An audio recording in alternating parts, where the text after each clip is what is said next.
Chapter 961, Flowing Firestone. Suddenly, the man in white hit Geo on the head with a stick again. Geo raised Li Yuan, and was about to fight back when the fly whisk on her foot suddenly dragged her backwards. Bang! Geo was pulled directly from midair to the ground and dragged along the ground. She wanted to stand up, but the speed of the whisk did not allow her. The man in white sneered when he saw this. The eldest brother finally no longer wanted to play with her. He flew over Ji-Yao and hit Ji-Yao hard with his stick. Ji-Yao was startled and could only raise her fist to meet him. Poof! The mace directly crushed Ji-Yao and hit Ji-Yao on the chest, causing Ji-Yu to spurt out a large mouthful of blood. But the man in white didn't stop, following Ji-Yao all the way, hitting her again and again. By the time Ji-Yao was dragged in front of the man in green, Ji-Yao was already covered in injuries, and the bones in both hands had been completely broken. Huh? After playing with you for a while, do you really think you're awesome? The man in green smiled. His treasure had brought down countless people, and he was just teasing her before. What he likes most is seeing those people trying to resist, only to find out in the end that it's all in vain. Cough!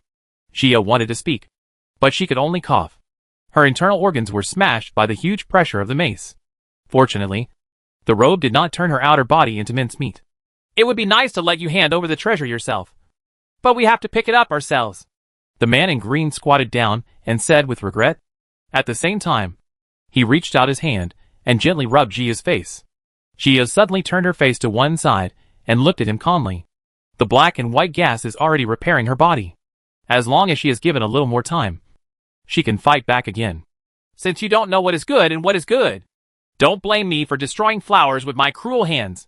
Seeing Ji-Yao being so ignorant, the man in green stood up and gave her a cold look.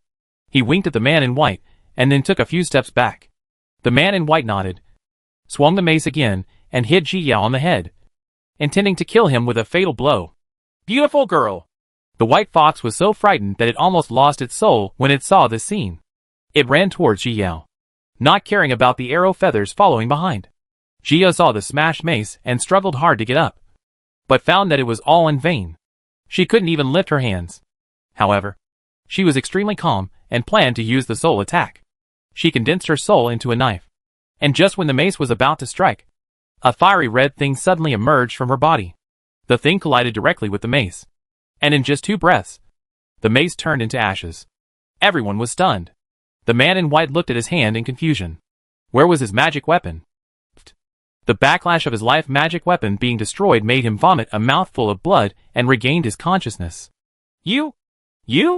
He pointed at Ji-Yao angrily, his body a little unsteady due to his extreme anger and the destruction of his magic weapon. Ji-Yao looked at the fiery red thing. Isn't it the flowing fire stone that Ji-Yao couldn't do anything about? She blinked. It had been so long since she advanced to the golden elixir, but she hadn't seen it make any moves. Now it actually saved her, which really surprised her. Kill her! Quickly! The man in green also realized something was wrong and immediately ordered. At the same time, he also took out a few silver needles, stepped back a few steps, and stabbed Ji-Yao. Chapter 962 Lu Ruashi. The man in white has lost his fighting power. It is his soul that has been damaged, and he still doesn't know how he needs to recover. The short monk shot a few arrow feathers at Ji-Yao, but did not dare to get close to Ji-Yao for fear of being hurt by the fiery red thing. Bai Hu also ran to Ji-Yao's side at this time, guarding her worriedly, planning to block the attack for the beautiful girl. However, the flowing flint was particularly powerful. It just touched the arrow feathers and silver needles and disintegrated them instantly. The hearts of the 3 heroes of human sank. They didn't expect that victory was just around the corner, but something like this happened. But now they are coveting Ji-Yao more and more seriously. This woman does have treasures, and probably more than 1 or 2. This makes them even more unwilling to give up. Only by obtaining more treasures can their cultivation path go further. If this fiery red thing belonged to them, they could all imagine how easy it would be to rob it in the future. What are you doing? Suddenly, a cold voice reached several people's ears. Several people turned their heads in the direction of the sound, and Ji-Yu also looked sideways. Suddenly, 5 beautiful cultivators came into view, the leader of which was a peerless beauty in the middle stage of nascent soul. It's just that the beauty is relatively deserted and has a very cold expression. Lu Ruashi glanced at Ji-Yao, who was lying on the ground with serious injuries, and then raised her head and looked coldly at the 3 heroes of human You three bullied a woman? Her voice was erratic, but it made people feel a chill rising from the soles of their feet. The man in green, just wanted to answer, but was shocked by Lu Ruashi's eyes and couldn't say a word. This is the courtyard of our Lu family. They actually want to rob someone here, and 3 grown men are robbing a woman. It's really embarrassing. A female cultivator in purple looked at the 3 of them with disdain. They were casually looking at the situation in the garden, but they didn't expect to see the scene. However, they were very fond of the female cultivator lying on the ground. Not for anything else, but because she dared to fight against 3 golden elixirs at the late stage. Even if their lives were threatened, they had no intention of asking for mercy, and did not embarrass their women. Get out of here! Do you want our city to take action? Another girl in green pouted after saying this, and looked at the 3 heroes of human with dissatisfaction. Hands on her hips. The 3 of them looked at each other. There were several nascent soul cultivators on the other side, and one of them was injured. They were definitely not their opponents, so it was better to withdraw first to save their lives. The 3 of them glanced at Jiao on the ground and secretly cursed her for her bad luck. But they wouldn't let her go just like that. They didn't believe she would keep following these women. Stop! The girl in green was very dissatisfied when she saw them lingering. The 3 of them dared not speak out in anger, so they could only support the man in white and leave in despair. Seeing that the threat was lifted, flowing fire stone returned to Ji Yao's body on its own. Humph! It's really nothing! The girl in green cursed in disgust, then trotted over to Ji Yao and squatted down. Are you okay? I'm fine. Thank you for your help. Ji Yao thanked her sincerely. If they hadn't appeared, I'm afraid there would have been a fight between them. Hey, what are you talking about? These men who bully women deserve to die. The girl in Xingyi was very angry when she thought of them. But they paid spiritual stones to come to their Liuguan garden, so they could only drive them away. But they couldn't kill them. Otherwise, Liuguan garden will not be able to do business in the future. Chapter 963 High Priest. Let's go! Lu Ruashi glanced at Ji Yao lightly, turned around and left, followed by several female cultivators. The girl in green helped Ji Yao up, and the female cultivator in black stepped forward to support Ji Yao and took her away from Liuguan garden. The white fox followed Ji Yao with all his might. As long as nothing happened to the beautiful girl, everything else didn't matter. Ji Yao, where did you pick up this white fox? The girl in green asked curiously as she looked at the white fox having fun with a blue lion beast, because she had never seen such a noisy spiritual beast. Her ears were almost exploding in the past few days, and she didn't know how Jia was doing. She glanced at Ji Yao with some sympathy. I bought it. Ji Yao glanced at Bai Hu funnily. This guy was really despised by everyone, but she still thought that everyone loved him. Your vision is really unique. The girl in green gave a thumbs up to Ji Yao and looked at her with admiration. Although this guy talks a lot, he has a good heart and treats me very well. Ji Yao thought of Bai Hu's obviously greedy and fearful character, but he was willing to face danger for himself every time. By the way, there will be a sacrificial event in Flowing Light City soon, so you have to come then. The girl in green actively invited. Is the city lord presiding over the sacrifice? She had thought of the stunning beauty that day. She had not seen her in the past few days. No. Sister Ruashi just manages things in the city. The person who presides over the sacrifices is a high priest. A man. The girl in green came to Ji Yao's ear and whispered to her. Oh. Xia was very surprised when she heard this. In the past few days, she had learned that the city lord's palace in Liuguang City was full of women. It should be said that the upper-level leaders in Liuguang City were all women. They all came to Flowing Light City for various reasons. And gradually, the current situation of all women was formed. And many of these women have been hurt by men. Not just emotionally, but some have been bullied. So in the city lord's mansion, men can't stay at all. There are none. Just now she heard that the high priest was actually a man. Her gossip soul was instantly ignited, and she looked curiously at the girl in green, waiting for her next words. Ahem. Actually, I don't know much about the high priest, except for the 1-year sacrifice. The high priest never appears in front of people. The girl in green also wanted to brag with Ji Yao, but she knew very little about the high priest. That's it. Then I have to go and see what kind of man can stay in the city lord's mansion. Ji Yao blinked narrowly at the girl in green. The two looked at each other and couldn't help laughing. Is there anyone there? A questioning voice suddenly came from the door, waking up Jiu, who was basking in the sun. Her injury has now healed. and she went out of her way to relax in the sun. Please come in. Jia sat up from the recliner and looked at a little girl with a double bun at the door. The high priest asked the slave to bring something to the girl. The little girl was holding a tray in her hand. The items on the tray were covered by a piece of red cloth, making it difficult to see what they were. Just put it on the table. Jia was a little surprised. The high priest actually knew about her. Give her something? What does it mean? That slave will leave first. The little girl left after delivering the things. Chapter 964 Phoenix Golden Hairpin. Jia looked at the tray on the table and hesitated before opening the silk cloth. What appeared in front of Ji Yao's eyes was a phoenix golden hairpin. The phoenix on this golden hairpin is exquisite and lifelike, and its eyes look particularly smart. This reminded Jia of the statues in Liuguang Garden, and she always felt that those were specimens made of genuine products. Because of her injury, Jia was not able to wander around the Liuguang Garden for a while, and only visited a few places. She reached out and picked up the golden hairpin, only to find a note underneath it. Sacrifice ceremony. I look forward to your arrival. The high priest's handwriting is so good that one can immediately feel that he is a person who is not bound by the world. Jia lowered her head and looked at the phoenix golden hairpin in her hand, somewhat puzzled by the meaning of the other party giving her this thing. After thinking for a long time, Jia still didn't understand. She put the golden hairpin back on the tray and lay down on the recliner again.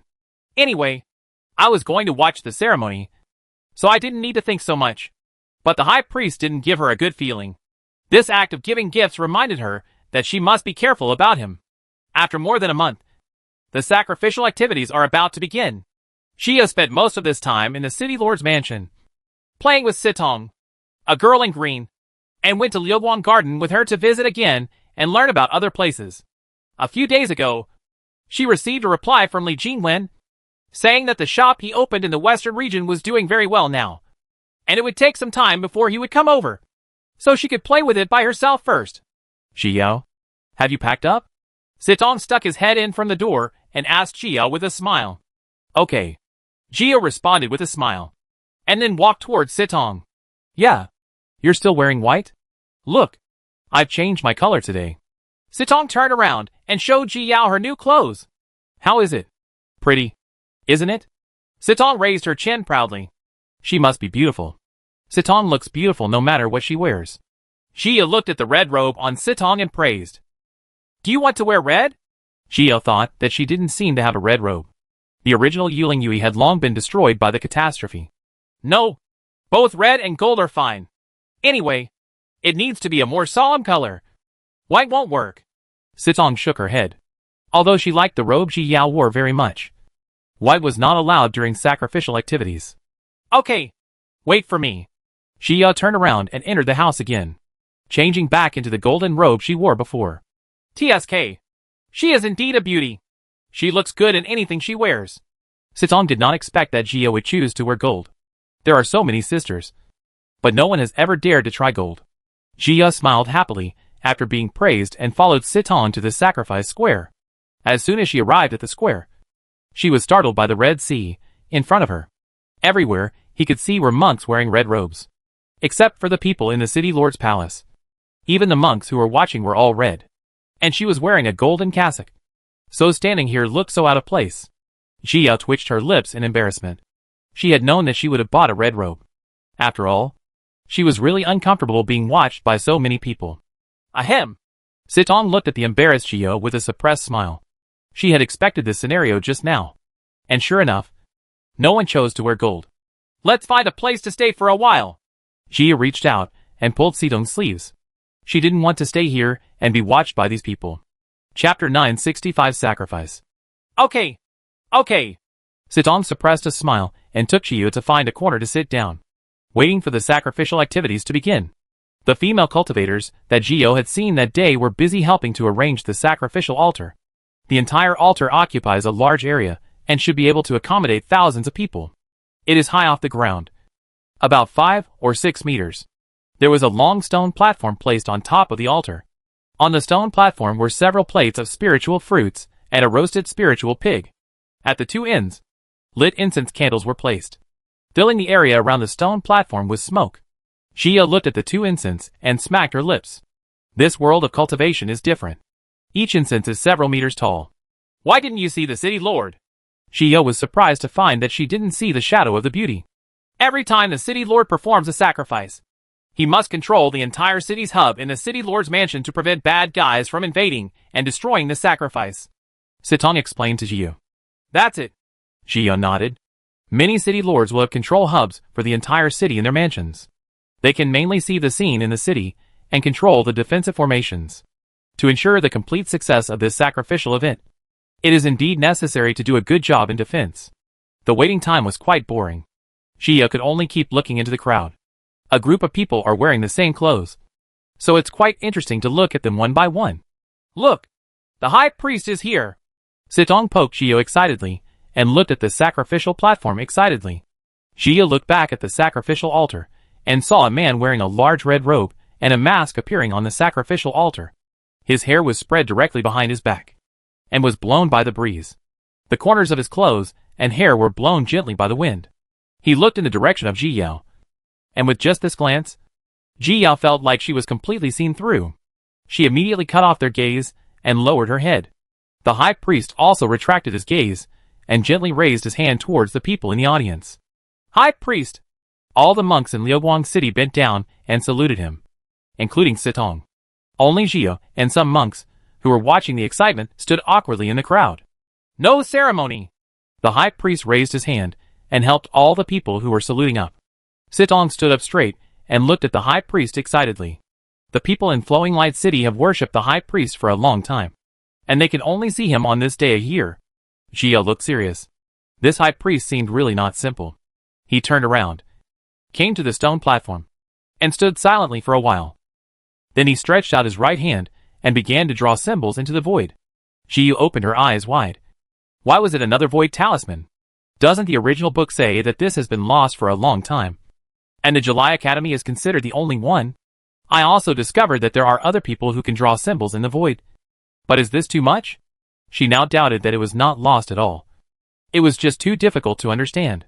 The high priest's eyes were serious as he transformed the talisman bit by bit. As the last stroke fell, a talisman flashed in the air. Go! The high priest uttered one word, and the talisman immediately rose into the air. The high priest lowered his head, closed his eyes, and began to recite a spell toward the stone platform. Jia didn't hear a word clearly. She just felt that this scene was very similar to those ordinary sacrifices. It's just that this high priest is really capable. Not a cover-up. But can this really change a person's luck? Chapter 966, Plundering Luck.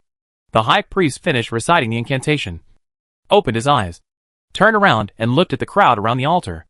All of this has not changed in Jia's eyes. But in the eyes of the high priest, the scene at this time is different. Everyone has a luck ring on their head, with different colors, and Ji Yao without a ring looks particularly dazzling. He glanced at Ji Yao meaningfully. He had already noticed her abnormality in Liguanjiwen Square before. This was the only person he had seen in the past few hundred years who couldn't see the circle of luck, which made him very curious. I don't know what will happen if this woman's luck is robbed. He looked at the devout people of Liuguang City in the audience and secretly mocked their stupidity. What kind of sacrificial activities are just his cover-up? He is not praying for luck. Instead, they plundered the luck and robbed the luck of these people present. After plundering the luck, part of it was given to Liuguang City, and part of it was used on himself. As long as these people don't leave Flowing Light City, they won't feel that they are unlucky. On the contrary, in recent years, more and more monks have come here because of the legend that Liuguang City's luck has increased. This gave him more opportunities to plunder luck. Jia looked at the powerful high priest on the stage and couldn't help but sigh that his pretense skills were top-notch. And he looked especially like the male protagonist in the novels he had read before. However, this person gave her a somewhat evil feeling, and she was afraid that he would not be able to kill the hero. The high priest looked at the crowd for a while, then suddenly stretched out his hand and stroked it from top to bottom. The talisman that had just risen in the air suddenly lowered and turned into countless light spots and fell into the crowd. Several of the photoelectrics fell on Ji Yao, and Jia suddenly felt a little uncomfortable in her soul, but she couldn't tell what was specifically wrong. At this moment, the Jingyuan pearl in her mind suddenly started spinning crazily, startling Ji Yao. It was emitting light and rotating faster and faster, making Jia feel a little frightened. She held onto the hem of her skirt tightly and looked nervously at the spinning Jingyuan pearl. Where she couldn't see, The light spots were robbing Jiao's luck, while the Jingyuan pearl was desperately resisting, and its rotation speed accelerated again. The flower of souls in the sea of consciousness. Shilian.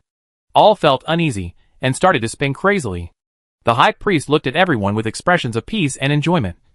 Except Jiao, who frowned tightly, and had blue veins on the back of her hands. He snorted coldly, and aimed at Jiao, and swiped down again. Suddenly, a few light spots sank into Jiao's sea of consciousness. Jia's heart skipped a beat, and she found that the rotation speed of the Jingyuan pearls had accelerated again, and they could no longer see the entities clearly. Her heart was beating rapidly, and a silent battle was going on in the sea of consciousness. Gradually, Shushu joined the battlefield, opened its title page, and wanted to absorb the light. The piece of flowing fire stone floated leisurely, and headed towards the light spots that were already invisible to the naked eye, under several layers of protection. The light spot has never been able to touch the depths of Jiao's soul. There was not much time left for the sacrifice. So the high priest increased his attack again, and got into a fight with Jiao. But no matter how hard he tried, the light spot couldn't penetrate deep. But the time has come, and the light spots spontaneously flowed out of everyone's sea of consciousness. The high priest looked at the other people's light spots floating in the sea of consciousness, and changed their colors accordingly. But Jiao's was still white as always. Chapter 967 Blessing from Heaven. An obscure thought flashed in the high priest's mind, and he missed the opportunity. This plundering of luck requires location, formation, spell, time, and crowd, and it cannot be carried out at any time. He failed at such a good opportunity. As the light spot left, the friends in Jiao's sea of consciousness slowly returned to calm. Jia opened her eyes, and breathed a sigh of relief. Although she had no evidence, she could guess what the high priest was doing. Praying for luck, but tampering with the monks. There is no other possibility than robbing the monks of their luck. She looked at the man on the stage with lingering fear. This evil technique actually had descendants. In ancient times, there was a sect that could detect the luck of other monks, and at the same time had techniques to plunder other people's luck to enhance its own. This technique was later exposed, and the entire sect was slaughtered by the monks who united. And in front of all the monks who participated in the battle, all those skills were destroyed. There are still monks who dare to do such things that violate the laws of heaven and earth. The more Jia learns about Chiffon continent, the more she discovers that many monks will do whatever it takes to advance. Being a monk is much luckier than ordinary people. But many people are never satisfied because they hurt others out of selfishness. In fact, if you really long for strength and immortality, you can practice hard and work unremittingly. After all, from ancient times to the present, there are not many monks who have become big brothers with poor spiritual abilities. Shi Yao, did you feel the blessing from heaven just now? The high priest on the stage continued to finish, and Sitong leaned into Ji Yao's ear and asked her quietly. Blessed by heaven. Ji frowned. Is this how the high priest lied to them? Yes. Just now my soul felt like it was soaked in warm water. It was very comfortable, Sitong said with some aftertaste. But it is a pity that this feeling can only be experienced once a year. Jia didn't answer. She was wondering how to tell Sitong that there was something wrong with the sacrifice. And would she believe it? But during this time, the two have become friends, and she can't just watch the other person's luck being robbed. Is it possible that you haven't received the blessing from heaven? Sitong looked at Ji Yao's unhappy expression and asked with some surprise. Yeah. Jia nodded. She indeed didn't receive it. It's okay. Don't be unhappy. The worst thing you can do is come back next year. Sitong hurriedly comforted Ji Yao. After all, the purpose of many outsiders coming here was to enhance their luck. Unexpectedly, Ji Yao failed. She remembered that since she came to this flowing light city and participated in several sacrificial activities, her luck had really improved a lot, and she was no longer as unlucky as before. But Ji Yao's luck has not improved, which makes her feel regretful. I'm fine. Ji Yao shook her head, looking at the other person's worried look on her face, and thinking about how to tell Sitong so that Sitong would believe her words. On the stage, the high priest opened his arms wide and looked up at the sky, as if he was still praying, but in fact, he was absorbing the light spots contaminated with luck. Jia looked at him and wanted to go up and kick him and give him a sword. But she also knew not to be impulsive. Otherwise these people of Flowing Light City would have to eat her alive. A quarter of an hour later, the high priest finally absorbed the luck. He smiled with satisfaction, but froze when he saw Ji Yao. This woman made him know what it was like to fail for the first time. Chapter 968 Brainwashing. Ji Yao met his eyes. And the two of them were fighting each other, refusing to give in to each other. This time, Ji Yao did not avoid the high priest's sight. Since she knew what he was thinking, she didn't have to guess. The high priest snorted coldly, put away his arm, and waved his hand to let the lit incense candle burn out instantly. The sacrifice is over. The high priest glanced at Ji Yao one last time and disappeared in a flash. Ah! It's over again! Sitong sighed. The time for each sacrificial activity was too short. Others had the same reaction as her and were reluctant to part with the ritual activities. But it was over when it was over. And the crowd gradually dispersed, excitedly planning to go back and experience the increase in luck. The people from the city lord's mansion began to clean up the aftermath and collected all the things. Soon, only Ji Yao was left in the previously bustling sacrificial square. Sitong, how are you sure that your luck has increased? Seeing that there was no one around, Ji Yao planned to have a good chat with her. Based on feeling. Sitong looked at Ji Yao strangely, not understanding why she suddenly asked this question. Based on feeling? Although Ji Yao guessed it, she was still a little surprised when she heard it. She thought they had some luck testing problem, and the co-authorship was really based on feeling. Yes, every time the sacrificial activities are over, I feel that my luck has improved, and it is much easier to succeed in everything I do. Sitong nodded. She was really grateful to the high priest for changing her luck. Ji Yao frowned. She felt that this was not a prayer activity at all, but a brainwashing activity. The luck of monks is inherently unpredictable, with very few exceptions. Most people are sometimes lucky and sometimes unlucky. There is no fixed number at all. After participating in the sacrificial activities, they feel that their luck has increased, and they will be more confident and energetic when doing things. If things go on like this, it will be much easier to succeed in doing things, which makes the monks convinced. This is actually a psychological tactic that makes people more confident. Even if someone is unlucky, he will think that he should have been more unlucky. Ji Yao cursed secretly for being treacherous. No wonder these people didn't doubt him. Then have you ever thought that it is easier to succeed in doing things? Maybe because you work harder? Ji Yao asked tentatively. How is it possible? It's just that the luck has increased and things have gone much smoother. Sitong has no doubts about the sacrifice, and all his years of experience are here. Ji Yao holds her forehead. Such a simple and silly child. Strong luck can definitely make people go smoothly. But this high priest is robbing luck. Actually, I think this sacrificial activity may not be about praying for luck, but about robbing the monks of their luck. Ji Yao thought about it for a while before speaking. Regardless of whether the other party believes it or not, he has done what he should do and has a clear conscience. Are you stupid? Are you stimulated? Sitong opened his mouth wide, looking at Ji Yao in disbelief, and reached out to touch her forehead. Could it be that Ji Yao didn't feel the blessing from heaven and wanted to comfort herself in this way? Well, the sacrificial activities are indeed of no use. Sitong patted Ji Yao's shoulder comfortingly, trying to make her feel better. Ji Yao smiled helplessly, knowing that this girl would not believe it. Let's go! Let's go! Sitong took Ji Yao's arm, fearing that she would struggle with this issue again, and took her away from the sacrificial square. Chapter 969 Late Night Visit. Back in the room, Ji Yao took out the golden hairpin. Could this thing also be related to luck? Shoo shoo! Is that spot of light robbing me of my luck today? Ji Yao wanted to confirm her thoughts. Yes, it's about robbing luck. Shoo shoo was a little annoyed. It didn't react at first today because it didn't expect that this robbing of luck would happen again. It also witnessed with its own eyes the battle to massacre the sect in ancient times. All the techniques were destroyed and all the disciples were killed. Unexpectedly, there were still some omissions. Moreover, the method of plundering was different from that time, so it didn't think in this direction at all. Can this stolen luck really help him? Ji Yao was very puzzled. Would heaven just tolerate someone breaking its rules? In order to survive, he almost died. Yes, but it's only for a short period of time, so he will keep plundering. It's just that these benefits will make him vomit out when he ascends. Shoo shoo replied. These people who can plunder luck probably don't intend to ascend themselves.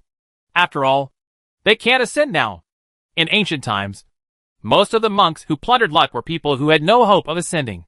Since they can't ascend, they increase their strength and dominate in the lower world. Blessings are also good.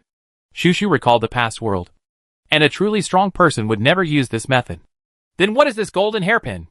Ji Yao raised the golden hairpin again and asked in confusion. There is a trace of phoenix energy and blood in it, and I don't know what it does. Shushu didn't see any threat from it.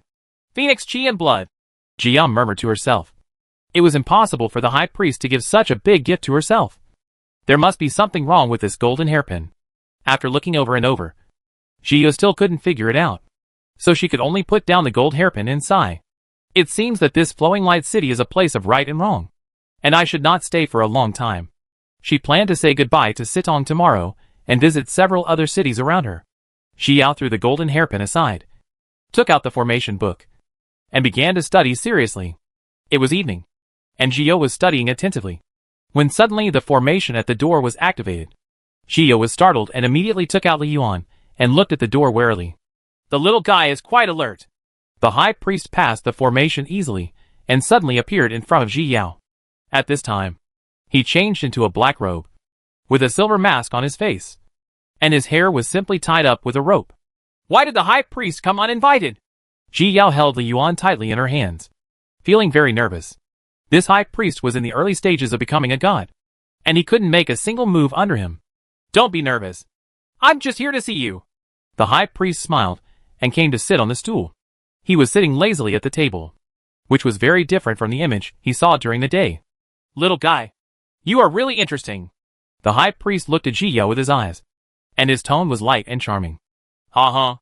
Jiao rolled her eyes in her heart. Could it be that the high priest really thought he had the male lead script? Should I say next, woman? You have successfully aroused my interest. Aren't you afraid that I will kill you? The high priest narrowed his eyes dangerously, looking at Jiao's contemptuous eyes, feeling very annoyed. Chapter 970 Chase. Of course I'm afraid. Jiao looked expressionlessly at the high priest. But why didn't I notice it at all? The high priest leaned forward slightly and glanced at Jiao mockingly. Jiao didn't answer, ready to activate the sword talisman and run away at any time. You should know what I did today. Right. The high priest leaned back against the table again and looked at Jiao intently, not missing any change in her expression. What did you do? Jiao asked, pretending not to know. Oh, it's not good for children to lie. The high priest has already determined that Jiao knows how to be deceived by her. I am very curious. Why can't you show your luck and cannot plunder it? The high priest turned the ring on his right hand and tapped the table with the fingers of his left hand. I don't know either. Jiao looked like a dead pig who was not afraid of boiling water. Besides, she really didn't know. Ha. It seems that you can't tell the truth without resorting to some means? The high priest suddenly exuded a burst of momentum and pressed towards Jiao. I expected to see her look scared, but I didn't expect that she didn't react at all. Sure enough, it's extraordinary. Unfortunately, if you get it in my hands, you are destined not to see the sun tomorrow. The high priest felt a little embarrassed, stood up angrily, and stretched out his hand to grab Jiao. Jiao had been on guard against him for a long time. She immediately activated a sword talisman and then turned around and ran away. The high priest was sure of victory, but his palm was accidentally scratched by the sudden appearance of the sword's artistic conception. He immediately turned sideways to avoid greater damage. But the entire room was destroyed by the kendo artistic conception. But the artistic conception of swordsmanship has not stopped yet and continues to charge forward. Boom! Several houses collapsed suddenly, which was extremely obvious in the silent night. The high priest's face darkened. He flew out of the collapsed room and quickly chased after Jiao. What's wrong? Is the enemy attacking? Why did a house collapse? Quick! Go see what's going on! One after another, people were awakened by the movement. Everyone came outside the collapsed house, but no suspicious person was found. Little thing, I advise you to stop quickly. Otherwise, the high priest chased Jiao while threatening her. Jiao snorted coldly, and only a fool would stop. She increased Yunling's speed and at the same time threw several divine thunder balls behind her to stop the high priest's footsteps. The high priest dodged the thunder ball by dodging left and right, and slapped Jiao with his palm. Jiao noticed a huge impact coming. Her heart trembled, and she immediately activated a sword talisman again and faced the big palm. Immediately, he didn't dare to see the effect, and just wanted to escape. The big palm collided with the sword's artistic conception, and a powerful impact erupted, raising everything within a few miles to the ground. At this time, everyone in the city was shocked. Everyone also discovered Jiao, who was running away, and the high priest, who was chasing. Jiao! Sitong did not expect that the person the high priest was chasing was actually Jia. She shouted anxiously to the sky, and then wanted to catch up. Sitong! Don't go! Several female cultivators from the city lord's mansion grabbed Sitong and shook their heads at her. That's Jiao! Sitong tried to break free from their hands. His eyes turned red. Have you forgotten that you are from Flowing Light City? The female cultivator in black motioned to several people to let go of her hands, and then looked at Sitong with a questioning look on her face. Chapter 971 Chase. Sitong was stunned. She pursed her lips and was extremely confused. But in the end, she still did not take a step. Streaming City is her home, and her friends are all here. Jia is her friend, but she still can't compare to the importance of Flowing Light City in her heart. She looked up at Jia, who was desperately running away, and silently prayed in her heart that she could escape successfully. Jia also heard Sitong's cry, but had no energy to respond to her. The speed of the monk who transformed into gods was too fast. She had already made Yunling use her fastest speed, but she was almost caught up several times. Gradually, the two of them flew out of Flowing Light City. Jia was running for her life, while activating the sword talisman to resist the attack. She couldn't tell the direction at all, and could only choose a random direction to escape. She was very anxious in her heart. She had always deliberately saved the sword talisman and never dared to use it until the moment of life and death. But in just a short while, she only had 3 sword talismans left. She didn't dare think about what would happen if she ran out of sword talismans. Thinking of this, she speeded up a little again. The spiritual power in her body passed quickly, and the black and white gas could not be replenished at the same speed. The high priest's face became more and more ugly. He didn't expect that this girl had so many sword talismans, so she just intercepted him all the way. Otherwise, there is no need to be so angry when dealing with a golden elixir stage. But thinking about it, it is impossible to have too many sword talismans. If it takes a while, this guy will die in his own hands. He speeded up again and chased Jia. A quarter of an hour later, Ji Yao's spiritual power was almost drained from her body. The black and white gas rotated much faster, but the speed of generating spiritual power was still a bit slow after all. She came to a forest at this time, with the last sword talisman left in her hand. Under the moonlight, the forest looked quite eerie. Jia looked down through the moonlight, and found that the trees below were all withered, and the ground was full of cracks. Humph! Seeing Jia's speed getting slower and slower, the high priest snorted and slapped her again. Jia gritted her teeth and finally activated the last sword talisman and threw it over. The high priest had been waiting for this moment. He took out a staff and slashed it in Ji Yao's direction. Poof! A meteorite struck Jia in the air. She spat out a mouthful of blood and fell directly to the ground. The high priest covered his chest, but he didn't expect to use his trump card against a golden elixir stage. This move will consume a lot of his spiritual energy and blood, and it will take a long time to recover after using it once. However, thinking of Jia's abnormality, he smiled with satisfaction. This move was well worth it. Jia fell and fell directly into the ground. The meteorite pressed on her, and the hot breath made her face flush. However, with the protection of the cassock, he was not burned, but his lungs had been crushed, and all the bones in his upper body were shattered, leaving only his head and feet exposed. Jia tried to struggle in pain, but she couldn't move the meteorite at all. Stop struggling. You are a golden elixir monk, and you can't escape. The high priest squatted down and stretched out his hand to rub Jia's face. Bah! Jia turned her head slightly to avoid it, and spit out a mouthful of blood towards the high priest. The high priest ducked sideways, grabbed Jia's chin, and forced her face to face him. Chapter 972, Plundering Luck. She has a temper. The high priest pinched Ji Yao hard with his right hand, and scratched Ji Yao's face with his left hand again. TSK. It's such a pity for such a beautiful face. The high priest raised the corner of his mouth, smiled slightly, and suddenly slashed hard, leaving a long scar on Ji Yao's face with his nails. Hiss! Jia felt a burning pain on her face, and stared at the high priest with wide eyes. The only method she can still use now is to attack with her soul. But the opponent is in the stage of becoming a god, and her soul cannot cause him any harm at all. The flowing fire stone also lay motionless in the sea of consciousness. It was beyond her control.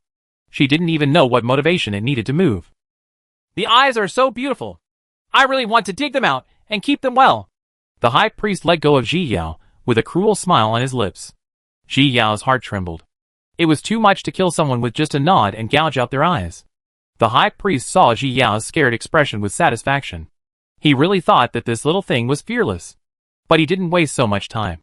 Worried that something might happen, he took out the golden hairpin he had given to Ji Yao and inserted it into her head. Ji Yao had thrown this golden hairpin on the table before, and he took it with him when he came out. Then he put his hand on Ji Yao's head and closed his eyes. Ji Yao suddenly had an ominous premonition. Could this person still be determined to rob her of her luck? Sure enough, suddenly a mysterious feeling rushed into Ji Yao's sea of consciousness, causing her friends in her sea of consciousness to spin spontaneously again. Ji Yao watched helplessly as they spun faster and faster. And in the end the sea of consciousness was completely chaotic, making Ji Yao feel dizzy. The high priest did not dare to rashly penetrate into Ji Yao's sea of consciousness, so he could not see what the inside of Ji Yao's sea of consciousness looked like now. But he knew that something was interfering with him. The previous sacrificial activities could rob the luck of many monks, but his current method is to rob the luck of one person. This does not require so much preparation on his part. He only needs to put the golden hairpin on the opponent's head, then put his hand on the opponent's head and run the technique. He increased his intensity again, and the speed of running the technique became much faster. Ji Yao felt a sudden panic in her heart, and then she found that the speed of the Jingyuan beads was gradually suppressed, and finally stopped. None of her treasures were aimed at luck. It was not easy to help her resist the intrusion last time, but now there is nothing she can do about it. Ji Yao closed her eyes helplessly, and she vaguely felt that something was gradually leaving her. The high priest opened his eyes and glanced at Ji Yao proudly. No matter how hard he resisted, the result was the same. He felt the luck flowing into his soul continuously, and sighed when he felt comfortable. Sure enough, the fate of a proud man is different. After dozens of breaths, the high priest withdrew his hand and smiled mockingly at Ji Yao, who was getting weaker. The existence of so-called genius is just to pave the way for oneself. Ji Yao felt the fatigue coming from the depths of her soul, and reluctantly pulled the corners of her mouth into a smile. This is better. My luck was not very good before, but now I am afraid that even if I drink water, my teeth will become clogged. She felt herself getting more and more tired, and finally passed out completely. The friends in the sea of consciousness are all crazy. The master is unconscious, but there are still bad guys outside looking at him. Chapter 973 Drought Demon. White Fox, Xiao Baituan, Xiao Lian, and Chaos Skyfire ran out of Ji Yao's sea of consciousness one after another. They surrounded Ji Yao and looked at the high priest with fear. Yo! The high priest's eyes lit up. This little thing has a lot of treasures. He curled his lips and smiled. As long as he killed Ji Yao, all these things would become his. You old bastard! How dare you bully a beautiful girl? I advise you to get out of here while I'm still in a good mood. The white fox looked extremely arrogant, but his heart was twisted into a ball, and he was very nervous. The opponent only needs to slap a palm, and it will curl up. When Xiao Baituan heard by whose words, he yelled at the high priest in a demonstrative manner. The murderous intention of the high priest flashed through him. How dare a beast dare to scold him? He snorted coldly and slapped Ji Yao with his palm. In order to protect Ji Yao, the white foxes and the others stepped forward one after another. Roar! Xiao Baituan opened his mouth wide, and a shadow appeared, biting towards the big palm. It's just that the shadow bit it for a long time, but couldn't swallow the big palm. The same is true for several others. Their specialties are not in combat, and they have no way of resisting attacks. They watched the big palm fall, feeling very anxious, but there was nothing they could do. Seeing that the big palm was about to fall on Ji Yao, countless flames suddenly ignited around her, rising one by one from all around, and a figure suddenly appeared next to Ji Yao. He slapped his hand upward and shattered the big palm. The high priest was shocked and immediately took a few steps back. At this moment, the blood beads in the Yao's sea of consciousness began to get excited, jumping around in the sea of consciousness. Who are you? The high priest looked at the female cultivator, who appeared next to Ji Yao, and asked seriously. The female cultivator didn't say anything. She grabbed the meteorite with one hand, flicked it, and threw it away. Boom! The meteorite hit the ground and immediately created a pit more than 10 meters deep. The high priest's heart sank. This man was so powerful. Are you not a human being? Suddenly, he found that there was no breath of life in this female cultivator. You are the Hamba from a while ago. His voice suddenly rose, remembering the rumors from a while ago. It is said that a drought demon came to the southern region, causing many places to fall into drought. This Hamba was extremely powerful in combat. A monk in the late stage of becoming a god fought against her, but was completely beaten in the end and had no power to resist. Thinking of these rumors, he had the idea of running away. Anyway, his main goal has been achieved, and he spent too much spiritual power before, so he is no match for Hamba. But the Hamba had no expression on his face and punched the high priest with his fist. At the same time, countless nine heavens mysterious fires flew out of her body and attacked the high priest. The high priest took out his staff, resisted Hanba's fist, and then started running. Hanba suddenly appeared behind him in a flash, kicked him, and grabbed his shoulder while he was dodging. The high priest was startled and wanted to shake off Hanba's hand, but found that he couldn't break free at all. He turned around suddenly and struck Hanba's neck with a palm.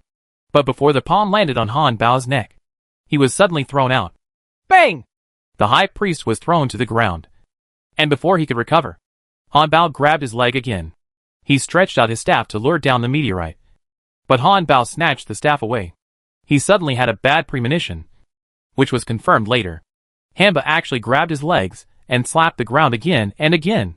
His face made close contact with the ground again and again. Chapter 974 Meeting with Shui again. The high priest's blood flowed backwards, and his face turned red. The physical pain was not important. What was important was his face. He took out a moon dart from his storage ring, found the right moment, and threw it towards Hanba. Sensing the danger, Hanba let go of his hand and took a few steps back to avoid the attack. The high priest took this opportunity to take out the teleportation talisman and disappeared in front of Drought Demon in the blink of an eye. If he can't afford to offend him, why can't he hide from him? Hanba saw him leaving and did not continue to pursue him. She walked up to Ji Yao and looked at Ji Yao motionless, Bai Hu nervously stood in front of Ji Yao. This man obviously saved the beautiful girl, but his expression and eyes were really scary. Hanba just looked at Ji Yao for a long time, and finally walked aside without saying a word, and found a random place to sit down. Bai Hu was relieved when he saw that she had no intention of taking action against Ji Yao. But Ji Yao was seriously injured, and the white fox and the others couldn't move her away, so they could only stay aside and worry. This guard lasted for half a month. During this period, the white fox wanted to find something to eat and feed it to Ji Yao, but found that the surrounding area was in a dry state. Not to mention the food. The trees, flowers and plants are all withered. But Hanba just sat there stupidly, and Bai Hu hadn't seen her say a word or move for half a month. The white fox also went from being afraid of her at the beginning to feeling sympathy for her now. A good senior turned out to be a fool. It lay next to Ji Yao and looked at her worriedly. Beautiful girl, why aren't you awake yet? The white fox sighed. It clearly saw that the beautiful girl's injuries were almost healed. But why didn't you wake up? Ji Yao woke up from her coma and slowly opened her eyes. She stared at the cloudless sky for a moment. Then her memory came back to her. She sat up suddenly, grabbed Li Yuan beside her, and looked ahead warily. What's going on? Who's here? The white fox was sleeping. He was so frightened by Ji Yao's actions that he jumped up and scratched a few times in midair. At this time, Ji Yao finally realized that there was no one in front of her. Where is the high priest? Ji Yao's memory still lingered on when her luck was robbed by the high priest. But when she woke up, she didn't see the high priest. At this moment, she saw a blurry figure out of the corner of her eye, and she was shocked and struck with a sword. Hanba turned his head stiffly at this time and looked at Ji Yao. Ji Yao was stunned and quickly withdrew the attack forcefully. Cough! Ji Yao forcibly stopped the exercise, causing the blood and qi in her body to surge up. But fortunately, she was not injured. Beautiful girl, this senior saved you. Bai Hu quickly jumped out to explain. It is not that the beautiful girl is accidentally injured, but that the beautiful girl is completely abused by her. Guoshui? Ji Yao looked at Hanba and murmured. She just looked at Hanba, but a sense of intimacy arose in her heart. A sense of intimacy that blended into her flesh and blood. Blood beads were flying around in the sea of consciousness, and he was very excited.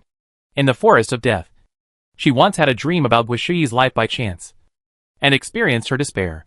The blood beads were also found in her coffin, which helped her continue to forge her body along the way. Her energy and blood had been integrated into every part of her body. Guoshui just looked at her blankly. She couldn't understand Ji Yao's words, and her mind went blank. She saved Ji Yao just out of instinct. Out of instinct for blood. Chapter 975 Imitation. When Ji Yao saw that she didn't react at all, she remembered that she was Han Bao. She had no thoughts now, and she couldn't even feel pain. Guishui just sat there, looking straight at Jiao. Jiao pursed her lips. She wanted to communicate with Guishui, but she seemed unable to do so. Thank you, Senior. Jiao came to Guishui and sincerely expressed her inner gratitude, although she couldn't feel it. Thank you for your blood, everyone. Guishui imitated Jiao and spoke with slurred lips and teeth. Jiao opened her mouth slightly and looked at Guishui in surprise. Senior? She tentatively spoke again. Full quilt. Guishui followed her and spoke. But because she hadn't spoken for so long, her words were unclear and her pronunciation was not standard. Jiao smiled helplessly. Senior Guishui was actually imitating her. When Guishui saw Zia smiling, she also twitched the corners of her mouth. But her smile was very stiff, uglier than crying. This was the first time Jiao had heard that Hanbao could learn from humans. She didn't know what to do. So her consciousness came to the sea of consciousness. Shoo shoo! As soon as Jiao entered, she saw the pages of Shoo Shoo closed again, which frightened her heart. Shilian, what's wrong with Shoo Shoo? Her voice trembled slightly, fearing that something would happen to Shoo Shoo again. Master, Brother Shoo Shoo suddenly said that it is very tired and needs to rest for a while. Shilian has also been very worried for the past half-month. As soon as the master's luck was taken away, Brother Shoo Shoo warned it, and then fell asleep. Jiao breathed a sigh of relief when she heard this. It's okay. It's okay. She withdrew from the sea of consciousness, and Shoo Shoo was not here, so she could only act according to circumstances. She turned around and looked at the surrounding environment, and found that the surrounding area was full of dry trees, and a white fox could be stuffed into the cracks in the ground. Sure enough, the power of the drought demon is extraordinary. Guishui followed Jiao's example and looked around, then looked back at her. Jiao helplessly held her forehead. Could it be that she had to imitate everything she did? Obviously, she was not wrong. Guishui really imitated her and raised her forehead. Jiao looked at her expressionless expression and couldn't help laughing. Guishui also imitated her and smiled. Jiao's smile froze instantly. Having someone completely learn from yourself is a kind of torture. Okay? She thought for a while. And with the current appearance of the other party, he should be learning from her. And she didn't know how to get rid of Guishui. After all, the other party was her benefactor, and she couldn't leave Guishui alone.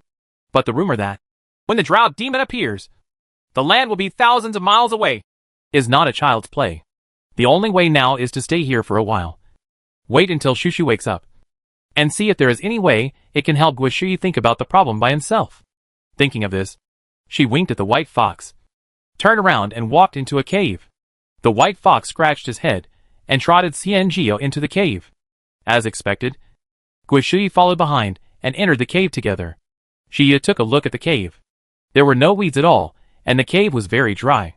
She found a random place to sit down, took out the communication talisman and sent it to her master, telling him that the high priest of Flowing Light City would plunder luck. What happens next is beyond her control. Someone will definitely take action to deal with him.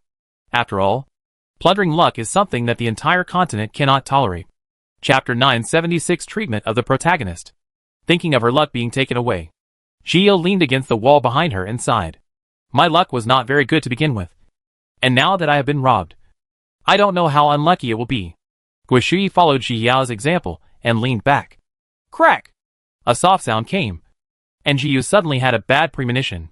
She immediately stood up and took a few steps forward. Boom! The wall Jiao was leaning on collapsed.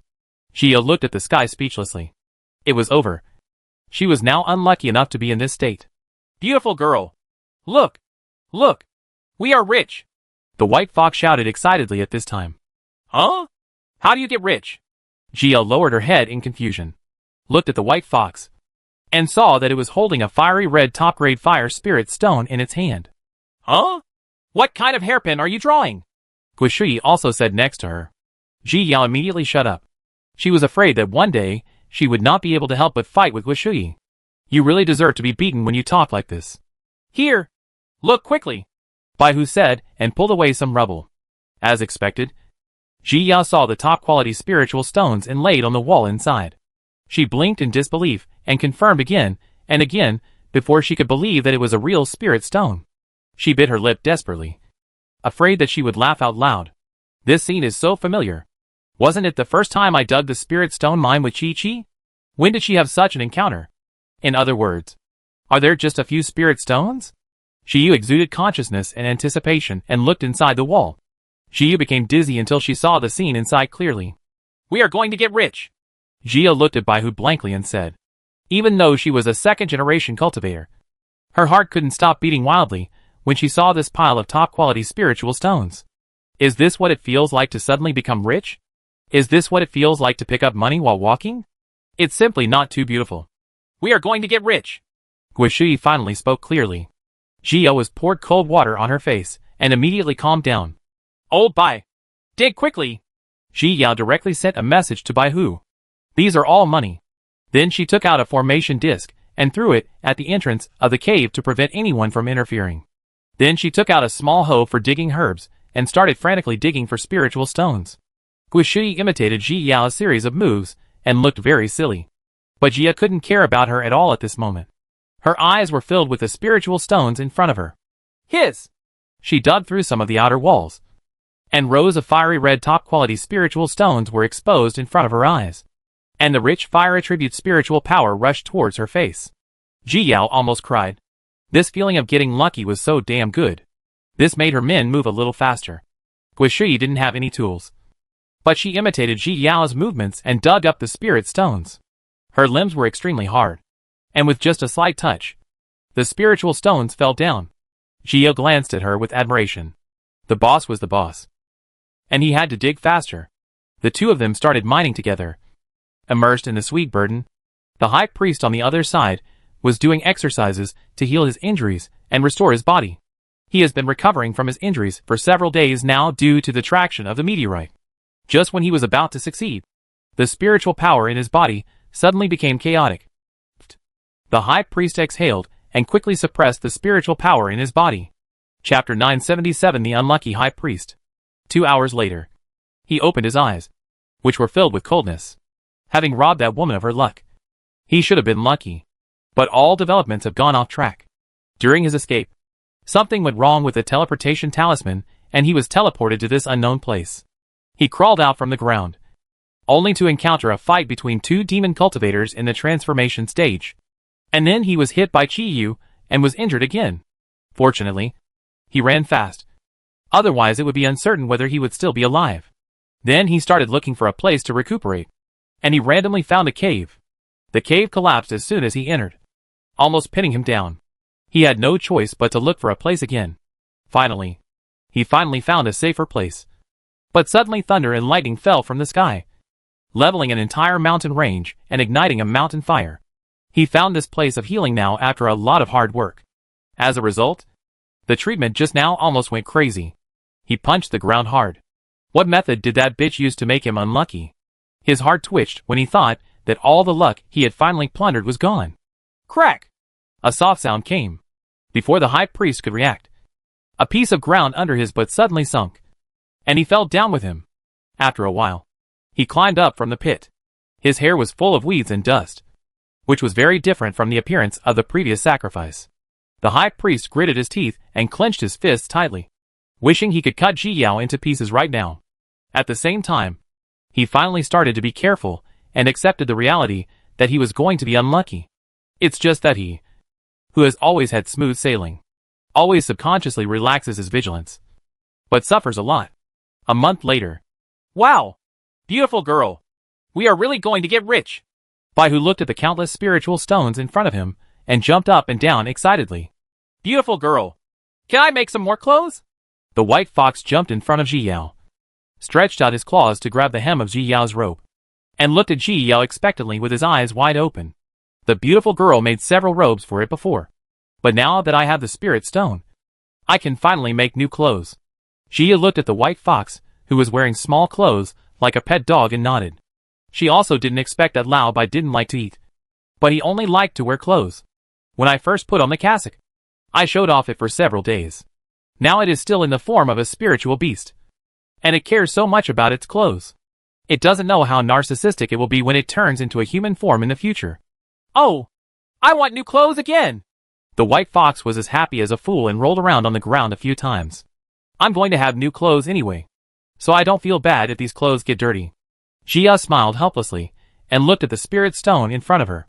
This month, She went from being excited at the beginning to being completely numb now. The number of spiritual stones in front of me is countless. They are piled up as high as a hillside and number in the hundreds of millions at the very least. Even if it is one share for each of Guishui, it is still an astonishing wealth. It's just that this wealth came so unexpectedly that she couldn't stabilize her heart. She was always worried that she would be unlucky if she took it. But if you don't take it, you'd be a fool. After thinking about it, Jia decided to take it. Unlucky as it is, spiritual stones are the most important thing. Chapter 978 Shifting Position. Come on! This is yours! Jia finally separated the spirit stone and pushed half of it towards Guishui. Come on! This is yours! Guishui imitated Ji Yao's movements and pushed the spirit stone to Ji Yao aside. Jiu blinked. Okay. Seeing so many spiritual stones, she had forgotten about Guishui's situation. She freed up one of her storage rings and put it on Guishui's hand. Guishui also grabbed Jia's hand and imitated Jia's movements with an expressionless face, even though she had nothing on her hand. Bai Hu looked at Ji Yaxing's helpless expression and couldn't help but sympathize with her. Now it's okay. The beautiful girl has been taken advantage of by this fool. Jia secretly warned herself to talk less and move less. She demonstrated how to recognize the owner of the storage ring and how to put away the spiritual stone. Guishui is very perceptive and can learn it as soon as possible and collects half of the spiritual stones. Jia looked at the storage ring full of spiritual stones and smiled obscenely. She is now a rich woman. Guishui also shrank her neck and smiled obscenely. Jia shuddered looking at her. This pervert. Beautiful girl. Are we going to stay here forever? Bai Hu asked. It has long been tired of staying here. There is nothing everywhere. I don't know either. The main thing is to take her with you. Wherever you go, there will be drought. Ji Yao sent a message to Bai Hu with some worry. Today, Guishui has no consciousness of her own and relies on instinct in everything she does. She couldn't control her breath at all. Then let's move to another place. Or find a way to teach her? The white fox was scratching its head and head anxiously. It would almost become moldy if it continued to stay in this inhospitable place. Well, Jia touched her chin, thinking about how to control the aura on her body. She recalled the records about Hanba that she had read before. And after thinking for a long time, she couldn't think of much. There are too few records about the drought demon. What everyone knows is its characteristics and combat power. No one understands how drought demons live and how they control their breath. Well, we can only endure it for a while and wait for Shushu to wake up before making a decision. Jiu sighed, hoping that Shushu would wake up soon. Shushu is like her guiding light, guiding her in the direction all the way. Shushu is indispensable for everything she has now. Okay. The white fox lost its vitality in an instant, and its head drooped. His beautiful clothes. When can I wear them? But you really can't stay in this place. After all, a cave has been dug down by them, which will definitely attract others' attention. Jia took out the map and looked at it, and finally chose a big mountain not far away, and flew over with one person and one fox. Listen to this. Jian Song took out the communication talisman with a serious expression and said to Qin Chen and Ji Shuzi, Master, my disciple participated in their sacrificial activities in Liuguang City and discovered that the high priest actually robbed the monks of their luck. The sacrificial activities were his cover. Later, I found out that he was chasing the disciple all the way. Fortunately, a senior saved him, and he was able to survive. However, the disciple's luck was also robbed. Ji Yao's voice came from the communication talisman. What? Yao Yao's luck has been robbed? When Qin Chen heard the last word, he was so shocked that he stood up suddenly. Chapter 979 Clone. Yeah. Jian Song responded in a deep voice, trying his best to control the murderous aura in his heart. When he first heard the young disciple's message, he almost picked up his sword and ran to kill someone. But in the end, he calmed down. They had all read the records about luck plundering in ancient times. It is really surprising that this high priest can plunder luck. He was a bit suspicious that he might not be the only one doing this. What a bastard. He can even do such unscrupulous things as plundering luck. Qin Chen shook his sleeves angrily and sat down again. He has always been mild-tempered and rarely gets so angry. Yao Yao's ability to reach this point has a lot to do with her luck. Every genius must have good luck to truly grow up.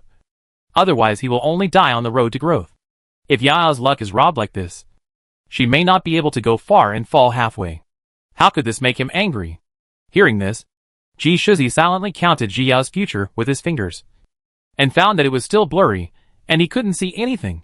He closed his eyes, and used his power to measure the high priest. Huh? Ji Shuzi asked in confusion, and opened his eyes. What's wrong? Jian Song and Qin Chen looked at him nervously, fearing that he would figure out something was wrong with Ji Yao. I can't even count this high priest. Ji Shuzi frowned. There is no way there is anyone like that girl. How could it be? Jian Song was surprised and confused. Maybe it's because he robbed other people's luck?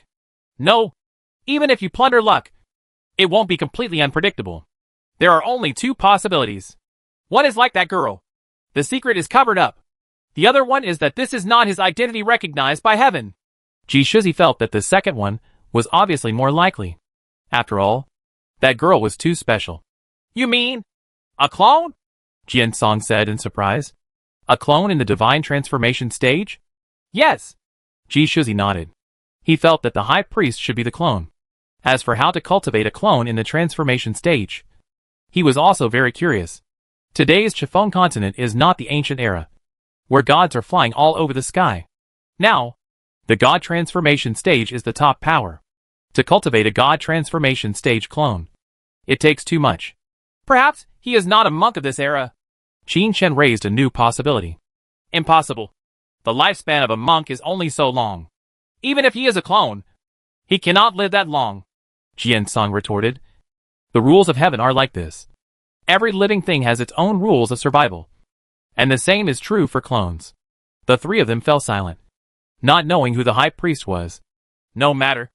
Let's catch him first. Jian Song stood up impatiently. Instead of guessing, it would be better to catch him directly and then ask him. Okay, let's go! The other two people stood up and followed Jian Song to Flowing Light City. Beautiful girl. Look, what is this? As soon as Xia lowered the Yunling, the white fox ran over, pointed at a red fruit, and shouted excitedly to Xiu. Xiu glanced at it, and her eyes almost popped out. Isn't this the Alling fruit? Damn it! Xia teleported to the side of the red fruit and observed it carefully. Sure enough, it was exactly the same as what was recorded in the Book of Spiritual Objects. A small piece of grass bore a all-spirit fruit. Chapter 980 All-Spirit Fruit. If you look closely, you can see the regular lines on the fruit and the unique veins on the leaves. Guishi also approached the wanling fruit and stared at the fruit with wide eyes. Senior, this junior wants this fruit for himself. Next time he meets a new one, how about giving it to Senior? Xia suppressed the excitement in her heart and asked Guishi. Senior, this junior wants this fruit for himself. Next time he meets someone new, how about giving it to Senior?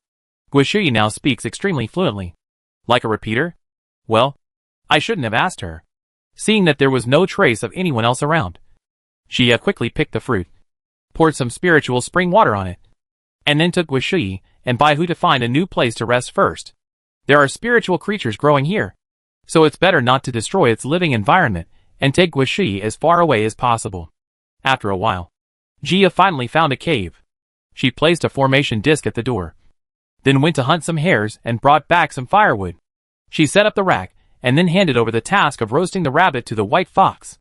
Xia brought the wanling fruit to the Sea of Consciousness and placed the wanling fruit on the cover of the book. The wanling fruit contains extremely strong spiritual power and can be taken by monks regardless of their attributes. And this fruit, if it reaches 1,000 years, can allow a monk in the transformation stage to advance to the next level. This is a real treasure. Something that monks would snap up. She didn't expect to get it so easily. Xia still felt that it was not real. But this 10,000 spirit fruit must be of great help to Shu Shu. Xia waited quietly, hoping that Shu Shu would wake up soon. The wanling fruit was gradually absorbed by Shu Shu, leaving no last trace. About a quarter of an hour later, the book suddenly erupted with a dazzling light, and the pages of the book turned over a dozen pages. After a while, the light gradually disappeared. How are you, Shu Shu? Xia happily looked at Shu Shu, who woke up and asked excitedly. Master, I have now returned to the innate spiritual treasure. Shu Shu was very moved. He didn't expect that the master would give it such a precious thing as the wanling fruit. Now it is not only awake, but has also returned to its innate spiritual treasure state. And there are many more things in its mind than before. It's just that there is still a long way to go to restore the sacred weapon. Really? That's great. Xia felt sincerely happy, but also a little apologetic. Shushu has been with him for so long. And only now does he have an innate spiritual treasure. I still need to work hard to raise these little guys well. By the way, Shushu, why do I feel that after my luck was robbed, I started to get lucky instead? Jia asked her inner question. Shouldn't this kind of treatment of casually encountering a spiritual stone mine and picking up treasures while walking should be given to Tiandao's own child? When he robbed your luck, I used some tricks. What he robbed was your bad luck, not your good luck. Similarly, the luck he robbed during the sacrificial activities was all poured into you. Shushu explained that this was also the reason why it fell asleep. At this time, Shio finally understood the reason why Shushu fell asleep. She walked to Shushu, stretched out her hand, and touched Shushu gently. This is her little baby. Then he must have a headache now. Jia couldn't help laughing as she imagined the high priest's unlucky appearance. Chapter 981 Rules of Heaven. Shushu was very shy while being touched by Jiao, and hummed in a very small voice. But will there be any problems if you instill the stolen luck into my head? Jia frowned. This kind of luck gained from evil magic is not a good thing. No, because he took the initiative to rob and instill it. The cause and effect are all on him, and have nothing to do with you. Shushu's words reassured Jiao. TSK, then I'm going to be screwed by heaven in the future? Ji Yao shook her head proudly, thinking that she was going to take the route of blowing up the heroine of heaven. Don't even think about it. Shushu looked at her proud look and poured cold water on her. People's luck is uncertain, and plundering luck is only temporary. So he plunders it once a year. The luck of most monks has a certain destiny. Even if it is changed by certain circumstances, it will slowly return to balance. You mean, my good luck is only for a short period of time? Is it the same for the high priest if he is unlucky? Jia curled her lips. She could have average luck, but she wanted the high priest to be unlucky all the time. Yes, this is the law of heaven. After all, we cannot let the world go into chaos. Just because our luck has been robbed, something may happen to the monks during the period of unrecovered time. This is something that heaven cannot intervene in. Shushu said to Jiu is popular science. After all, she has only stayed in this world and does not understand the way of heaven. Each world has its own way of heaven and different rules of heaven. However, the way of heaven must also abide by some rules and cannot interfere with the lives in the world at will. Otherwise, the destiny of the world will decline and eventually collapse completely. And this is also the reason why Tian Dao did not take action against Jia at the beginning and could only rely on the tribulation. I see. This was indeed the first time Jia had heard that the law of heaven also had rules. No wonder sometimes the children of fate were so bad, and the law of heaven still tolerated them, because they cannot intervene at all. Oh, by the way, now I have a big trouble. Jia suddenly thought of Guishui, who was outside. Shushu had noticed Guishui a long time ago, and knew what Jia was going to ask without Jia opening her mouth. That blood bead is all the energy and blood that Hanba had during her lifetime. It is also part of the essence of the sun and moon that she absorbed during the period when she was forming Hanba. Shushu looked at the blood bead huddled in the corner. You mean if you give this blood bead back to her, she can have her own consciousness? Jia picked up the blood bead and held it in the palm of her hand. Shueju rubbed Ji Yao's palm affectionately, full of attachment. Jia smiled. This blood bead had helped her through many difficulties along the way, allowing her to reach the current level of physical training. Yeah. Shushu said something and stopped talking. How to make a decision depends on the master himself. Little Shueju, I really appreciate you for helping me so much during this period. But now, it's time for you to return to your true master. Ji Yao looked at the blood beads in her hand reluctantly. The blood beads understood Ji Yao's meaning, and reluctantly flew up from Ji Yao's hand, circling around her. Ji Yao grasped the blood bead again, and pulled it out of the sea of consciousness. As soon as the blood bead came outside, Guishui immediately looked towards it, and stared at it intently. Shueju also sensed Guishui's aura, and jumped excitedly in Ji Yao's palm. Chapter 982 Returning the Blood Beads. Little blood bead, go quickly. Ji Yao finally reached out to touch the blood bead, and then extended her hand to Guishui. At this time, Guishui stopped imitating her movements and just stared at the blood beads without any reaction. Blood beads jumped up from Ji Yao's hand, flew to Ji Yao's cheek, and rubbed it reluctantly. Ji Yao's heartwarming smile was the right thing to do to make it return to Guishui. The blood beads entangled Ji Yao for a while, and finally came to Guishui's eyes. Guishui stretched out her hand blankly and grasped the blood bead. At this moment, the blood beads disappeared from her hands and entered her body. Suddenly, countless qi and blood filled her body and began to penetrate into her flesh and blood. Guishui sat blankly, still holding the blood bead in her hand. Shoo shoo! Can she recover her memory like this? Ji Yao was sincerely happy for Guishui. The cause and effect between herself and her cannot be explained clearly in 2 or 3 sentences. No! She will only slowly regain consciousness and gradually regain her consciousness. Whether she can recover the memories of her life depends on the fate. Shushu felt a little reluctant to see his former friend leave like this. But more than anything, he is proud of his owner. His owner has always been the same person he met at the beginning and has never changed. Ah! Jia whispered in surprise. She thought Guishui could be herself. But it's better not to recover the memory. It's better to bury such painful memories forever. She looked at Guishui and saw that it would take a long time for the energy and blood to be absorbed. Jia chuckled and immediately came to the roasting pile. Beautiful girl! Try my roasted meat. You must have never eaten such delicious meat. The white fox wanted to show off his abilities and quickly waved his paw towards Ji Yao. TSK. Then I'll have to give it a try. Jia took out a rabbit, took out the tableware from the storage ring, and divided the rabbit meat into many small pieces. The taste is not bad. Loud bye. I have it for you. Jia ate a piece of rabbit meat and gave a thumbs up to the white fox. Of course. Don't even look at who the young master is. Bai Hu raised his head, and his barbecue movements became much smoother. Jia suppressed a smile. This little fool could only praise him for a long time. From now on, he would be responsible for the barbecue. Huh? How could it be? Zishu, I noticed Guishui's aura. Wei Ziyue stood up excitedly in Fang Zishu's sea of consciousness. What? Master, are you talking about the drought demon? Fang Zishu's eyes lit up. He had been looking for the drought demon for so many years, and wanted to make her his puppet corpse. That's a drought. But how could she have breath? She is obviously dead. Wei Ziyue murmured. Guishui obviously died in his hands. How could she regain the breath of her life? Originally, he was worried about not being able to find her. But now, it's great that she has completely lit up a guiding light for him. When he killed her, he used the special method of controlling the corpse. As soon as her breath appeared, he could find her anywhere in the world. It's just that I don't know what happened. So I need to be more careful. Master, where is she now? Let's find her quickly. Fang Zishu was even more excited than Wei Ziyue. As long as he contracted with Han Bao, he could walk sideways in Chiffon continent. Chapter 983 The Wise Guishui. Southern Territory. Wei Ziyue narrowed his eyes, thinking of Guishui 10,000 years ago. Long time no see. Guishui. On the other side, Guishui finally absorbed most of the energy and blood. Gurgling, there was a sudden and obvious sound from her stomach, which made Jiu stunned. Are you hungry? But are you hungry? Come and eat this. Jiu handed the plate in her hand to Guishui. Guishui looked down at the plate, then looked up at Ji Yao, her eyes full of ignorance. Jiu reacted for a moment, then remembered that Guishui had just become wise. And now she is just a baby who is babbling. Here, let me teach you. Grab this with your hands and stuff it into your mouth. Jia demonstrated by herself.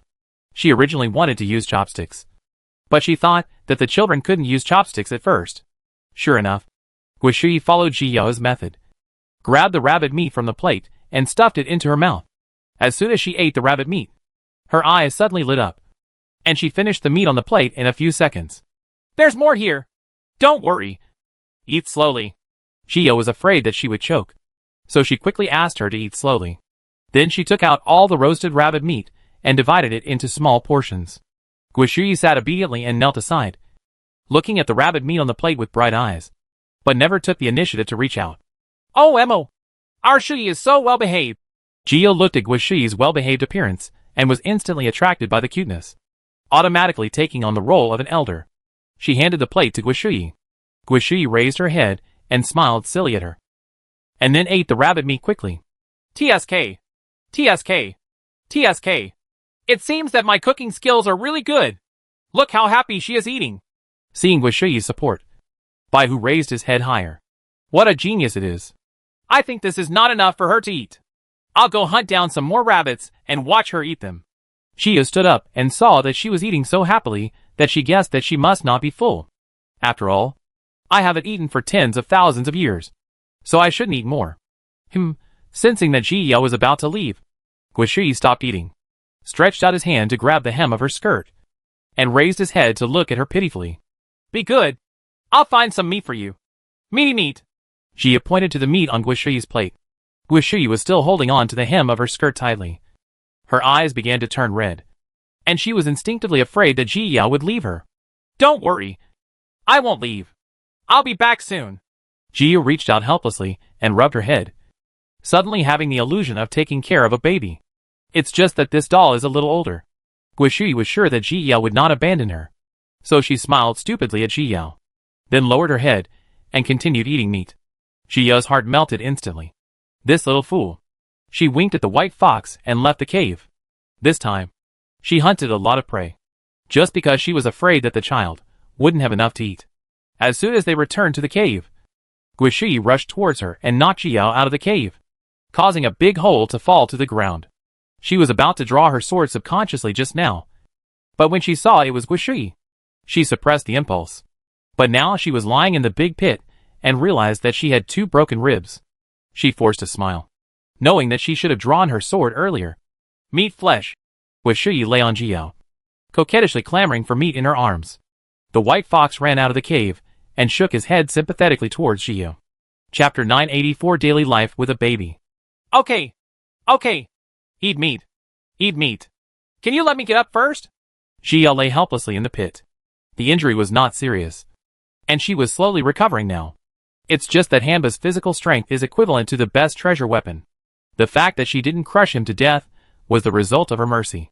Guishuyi obediently got up from Ji Yao and smiled silly at Ji Yao again. Ji Yao stood up from the ground, glared helplessly at the giggling Guishuyi, then stepped forward and gently held her hand, leading her towards the cave. Don't bump into me like this next time. You know? Ji Yao said patiently to Guishuyi. Guishuyi turned her head and looked at Ji Yao aggrievedly. This was her way of expressing her love. Ahem. It's not impossible. Just a little gentler. Ji Yao was stared at by her big accusing eyes, and her heart softened. Guishuyi nodded happily, jumping up and down and pulling Ji Yao towards the cave. Ji Yao smiled fondly. Although Guishuyi was smart, she still retained some things from her life, such as being able to understand her own words. These are things that real kids can't do. Back in the cave, Bai Hu shouldered the heavy responsibility of barbecue again, while Ji Yao sat next to Guishuyi. Shu, how can we make Guishuyi control her anger? Ji Yao asked Shu. When she went out just now, she found that a lot of vegetation outside had begun to wither. The monks themselves have a certain amount of spiritual defense, so the fire is innocuous. But these ordinary plants suffered. I have a technique here that allows Hanba to learn how to control the power in his body. Shu transmitted the technique to Ji Yao's soul. Okay, let me give it a try. Ji Yao withdrew from the sea of consciousness, took out a blank jade slip, and burned the entire technique. Come here. I'll teach you how to read. Ji Yao asked Guishuyi to come closer and began to teach Guishuyi word by word.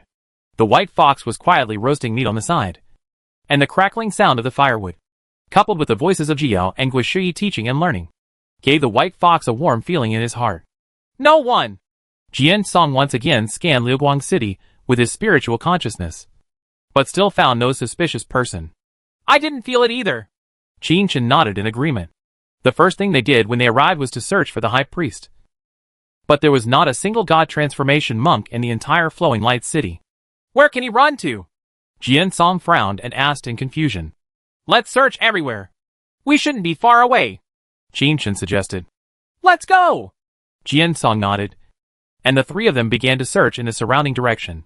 After the 3 people left, Lu Ruoshi breathed a sigh of relief. Unexpectedly, 3 monks in the divine transformation stage suddenly arrived. The reason why Liuguang City, has not developed other industries is because she is afraid that if the development is too good, it will attract the covetousness of high-level monks. City Lord! A disciple's voice suddenly came from the door. Come in! Lu Ruoshi regained her composure and sat at the desk. City Lord, I wonder if the high priest is back. Sitong asked hesitantly. No. Lu Ruoshi's expression was cold. I'm afraid the person she wanted to ask was not the high priest. That's it.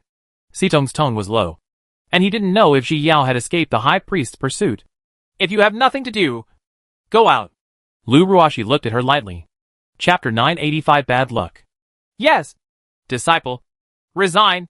Siton withdrew knowingly. When Luruashi saw her leaving, she immediately used her spiritual consciousness to communicate with the high priest. Where are you? Bah! I don't know where I am. The high priest glanced at the useless place around him and spat out the sand in his mouth angrily. He knew that he was going to be unlucky.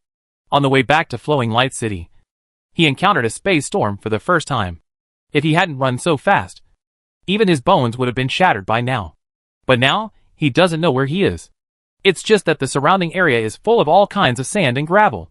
And the air is very hot, making him, a monk, start to sweat. Don't come back recently. There is a cultivator who is looking for you. Luruashi didn't know the situation of the high priest. Since he started practicing independently, he can no longer control him at any time and knows everything about him. A dangerous light flashed in Luruashi's eyes. No matter how high her cultivation level was, she couldn't completely break away from her belongings. When the high priest heard Luruashi's words, he frowned in surprise.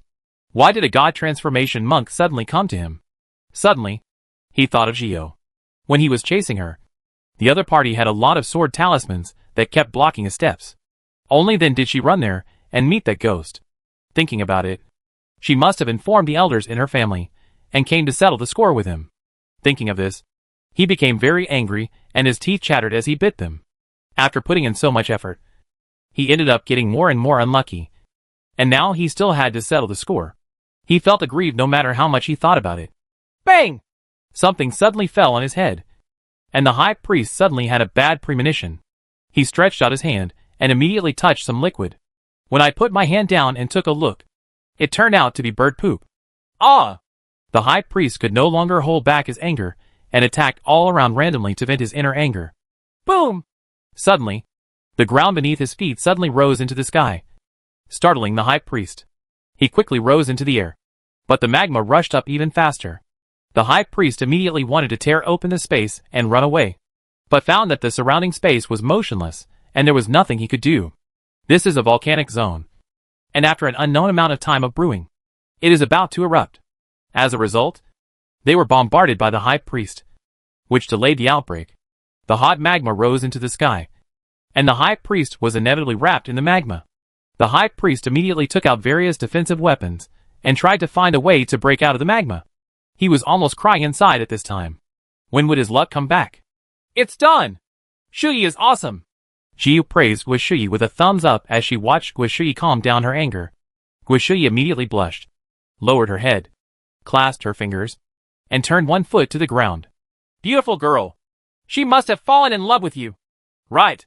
The white fox jumped on Ji Yao's shoulder and teased with a flick of its tail. What are you talking about? Gio hit it on the head in a funny way. Hee hee. I'm not joking. The white fox grinned slightly obscenely. It had seen it before in its ordinary life. Such shy movements from women were usually done to their sweethearts. Okay. Haven't you grilled the barbecue enough? Gio raised her eyebrows, deliberately scaring the white fox. No. No. No.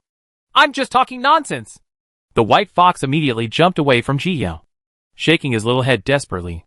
Chapter 986 Luminous City. In the past few days, it has been roasting meat without stopping. The beasts nearby are almost finished by the beautiful girl. The white fox looked at Guishuyi warily, fearing that she would yell for meat again.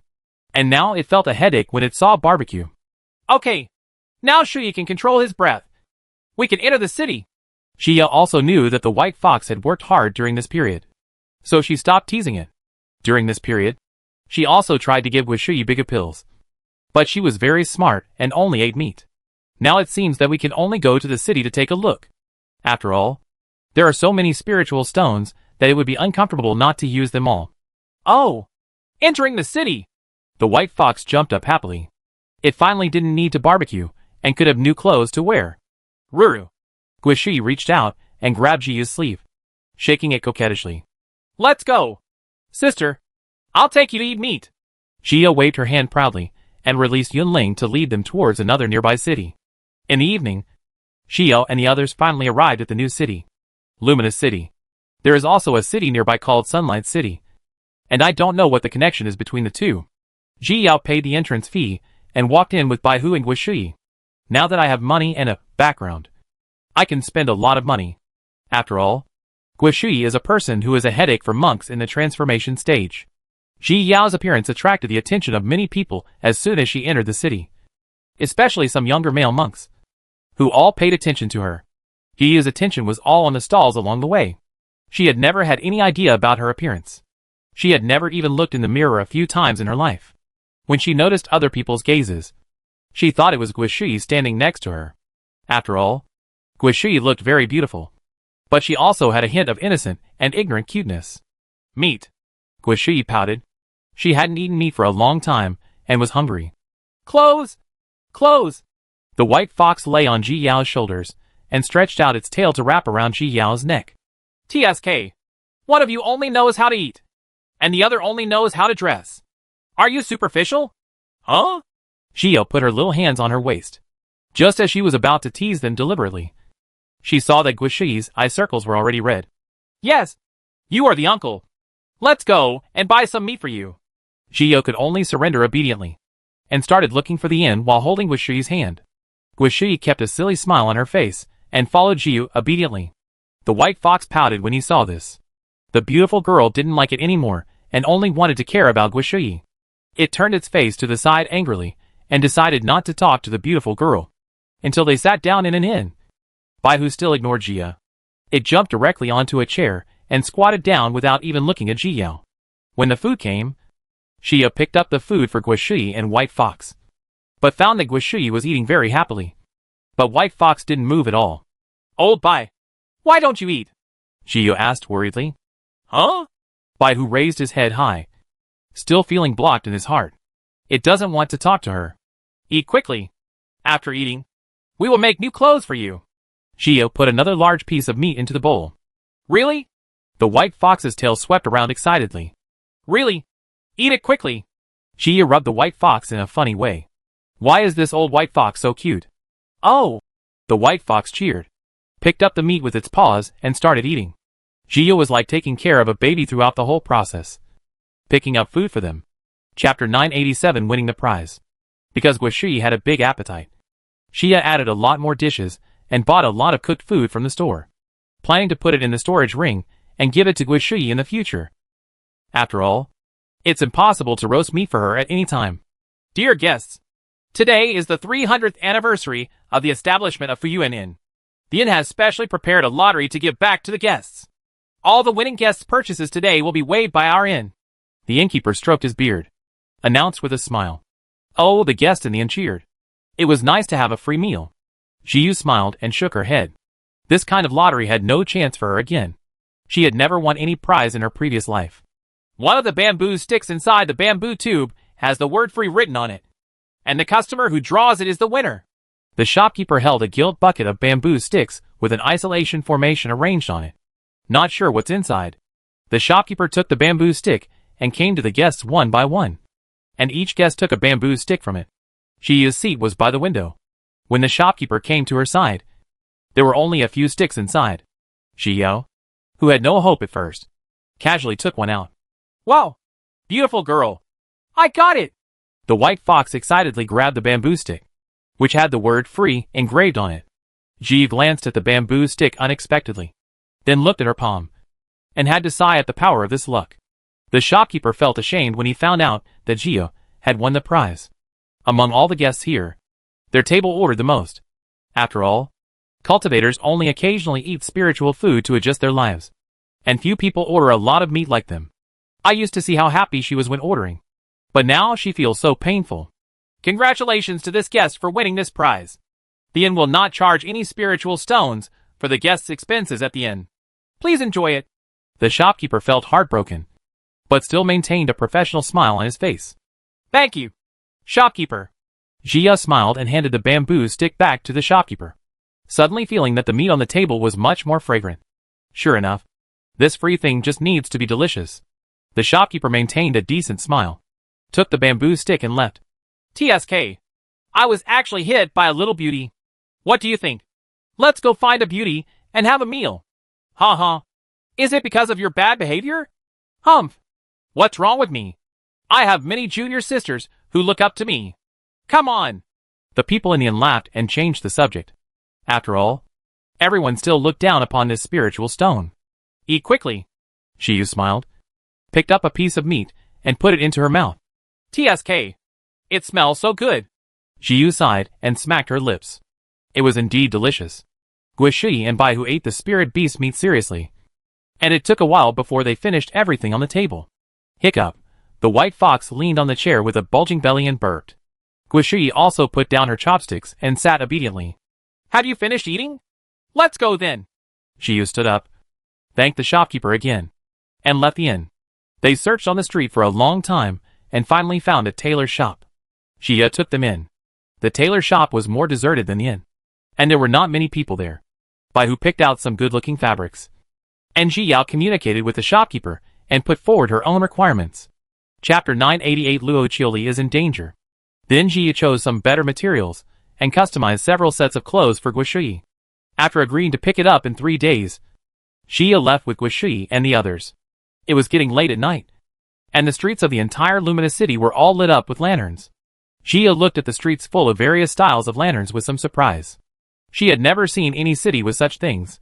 Usually in cities in the cultivation world, lanterns are lit at night, or luminous pearls are placed. It's so beautiful. Ji Yao couldn't help but sigh as she looked at the beautifully crafted lanterns, the bustling streets, and the bright moon in the sky. Pretty. Guishi also imitated Ji Yao in speaking. Ji Yao smiled and took her to visit the night market.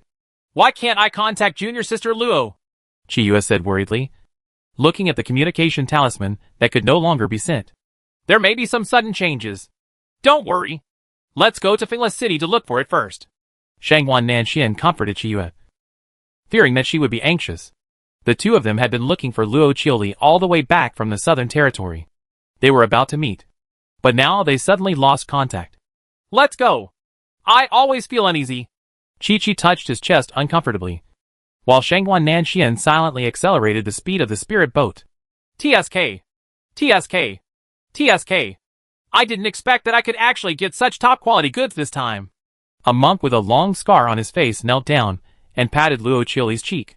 Luo Qiuli had already lost consciousness at this time, and her hands and feet were tied up with immortal ropes. You did a good job. This is your reward. Another thin male cultivator threw a storage bag to a little boy. Thank you. The little boy took the spirit stone and ran away without even looking at Luo Qiuli. TSK. TSK. This woman is so vigilant. I let her escape several times, but she ended up falling into the hands of a child. The scarred male cultivator sneered. They had been eyeing Luo Qiuli for a long time. They followed her all the way, and soon determined that she was a member of the family, who came out to make a living alone. They tried twice, but she ran away both times. But what's the use? In the end, it didn't fall into their hands. So women are the stupidest. The thin male cultivator smiled coldly. These women who thought they were kind thought they were helping others. But in the end, they were deceived. Ha ha. You have to be stupid so that we can do business. The scarred male cultivator laughed loudly, and then hugged Luo Qiuli. We can make a lot of money again this time. The scarred male cultivator glanced at Luo Qiuli in his arms meaningfully, and then left the place with the thin male cultivator.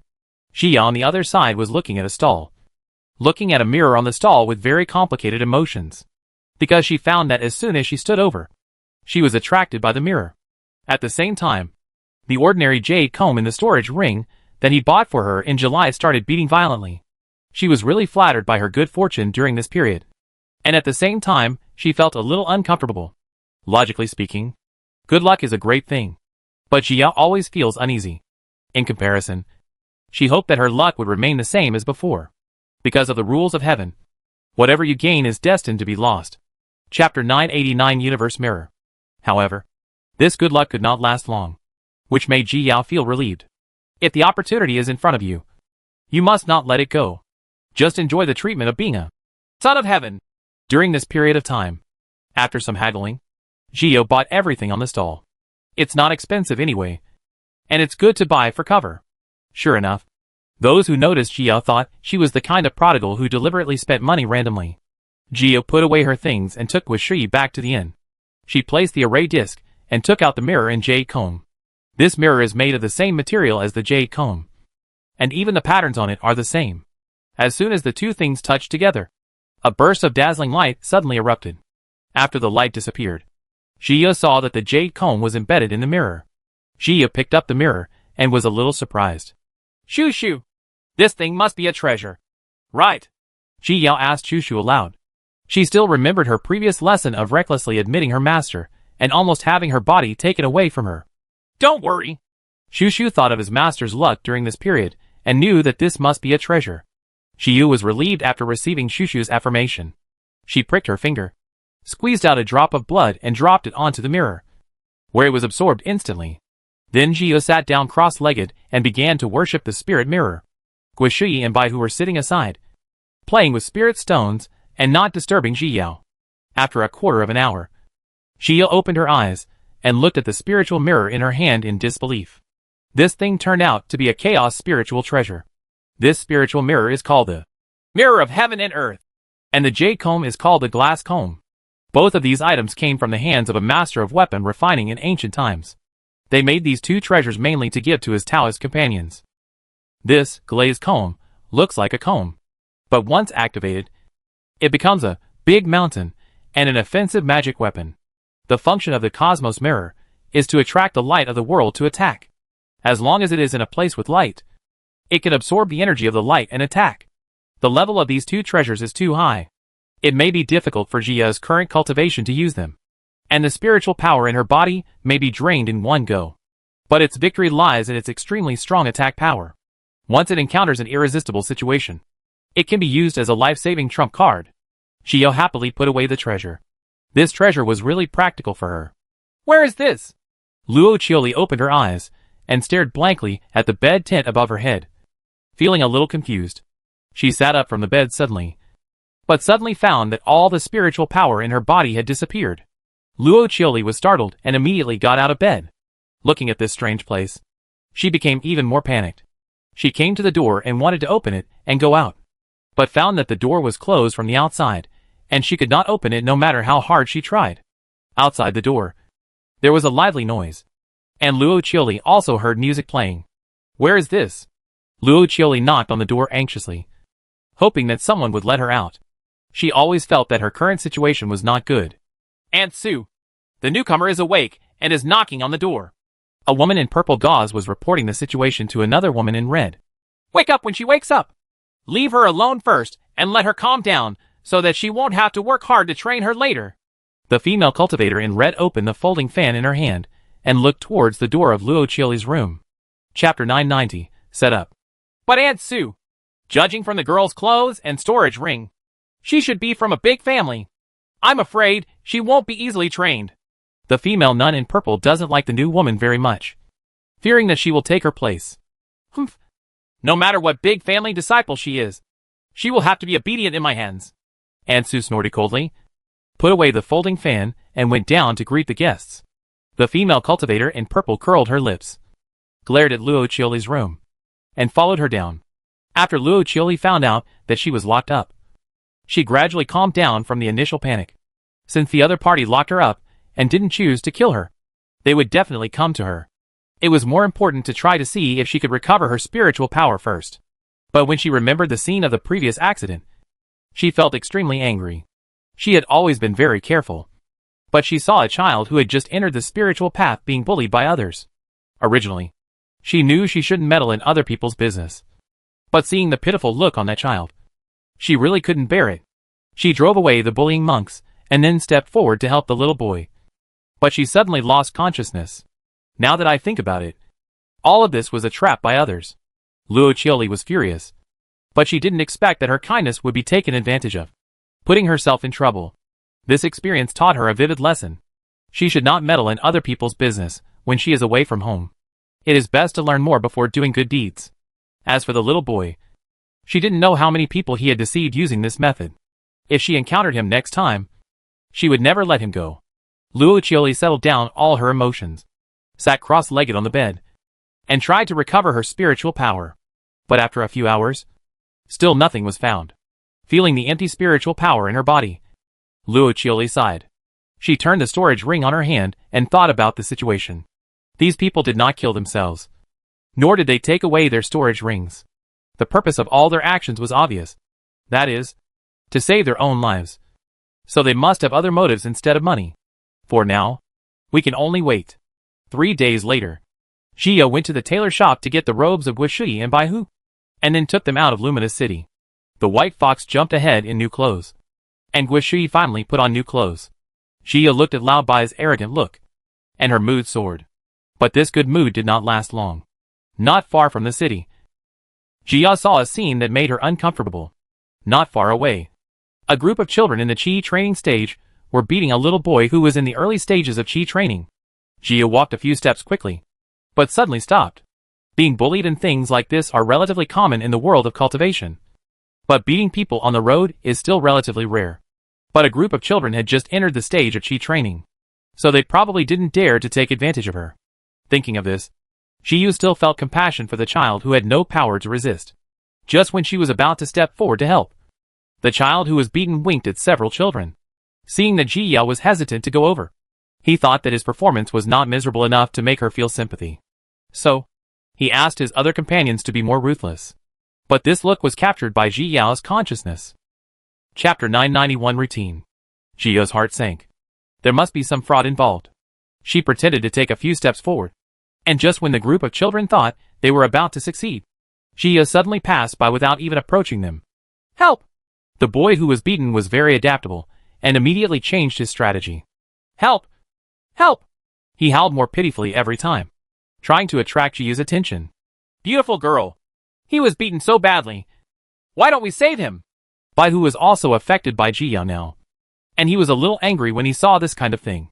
Jia stopped when she heard this, and turned back to look at the children. Who is behind you? Jia looked at them indifferently, her consciousness locking them firmly. Sure enough, as soon as she finished asking the question, the expressions of the children suddenly became unnatural. Don't tell me! If you don't tell me, I'll leave! Jia curled her lips. Originally, she wasn't sure what these people were doing, but they were definitely not well-intentioned. But as long as you don't get fooled, they pose no threat to you. Senior, here's the thing. I got a treasure before, but they found out, and they forced me to hand it over to them. The beaten child was covered in injuries, and lay on the ground with an angry look on his face. Humph! The baby is ours. How can you be worthy of a waste? The other children reacted instantly, kicked him hard, and threatened him viciously. Ji Yao raised her eyebrows. Her acting skills were pretty good. Stop acting. If you don't practice well at such a young age, you will lie to people all day long. It's a waste of your qualifications. Jia didn't intend to waste any more time. Although she knew that these children were abnormal, she had no conclusive evidence, and it was difficult to deal with them. And there is an unwritten rule in the world of cultivation, which is not to attack children casually, unless the other party endangers your life, or has a lot of hatred towards you. Since it's not easy for me to settle accounts with them, there's no point in wasting time. Forget it this time. If I see you lying again next time, I won't be polite. Jia released her golden elixir stage aura, frightening several children to the ground. Jia warned them, turned around and left with Guishui and the others. Bah! I actually met a thorn. The boy who was beaten stood up and spat angrily in Jia's direction after she walked away. Isn't that right? I look like a pretty woman, but I didn't expect her to be so hard-hearted. Well, I thought I could make a fortune, but we haven't had any business for months. Yes. The little boy who was beaten took out the communication charm and sent it out. They failed in this mission and need to report. About half an hour later, 2 monks rushed over. They were the ones who had targeted Ji Yao in Jioding City. How could it fail? The peak golden core cultivator glared at the children with angry expressions. This trick has been tried and tested many times, and there are few who have not fallen for it. The failure this time must be because they did not perform well. Their Blowing Fire Gang is spread throughout the Southern Territory, and everyone is recruiting such children everywhere to deceive the trust of the female cultivators, and then sell them to the Chufeng Pavilion. That is the happy house, and the golden cave in the world of cultivation. A better female cultivator can be worth tens of millions of high-grade spiritual stones, which is a fatal temptation. Chapter 992 Treatment of the Heroine. Most of the female cultivators would feel sympathy, and these children's cultivation level was too low to arouse their wariness at all. But they helped them capture many female cultivators. A few days ago, I heard that the 14th Regiment had just sold off a top-quality woman, and had made 30 million high-grade spiritual stones from her. He originally thought that their luck was coming, but he didn't expect to be found out. We are still performing as usual. I don't know how she saw it. The boy who was beaten shrank his neck. When the two men found him, he was not willing to do such an unconscionable thing. But the other party threatened him that if he didn't do it, he would kill him. If he did it well, there would be spiritual stones to come. Later, he got lost in this life of easily earning spiritual stones. Humph! Since they can't do it, we have to take action. Another man in green snorted coldly. It's just a golden elixir stage, so it's a big deal to spend more energy. But I can't see through the person next to her. The peak golden elixir cultivator is not afraid of Jiyao, but afraid of Guishui.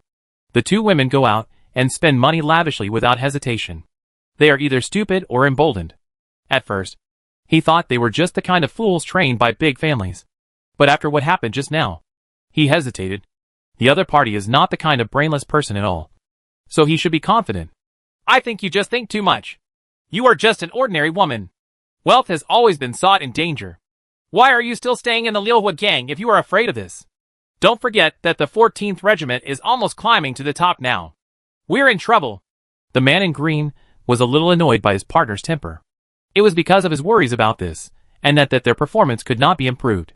If this continued, they would no longer have any status in the Liuhua gang. Okay, let's fight this time. Jean Danfeng's heart tightened when he thought of the 14th group. The rotation of deputy gang leaders has only been in the past few years, and he must fight. Let's go. They must not have gone far. The man in green breathed a sigh of relief. Fortunately, this man didn't knock a muscle to the end. The two took out their flying magic weapons and chased in Ziya's direction. The group of children had no choice but to return to their residence. It seemed that they would be without food for a few more months. Xia was on her way, because it was not too far from the next city. So she did not take Yumling, but walked. Of course, the real reason is that the white fox is clamoring to show off its new clothes. Along the way, many monks have noticed it. Xia was suppressing laughter all the way. Lao Bai thought others were envious of her new clothes. But in fact everyone looked at her, as if she was mentally retarded. However, it has no self-awareness, and is very narcissistic. Hey, what a cute fox. Brother Ming, I want that fox. The specialness of the white fox caught the attention of a girl in pink. She stretched out her hand, and pulled the arm of the man next to her to express her thoughts. Xia looked over and found that it was a little girl who had just established a foundation. About 20 years old. Next to her stood a male cultivator in black, with outstanding appearance. But the expression on his face was quite impatient. Hearing the pink-clothed girl's request, he pulled out his hand in disgust and walked to Jiyao. How much does this fox cost? I bought it. Jiyao was quite speechless. She had the luck of the heroine. So she also had to experience the heroine's experience? Chapter 993 Zichai is coming. Xiyao is already very familiar with this kind of development routine. The heroine who is willing to die is interested in the heroine's spiritual pet and wants to pay for it. Naturally, the heroine refused to sell it, but the female supporting character insisted on buying it. From then on, the two became enemies and started to fight back and forth. And there will definitely be a man next to the female partner who is seeking death. They will either become the woman's enemies or her admirers. Of course, admirers are more likely. Jiyu blinked helplessly. She was not interested in this kind of routine at all. But she had to cooperate with it. It's my friend. I won't sell it for any money. Xia recalled what the heroine usually said. You have already told me that I want to buy it. Why don't you sell it? Do you know how many people want to sell their spiritual pets to me? I like your spiritual pets because I think highly of you. The girl in pink clothes has a bad temper. Rushed directly in front of Jiyao. What are you talking about? You ugly woman? You are like this, but you still want to buy me from me. Bah! The white fox had already exploded. It jumped on Jiyao's shoulder and waved its claws angrily. You? The girl in pink clothes had never been scolded like this before, and she burst into tears immediately. Jia pursed her lips and tried her best not to laugh. After all, everyone was crying. At this moment, Jin Ming suddenly felt that the white fox was pretty good and could actually cure this annoying spirit. He had long been so annoyed that he couldn't bear it. But since the two families were from aristocratic families, he could only endure it. Because of the white fox. He even liked Jiyao. The more I looked at her, the more I realized that her beauty, coupled with her cool temperament, was really attractive. Jiyao was stunned by his eyes. She was not surprised at all by such an old trick. Okay, let's go! Jiyao nodded towards them coldly, stepped away from them, and planned to leave. But the girl in pink clothes only focused on crying and didn't stop her. The matter had been resolved. But Gia suddenly felt a sense of crisis, which was a warning from heaven. She was startled, grabbed Guishi and hid aside. Boom! The place where she was just now was suddenly hit by a spiritual hammer, creating a large crater several feet deep. Gia turned around, originally thinking that it was the two people who had just struck. But when she was about to fight back, she found that the two of them had also hit aside. At this time, two figures appeared in the air. Gia looked up and found that the two men were staring directly at her, obviously coming for her. But she was certain that she had never seen these two people before. Oh, she is indeed a beauty. Only then did the man in green finally see Ji Yao's appearance clearly inside. Even after seeing so many beauties, he had to admit that the person in front of him was truly stunning. This time, they made a fortune. Are you the people behind those children? Jia thought for a moment, and only thought of this possibility. I just taught that group of people a lesson, and someone immediately caught up with me. Yes, it's very smart. But since you won't be fooled, we have to do it ourselves. The man in green couldn't wait. What are you doing? Bullying a woman? The girl in pink suddenly asked. Jia looked over in surprise, but she didn't expect that she would speak for herself. Why? Are you envious? Don't worry. We will take you away together and let you experience what a woman's true happiness is. The man in green looked at the girl in pink with malicious intent. Chapter 994 Complete Abuse. Shut your stupid mouth. The girl in pink was furious and pointed at the man in green. What did you say? The man in green narrowed his eyes dangerously. Are women so arrogant now?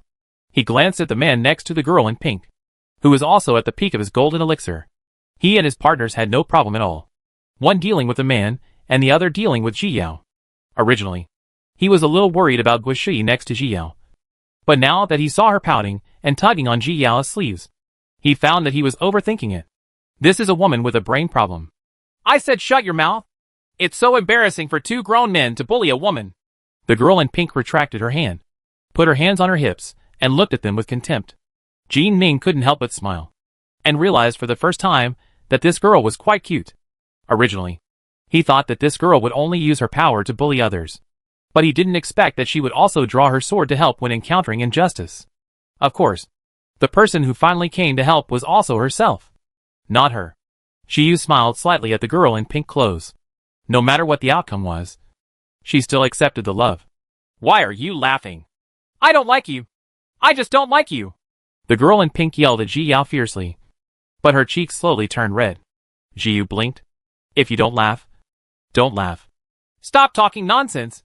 Let's do it. The peak golden core cultivator spoke out at this time. The longer it was delayed, the easier it would be for problems to arise. Okay, you deal with that man. Leave this woman to me. The man in green nodded and assigned the work. The peak Jean Dan cultivator nodded and attacked Jean Ming directly. Jean Ming didn't take it to heart at all. He had beaten him to the ground in the early stage of nascent soul. Who was this guy? He took out the magic weapon, swirling slash, and immediately faced him. The girl in pink was watching the battle excitedly, shouting, Brother Ming, beat me to death and let them bully women. But the man in green smacked Ji Yao with a hammer. Seeing that Ji Yao was motionless, he smiled coldly and thought it was so powerful. But he was frightened as soon as he made the move. Just when his spirit hammer was about to fall on Ji Yao, the woman next to her suddenly stretched out her hand and grabbed it directly towards the spirit hammer. Soon, Guishi caught part of the spiritual hammer, and she squeezed it gently, and the entire spiritual hammer instantly turned into powder. Poof! The magic weapon of his life was destroyed, and the man in green was counterattacked. He spat out a large mouthful of blood and fell from the air. He looked at Guishi in disbelief. What kind of monster is this? Guishi stepped forward and came to the man in Xingyi, still maintaining a confused expression on his face. Heard Jiao. Bad guy, Guishi muttered, then bent down and grabbed one of the legs of the man in green. The man in green suddenly felt something bad. He was thrown up high in the blink of an eye, and then hit hard to the ground. Boom! He directly smashed a crater into the ground, and two of his ribs were instantly broken. Before he could react, he was thrown up again and then hit down again. Several people who were still fighting were startled by such a loud movement. The cultivator at the peak of Golden Core panicked when he saw his partner being tossed around like a piece of rag. Who is this woman? The white fox was sitting on Ji Yao's shoulder, watching with Shui beating people. And its furry tail tightened even more. Chapter 995 Mighty. Old Bai. Do you want to strangle me to death? Ji Yao had to remind her when she noticed that the white fox's tail was getting tighter and tighter. She didn't want to be the first monk strangled to death by her spiritual pet. Hee hee. Mistake. Mistake. The white fox smiled awkwardly and loosened his tail slightly, just looking at the man in green being beaten repeatedly, by who still shuddered. During this period, I have been bullying Guishui a lot. Will I also suffer such a beating? Ji Yu looked at Guishui with admiration. This was the first time she had seen Hanba take action. The golden core cultivator was like a rag doll in her hands. When can I reach this level? Soon. The man in green couldn't do it anymore. His soul was already injured, and his body could no longer bear being beaten like this. His aura became weaker and weaker until finally it disappeared completely. He was actually beaten to death. Thank you, Shui, for your hard work. Shui is so amazing. Ji praised Guishui. Guishui smiled silly and became shy again. The peak golden elixir cultivator was frightened out of his wits now, and his partner was really suffocating to death. When he saw Ji Yao and the others focusing on him, his heart trembled, and he couldn't help but turn around and run away. Ji Yao slashed at him with a huge sword, causing his fleeing figure to pause for a moment, just as his throat was cut by Jin Ming's spinning slash. As soon as the time attribute disappeared, he fell from midair and completely lost his life. Jin Ming glanced at Ji Yao in surprise. If his guess was correct, was that the attribute of time just now? But he didn't expect that such a stunning beauty was actually a sword cultivator. Brother Ming, you are so awesome. The girl in pink clapped her hands excitedly and praised when she saw the peak golden core cultivator being killed. Her brother Ming is amazing. Thanks to this fellow Taoist for helping me. Jin Ming looked at Ji Yao with a smile. Humph! She doesn't rely on others. The girl in pink curled her lips and said angrily, Thank you, fellow Taoist, for helping me. Jia took the initiative to salute Jin Ming with her fists raised, although she could also deal with the enemy. Others helped her after all. Fellow Taoist, you don't have to be polite. It's just that it's not safe for a weak woman like you to walk outside. Otherwise, Jin Ming Gang was about to send out an invitation to go with him when he saw Guishui beside him. The rest of his words died in his throat. Ahem. Jia coughed lightly, and then said, I still have something to do, so I won't stay any longer. Fellow Taoist, take care. Jia cupped her fists and saluted again, picked up the man's storage bag, then turned around, pulled Guishui, and left quickly.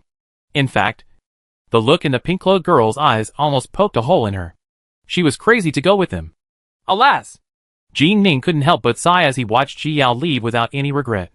I finally met a woman I admired. But she left just like that. Brother Ming, why are you looking at her all the time? The girl in pink pouted dissatisfied. Brother Ming is her future Taoist companion. I didn't see anything. Jin Ming rubbed his forehead with a headache. This girl was not bad in nature, but he just couldn't bear her personality. How to get rid of her completely? Then let's go. I want to buy a fox that is 100 times more beautiful than that fox. The girl in pink clothes still remembered the white fox, and secretly decided to buy a fox that was better than the white fox. Chapter 996 Spring Breeze Pavilion. On the other side, Luo Qiuli finally saw other people. TSK. Those eyes are really beautiful. Ansu kept looking at Luo Qiuli up and down, and she had already started to price her first night in her heart. When it was first sent to her, she was shocked by the girl's appearance. Now that she saw her eyes, she felt that it was wise to buy her. Who are you? Luo Qiuli asked with an ugly face as she looked at the scantily attired woman in front of her. In the world of cultivation, although female cultivators also love beauty, few would dress themselves up like this. Me. Just call me Aunt Sue. Aunt Sue didn't care about Luo Qiuli's attitude at all. Every girl who just came in was very tough. But in the end, she still couldn't make her docile. Why did you arrest me? Luo Qiuli frowned in confusion. You can't say that. We are preparing to let you enjoy your happiness, not to arrest you for anything. Aunt Sue sat down on the chair and flapped the feather fan in her hand. Let's go. Aunt Sue will take you out to see the world. Aunt Sue saw the uncomprehending look on Luo Qiuli's face and understood that these disciples of the big family had not been exposed to these dark sides. Bring this with you. She stretched out a hat to Luo Qiuli to isolate her from spiritual detection. Now she still needed a sense of mystery. But she couldn't just go out like this. Luo Qiuli took the bamboo hat and held it tightly. She always felt that she would see something bad happen next. But this is better than staying in the room without knowing anything. Luo Chioli put on her bamboo hat and followed Aunt Sue out of the room. The moment she stepped out of the room, Luo Chioli realized that she was locked by several rays of consciousness, which must have been to prevent her from escaping. Her heart sank, and she followed Aunt Sue step by step. She was on the second floor at this time. The entire building covered a very large area and was filled with the sound of silk music everywhere. Luo Chioli looked into the hall on the first floor and saw a very large stage in the hall, on which a scantily clad woman was dancing. What she couldn't accept even more was the women sitting or lying in the arms of the male cultivators in the hall.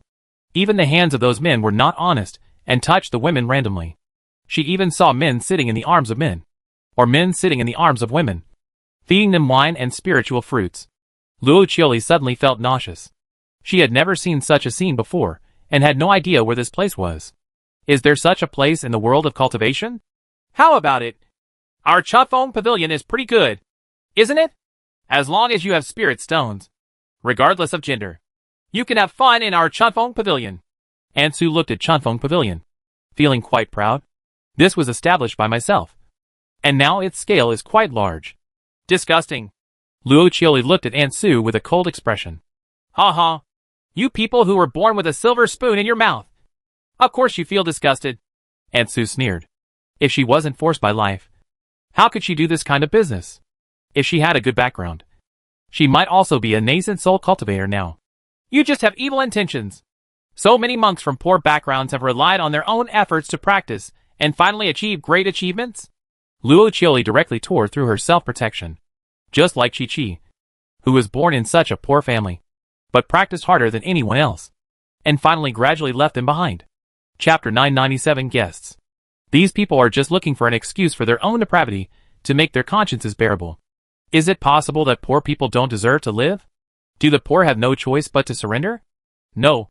If a person is poor and his ambition is not poor, then you are a rich person. No matter how rich you are, it will be in vain if you don't have a positive and hard-working heart. Therefore, the most important thing for a person is spiritual wealth. Humph! I'm too lazy to talk to you. Take a good look and study for yourself. In 10 days it will be time to auction off your first night. Aunt Sue's face looked a little unnatural for a moment, but it returned to normal in the blink of an eye. I will never obey. At worst, you will kill me directly. Luo Chioli looked determined. She would never allow herself to do such a thing. Even if she dies, she must stick to her bottom line. Just be tough. Look at those women having fun. When they first came in, they looked exactly like you. What happened in the end? Aunt Sue smiled sarcastically. People will always bow to reality. It's just a matter of sooner or later. Also, our Chufeng Pavilion has people monitoring the situation 12 hours a day. So don't even think about escaping. Of course, if you don't give up, you can also try to escape. It's just that I'm afraid you won't be able to bear the consequences. Aunt Sue whispered into Luo Chioli's ear, then glanced at her and went to the hall to greet the guests. Luo Chioli watched her shuttle among the crowd, dealing with the guests with a smile on her face, and a sense of urgency arose in her heart. She looked around and saw that there was a door at the entrance to the hall, but there were no windows at all in the house she was in just now, and the entire building must be shrouded in a formation to prevent them from escaping. Luo Chioli's heart became heavier and heavier, now that her spiritual power was imprisoned. She couldn't get out the treasure. How could she escape? Brother Nangong, we can be considered brothers now. Since we are brothers, we must share the blessings. A male cultivator wearing dark blue robes patted Nangong Che on the shoulder. He approached Nangong Che and said with a wicked smile, "Let's go. I will take you to a place." Nangong Che raised his eyebrows and followed the man in blue with some curiosity. 3 days later, Nangong Che came to an attic with the words, Chufeng Pavilion, written on the plaque. Chufeng Pavilion? Nangong Che stretched out his hand to touch his chin and murmured, "Let's go!" The male cultivator in blue winked at Nangong Che and walked in first. Nangong Che followed closely, and as soon as he stepped into the main entrance, he discovered that the space formation was used inside the attic.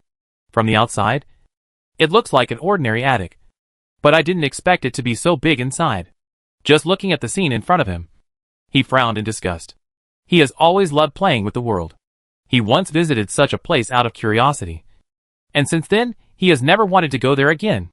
I just didn't expect that there is such a place in the world of cultivation. Oh, Mr. Liu, you are here. Come on. Come on. Recently, a top-quality unopened came to our Chufeng Pavilion.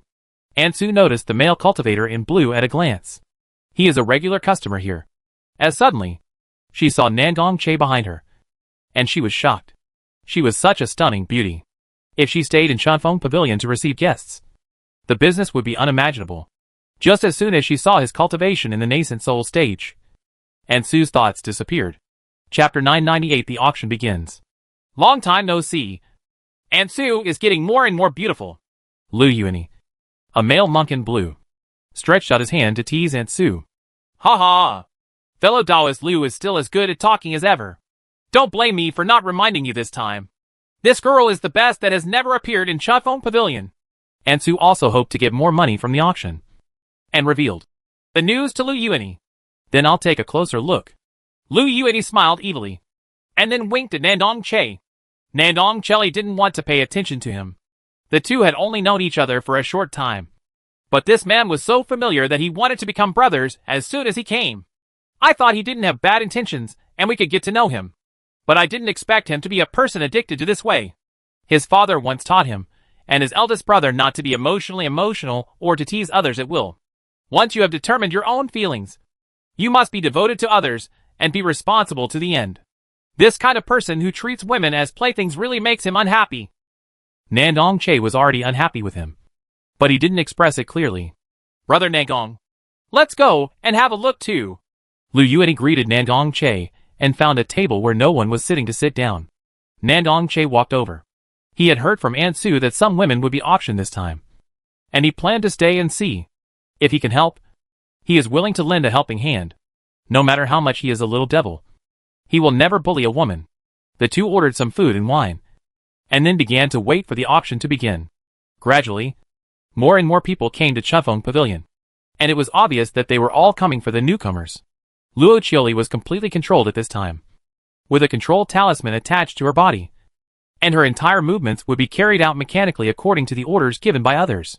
This kind of talisman is very useless, because it can be seen at a glance that it is controlled. But when it comes to Chufeng Pavilion, it's different. Everyone understands this. After all, how many female cultivators in the world of cultivation are willing to do this? Most of them were deceived or plotted against, and some were even tricked by their enemies. But they don't care. They only care about their own desires. Luo Chioli's face turned red with anxiety. She wanted to escape, but she couldn't move at all. Even if she wanted to die, she couldn't do it. She wore a light blue cassock, a white veil, and a simple hosta in her hair, which completely displayed her elegance and refinement. At the same time, the veil gives her a sense of mystery, making people want to see clearly what kind of fairy she looks like. Ansu looked at Luo Chioli with satisfaction. It seemed that she had really bought a treasure this time. She could even imagine how crazy those people were for her. You guys keep an eye on her first. Ansu ordered the two guards from Chufeng Pavilion, and then headed towards the hall on the first floor. She came to the stage in the hall and just raised her hand slightly, and the originally noisy hall suddenly became quiet. Thank you, fellow Taoists, for coming all the way to participate in our auction. You will not be disappointed this time, Ansu said slightly mysteriously. Hurry up and take a look. Yes, Ansu, stop dawdling. We want to see the beauty? Tonight, the beauty is mine. Ha ha, you really have a beautiful idea. The hall became lively again, and everyone had great expectations for the newcomer this time. Chapter 999 Auction. Ansu gestured upward, and the two men appeared with Luo Chioli. The originally lively crowd suddenly fell silent when they saw Luo Chioli appearing. They watched her walk down the stairs step by step, and finally stood next to Ansu, looking at her stiff steps. Nandong Che knew that she was not voluntary, but forced. He looked up into the other person's eyes, and saw the urgency and unyieldingness inside. Fellow Taoists, the highest bidder in this auction will be able to spend a night with our girl.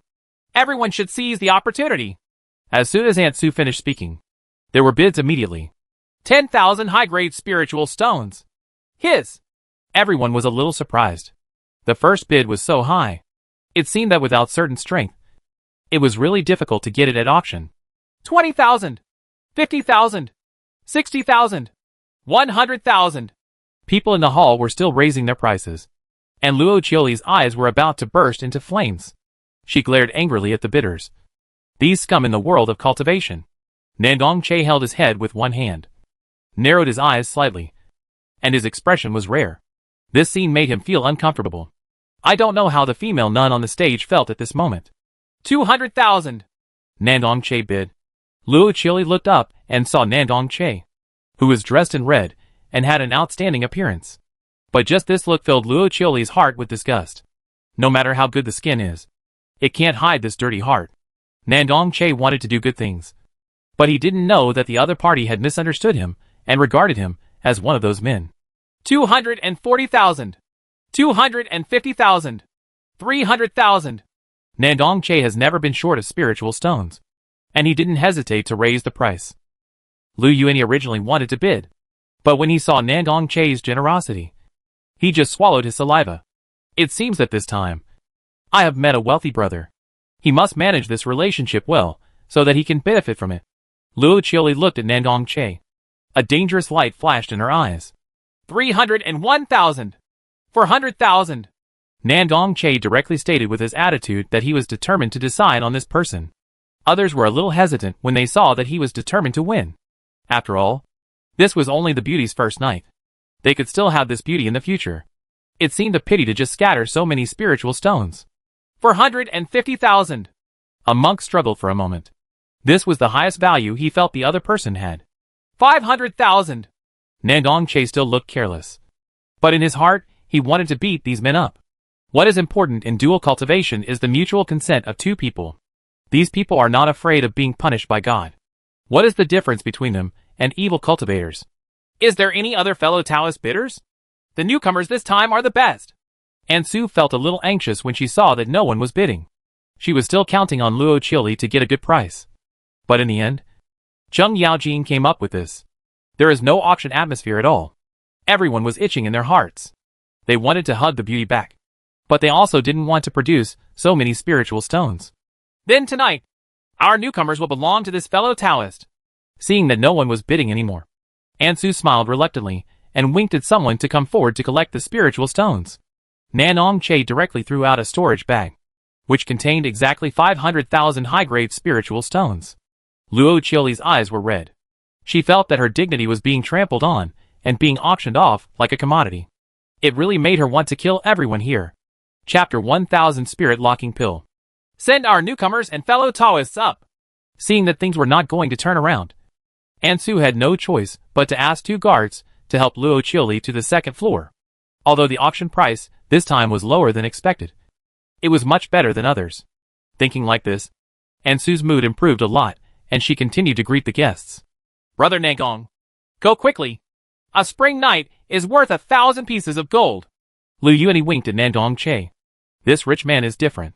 Nandong Che just glanced at him, then stood up and followed Luo Qiuli and others. When the two people entered the room, the two guards took off the talisman from Luo Qiuli's body, then closed the door and left. After all, one was in the nascent soul stage, and the other had no spiritual power. They were not worried about what tricks Luo Qiuli could pull off. Don't come over here. Luo Qiuli's body suddenly relaxed, and she finally regained her ability to move. She hurriedly took a few steps back, stood behind the table, and stared at Nandong Che with a wary expression. TSK, what are you going to do if I come over? Nandong Che casually sat on the stool, supported his chin with one hand, and asked jokingly, Either you die or I die. Luo Qiuli said with a trace of determination in her eyes. She would never accept insults. Nandong Che looked at her funny. Did this woman really think she was interested in her? Don't think too much. It's impossible for me to have thoughts about you. You're not as good looking as me. Nandong Che smacked his lips and then said, On the contrary, I'm worried that you have some plans for me. Nandong Che covered his chest in fear as he spoke, with an exaggerated expression on his face. Luo Qiuli felt a little relieved when she heard this. Although she didn't know whether the other person was telling the truth, she felt more that he was telling the truth. It's just that these words don't sound very nice. As for me, I just have money and nowhere to spend it. So I just want to make some money from you. Nandong Che pointed to the seat opposite and motioned for Luo Qiuli to sit down. Are you being coerced? Nandong Che looked at Luo Qiuli knowingly. Yes, I fell into their trap. Luo Qiuli didn't hide it. It wasn't a secret. And you also took the spirit-locking pill. So you don't have any spiritual power in your body. Nandong Che had already seen through everything. That's what happened when I woke up. Luo Qiuli actually guessed it. But she was just not sure. Oh, I seem to have the antidote to the spirit-locking pill, Nandong Che said in surprise. Luo Qiuli glanced at him. And it was obvious that this person did it on purpose. It's really boring. Why don't I just tease you? Nandong Che curled his lips. This man didn't know how to cooperate. He really had no sense of accomplishment at all. He took out a spirit-locking pill, held it in his hand, and handed it to Luo Qiuli. Luo Qiuli just looked at the pill intently, and did not reach out to touch it. What? Are you still afraid that I'll poison you? One slap from me is enough to deal with you. Do you need to waste the poison? Nandong Che looked at the doubt in her eyes, and was speechless. Luo Qiuli thought about it for a while, and realized that no matter what the other party wanted to do to her during the nascent soul stage, it would be very easy, and there was really no need to do anything unnecessary. She stretched out her hand to take the elixir, glanced at Nandong Che, and then drank it. Nandong Che looked around boredly, and this room was really closed. There are formations all around, and there are people watching from outside. How can I sneak her away? Chapter 1001 An Acquaintance of an Acquaintance. After taking the antidote, Luo Qiuli quickly felt the spiritual power reappearing in her body. She looked at Nandong Che with some surprise. This man actually gave her the antidote. How are you? Are you okay? Nandong Che knew from her expression that her spiritual power had been restored. Thank you. Luo Qiuli thanked him awkwardly. On the one hand, she hated him. But on the other hand, she owed him a favor. Don't thank me in a hurry. Think about how to escape first. Nandong Che waved his hand. He didn't save her specifically. He just helped her out. Luo Qiuli frowned. She didn't know how to escape. Although the person in front of her was also in the nascent soul stage. There were quite a few nascent souls in the Chunfeng Pavilion. And she didn't know if there were any cultivators behind him. Just when she was worried, two communication charms suddenly came and floated in front of her eyes. Luo Qiuli felt happy and immediately reached out to take it. Is this a long-lost tracking talisman? Nandong Che said with some surprise. Yes. Luo Qiuli nodded. This is the communication talisman she learned in Chiyue. As long as she has spiritual power, this communication talisman can sense her position, and it can completely ignore restrictions and formations. She opened the messenger talisman, and Chi-Chi's urgent voice came from inside. Junior Sister Luo, where are you? Did something happen? Junior Sister Luo, please reply immediately after receiving it. Isn't this Xia Chiyue's voice? Nandong Che stood up in surprise. He had just separated from them not long ago, so there was no mistaking this voice. Are you that Luo Qiuli? Nandong Che stretched out his hand and pointed at Luo Qiuli in disbelief. Do you know Chiyue? Luo Qiuli was also surprised that this person actually knew Chiyue and knew about her. However, she still replied to the messenger first, telling Chi-Chi that she had been captured and taken to Chunfeng Pavilion, and asked Nandong Che for the specific location. And Nandong Che sat down on the stool again, and he suddenly felt lucky that he had photographed her. Otherwise the consequences would be disastrous. If that girl Ji Yao knew that she was turning a blind eye to her friend, she would definitely be torn apart by her. He shuddered when he thought of Ji Yao's whole body covered in muscles, and how desperate she was in fighting. Fortunately, I didn't leave her alone. You haven't said yet. How do you know Chiyue?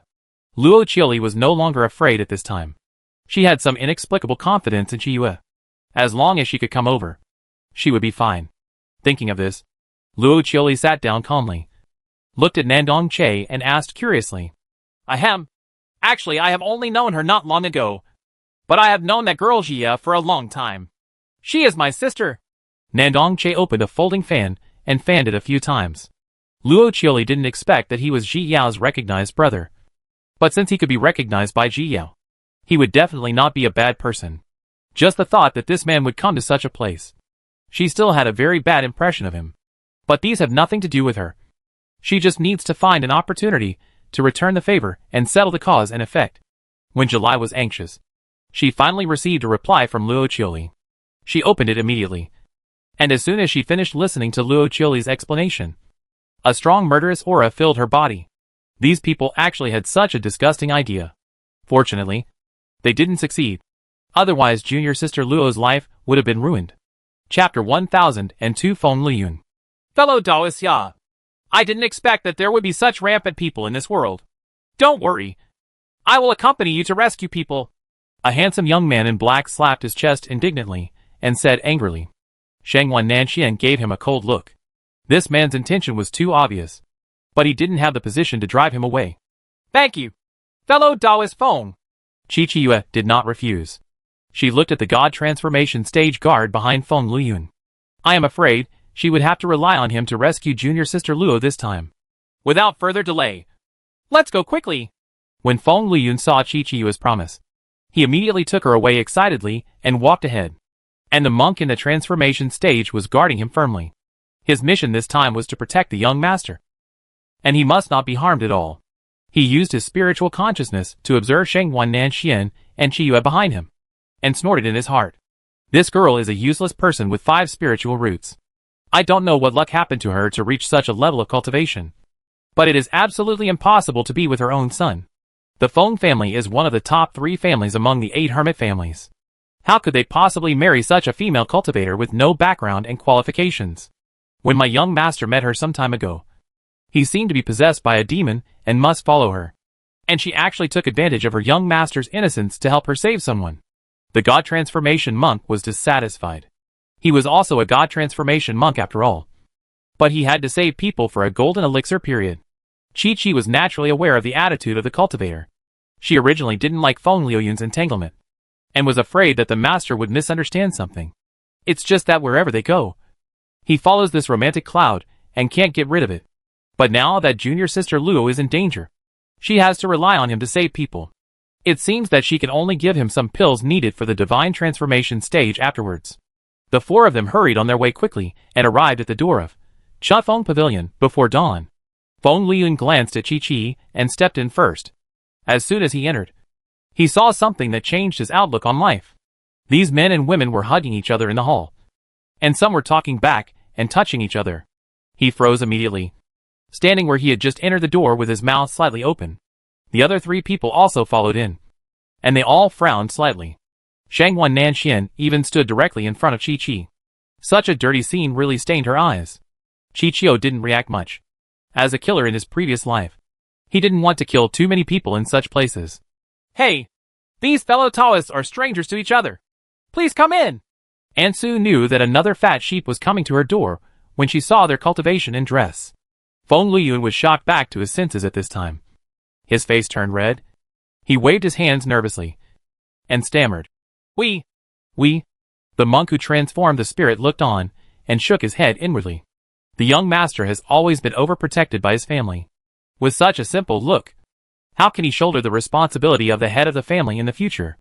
No wonder this time the head of the family asked the young master to come out for training no matter what. We are here to find someone. Qiqiyue stood up from behind Shangwan Nanxian and said with a cold face. Looking for someone? Ansu was stunned. She didn't expect that these strangers also had someone they were looking for. But her eyes lit up as soon as she saw Qiqiyue. She was such a cold beauty. Even more beautiful than the woman who just came here. Chapter 1003 Rescue. Shangwan Nanxian knew what she was planning as soon as he looked at her eyes. He blocked Qiyu again, and a murderous intention went straight towards Aunt Su. Aunt Su was startled by his murderous intent. Her heart sank, and she suddenly had a bad premonition. Are these people here to cause trouble? We are here to find the person you captured a few days ago, Qiyu said coldly, and then looked towards the lobby, but found no trace of junior sister Luo. The abnormality at the door also attracted the attention of the monks in the hall, and everyone looked towards the door. Aunt Su was stunned and suddenly panicked. The women abducted by the Liuhua gang were always single women from other places and had no relatives or friends in the southern territory. This is also the reason why they buy people from them, because they don't have to worry about being found. I didn't expect it to fail this time. Looking at the God transformation monk among them, she knew that Chunfeng Pavilion could not protect him. So she might as well run away first and wait for the master to take revenge. She turned her eyes and smiled falsely. Oh, we don't have any new people here. Did some fellow Taoists go to the wrong place? If you don't believe it, just go inside and look for it. After hearing this, Feng Liyun was the first to walk inside, and the cultivator of the God transformation also followed. Ansu breathed a sigh of relief when she saw this. She just wanted to miss the two of them in Chiyue. And then ran away. Chiyue suddenly grabbed her shoulders and looked into Aunt Sue's eyes. Aunt Sue met her eyes and suddenly lost consciousness. Chiyue closed her eyes tightly and relieved the discomfort caused by the attack method of destroying eyes of delusion. just now. This Eye of delusion can be used in her own eyes. When the other party looks into her eyes inadvertently, she can launch an attack and make the other party fall into coma. Now her cultivation level is low, and she can only make the opponent unconscious. When her cultivation level is high in the future, she can actually kill people with her eyes. She took out the fairy binding rope and tied up Aunt Sue. When she rescued junior sister Luo, she would have to settle the score with her. When people in the lobby saw Chichio and the others taking action, they immediately realized the seriousness of the matter. Just looking at the monk in the transformation stage, everyone huddled together and didn't dare to come forward. Who dares to come to our Chufeng Pavilion to cause trouble? The nascent soul cultivator, who was secretly protecting Chufeng Pavilion, spoke out. Humph. The cultivator of the transformation god just snorted coldly, grabbed the void, and then drew towards the ground. Bang! The Yuanying monk who had just spoken was thrown directly into the hall and landed on a table. The table shattered with the sound, and the Yuanying monk fell to the ground in embarrassment. At this moment, all the secret guards of Chufeng Pavilion came out. A total of 5 nascent soul monks and more than 10 Jindan monks. People in the hall began to hide in the corners, and at the same time, they looked for opportunities to run towards the door. If we take action during the transformation stage, we don't know how many people will be accidentally injured. The god transformation monks didn't take them seriously at all. The gap between the nascent soul stage and the god transformation stage couldn't be filled by numbers. He took out his natal spiritual sword and slashed forward with one sword. Many of the guards were shocked, but they still faced him bravely. Boom! The huge metallic sword spirit moved towards them. The 2 nascent soul monks in the center of the sword light were directly split in half by the sword, while the other guards were also affected by the sword spirit and were knocked away. Bang! Bang! Bang! Chapter 1004 Luo Qiuli escapes danger. All the guards fell to the ground one after another, and the Jindan monks were all seriously injured and lying on the ground dying. The Yuanying monk quickly got up, but all 3 of them were injured and wanted to run away. Chi-Chi glanced at the cultivator of the transformation god with some surprise. She didn't expect that this senior was also a sword cultivator. Is July coming? Luo Qiuli heard the fighting outside and quickly walked to the door and opened it. Nandong Che stood up and followed him out. Chiyu. When Luo Qiuli saw Chiyue standing in the hall, she immediately shouted aggressively, her eyes quickly turning red. Nandong Che raised his eyebrows in surprise. He had never seen her so fragile in such a long time before. Don't be afraid. Chichio smiled reassuringly at Luo Qiuli, and then took action to deal with the seriously injured Jindan monks. Shangwan Nanxian also took action at this time, attacking the nascent soul monks. As soon as he took action, the entire lobby was suddenly filled with an icy air, and many tables and chairs were frozen. The cultivator of transformation god was a little surprised when he saw him take action. He didn't expect that this kid could deal with 3 nascent soul cultivators at the same time. Although they were slightly injured, they were not something that a nascent soul cultivator could deal with. Nandong Che took a look at the battle situation below, jumped down from the 2nd floor, and directly attacked the back of a Yuanying monk. He and Shangwan Nanxian looked at each other, and with a tacit understanding, Nandong Che cut off the head of the Yuanying monk from behind. Nandong Che curled his lips and smiled, and continued to cooperate with Shangwan Nanxian to attack the remaining nascent soul cultivators. Seeing that several people had taken action, Feng Liyun was about to rush into the battle, but was held back by the cultivator of the god transformation. Uncle Fengjiu, I want to help too. Feng Liyun wanted to break free from his hand. He came here firstly to save people, and secondly because he wanted to show off himself in front of Chiyue. If she doesn't take action, she will definitely look down upon her. You don't need to go in.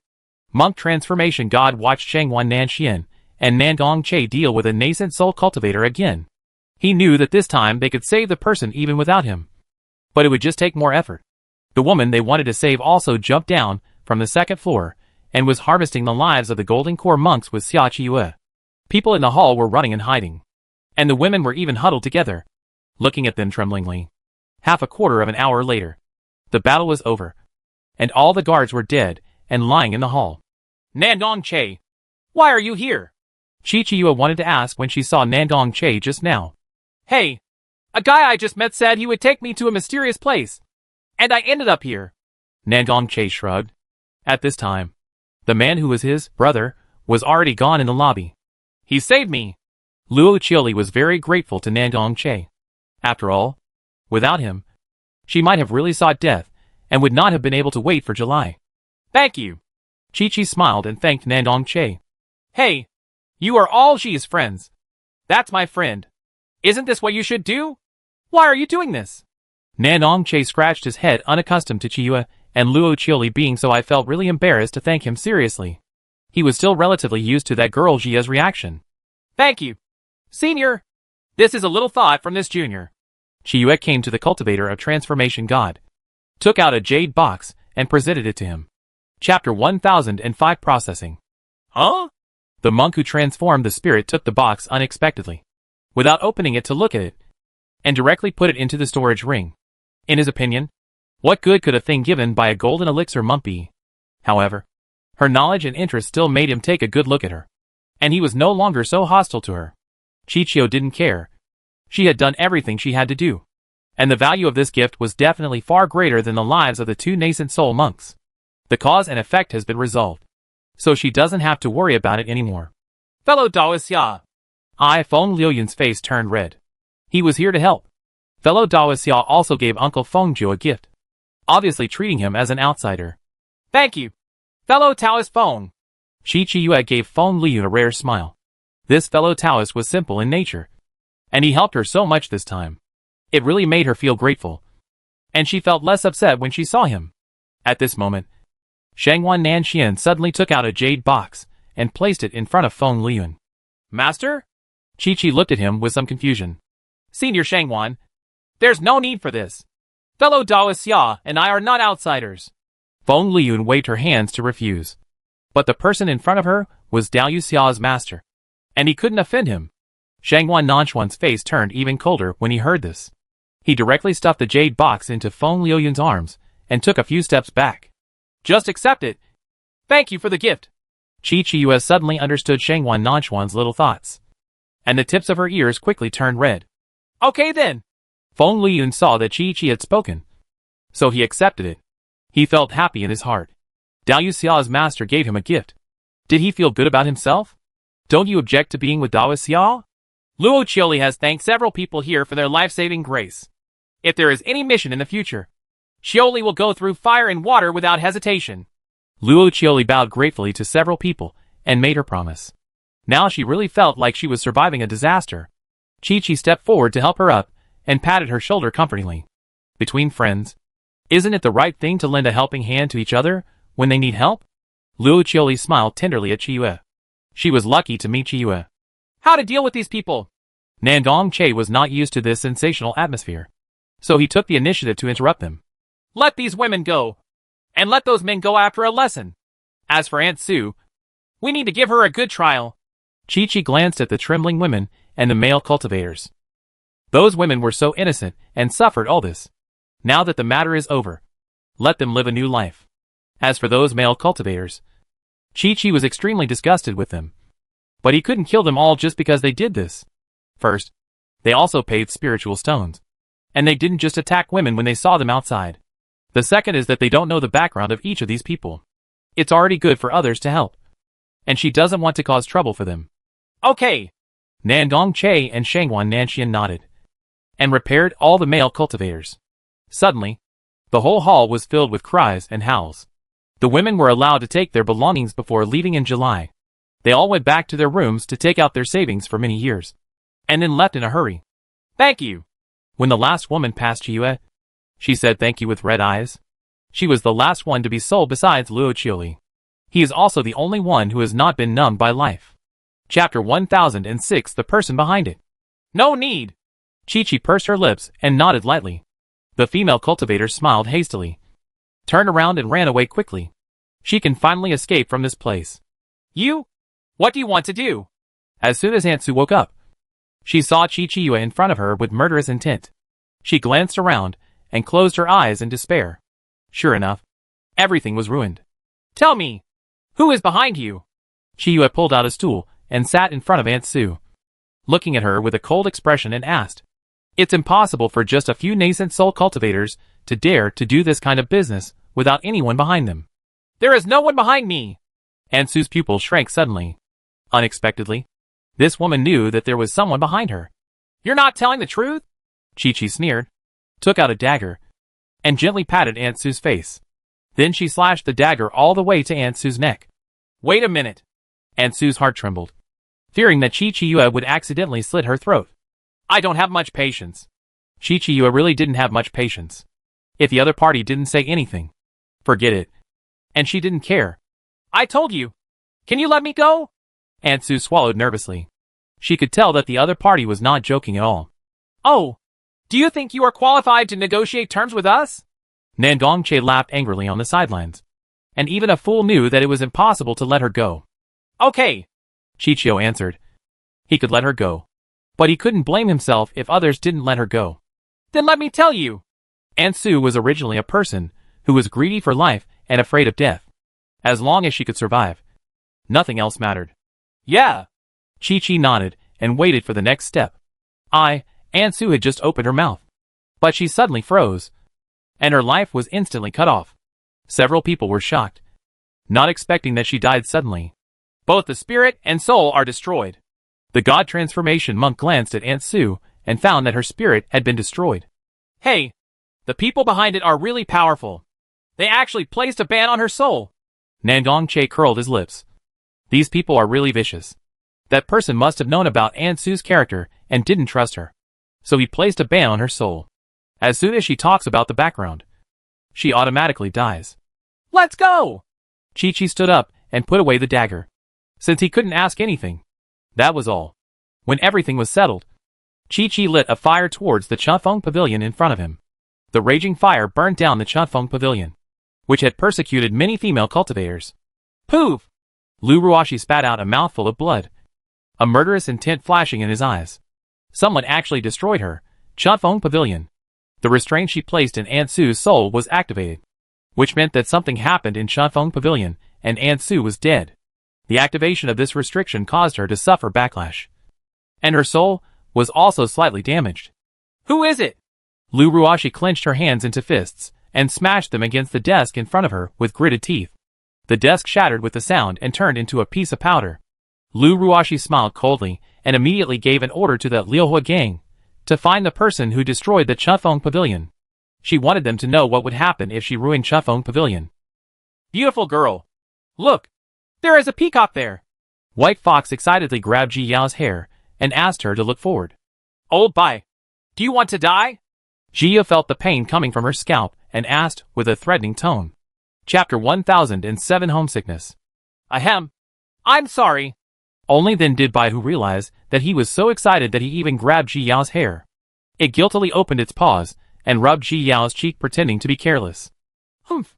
Ji Yao felt the white fox's coquettishness and snorted coldly, without making any further fuss with it. Peacock. Guishui followed the example of the white fox and stretched out her hand to grab a strand of Ji Yao's hair, while pointing the other hand at the peacock in the woods ahead. A row of black lines fell off Ji Yao's forehead. How could Guishui not learn from this? She reached out and pried Guishui's hand away. After all, her intelligence was still very low, and she couldn't argue with her. Don't pull your hair. Shui. Ji Yao still taught her patiently, and shook her head at her. Guishui took back her hand, and smiled silly at Ji Yao, instantly making Ji Yao soften. Ji Yao stopped talking about her, and looked at the peacock in front of her. The peacock was only at level 6, and was now pacing back and forth anxiously. Ji Yao didn't care much about it, because not all monsters should be taken under her command. Although the 5-color divine light of the peacock family is very exciting, this peacock is too small, and cannot keep up with his own pace. So Ji Yao had no intention of accepting peacock, but was just curious. The peacock's tribe is in the southeast region. Why did the peacock travel so far to the middle of the southern region? Old Bai, why are you so excited? Ji Yao pulled the white fox off her shoulders and held it in her arms. The white fox found a comfortable position and narrowed his eyes happily. The peacock is a neighbor of my Phantom Fox clan. Hee hee. So I'm a little excited. The white fox said with some embarrassment. Are you homesick? Ji Yao touched the white fox's back, thinking that it must have been homesick for decades. Well, I want to go home a little bit. The white fox nestled in Ji Yao's arms. It really missed home and wanted to go back to see its parents and friends. At the same time, it wants to go back and show off that it has found such a good owner. Then when we get to Simple Forest, we'll go visit your hometown. Jia also wanted to see the southeast region. Okay. The white fox agreed excitedly. His beautiful girl really loved him the most. Go home. Guishui suddenly felt a burst of unspeakable sadness in her heart and murmured. Jia was shocked, thinking she remembered the past, but seeing that her eyes were still full of confusion. Jia sighed. She reached out her hand and rubbed Guishui's face. Sure enough, Guishui's sadness disappeared instantly, and she rubbed Jia's hand with a silly smile. Jia smiled, rubbed Guishui's face hard, and then withdrew her hand. Why is her Shui so cute? Hey, there's a peacock. Suddenly, a slightly joking voice came, which shocked Jia. She took out the yuan and looked warily towards the direction of the sound. Yeah. Then, there was another cold voice. Soon, two figures, one black and one white, came out. Beautiful girl. These two look pretty good. The white fox smacked its lips. It has been thinking about what it should look like after transforming, so it pays special attention to the appearance of those men. The two people in front of it had outstanding looks, which was rare. However, it still wanted to look like Nangongyu, the most handsome man it had ever seen. Chapter 1008 The Hidden Family. Shi Yao nodded. These two people are indeed good-looking. But is Baihu's voice too loud? Sure enough, the two people looked at Ji Yao and Xiang Fang, and finally focused on Guishui because they couldn't see through her either. TSK. It's interesting. I actually met someone who even I can't see through. The man in white looked at Guishui and smiled, becoming interested in her. Yeah. The black man still only agreed with him coldly. Jia curled her lips in her heart. It's funny how big you are. When Shui lifts you up and beats you, you'll know if it's funny or not. Little girl, is this peacock yours? The man in white looked at Jia knowingly and asked. No. Jia shook her head. This person was deliberately trying to tease them. Well, then I will give you the peacock. How about we all make friends? The man in white gave Ji Yao a wink. Ji Yao had goosebumps all over her body. There was something wrong with this man's brain. No, we don't need it. Jia refused directly, turned around and left with Guishui. Hey, don't leave in such a hurry. The man in white stood directly in front of Ji Yao, while the man in black stood behind Ji Yao. Senior, what do you mean? Ji Yao's face darkened. These two were both in the late nascent soul stage. If they really fought, they would have to rely on Shui, and she could only assist them. We have no other intentions. We just came to this southern region and are not very familiar with it.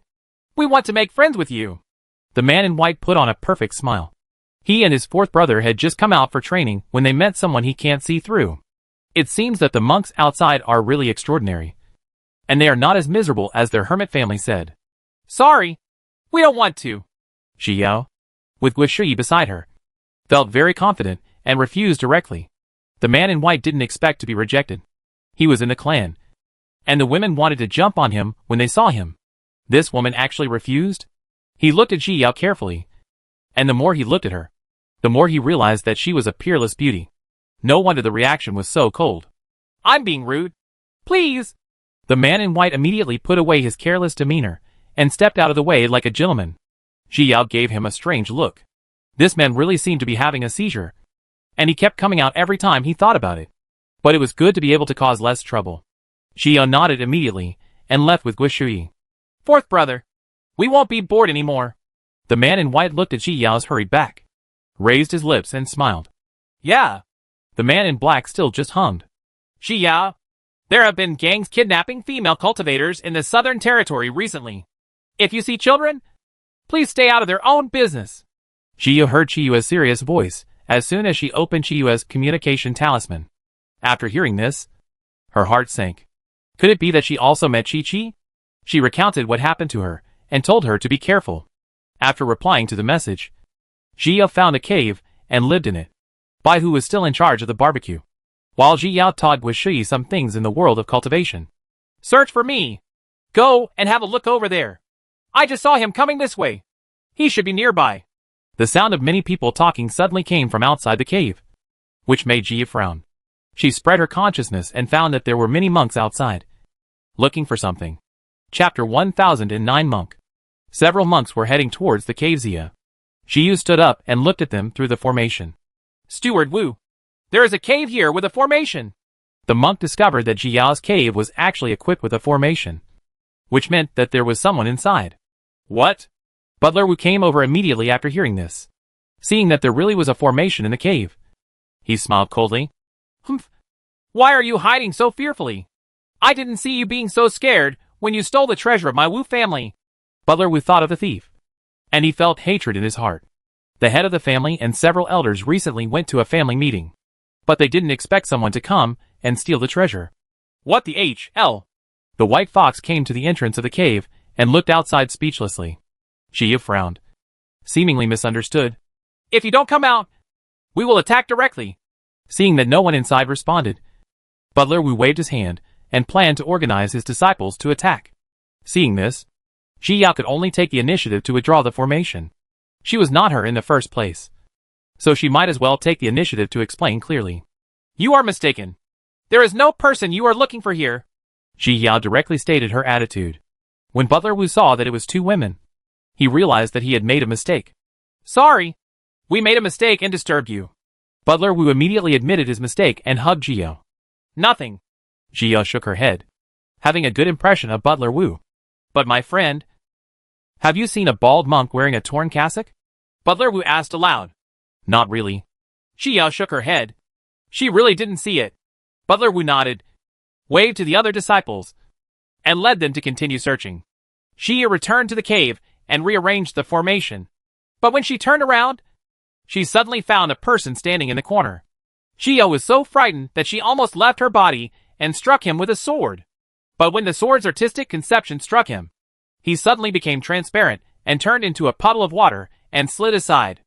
After dodging the attack, he transformed into a human again, a bald monk wearing tattered cassocks. Jiao's first reaction was to tell Butler Wu, but when her consciousness spread out, she found that they had left. What is this? Bai Hu looked at the monk in surprise. It was the first time he saw a person turn into a puddle of water. Jia also looked at the monk warily to prevent him from making a sudden move. The monk chuckled and looked at Jiao and Guishui maliciously. Butler Wu, who had walked some distance away, suddenly stopped. He felt that the girl just now seemed a little too calm, as if she was not afraid of them at all. I'm afraid it's not right for a Golden Core stage monk to be so confident. Let's go back. Butler Wu's heart tightened, and he immediately rushed back with his disciples. Little girl, you are so beautiful. The bald monk looked around Ji Yao obscenely, staring at places he shouldn't look at. Ji Yao felt angry and attacked again with her sword. Guishui also took action. She stood up and went directly towards the bald monk. The bald monk turned into a puddle of water again to avoid Ziyu's attack, but was suddenly stepped on by a foot. He was shocked. How could anyone touch his body when it turned into a puddle of water? Chapter 10:10, Flatten him. Humph. Bad guy. Guishui pouted and crushed him hard with his foot. Ah! The bald monk cried out in pain. He felt like his body was about to be crushed. He never expected that this man's kick would be so powerful. Hearing his pitiful scream, Jia pursed her lips and smiled. Her Shui's physical strength was a top-notch treasure, so this kick would be hard for him. Guishui crushed it a few times and then took her foot away. The bald monk felt happy and immediately moved towards the cave. Guishui stepped forward, which made his heart tremble. He recovered his human form in an instant and ran towards the outside of the cave, fearing that he would be stepped on by Guishui again. Jia slashed at the bald monk with a gear, causing him to stop for a moment. Guishui stepped forward again, squatted down, grabbed his feet, and beat the bald monk again. Jia watched from the side, thinking that she should teach Guishui some other attack methods. After all, it doesn't look good for such a beautiful woman to grab other people's legs all the time. However, when she thought about her punches, they were copied from others during the fight. She didn't have a good attacking punch at all, and she rarely encounters monks with powerful boxing skills, so she has no chance of stealing from them. It seems that she will go back to Wanjin's sect or Yi family sometime to find out if there are any powerful boxing techniques. But she could teach Guishui the star tempering technique. After all, she could walk sideways in Shifeng continent. But once you ascend in the future, this level of cultivation is simply not enough. Jia was thinking about these issues here, while Guishui had beaten the bald monk until he was dizzy and seriously injured. Guishui threw the monk out, looked at her hand and pouted in disgust. Xia said that you can't touch those dirty things casually. Butler Wu and his men had just returned when the bald monk landed in front of him. He was stunned, lowered his head, and looked carefully before he was sure that this was the person he was looking for. Butler Wu immediately stepped forward to catch him and tied the monk with a fairy rope. The bald monk had no strength to resist it this time. He just felt that his whole body was falling apart and his whole heart was broken. Now he couldn't even use secret methods to escape. Xia also noticed that Butler Wu and the others were back at this time, and she walked out of the cave directly. This person just appeared suddenly and tried to hurt us, Xia explained with a calm expression. but she was already ready for a fight in her heart. If they didn't believe it, they would have no choice but to fight. This person is exactly the thief we are looking for. Thank you, fellow Taoists, for helping us. Just leave the rest to us. Butler Wu smiled friendly. They followed all the way, but could not catch this man. And when the other party made a move, he was seriously injured. It can be seen that the other party is a master, and as long as he is not a fool, he will not cause trouble. Okay. Xia felt relieved. Fortunately, the other party was not an unreasonable person. Then let's take our leave first. Steward Wu saluted Ji Yao with his fists clasped, then grabbed the bald monk and left with his disciples.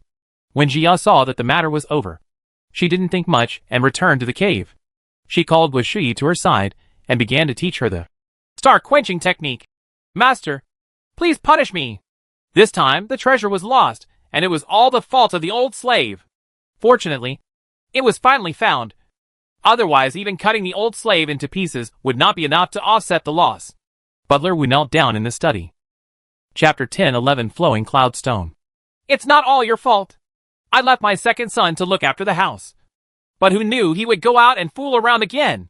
The head of the Wu family slammed the table hard, his tone full of anger. Fortunately, the baby was found.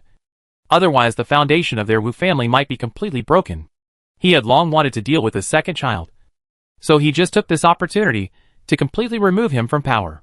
Butler Wu lowered his head and did not dare to answer the conversation.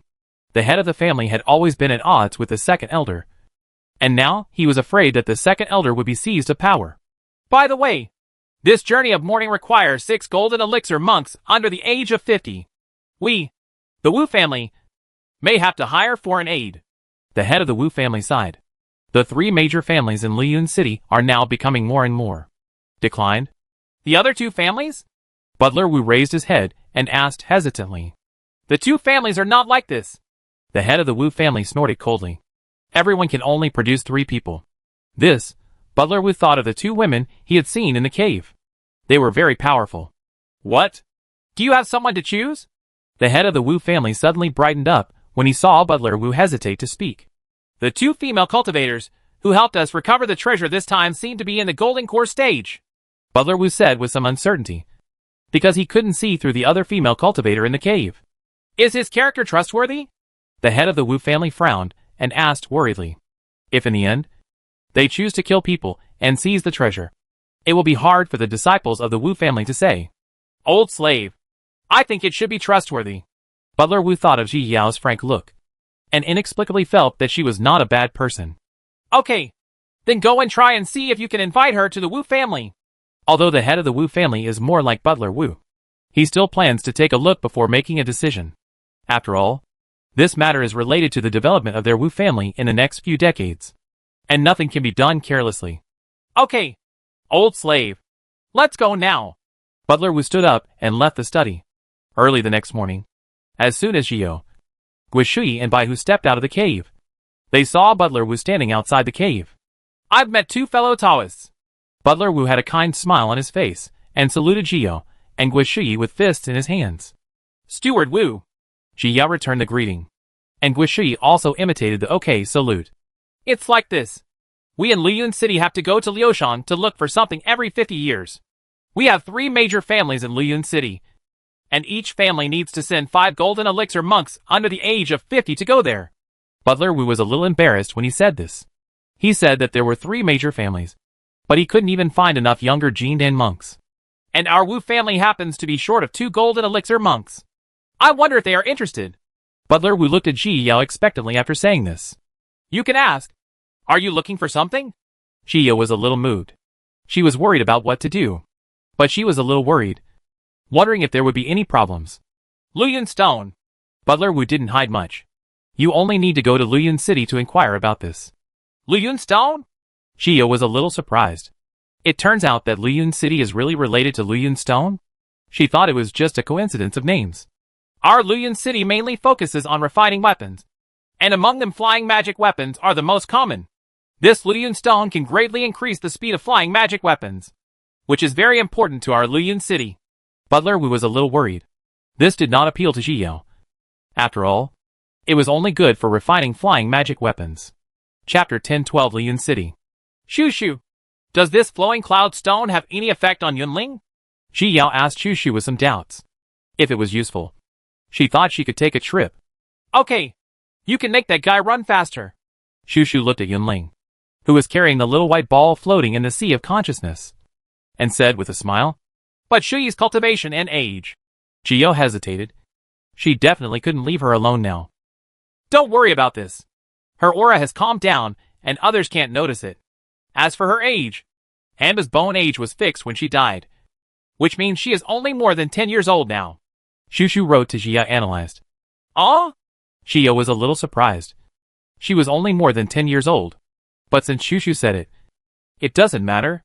As for the cultivation limit, Shuyi can already restrain her aura and suppress her cultivation to the golden elixir stage. However, her own physical strength meant that her cultivation level was not important. Thinking about it this way, I can really go on this trip. Then can we get some flowing cloud stones?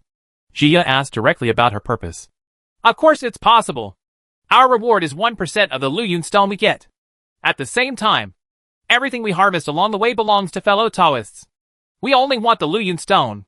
Steward Wu was very happy. The other party had this idea. With two powerful foreign aides, the Wu family can take the lead among the three major families this time. How long will it take?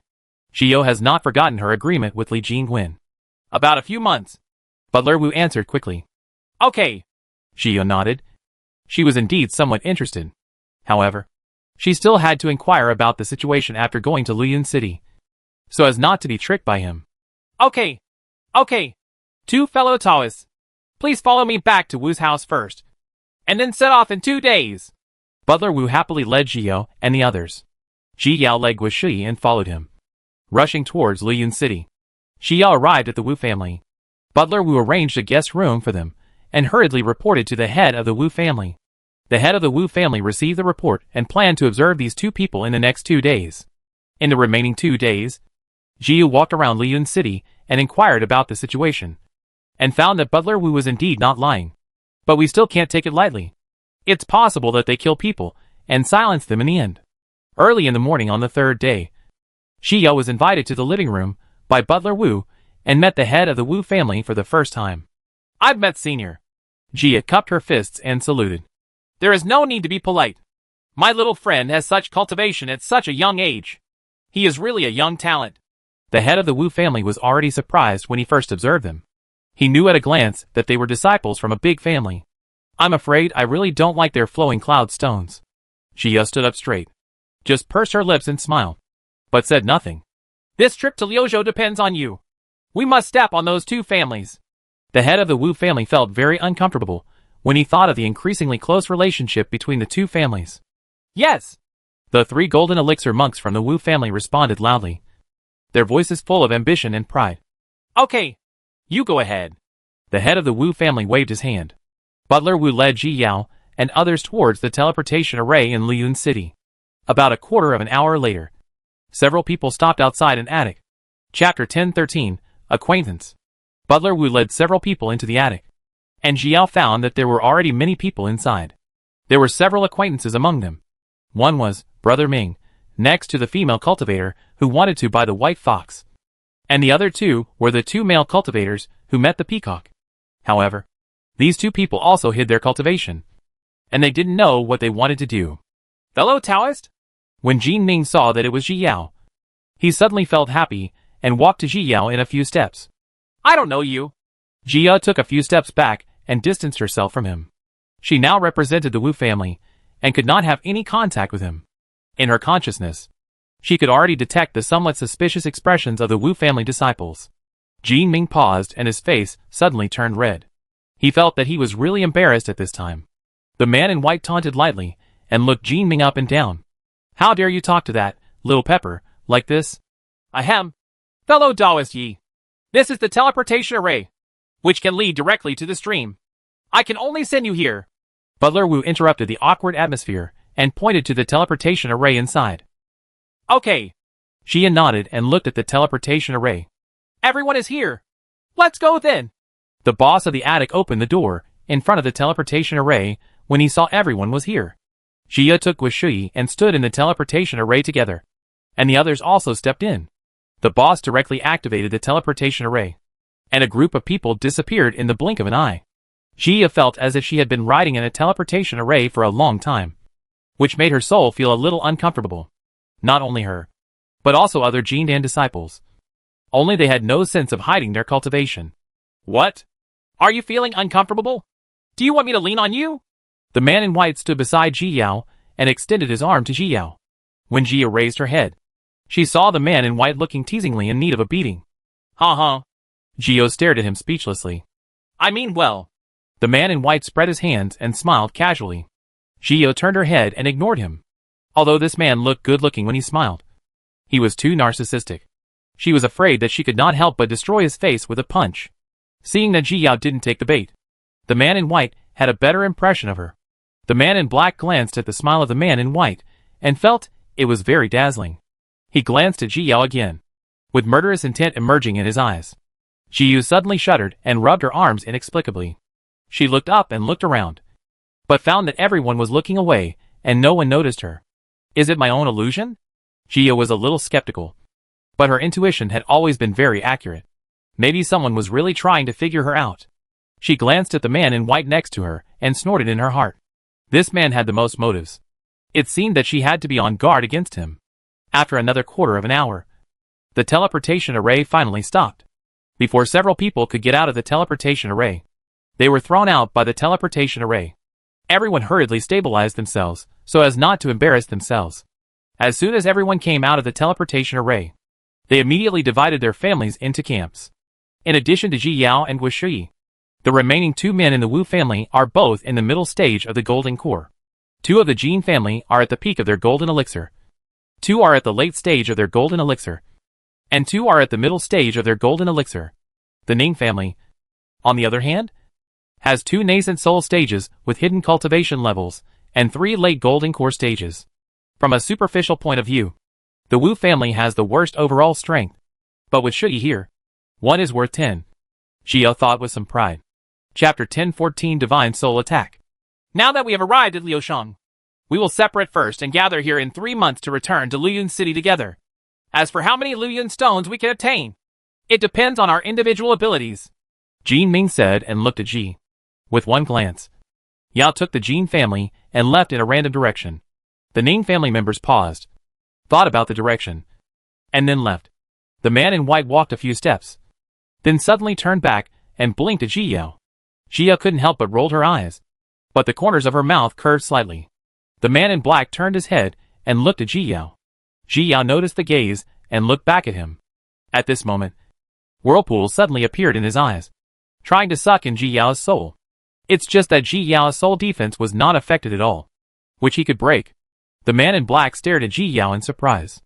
This person was only in the golden core stage, but he could actually resist his soul attack? But Ji Yao felt trembling in her heart. This man's soul attack was too overbearing. She might be killed just by looking at him. Normally, soul attacks require the soul to be released and reach the opponent's sea of consciousness in order to harm the opponent's soul. She only knows one person who can kill with eyes, and that is July in the original work. As she continued to wander in the world of cultivation, she discovered more and more that the most indispensable thing in the world was genius. She has met too many talented monks who have achieved advanced levels at a young age. Everyone has their own trump card, and sometimes it is really hard to guard against them. The man in front of him launched an attack on himself inexplicably, and was classified into the enemy camp by Jiao. Jiao's eyes had a hint of coldness. She looked deeply at the man in black, turned around and left with the Wu family. Fourth brother, did you take action? The man in white's face darkened, and he looked sideways at the man in black and asked. Yes. The man in black looked back, looked directly into the eyes of the man in white. and did not deny it. You shouldn't interfere in my affairs. I hope you understand your position.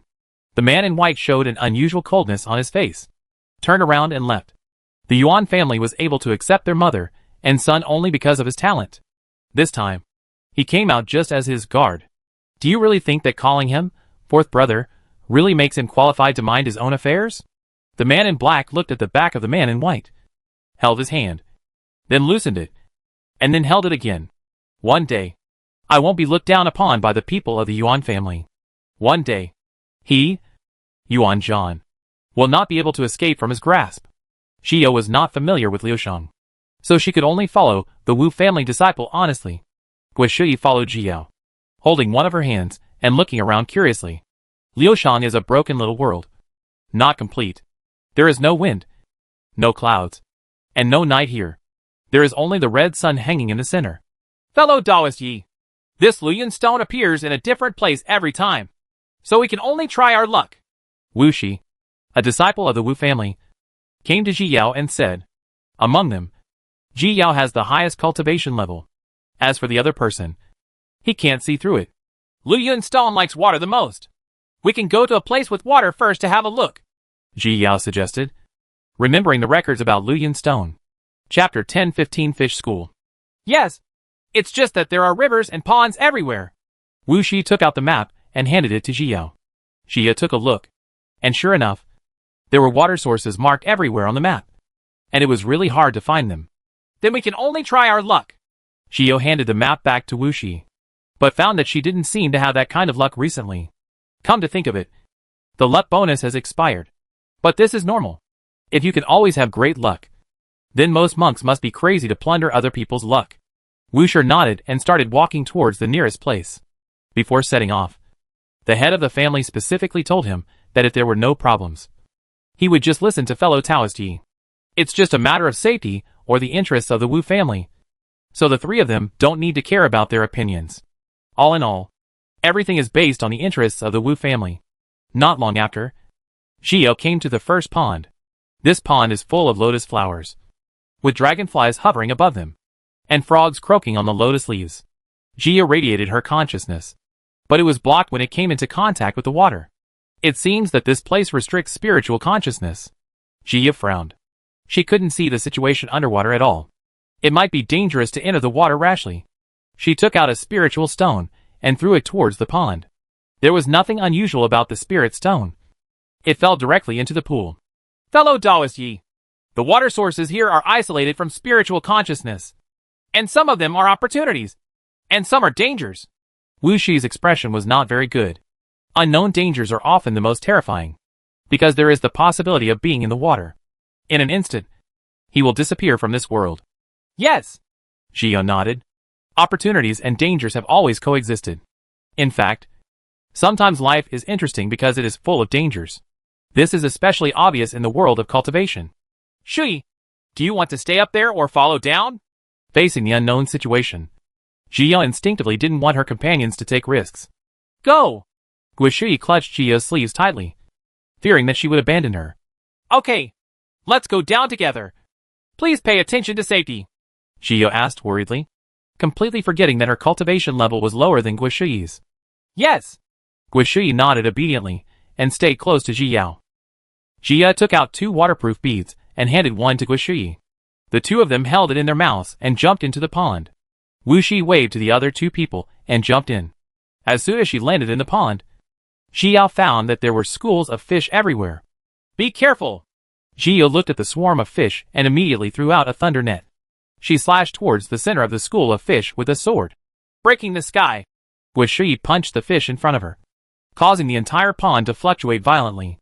At the same time, she waved her hand upwards, and a cluster of 9 heavens mysterious fire jumped out.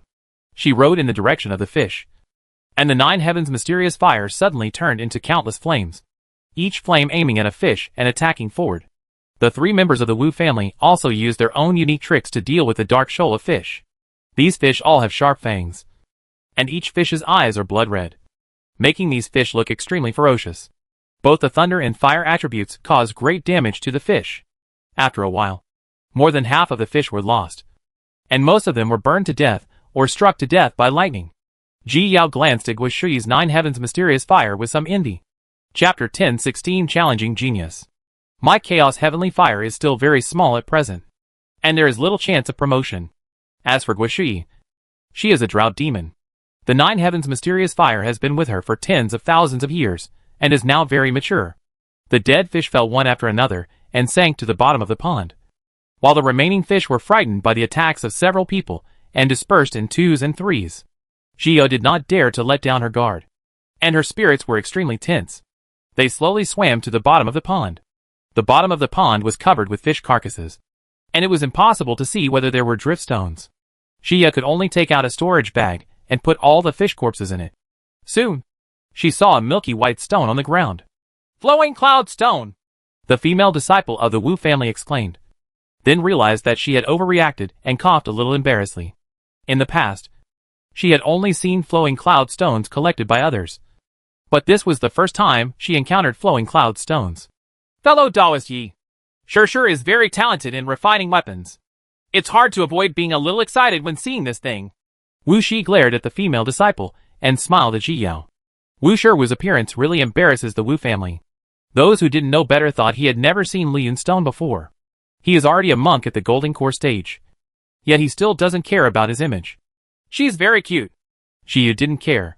As long as she didn't bring danger to the team, it didn't matter what happened to others. Wu Shi was still aggrieved at first, but after hearing Jia's words, he raised his head and smiled gratefully at Jia.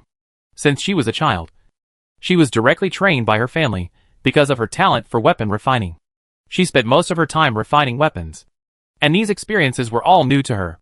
As for Wu Shi, he has always had some objections to her, and I'm afraid she will inevitably make things difficult for her during this period. Wu Shi's face looked unnatural for a moment, but he quickly recovered his smile. He swam forward, grabbed the flowing marble, and placed it in a special storage bag. Later, several people searched the entire pool, but no more drift stone was found. In the end, several people could only return to the ground. Wu Shi was not very happy, but unexpectedly found a flowing cloud stone. He also wanted to find more flowing cloud stones this time to contribute to the Wu family, so that he would be more confident in the next elder election. After searching one place, the group continued towards other water sources. On the other side, Chichio and others had already set foot on their way back. Nandongche also said goodbye to them and planned to continue to hang out. Thank you. Luo Qiuli smiled sweetly at Nandongche. After getting to know each other during this period, she also knew that she had misunderstood Nandongche. Hey, what are you talking about now? Nandongche waved his hand nonchalantly. I'm leaving. When I meet Ji Yao. That girl can speak for me. Nandongche opened the folding fan coolie, nodded to a few people and left. I heard that someone recently came to the Northern Territory to compete in the gym, claiming to challenge the young geniuses in the Northern Territory. The geniuses from several major sects have all been defeated. Back on the spirit boat, Luo Qiuli unhappily handed over the gift that her master had given her. The content of the summons was repeated. After all, those geniuses represent the Northern Territory, and now it is equivalent to someone slapping the Northern Territory in the face, which really makes them unhappy. Again, the Hidden World family? Chiyue asked with raised eyebrows. She had heard before that the disciples of the Hidden World family challenged the genius disciples of the Southern Territory and beat the Southern Territory to the point where they were unable to fight back. Chapter 10:17 The Hidden Family. Yes, it's the Hidden World family. Luo Qiuli thought of that Feng Liyun some time ago, and his guards in the transformation stage. The monk in the transformation stage obviously looked down on the monks from the 5 realms. In the eyes of their hidden family, everyone outside was trash, and they were the most powerful, with a vague sense of superiority. But that Feng Liyun was quite innocent, and he was sincerely kind to Chi-Chi. But in the end, he was thrown away by July. She thought of this and glanced at Shengwan Nanxian. Seeing him looking at Chiyue, she finally felt better. Uncle Shengwan is still reliable. Why are all the disciples from the Hidden World family showing up during this period? Chichio didn't like the monks from the Hidden World family very much. After all, no one liked to be looked down upon. The sect leader wants us to return to the sect as soon as possible to face the challenge. Luo Qiuli understood that the sect wanted Chiyue to go back. However, she felt a little regretful when she thought that Jio could not go back. With Jio's fighting power, she would definitely be able to slap them in the face with Chiyue. I also want to see how powerful the hidden family is. Chi smiled coldly, full of confidence. Others have knocked on the door, so it would be unjustifiable not to repay the favor. Shangwan Nanxian looked at Chi-Chi's confident look from the side, and a smile appeared on his handsome face. His July is the best. How was it? Who won? Luo Hong asked for the news. The Shanin sect lost? Shangwan Qiniao shook his head. This time, the Yinsher family won again. How could it happen? Luo Hong was a little surprised. This generation of genius disciples from the Shanin sect had extraordinary fighting power. But they actually lost? Well, the opponent is not only extremely powerful in combat, but his movement skills are also elusive. He is not inferior to Shanin sect's Ling Shuang treading snow. Shanin sect has no advantage. Shangwan Qiniao replied with a very ugly expression. They have already issued a letter of challenge to the 4 major sections. It will be our turn soon. Luo Hong frowned, thinking about who to send to fight. No, the junior sister is not here. Shangwan Qiniao had just gone to Luochuan, but was told that the junior sister was not in the Northern Territory and would not be able to come back. Then we can only look at Yiwulua and the others. I don't know who the Qingmu sect will send to fight. If it is that Xiaqiyue, maybe there is a chance to win. Now several talented disciples in the Northern Territory have already taken the preliminary stage. With their own status, Xiaqiyue and her junior sister are top figures. Yes, as long as the Qingmu sect wins, then our Northern Territory will win. Shangwan Qiniao nodded. At this time, it doesn't matter which sect wins, as long as the Northern Territory wins. You should pay more attention. I will go find Yiwulua and those boys, and seize the time to give them a lesson. Luo Hong said, and disappeared suddenly. Shangwan Qiniao sighed. There were many geniuses, but there were too few truly top geniuses. Many times, a sect only had one pillar. He used to be junior brother Luochuan, but now he is junior sister. I just hope that this time, Northern Territory will definitely win. Brother, this genius from the Northern Territory is probably not a fool, right? A girl in white curled her lips in disdain, thinking of the genius who was beaten by her elder brother during the day and was unable to fight back. Sister, never underestimate anyone. Mo Yuan patted the girl in white on the head and said with a smile, Chapter 1018 Dry Up. Huh? That's right. It seems that it's true that the Northern Territory is called a wild land. If I had known earlier, we wouldn't have come here and wasted our time. The girl in white curled her lips in disdain. Her elder brother was just too kind to be like this. Give them face, and they won't even say a harsh word. If it were her, she would have to tease them. Yuner, be careful not to let trouble come out of your mouth. You can easily make enemies with others by talking like this. Mo Yuan frowned slightly, and looked at Mo Yun disapprovingly. Okay. I know I was wrong. Seeing that her elder brother was angry, Mo Yun quickly grabbed his arm, with a smile, and acted coquettishly. She is not a fool, and she will definitely not be arrogant by herself. This is not because she is full of confidence in her elder brother. As long as her eldest brother is here, she is not afraid of anything. Mo Yuan smiled and rubbed Mo Yun's head, her whole body exuding a gentle aura. It's actually dry here. Wu Shi looked at the river that had completely dried up and said in surprise. They looked for it according to the map, but they didn't expect that the river had dried up. I'm afraid this small world won't last long. Shio has already felt this way. The operation of the world needs balance. It's good that this broken world can last for so long. In addition to this river, many places they passed before have revealed this possibility. Many of those 1,000-year-old trees have withered, and some of the ground has cracks, all indicating that the water source here is gradually dwindling. What? Wu Shishir was shocked when he heard this, and his eyes widened. If this world is not okay, where will the Luyun stone be found? What will the Wu family do in the future?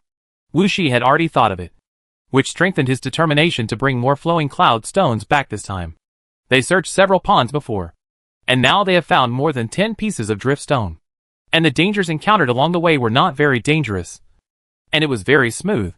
There may be flowing cloud stones here. Let's look for them along the way. Shuyi and I will go this way, and you guys can go that way.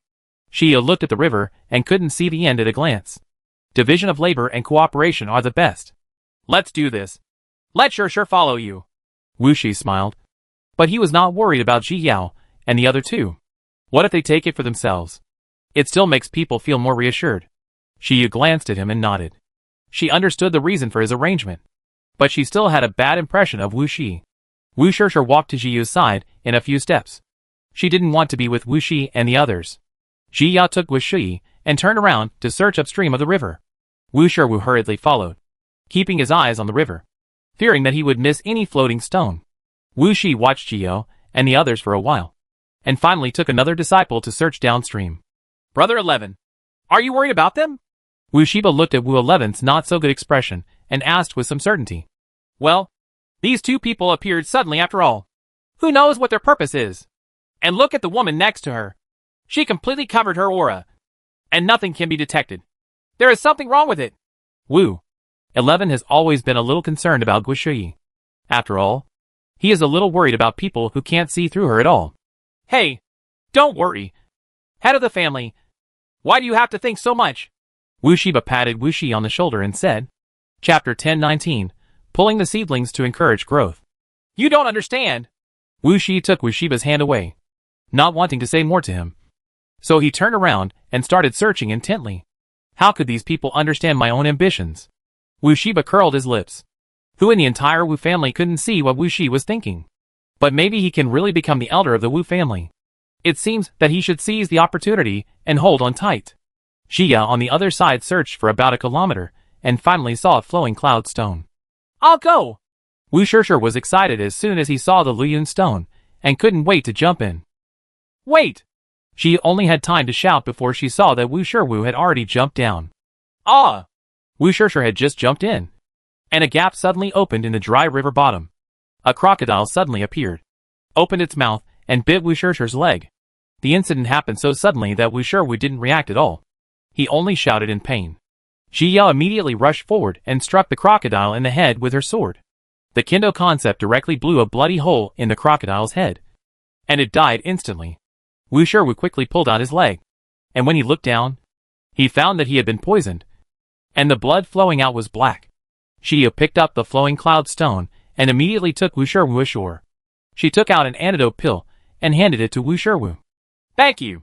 Wu Shishir reached out his hand to take it sheepishly and drank it. Wu Shirwu, you are a golden elixir monk, not a mortal. Ji Yao hesitated for a moment, then spoke directly, although the crocodile appeared suddenly. As a monk, it was completely possible to avoid it.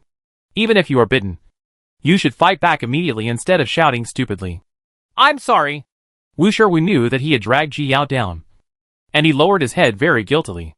She has been living in the refining room since she was a child and rarely has the chance to go out.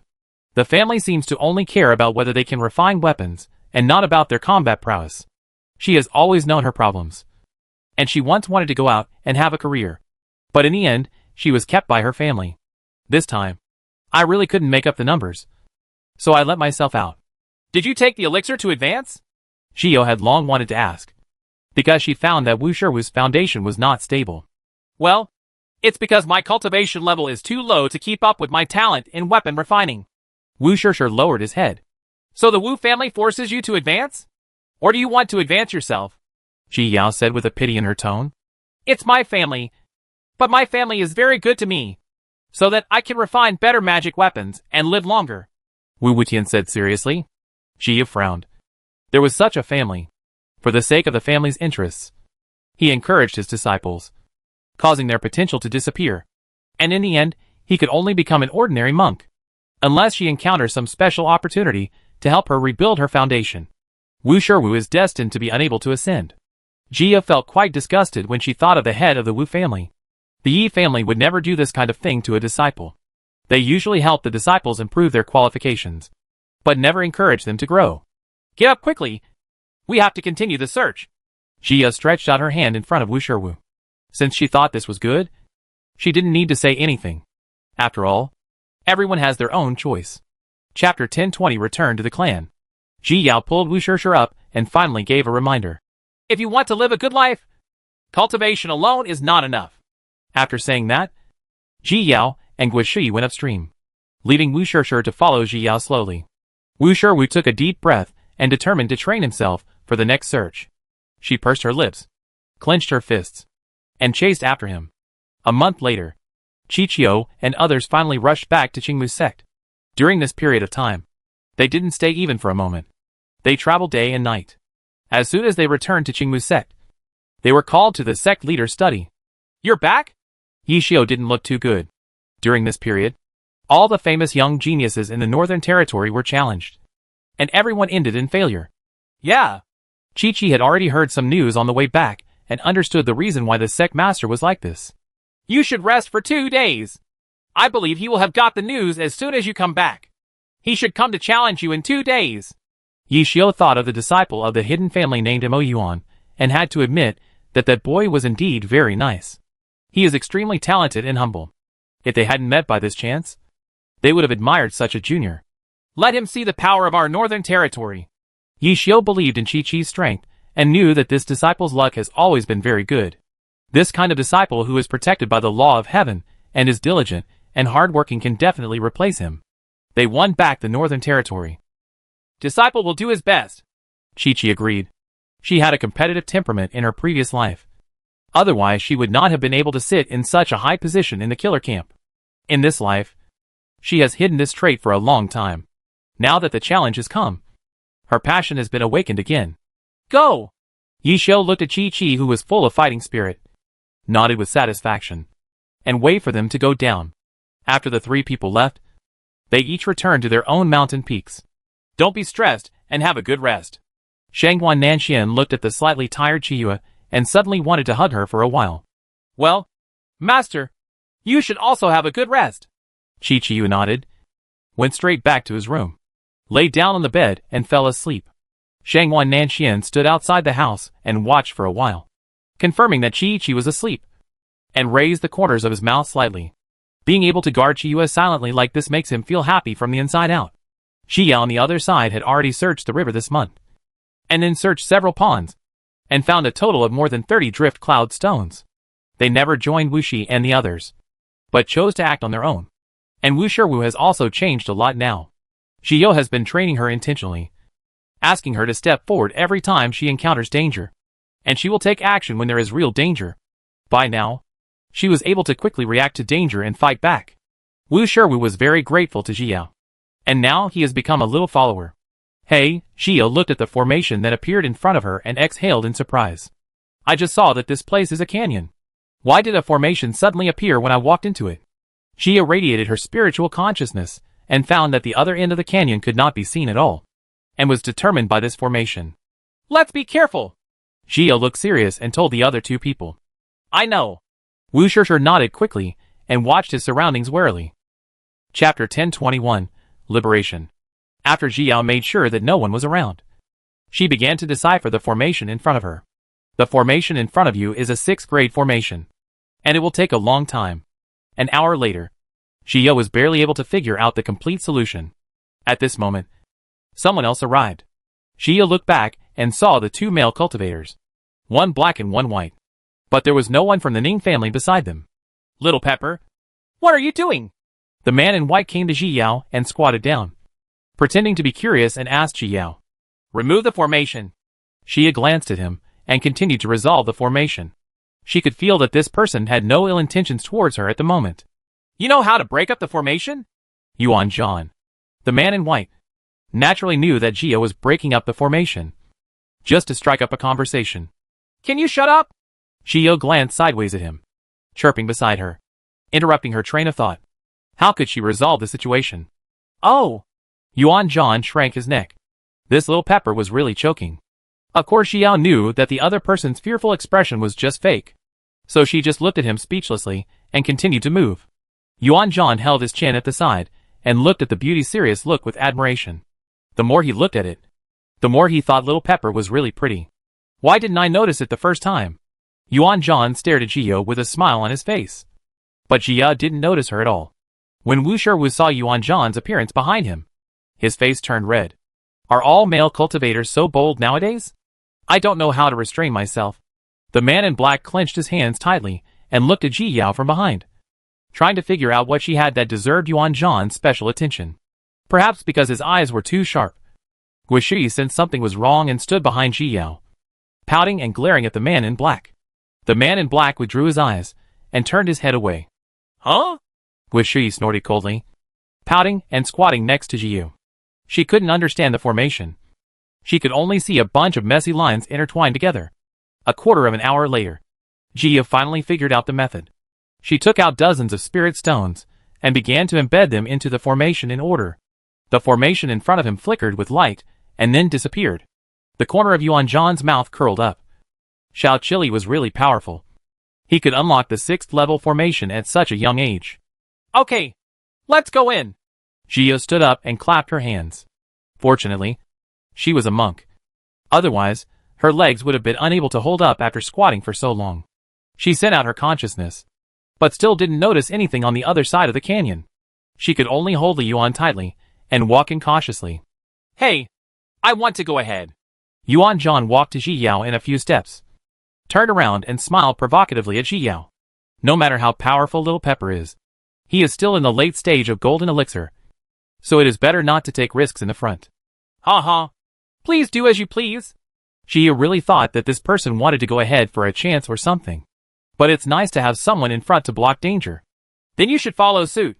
Yuan Zhan winked at Ji Yao, then turned around and stepped into the canyon. Ji Yao and others followed, while the man in black followed at the back. As soon as we entered the canyon, we encountered a curb within a few steps. Several people turned the corner and continued walking forward, and found a long canyon corridor in front of them.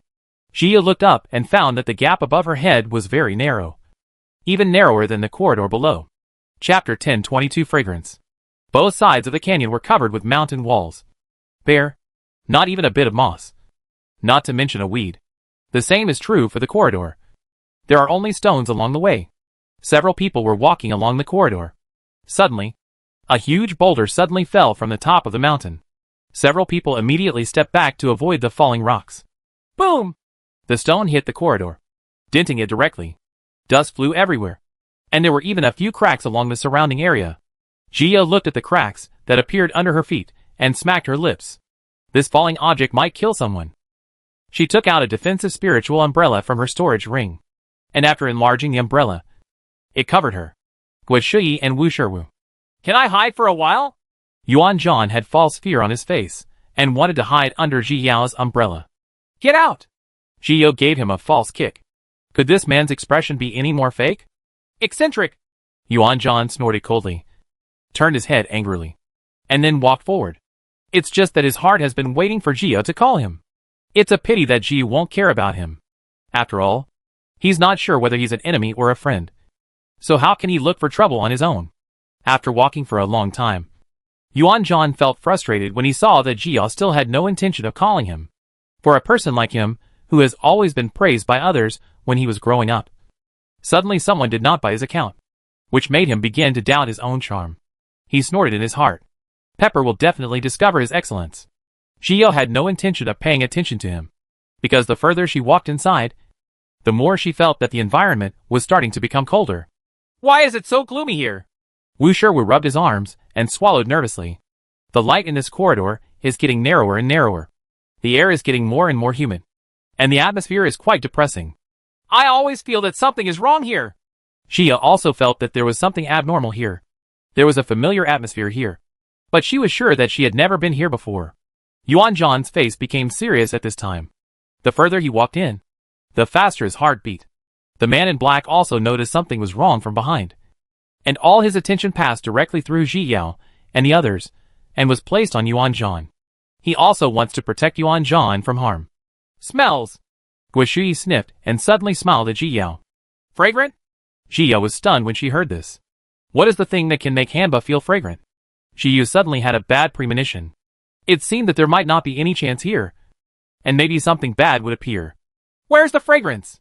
Wu Shiwu sniffed strangely, but couldn't smell anything except a dank smell. Yuan Zhan looked at Gui Shui carefully and began to doubt her identity. There is already a problem with deliberately concealing one's own scent.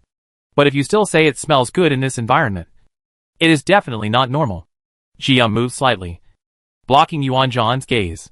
She was worried that after these people discovered Gui Shui's identity, they would want to contract her, which would restrict her freedom. Be careful! Yuan Zhan noticed rocks falling from the sky again, took a few steps to Ji Yao, grabbed her arm, and led her back. Jia noticed her intention and did not take action against him. After retreating to avoid it, she pulled his hand away. Why? Are you afraid that I will take advantage of you? Yuan Zhan took back his hand. His ears were a little red. But he said teasing words. This is the first time he has been in contact with a woman other than his relatives. Chapter 1023 Yuan Family. That's right. Jia also joked back. It doesn't seem too bad to be able to take him with him when he encounters danger. Are you still going? The corners of Yuan Zhan's mouth raised. And Little Pepper didn't seem to reject him so much. I want to take a look. You can do whatever you want. Jia also knew that there should be no flowing cloud stones here. But the abnormality here still made her want to take a look. Okay. Then I'll go with you. After Yuan Zhan said that, he jumped over the big stone and continued walking deeper. Xiao and the others followed behind, always paying attention to whether rocks would fall from the sky. The man in black was behind him, looking at Yuan Zhan without even looking at him the whole time. And he just felt depressed. He remembered that when he first recognized his ancestors and returned to the clan, everyone in the Yuan family was unwilling to accept him and his mother. Those people said unpleasant words and wanted to drive the mother and son away. Later, his father fought against all odds and allowed them to stay and rode him into the family tree. But nothing changed. His mother was bullied.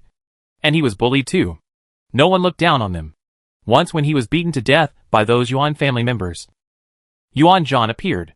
Yuan Zhan was wearing white clothes and a jade crown on his head. He was surrounded by many disciples, surrounding him like stars holding the moon. And Yuan Zhan had a wanton smile on his face. These are things he doesn't have. And he is envious. Later, Yuan Zhan stopped other people from bullying him, squatted down and smiled at himself. He raised his chin, with a clean smile on his face, but said something he could never forget. You are really disgusting. You are a stain on my life. Yuan Zhan, I will never accept you as my younger brother. After saying this, Yuan Zhan was still smiling. He released his chin, stood up and waved to the others, and everyone left. He was lying on the ground alone, with wounds all over his body. He looked at Yuan Zhan's back, and there was only one thought in his mind at that time. Everything should belong to him, and he wanted Yuan Zhan to accept him. He still remembers crawling back to his yard bit by bit. From then on, he began to practice hard. Finally, as his cultivation quickly increased, the family began to take him seriously. Only Yuan Zhan, even though he often talks to himself with a smile. But he knew very well that Yuan Zhan still hated him as always. But Yuan Zhan's smile at that woman just now came from the bottom of his heart. This made him feel a little panic. He hadn't let him accept himself yet. So how could he let others get there first? He looked at Ji Yao, and the murderous intention in his heart became stronger and stronger. This person must not be allowed to stay. Have you received the letter of war? Luo Qiuli looked at the gilt letter of war held in Qiyue's hand. The word, war, was very obvious on it. Yes. Chi opened the gauntlet. I heard that fellow Dao Xia is a famous young genius in the Northern Territory.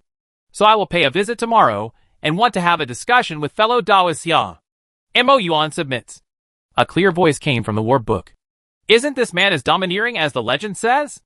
Luo Qiuli was a little surprised that this man's attitude was actually quite good. It's not him who is domineering. It's his sister. Chi went to inquire about it today and found out that the man had a sister with him. After the Northern Territory monks lost, she would always make sarcastic remarks, making them very angry. Chapter 1024 Corpse Raising Ground. Humph! You have no education at all. And you are from a reclusive family. Luo Qiuli became angry just thinking about it. Unable to maintain her always gentle image, Chi rubbed the letter of challenge in his hand, and his heart was filled with fighting spirit. This time, she must win. One day passed, and Jiao and the others finally walked through the corridor. But a few people were not happy, because what appeared in front of them was not some chance, but countless graves. Tomb hills stand one after another, and each grave hill is filled with graves. Jiao swallowed her saliva, and instantly countless goosebumps appeared. This scene is breathtaking no matter how you look at it. It turns out that this is a graveyard. No wonder Gui Shi feels the fragrance. Why are there so many graves? Wu Shiwu stood close to Jiao with some fear. She had never seen such a scene before. Maybe it's a cemetery somewhere? Jiao replied with some uncertainty. If it were not for this reason, it would not be possible to explain why so many graves are all together. Jiao roughly counted. There are more than 50 tombs in the surrounding area, and there seem to be more in the distance. There should be more than that. Could everyone in the world be here? Wu Shirsher shuddered. And the more he thought about it, the more horrified he felt. Jia's heart skipped a beat when she heard this. Why did she really think this was possible?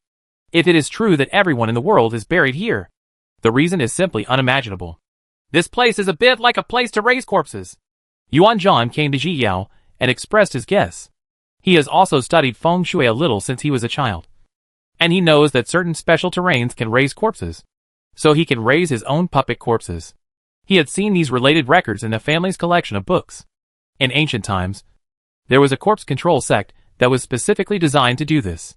Hearing this, Jia looked at Guishui and finally understood where that sense of familiarity came from. It was also a corpse-raising ground. And I had encountered it before in the Forest of Death. Then I'm afraid there are already zombies here. Jia remembered that this world was said to have been abandoned for tens of thousands of years. So the chance of zombies being produced was very high. However, the chance of forming a drought demon is relatively small. Guishui had a chance to become a drought demon because Wei Ziyue used special methods to generate extremely heavy resentment. But if there are zombies, they are also very scary. The levels of zombies, from low to high, are purple zombies, white zombies, green zombies, hairy zombies, flying zombies, watering zombies, prone zombies, and non-bone zombies. It's very easy to deal with below the flying zombie, but it's more difficult to deal with it above. They can also fly, move quickly, and have extremely hard bodies that make them difficult to actually destroy. Guishui, on the other hand, does not turn into bones. Even if she is seriously injured, she will fall into a deep sleep and will not die. Immortality means not turning into bones. If you practice further, you will regain your vitality. But this is almost impossible to happen without special opportunities. Jia looked at these tombs. If there were zombies, then this number. She suddenly felt a little afraid to think about it. It was simply too scary. How about we retreat? Jia smiled awkwardly. Although it is not good to escape from the battlefield, life is still important. Yuan Zhan looked at Ji Yao with some surprise. He thought that since she was so determined to come in, she would definitely insist on figuring this place out. Cough! Jia coughed sheepishly, pulled Guishui, and planned to leave. Chapter 1025 by Zhan. The man in black glanced at Ji Yao and suddenly struck the nearest grave to her with his sword. Boom! The strong metallic attack directly destroyed a tomb. F***CK! Jia was so frightened by the manipulation of the man in black that she cursed. This person wanted to kill her, didn't he? Fourth brother! Yuan Zhan shouted angrily. He did not expect that the fourth brother would suddenly take action. I'm just curious. The man in black glanced at Yuan Zhan and said expressionlessly, "This is the most talkative thing he has said in so many years." Jia was very angry. But she didn't dare to wait any longer. But before she could leave, she saw countless hands stretching out from the tombs. And corpses were trying to climb up. Ah! Jia was so frightened by this scene that she shouted and threw herself into Guishui's arms. This sight made her forget that she was a monk. But after seeing the stunned expressions of several other people, Jia suddenly realized this. She got out of Guishui's arms and puffed out her chest pretending to be calm.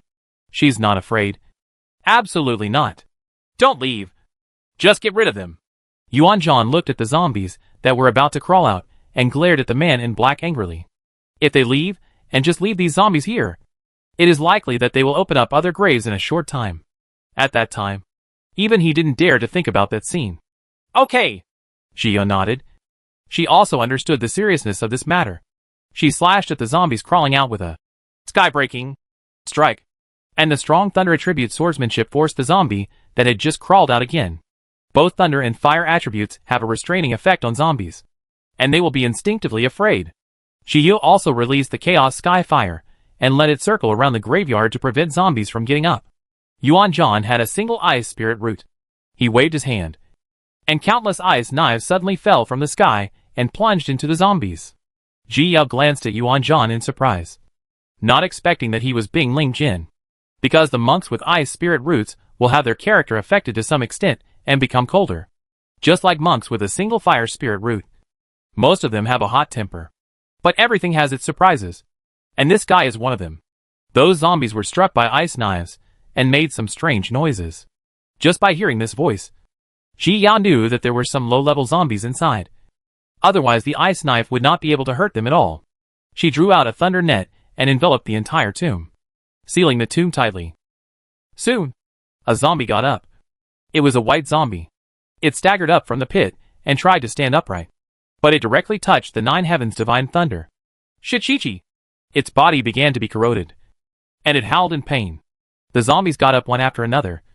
But no one took action because the thunder net was enough to deal with them. Ji Yao threw out several thunder nets again to increase the damage to them. Chaos Skyfire also chose a zombie, enveloped it, and quickly burned its body. After a while, the zombies were gradually corroded or burned. Ji Yao could smell a disgusting smell that made her want to retching. Solved! Yuan Zhan looked at the destroyed zombie and breathed a sigh of relief. Fortunately, it was just white zombies. Chapter 1026, Wandering Corpse. I'm afraid not. Jia looked at the zombie approaching rapidly in the distance and shook her head. Yuan Zhan sensed something was wrong and turned around to see a wandering corpse approaching quickly. He immediately stood in front of Ji Yao and the others, waved his hand forward, and an ice blade suddenly appeared in his hand. He slashed towards the wandering corpse, and all the air in his path was frozen, forming an ice bridge. This ice bridge reaches directly to the wandering corpse, freezing it suddenly. Then Yuan Zhan quickly approached and aimed his knife at Yusher's neck. But he only chopped the surrounding ice and failed to leave a single scratch on Yusher's body. On the contrary, Yuji broke the ice with this knife and regained his ability to move. It grabbed Yuan Zhan with its claws. Yuan Zhan flipped back, sword in the air, and slashed at the corpse again from below. Shiyo also knew that Yosher's body was hard, but she didn't expect it to be so hard. She rushed forward with Li Yuan in hand, and slashed towards his head with a sky-shattering streak. At the same time, she released a divine thunder, Syrian wolf, and bit at the wandering corpse. Ouch! Yuji roared angrily, stretching out his sharp claws to grab Jin Guang, while using his other hand to resist Yuan Zhan's ice blade. Part of the sword move was resisted, and the remaining part still hit the body of the wandering corpse. But it still left no trace. Ji Yao's heart sank. The combat power of this wandering corpse was beyond her imagination. Even breaking the sky could not leave any harm. She frowned, thinking about how to deal some damage to it. Yuan Zhan raised the ice knife and slashed it down hard. Yuji stretched out both hands, took the ice blade, and held it tightly. Yuan Zhan frowned and pressed down hard, only to find that he couldn't move at all. He was a little annoyed, but he didn't expect to be controlled by such a thing. The man in black watched from below, but did not help. He planned to wait until they could no longer hold on before taking action. He wanted to let Yuan Zhan know that the only person who could help him was himself. And that woman was not good at all. Wu Shiwu knew her own weight, and if she went to help, she might be held back.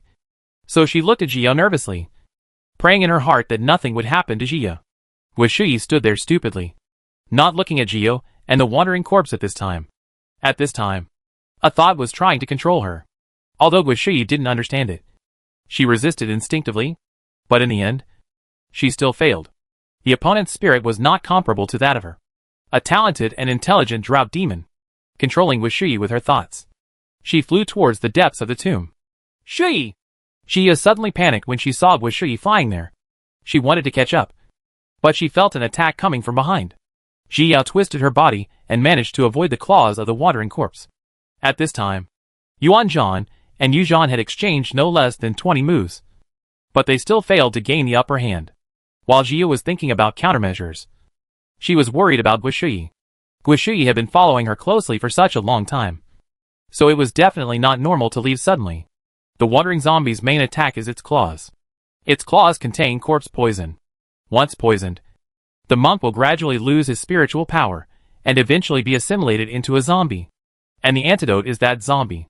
This also resulted in Yuji not daring to fight with him or attack at close range. Jia thought for a long time, and only thought of the Jingyuan Pearl. Chapter 1027, Using an Object as a Sword. The power of merit will definitely cause harm to zombies. Right? Shio is also a little unsure, because there are not many records about zombies, and she has never seen them. But in theory, it certainly can. Shio came to the spiritual platform and conveyed her thoughts to Jingyuanzu. This time, Jingyuan Pearl was also very cooperative and flew out of the spiritual platform obediently. As soon as the red lotus appeared, the man in black who was paying attention to Ji Yao felt a chill in his heart and looked at the red lotus carefully. Soon, he discovered that wasn't this the lotus mark on the woman's forehead? It turned out to be this thing. The man in black narrowed his eyes slightly, not knowing what the treasure could do. As soon as the red lotus appeared, it emitted a hazy golden light, which was the power of merit. Jia reached out to take the red lotus, thinking in her mind how to use it to attack. Usually it either automatically protects, or it emits the power of merit to envelope the opponent. But now, it is obvious that it does not mean this. Attack! Jia tried to give orders to Jingyuan Pearl in her soul, and then looked at Honglian nervously. Immediately, the red lotus emitted a golden light and struck towards the wandering corpse. Before the golden light even came close, Yuji's body trembled, and he instinctively began to retreat. The golden light followed him all the way, biting the corpse and not letting go. When the golden light passed by, it touched Yuan Zhan's body a little bit, causing a sharp pain all over his body. But fortunately, this was not specifically for him. The severe pain went away as quickly as it came. He looked at the red lotus in Ji Yao's hand with fear, not knowing what it was. He would never have thought that this was the power of merit, because it was a method that only Buddhist practitioners could use. Jia watched the wandering corpse circle around, unable to catch up with the power of merit. She sighed in her heart. It would be great if the Jingyuan Pearl was a sword. Just as this thought flashed across her mind, the red lotus in her hand suddenly turned into a red sword, with a red lotus mark engraved on the hilt. Jia was stunned at first. When did Jingyuanzu become so obedient? Then she reacted and was overjoyed. She held the Jingyuan bead and chased after the wandering corpse. She simply used the red sword in her hand to strike at Yuji one by one. At first, Yuji was able to dodge, but later on she kept getting hit. The power of merit directly left a bone-deep wound on its body, and the wound corroded outwards. While Jia waved her sword, other thoughts came to her mind. Maybe in the future, I can control an object into a sword, so that I can express my sword intention and kindle artistic conception through other things? In the end, maybe you can use yourself as a sword and become one with the sword? Thinking of this, Shiyu became a little excited. She began to try to draw out the thunder attribute sword intention in her body, hoping to send it out through the Jingyuan Pearl in her hand. But no matter how hard she tried, the attack she sent out was still a normal attack, with no sword intent at all. But Ji Yao is not discouraged. If it were really easy, there wouldn't be so few high-level sword cultivators. She tried sword after sword, always thinking about the sword's intention, recalling the feeling when she understood the sword's intention before. Yuan Zhan originally wanted to go up and help, but when he saw the injured corpses, he stopped, seeing that there were more and more wounds on the corpse, and flesh was being cut off from the corpse. Yuan Zhan couldn't help but look at Ji Yao. When he saw Ji Yao taking action seriously without blinking an eye, Yuan Zhan swallowed his saliva. Pepper is not to be messed with. Chapter 1028 Competition. If you have a sword in your heart, everything in your hand can be a sword. Ji Yao's mind was filled with the insights she gained from comprehending the sword's intention, and she continued to draw her sword, trying to use the Jingyuan Pearl in her hand to express the sword's intention. Suddenly, a ray of golden light emanated from the pure edge bead and cut straight into the head of the wandering corpse. What kind of sword intent is this? Yuan Zhan was slightly stunned. Isn't this girl a single thunder spirit root? What kind of sword intention is this comprehended? Why can't he see it? The golden sword intent hit Yuji's head with one strike, breaking his body in half and causing him to fall to the ground. Shichichi! The power of merit began to corrode its corpse. Ji Yao felt happy when she saw this. This sword intention was not among the 10 attributes, but the power of merit. Sword moves are made through the objects in hand, but the actual attack is still its original attribute. But with the bonus of sword intention, its power will be much stronger. This allows you to use other powers without breaking away from the sword. This is what she can do now. I believe she can directly control other powers in the future. And in the end, the human sword will become one, and she will become a true swordsman. The wandering corpse had been cut in half, but it was not dead for a while, but kept twisting and crawling. Its claws kept scratching on the ground, leaving traces one after another. Ji Yao struck down with her sword again, and the strong power of merit enveloped it. After a while, the corpse was finally completely corroded, leaving a pool of black liquid. Yuan Zhan looked at the treasure that turned into a red lotus in Ji Yao's hand, and wanted to know what it was. Wandering corpse's body is so hard that he can't cause any harm even in the nascent soul stage. Why can this thing do it? The man in black didn't expect that this woman had such tricks. His expression became even colder. He let her escape this time, and there will definitely be another chance in the future. Awesome! Wu Shishir gave Ji Yao a thumbs up. She was worried to death just now. But she didn't expect the ending to turn around. Jia was not in the mood to say anything to her at this time. She was worried about Guishui. 15. Why don't you go out first? I'm going to find Shui. It must be very dangerous inside. Jia still planned to arrange Wu Shiwu's arrangements first. Okay. You don't have to worry about me. Wu Shiwu nodded. She also knew that it was the one who was holding them back, and would only hurt them in such a dangerous place. Okay. You go out to find Wu Shi and the others. Jia nodded towards her, turned around and flew in the direction where Guishui disappeared. Hey, Xu Jiao. Wait for me. Yuan Zhan saw Jia running away without even saying hello. So he quickly chased after her. Jia looked back at him, and was not in the mood to pay attention to him. I don't know where she went. Mo Yuan has met fellow Taoist Xia. Mo Yuan cupped his fists, and saluted Chi. He was a little surprised. He didn't expect that Xia Qiyu would turn out to be a great beauty. But even if he is a beauty, he will not let go. This is respect for the other party. Fellow Taoist Mo. Qiyu nodded coldly, and glanced at Shanghuan Nanxian in the audience. Shanghuan Nanxian smiled encouragingly. He will definitely win in July. The disciples of Qingmu sect, the elders, peak masters, and sect masters all arrived, and everyone took this matter very seriously, including several other sects. They are also paying attention to this matter. Please! Mo Yuan motioned Chi to take action first. Chi was not polite and attacked with a spiritual sword.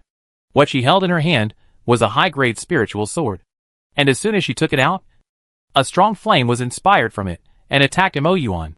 Chapter 1029. During the battle, in Mo Yuan's hand was a scimitar blade. He waved the scimitar seriously, and with just one stroke, a bolt of lightning was released from it. The lightning directly tore the flame away, and in the end, it did not fall on him at all. At the same time, the lightning also attacked Qiyu. Qiyu didn't panic, and dodged the attack in a few flashes. The disciples in the audience made no sound at all, and looked nervously at the stage. Many disciples clenched their hands together, fearing that Chi would also lose. Today's disciples are very united, including those who usually dislike Chi. At this moment, they all hope that she can win and earn face for their Qingmu sect. This girl Chi has made progress again. Yishio was very pleased to see Chi growing up so fast. No, I'm sure I can win this time. The leader of Ji Feng responded. That's right. That girl from Wanjin sect is not here.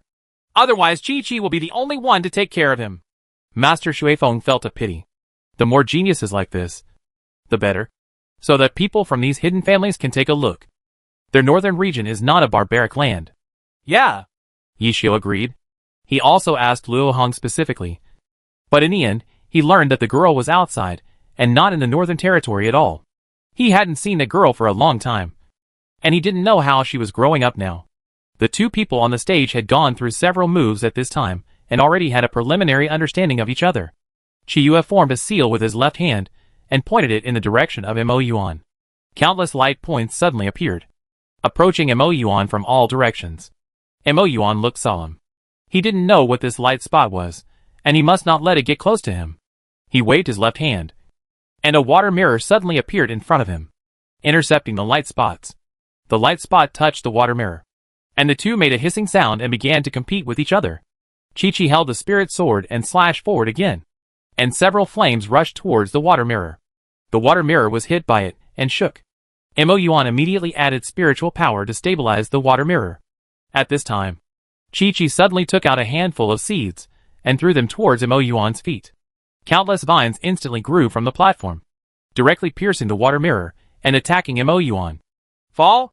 Mo Yuan rose into the air, looked at the entangled vines, and shot down. Boom! A bolt of lightning shot out from his hand, instantly shattering the vines.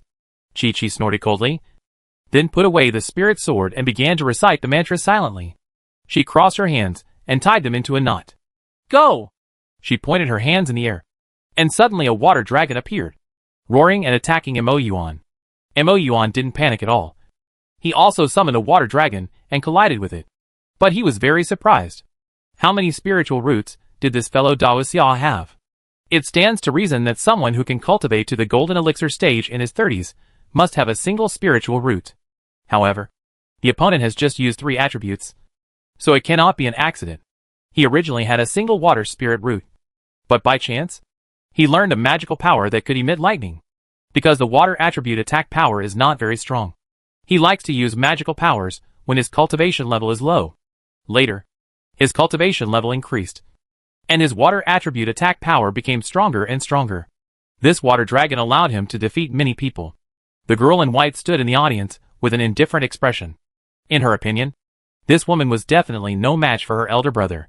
Chapter 1030 Deserter. But when she saw that this woman could also condense water dragons, her heart tightened and her expression became nervous. Humph. Our Uncle Xia will definitely win, an outer disciple deliberately said loudly beside her. Isn't that right? Those secluded families of Lao Shitsi are just people who are greedy for life and afraid of death in those remote mountainous areas. Another disciple spat on the ground as he spoke. You? The girl in white blushed when she heard this and pointed at the two disciples. What? What I said is wrong. The disciple who just spoke looked at her with contempt. When several disciples around him saw the movement, they also came behind the disciples of Qingmu's sect, obviously intending to support him. I don't have the same experience as you. Barbarians. The girl in white retracted her hand angrily. We barbarians are better than you cowardly tortoises, who are greedy for life and afraid of death.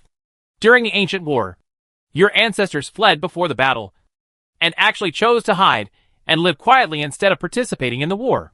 If it weren't for those seniors who sacrificed their lives, your ancestors would have died long ago. There would be no room for you to be arrogant. What kind of hidden family is this? Damn! The disciple of Qingmu's sect had already suppressed his anger, and now he vomited it all out without mercy. What nonsense are you talking about? The girl in white looked furious and felt insulted. Our ancestors hid from the world because the monks in the outside world would do whatever it takes to cultivate. They were killing and greedy everywhere. They just wanted to get away from the world. The girl in white argued that she would never allow others to insult her ancestors. Is this how your ancestors brainwashed you? Thinking about it, if I did something so shameless, I would be embarrassed to tell my descendants. But it's a pity that the fact is that your ancestors were all deserters. So what if the strength is well preserved? So what if the resources are abundant?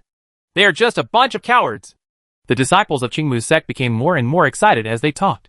How many people died in the ancient war? And the entire Chiffon continent has not recovered yet. Come over. These bastards have been hiding. But now they come out to show off their power. Which is really intolerable. No. It's impossible.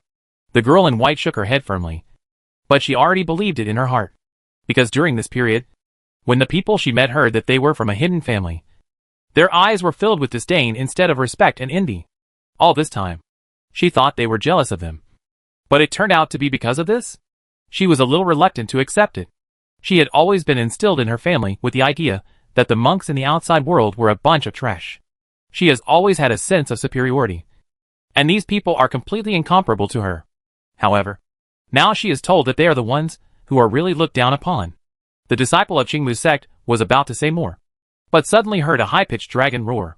He was startled, and when he turned around, he saw the two water dragons entangled together. The two dragons were devouring each other. While Chiyue and Mo Yuan had been working hard to maintain the dragon's body and repair the devoured areas as much as possible, now the two have reached a silent tacit understanding. That is, they will fight to win or lose with the water dragon. Although both of them still have many moves. Since they have the same move, let's see who can win. Suddenly, the two water dragons separated again, roared at each other, and bumped into each other again. End of chapter 1031. Boom! The two water dragons collided hard, and a strong impact suddenly broke out. The defensive shield of the arena was directly broken by the impact, and powerful force swept towards the surrounding disciples. The disciples of Qingmu's sect were startled and immediately retreated. But some disciples were still injured. The Master of Water Peak quickly stepped forward, deployed a defensive shield again, and then stayed in midair to prevent this situation from happening again. What a powerful force! Is Uncle Xia already so powerful? She is indeed the goddess of my dreams! The disciples who were watching became excited. Even the injured disciples were very excited. Before, I only thought they were powerful through the defensive shield. But after experiencing it in person, I realized that their attack power is so strong. The way everyone looked at Chi gradually changed, with a hint of admiration in them. Shangwan Nanxian looked at Chi who was trying hard to fight back, and his heart was filled with pride. He still remembered the first time he saw Chi. At that time, She was still a monk in the chi refining stage. And even though she had 5 spiritual roots, her cultivation speed was still very fast. Even though she hid her cultivation, he saw through her at a glance. July finally won the outer sect competition, with a calm and confident look on her face. And she was very sure of herself. At that time, he felt that this little girl should not be buried in the crowd. One day, she will shine. And this day has not been waiting for too long. Today, July is already extremely dazzling. Looking at the shining Qiyu on the stage, Shangwan Nanxian pursed his lips and smiled. He hopes that July can keep running forward without any scruples and get better and better. And he is willing to always guard behind her. Roar! The 2 water dragons collided together again. And this collision made them both ready to fall apart. Seeing this, Qiqiu looked solemn and began to recite the mantra silently. Suddenly, all the trees around Qingmu's sect withered, and countless spiritual energy was extracted by Qi, instantly replenishing her dantian. Qi injected spiritual power again, and the water dragon suddenly grew and slammed into Mo Yuan's water dragon. Mo Yuan was shocked and wanted to take it back, but it was too late. His water dragon was knocked away and turned into a puddle of water. I lost. Mo Yuan smiled sarcastically and hugged Qi. Qi took back the water dragon, nodded lightly and said, Promise! Boom! The disciples in the audience immediately became excited. Uncle Xia is mighty! Uncle Xia is mighty! Uncle Xia is mighty! More and more disciples shouted together. In their opinion, Qiyu on the stage was now shrouded in a layer of light. The light of a winner. In their hearts, Qiyu's status has gradually increased, and they are full of respect for her. As soon as he won the game in July, he looked at Shangwan Nanxian in the audience. Great! Shangwan Nanxian smiled and messaged her.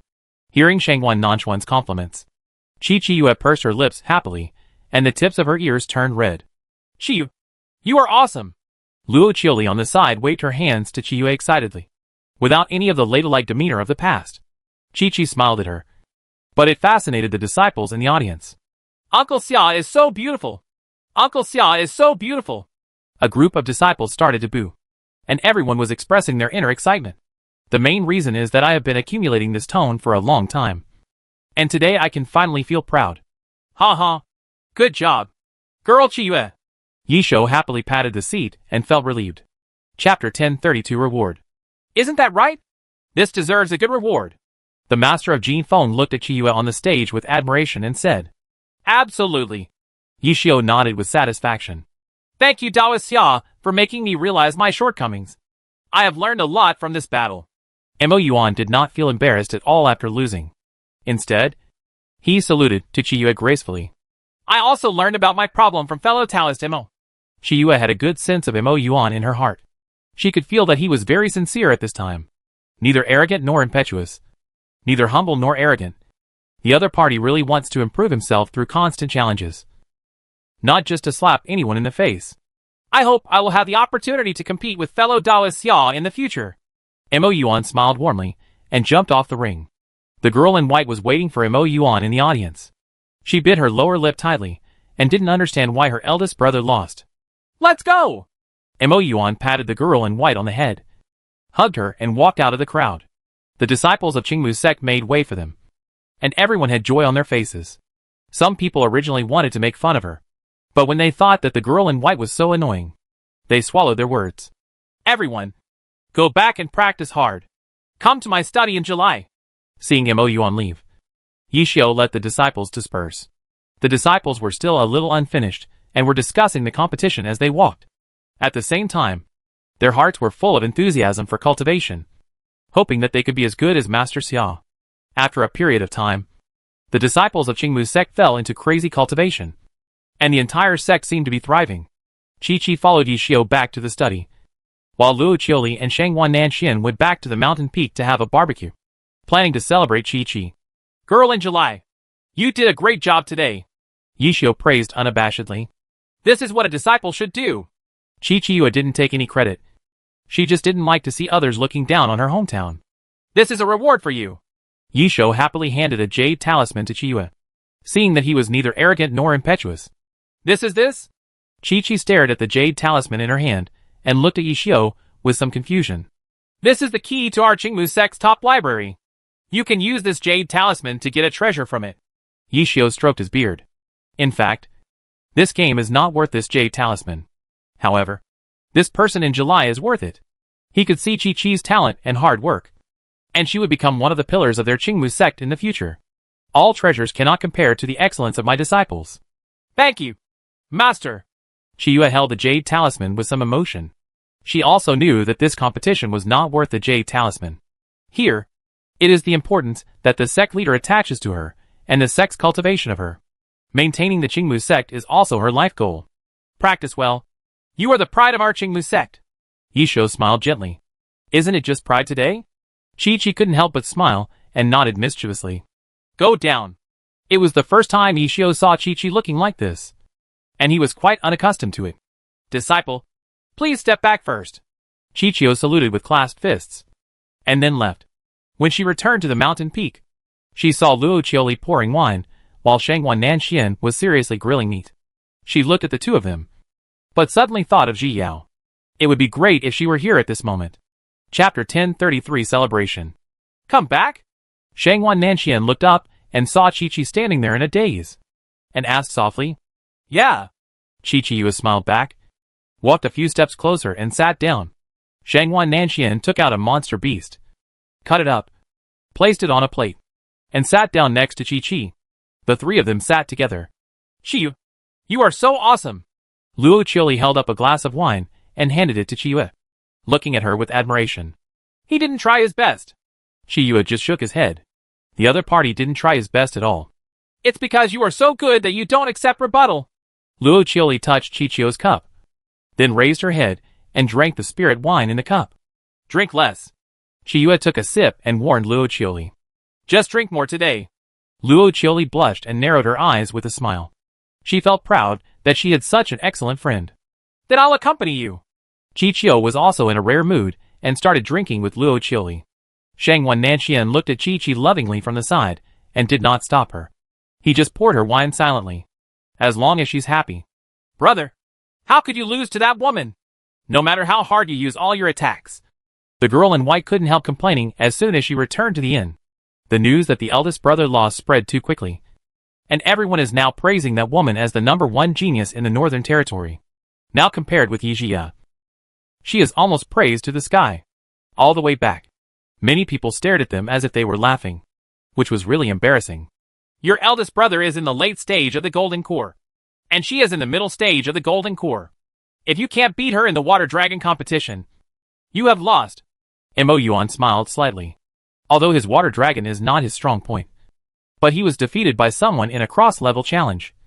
That is, he lost. This competition also made him realize that the water attribute attack power was not weak, but his research was not enough. As long as he studies harder, he will definitely make great progress. Humph. I just can't stand how they look like that. The girl in white knew her brother's temperament and could only sulk to herself. Weren't you like this before? Mo Yuan pinched the nose of the girl in white. His sister was so well protected. It seemed that she would have to endure hardships in the rest of the journey. Humph. The girl in white raised her head proudly, not knowing that her miserable life was about to begin. Jia on the other side is still searching for Guishui. She looked at the cemetery she passed along the way, feeling grateful that there was no night inside. Otherwise, it would be so crowded in the middle of the night. Ji Yao and Guishui originally had some sense due to the blood beads, but at this time it completely failed, which made Ji Yao very worried. Little Pepper, where did your friend go? Why don't you try sending a messenger? Yuan Zhan suggested, as he looked at Ji Yao's worried look. She concealed her aura in order to prevent others from seeing that Guishui was a Hanbao. She had specifically asked her to conceal her aura. The communication talisman could not find her whereabouts. Only then did Yuan Zhan remember that the woman's whole body had been covered up. And now it seemed that there must be some secret. But he doesn't like to dig into the details. If Xiaoqiao doesn't want to tell him, then he just pretends that he doesn't know. The man in black felt increasingly uncomfortable as he watched the two chatting. He felt like a stone was pressing down on his heart, making him breathless and wanting to vent. Chapter 1030 for the last piece of cloth. Hold on! Just hold on a little longer. The man in black kept warning himself in his heart. He was afraid that if he couldn't help but kill her, Yuan Zhan would definitely fall out with him. But he felt that he could no longer hold it in any longer. Zishu, Guishui is right here. Wei Ziyu followed Guishui's aura and chased Lu Shang. Some time ago, Guishi suddenly lost her breath. Fortunately, he knew the secret method. Otherwise, he would not be able to find her now. Master, where is she? Fang Zishu's heart was beating with excitement. As long as he contracts with Guishi, he can walk sideways in Chiffon continent. Over there. Wei Ziyue snorted in his heart. This fool. When he found Guishi, it was time for him to seize the body. Guishi is his. Others want to contract with her? It's just a fool's dream. Fang Zishu didn't know that his death was approaching, so he rushed towards Guishi in excitement. Early the next morning, Chi went to Qingmu sect's top library. This library is at the deepest part of the sect, and 2 late-stage Golden Core monks are standing outside the library on duty. Besides them, Chi also felt that there was someone in the dark, who should be the real guard of the library. 2 senior brothers. This is what the sect master gave me. Chiyue handed the jade talisman to the 2 monks. Go in. The 2 Jinan monks checked, handed the jade talisman to Chiyue, and continued to stand guard with expressionless faces. Thank you. Chiyue took the jade talisman back and came to the door of the library, where he saw a groove on the door. She put the jade talisman in, and the groove swallowed the jade talisman directly. Click! The lock of the door suddenly opened, and Chiyue pushed the door open and walked in. At a glance, she saw that the entire first floor of the library was filled with books. Chichio looked at them one by one, and found that they were all magical powers, or skills above the earth level. She was very satisfied with her skills, and headed straight to the 2nd floor. As soon as he reached the 2nd floor, Chi was shocked by the sight in front of him. There are countless light groups floating in the air, and those light groups are full of various treasures. Refining void fruit, water of heaven and earth, Xian ice and fire. Chiyue murmured as she looked at those treasures. She always thought that she had many treasures, but now when she compared them, she found that she had thought too much. As she walked, she thought about what she should choose. After all, no matter how many treasures she had, they couldn't compare to her own strength. Suddenly, her steps stopped, and her eyes were firmly locked on a ball of light. There is a piece of cloth stored in that light group. This cloth is really familiar to her. There are already 5 pieces of cloth in her space, but now one is missing. She didn't expect it to be here, although she didn't know what the cloth was. Her intuition told her that it was important. She immediately made up her mind and reached out her hand to grab the ball of light. The light group disappeared suddenly, leaving a piece of cloth lying quietly in Chiyue's hands. July held the cloth tightly. The secret was finally revealed to her.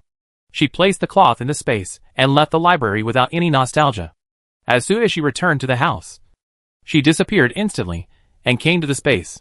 Her friends all ran over enthusiastically and acted coquettishly towards Chiyue. Chi comforted him for a while, and then took out the pieces of cloth. She pieced together several pieces of fabric and watched its changes. A quarter of an hour passed, but there was no change in the cloth. Chapter 1035 Ancient War Map. Chi frowned, wondering why there was no response. Girl, try putting a drop of blood on it. Senior Lingyu spoke at this time. Okay. After hearing this, Chiyue immediately pricked her finger and let a drop of blood drip down. In an instant, the cloth suddenly emitted a dazzling light, causing Chiyue to close her eyes immediately. When she opened her eyes again, she saw that the 6 pieces of cloth had merged into one. She picked up the cloth and found that it had some outlines and locations marked on it. It was obviously a map. It turned out to be a map. Chi was a little surprised. She originally thought it would be some kind of skill or something. This should be a great opportunity. Lingyu didn't see what the destination of this map was, but he understood that it must be a great opportunity for the senior to use such complicated means to divide the map into several parts. Yeah.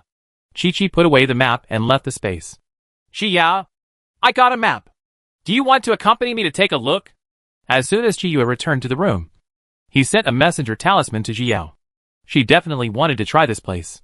Jiao, who was searching for Guishi on the other side, suddenly received a summons. As soon as I opened the communication talisman, I heard Chi-Chi's voice.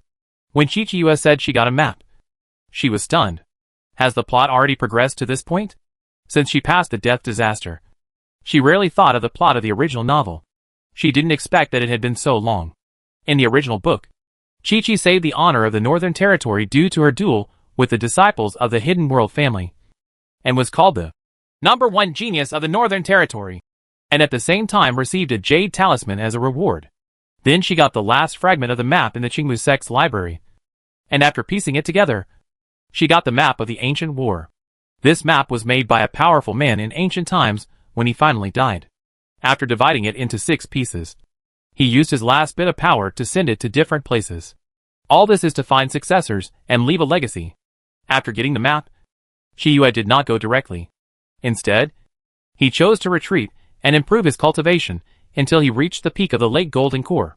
Later, at the site of the ancient war, she obtained the inheritance of the Haotian sect and broke through the nascent soul stage in one fell swoop.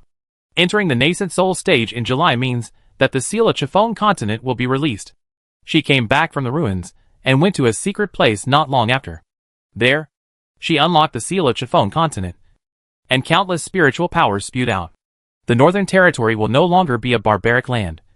It will become a holy land for cultivation like the Central Territory. However, this also means that Master and Senior Brother Nangong are about to ascend. She wouldn't be able to see them for a long time. Thinking of this, Xia didn't know whether to be happy or sad. But she was depressed for a while. She believed that she would catch up with them soon and ascend to the spirit world. Ji Yao's whole body was suddenly filled with high fighting spirit, which surprised Yuan Zhan. This woman is really unpredictable. Her expression changes from moment to moment. Little Pepper?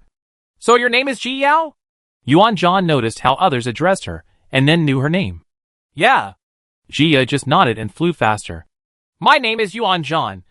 Please remember it. Yuan Zhan always flew side by side with Ji Yao, and said with a smile as he approached her. Chapter 1036 Nine Yang True Fire. I know. Jia nodded perfunctorily, looking for Guishi wholeheartedly. Anyway, they were just passers-by who met by chance. What does it matter if they remember or not? Yuan Zhan didn't know that Jio had classified him as a passerby, so he shook his head confidently. Wait! Jio suddenly reached out to stop Yuan Zhan and motioned him to look forward. Yuan Zhan looked along and found a cave in front of him. And outside the cave, 2 wandering corpses were standing guarding the entrance. There is something wrong inside. Yuan Zhan also guessed that Ji Yao's friend should be inside. Well, let's deal with each other. Yu completely ignored the man in black. In her opinion, it would be nice if this person could not stab him in the back. Okay. Yuan Zhan nodded and suddenly took out a bow and arrow from the storage ring. I'll show you my hand. Yuan Zhan winked at Ji Yao. He had originally wanted to use this move when he saw that the attack was useless. It was only when he saw that Ji Yao could completely torture the wandering corpse that he didn't take action. Yuan Zhan fully pulled the string, and a rocket suddenly appeared on his bow. He aimed at the forehead of one of the wandering corpses and released his hand. Jio felt very depressed. It turned out to be Jiuyang True Fire. This Yuan Zhan is obviously a single ice spirit root. How could it be the body of the Supreme Yang? But this was not the time to think about this matter. She directly held the Jingyuan Pearl and slashed at the other zombie with her sword. The 2 wandering corpses did not expect to be attacked by a sneak attack. One wandering corpse was shot directly in the forehead by a bow and arrow, and fell down instantly. The 9 Yang True Fire kept burning, wrapping its body. The other one had a moment to react because of the bow and arrow, but one of his arms was cut off by Ji Yao's sword. Roar!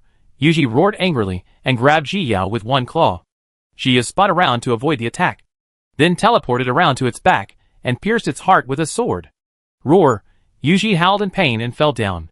The power of merit gradually corroded from its heart, eventually turning it into a puddle of black water. The 2 wandering corpses were easily dealt with, but Jia did not put away the Jingyuan Pearl. Instead, she held it tightly in her hand and walked towards the cave. The man in black walked past the corpse and glanced at the 2 pools of black water on the ground with obscure eyes. Ha! I found Guishui! Wei Ziyue looked at Guishui in front of him and laughed loudly. He followed her all the way and finally found her. But at this time, Guishui was shrouded in a red light. Her face was extremely distorted, and she didn't know what she was going through. Master, this is the opportunity! Fang Zishu was so excited that his hands were trembling. Over the past few decades, he had relied on Master's promise to persist. Now, that person is right in front of me. Wei Ziyue snorted coldly, and just as he was about to yell angrily, Fang Zishu suddenly rushed towards Guishui.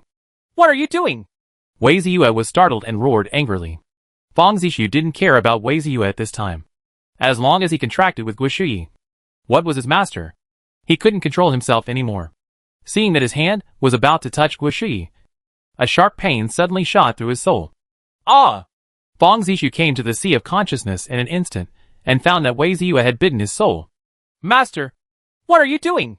Fang Zishu panicked and asked immediately, struggling continuously at the same time. Chapter 1037 Reunion. Wei Ziyue had no time to pay attention to him, so he took the time to destroy Fang Zishu's soul. Seeing that his struggle was useless, Fang Zishu became fierce and bit into Wei Ziyue's soul. Wei Ziyue shivered in pain, but he didn't care and bit Fang Zishu again. After so many years of hard work, success or failure can be determined in one fell swoop. No one can stop him. No one can take advantage of Guishi. The two divine soul-like groups hurt each other, and in the end, Fang Zishu was defeated. He wailed, and his soul was swallowed by Wei Ziyue, completely disappearing from this world. And his soul turned into nourishment, nourishing Wei Ziyue's soul. Feeling the nourishment of the soul, Wei Zi sighed more comfortably. This long-lost feeling is really great. As soon as he opened his eyes with great satisfaction, he suddenly saw someone entering the cave. Shui! As soon as Xiao entered the cave, she saw Guishi and Wei Ziyue. She teleported to Guishi's side, holding the Jingyuan pearl and looking at Wei Ziyue warily. What do you want to do? Xiao glared at Wei Ziyue, not knowing that the core of this person was Wei Ziyue. Why is it you again? Wei Ziyue was a little angry that it was this woman again, back in the forest of death. It was she and another woman who killed the zombies he raised. Unexpectedly, they would meet again now. Do we know each other? Xiao frowned in confusion. She was sure that she didn't know him. Ha ha. We're not just acquaintances. We're enemies. Wei Ziyue smiled without hiding it, with murderous intent spreading all over his body. Yuan Zhan came to Xiao and looked at Wei Ziyue warningly. Hey, did you find a lover?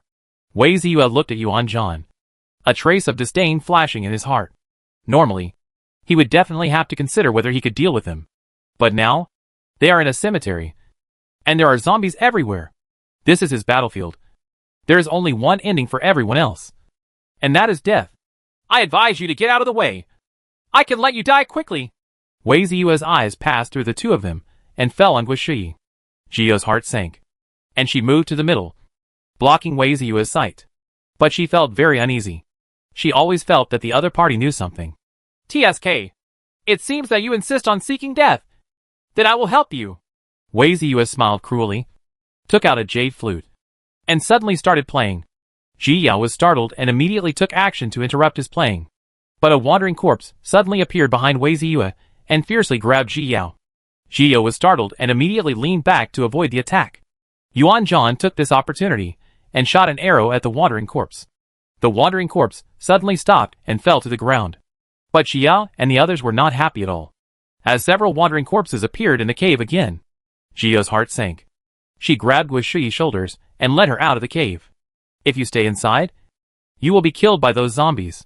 Wei Ziyue looked at the fleeing figures, curled his lips, and followed them slowly with a smile. Want to escape? No way. There were wandering corpses chasing behind them. Xiao and the others ran for their lives quickly, but stopped in an open space, because countless zombies are approaching from all directions. These zombies have different cultivation levels, but there are a lot of wandering zombies among them. Jiu just glanced at it, and her heart sank. There's no escape. Chapter 1038, Fighting Zombies. Wei Ziyue followed out, looking at Guishi's back with deep eyes while playing the corpse control song. Countless zombies began to approach, and Jiu and Yuan Zhan's hearts sank. The man in black also frowned tightly. He wanted to kill the woman, but he was not willing to risk his life for it. Just because Yuan Zhan is here, he can't escape. Jiu looked at Guishi anxiously, but saw that her face was still twisted. At first glance, it seemed that she had encountered a situation similar to taking over the body. Shui, you have to work hard. Jiu squeezed Guishi's hand tightly, then let go and rushed towards the nearest zombie. Yuan Zhan opened the bow in his hand and shot 9 Yang True Fire at the approaching zombies. Jiu also released Chaos Skyfire and Shilian. And now it was time to fight desperately. Shilian has a restraint effect on these things. The zombies are cowering and thinking about whether to get closer. And this also buys Jiu time. While throwing out the Divine Thunder Net to intercept the zombies, she used the Pure Edge Pearl to send out sword intent to slash at the zombies among them. A wandering corpse was directly split into 2 halves and eventually gradually melted away. However, The zombies around here are really approaching from all directions. Ji Yao, Yuan Zhan and the man in black had to form a triangle and stand together. One person dealing with each direction. Otherwise they would suffer even a sudden attack from behind. Guishui was surrounded by them, trying hard to resist the temptation. Maybe she is still ignorant about everything, but she also understands that she must not give up. Ji Yao is still waiting for her, and she is reluctant to disappear from now on. More and more zombies fell down with the attacks of several people. But more zombies appeared. Ji Yao swung her sword, and a large amount of merit power emerged, directly dissolving a large area of the zombies below. The more Wei Zi looked at Ji Yao, he snorted in his heart and drove most of the zombies to get closer to her. Ji Yao felt a shiver in her heart, but she could only bite the bullet and finally penetrated deep into the zombie swarm. At this time, the man in black did not forget to plot against Ji Yao. While killing zombies, he approached Ji Yao. His magic weapon is a pure black sword with a black smoke covering it, which at first glance looks like demonic energy. But as soon as the black smoke touched the zombies, it began to burn their corpses, causing the zombies to scream in pain. He approached Ji Yao all the way, came behind Ji Yao, stretched out his spiritual sword and was about to stab her. Suddenly a wandering corpse attacked from behind. The man in black was startled and immediately turned around and stabbed it with his sword. At this moment, a wandering corpse suddenly appeared next to him and slapped him with a palm. The man in black turned around suddenly just now, and his figure was unstable. Now he was sent flying and fell to the ground. His robes were scratched by the claws of the wandering corpse, and he was almost scratched. But before he could breathe a sigh of relief, two wandering corpses attacked again. The man in black panicked and took action to fend off one of the zombies. But the claws of the other zombie stretched towards his neck. Seeing that she was about to scratch him, Jia teleported to his side and cut off Yu Ji's arm with a sword. Then, he killed the wandering corpse with one sword. Jiyu just glanced at him, then turned around and entered the zombie group again. She also knew that this man had always been unfriendly to her, and she didn't want to save him. It's just that in this current situation, one more person means more possibility of survival. Chapter 1039 Contract. The man in black stood up, killing zombies while paying attention to Ji Yao. He still hasn't come to his senses yet. This woman actually saved him? He pursed his lips tightly, feeling confused. This is the only person besides Yuan Zhan who has extended a helping hand to him. The man in black looked even colder and came to Ji Yao's side again. Only this time, it was to protect her. Wei Ziyue saw that the three of them had already penetrated deep into the zombie swarm and were distracted by the entanglement. So he stopped playing the flute. He came to Guishui, stretched out his hand, and gently touched Guishui's face. Shui, Wei Ziyue murmured to himself nostalgically. His Shui was finally back. But seeing the pain on her face, a dangerous light flashed in Wei Ziyue's eyes. Except for him, no one can contract with Guishui. He smiled coldly, and his soul immediately came to Guishui's sea of consciousness. Sure enough, at this moment, there was a group of grey thoughts trying to break through Guishui's soul barrier, and Guishui was struggling to resist. Wei Ziyue immediately rushed forward and started fighting with the grey mind. Although it was not a matter of taking over the body, he could also eat the opponent's bit of mind. After all, he had just absorbed Fang Zishi's soul. How could this flicker of thought that lasted for billions of years be his opponent? Sure enough, this idea was no match at all. And it wasn't long before it was absorbed by Wei Ziyue. The more Wei Zi absorbed this idea, he realized that it was a senior from the corpse control sect in the ancient times. In order to create a drought demon, he destroyed this world. In the end, Hanbao hadn't been cultivated yet, but it was time for him to ascend. And he was burdened with the sin of destroying a world. How could heaven allow him to ascend? He finally died under the thunder tribulation, leaving only the part of his mind that he had left in this world. When he discovered Guishui, he felt that his opportunity had come and took control of Guishui. I just didn't expect that Guishui was already sane and could not seize the body. Humph. Wei Ziyue snorted coldly. This person really deserved it for thinking about other people's things. Shui! Wei Ziyue drifted to Guishui's soul and shouted affectionately. Who? Guishui looked at the person in front of her warily. Shio had taught her that those who came to her knowledge were all bad people. Ha ha! You really have your mind. Wei Ziyue looked at Guishui in surprise. But it was better this way. Get out! Guishui shouted angrily. You have misbehaved. Shui! Children who misbehave have to pay the price. Wei Ziyue said with a smile, and then suddenly made a gesture, preparing to contract Guishui. Guishui was just about to drive him out, when suddenly a circle of light fell on her head. Wei Ziyue began to recite the spell silently, while Guishui felt a sharp pain in his head. She desperately tried to resist the pain, but found that the pain was getting deeper and deeper. Ziyao, who was killing zombies, suddenly heard Guishui scream. She was startled, and when she turned around, her heart trembled. Guishui was rolling on the ground in pain at this time, covering her head tightly with her hands, and screaming incessantly from her mouth. This reminded Ziyao that Guishui was like this in the dream and eventually lost her life. Be careful! Suddenly, a wandering corpse attacked Ziyao, who was distracted, surprising both Yuan Zhan and the man in black. Chapter 1040 Memories. Ziyao noticed a gust of wind coming, and she quickly teleported to her side, narrowly avoiding the claws of the wandering corpse. Only one side of her hair was cut off, and it just fell to the ground. You guys block it for me. I'll go help Shuyi. Ziyao looked at Shuyi's painful look, and when she saw Wei Ziyue standing still, she knew something was wrong. She would never allow Shuyi to have an accident under her nose again. Okay. Yuan Zhan nodded seriously and gradually approached Ziyao. The man in black did not speak, but silently approached Ziyao. He and Yuan Zhan surrounded Ziyao and the others, concentrating on dealing with the attacking zombies. Ziyao came to Guishui's side, condensed her soul into a knife, and headed towards Guishui's soul. As soon as she entered, she saw Wei Ziyue. Wei Ziyue! Ziyao shouted in surprise. At this time, Wei Ziyue's soul was in the state of his true body, and Ziyao recognized him at a glance. Do you know me? Wei Ziyue controlled the contract with Shui, and when he heard the cry, he turned around and saw a soul dagger. He recognized the person as Ji Yao from the voice, but he didn't expect her to recognize him. Ji Yao was filled with murderous intent at this moment, and she stabbed straight at him without replying to his words. This was the person who deceived Guishui and hurt her, and now he wants to do it again. Wei Ziyue sneered. This woman's spirit was powerful, but she was a bit too young to deal with him. While silently reciting the mantra and working hard to contract with Guishui, he condensed his soul into a knife and hit Ziyao. The two daggers touched each other, slightly cutting the opponent's soul, but Ziyao could only endure the pain. Her soul was protected by the flower of the soul, and would not be taken away by him again. As long as she endures the pain. As long as she endures the pain, she can win. Ziyao gritted her teeth and stabbed at Wei Ziyue again. The more Wei Zi was hurt by Ziyao, the more he felt angry. Jianxiu is indeed his nemesis. The former Jianichu was. And so is this woman now. He fought back at Ziyao with anger. All swordsmen in the world should die. The two were fighting fiercely here. But at this time, fragments began to flash in Guishui's mind.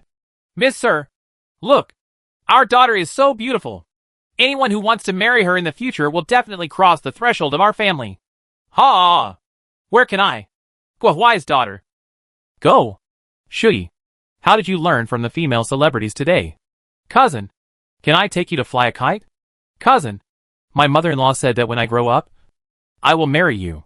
Cousin, my lord Wei Ziyue, do you dare to ask the girl her name? Oh, what? Regret it? It's a pity that hundreds of people in your Guo family died because of you. Who told you to be born in a Yin year with an extremely Yin constitution? You are destined to become my puppet zombie. Wei Ziyue, I hate you. I want to curse you. Curse you to have no hope. Curse you to be unable to become an immortal. Curse you to die a good death. Scenes from the past resurfaced in Guishui's sea of consciousness, leaving her stunned. Why? Why? Guishui, who was lying on the ground, cried while protecting her head in pain. Why? Why is all this happening? Ah! Guishui thought of these past events and couldn't help but collapsed. Chapter 1041 The Fall of Wei Ziyue. Yuan Zhan and the man in black were shocked, but they didn't dare to be distracted at all. They were just worried about Ziyao. While Ziyao and Wei Ziyue were fighting, they were suddenly ejected from the sea of consciousness by Guishui. Shui? As soon as Ziyao returned to her body, she wanted to reach out to help Guishui, who was lying on the ground. How is that possible? Wei Ziyue looked incredulous. The contract failed? How can it be? He doesn't believe it. Do not believe.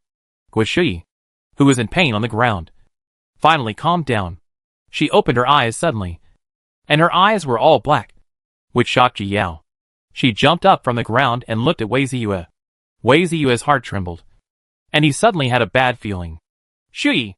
Jia called out worriedly. But Guishi didn't react at all. She just stared at Wei Ziyue blankly, a strong murderous intention overflowing from her body. Wei Ziyue, Guishi called out in a light tone. But Wei Ziyue felt like a big stone was weighing on his heart, making it difficult for him to breathe. Shui, you really can't forget me. Wei Ziyue smiled slightly. And as Shui really couldn't forget him. How could I forget you? I will cut you into pieces. Guishi smiled, and then reached out to grab Wei Ziyue. Wei Ziyue hurriedly retreated. Now he was no longer Guishi's opponent. But Guishi is a drought demon. How can the body he has taken over now be able to deal with it? She directly grabbed Wei Ziyue in her hands, picked him up, and started beating him. Guishi threw Wei Ziyue towards the zombies, then picked him up, and then patted him towards the surrounding graves. Poof! Wei Ziyue crashed into the tomb, directly knocking down a small tomb. Guishi stepped forward to catch him again, and kept making him hit the tombs and zombies. For a while, the zombies did not dare to approach, and could only watch from a distance. Yuan Zhan and the man in black came to Ji Yao, and looked at Guishi, who was beating her with a murderous look. Yuan Zhan tried hard to recall. He didn't seem to offend her. Right? With his fighting power, he was like a piece of meat on the chopping board in front of her. Ji Yao's heart was full of distress at this time. She could see that Shui finally remembered the past. She hopes that Shui can live a simple and happy life forever, instead of being burdened with the chaotic life of the past. Wei Ziyue couldn't remember how many mouthfuls of blood he vomited. He just felt that his eyelids were getting heavier and heavier, and it seemed that he would not be able to open them.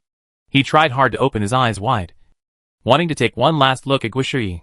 He knew that he was leaving her forever. Shui! Wei Ziyue smiled, remembering the time when Shui accompanied him to watch the stars, the time when she threw herself into his arms and acted like a baby, and the last time she cursed herself with resentment. Shui! I have no regrets about meeting you in this life. Wei Ziyue said the last words with a smile and closed his eyes forever. Ah! Guishi screamed in pain when he heard this, and directly tore Wei Ziyue's body into pieces. She raised her head, already losing consciousness, and started attacking the surroundings indiscriminately. Countless zombies were directly crushed by her, and everyone began to run away, not intending to deal with Ji Yao and the others. Guishi's hair fell down, and she went crazy. Finally, she grabbed Ji Yao. Chapter 1042 Awakening. Let's go! Yuan Zhan grabbed Ji Yao's arm and pulled Ji Yao aside to escape. Shui! Ji Yao's eyes were slightly red, and she looked at Guishi, who rushed over with distress. Her Shui shouldn't be like this. She didn't want to leave and couldn't leave. She was afraid that once she left, Shui would never be able to come back. Guishi quickly approached, seeing that Ji Yao was unwilling to leave. Yuan Zhan blocked Ji Yao and attacked Guishi. But Guishi just grabbed him and threw Yuan Zhan out with a slight throw, hitting the grave hard. Seeing this, the man in black slashed at Guishi with his sword. Guishi raised her hand and grabbed the spirit sword directly, and threw him along with the spirit sword. Her target was Ji Yao. At this time, she had lost her mind. She only knew that her soul had entered her sea of consciousness. Guishi approached Ji Yao, reached out, and grabbed Ji Yao's neck. Shui! Ji Yao felt the restraint on her neck and smiled. She knew Shui's fighting power, and there was no chance that she could defeat her. But she didn't believe that Shui had really forgotten her. She wants to take a gamble. Shui! Shui! We are Shui! Ji Yao was almost unable to breathe, and Guishi grabbed her neck and lifted her up. Let her go! Yuan Zhan and the man in black got up and launched various attacks on Guishi. It's just that Guishi, who has now become a demon, is physically stronger than before, and those attacks can't cause any damage at all. Yuan Zhan looked at Ji Yao's already red face and felt very anxious. So he could only attack with all his strength. For the first time, he discovered that he was so weak. Ji Yao reached out and grabbed Guishi's wrist. At this moment, the blood beads in Guishi's body began to beat violently, rushing around in her body anxiously. Guishi slowly felt the power of the blood in her body, and the blackness in her eyes slowly faded. She felt the intimacy coming from Ji Yao again. She suddenly let go of her hand, took a few steps back, held her head, and squatted down in pain. Why? Why? Guishi cried in pain, her mind filled with images of the entire family dying tragically in the mass grave, and Wei Ziyue telling the truth and harming her. Countless guilt made her breathless. Why was all this happening? It was obviously her fault. So why was she still alive? Ji Yao was thrown to the ground. She didn't care about the injury on her neck. She stumbled to Guishui and held her in her arms. It's okay. It's okay. It's past. Shui. Shui. Everything is really over. Gio held Guishui tightly in her arms, patting her back to comfort her, feeling the pain of Guishui in her arms. Her eyes turned red. She could feel Guishui's guilt and understand her regret. Xiao. Guishui reached out and hugged Gio. Finally remembering the time they spent together, she threw herself into Jia's arms and burst into tears. I'm here. Don't be afraid.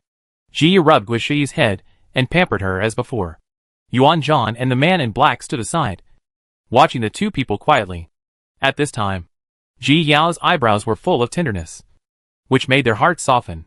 It turns out that there is true love in the world of cultivation. Chapter 1043 Invitation. After a long time, Guishui's crying became smaller and smaller, and finally disappeared completely. Thank you. Guishui came out of Jiu's arms, still sobbing. Fool. Jia pinched Guishui's cheek. In her opinion, Shui was her friend and family member. One family does not speak the same language. Guishui pursed her lips and smiled.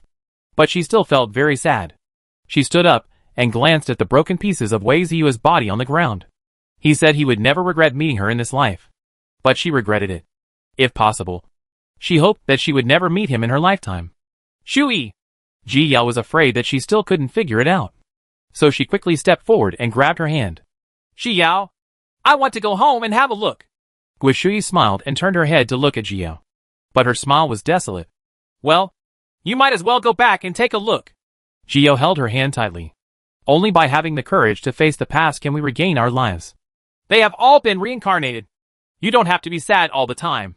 Jia didn't know how to comfort her, because we all know the truth. But if we were to be ourselves, it might not be that easy.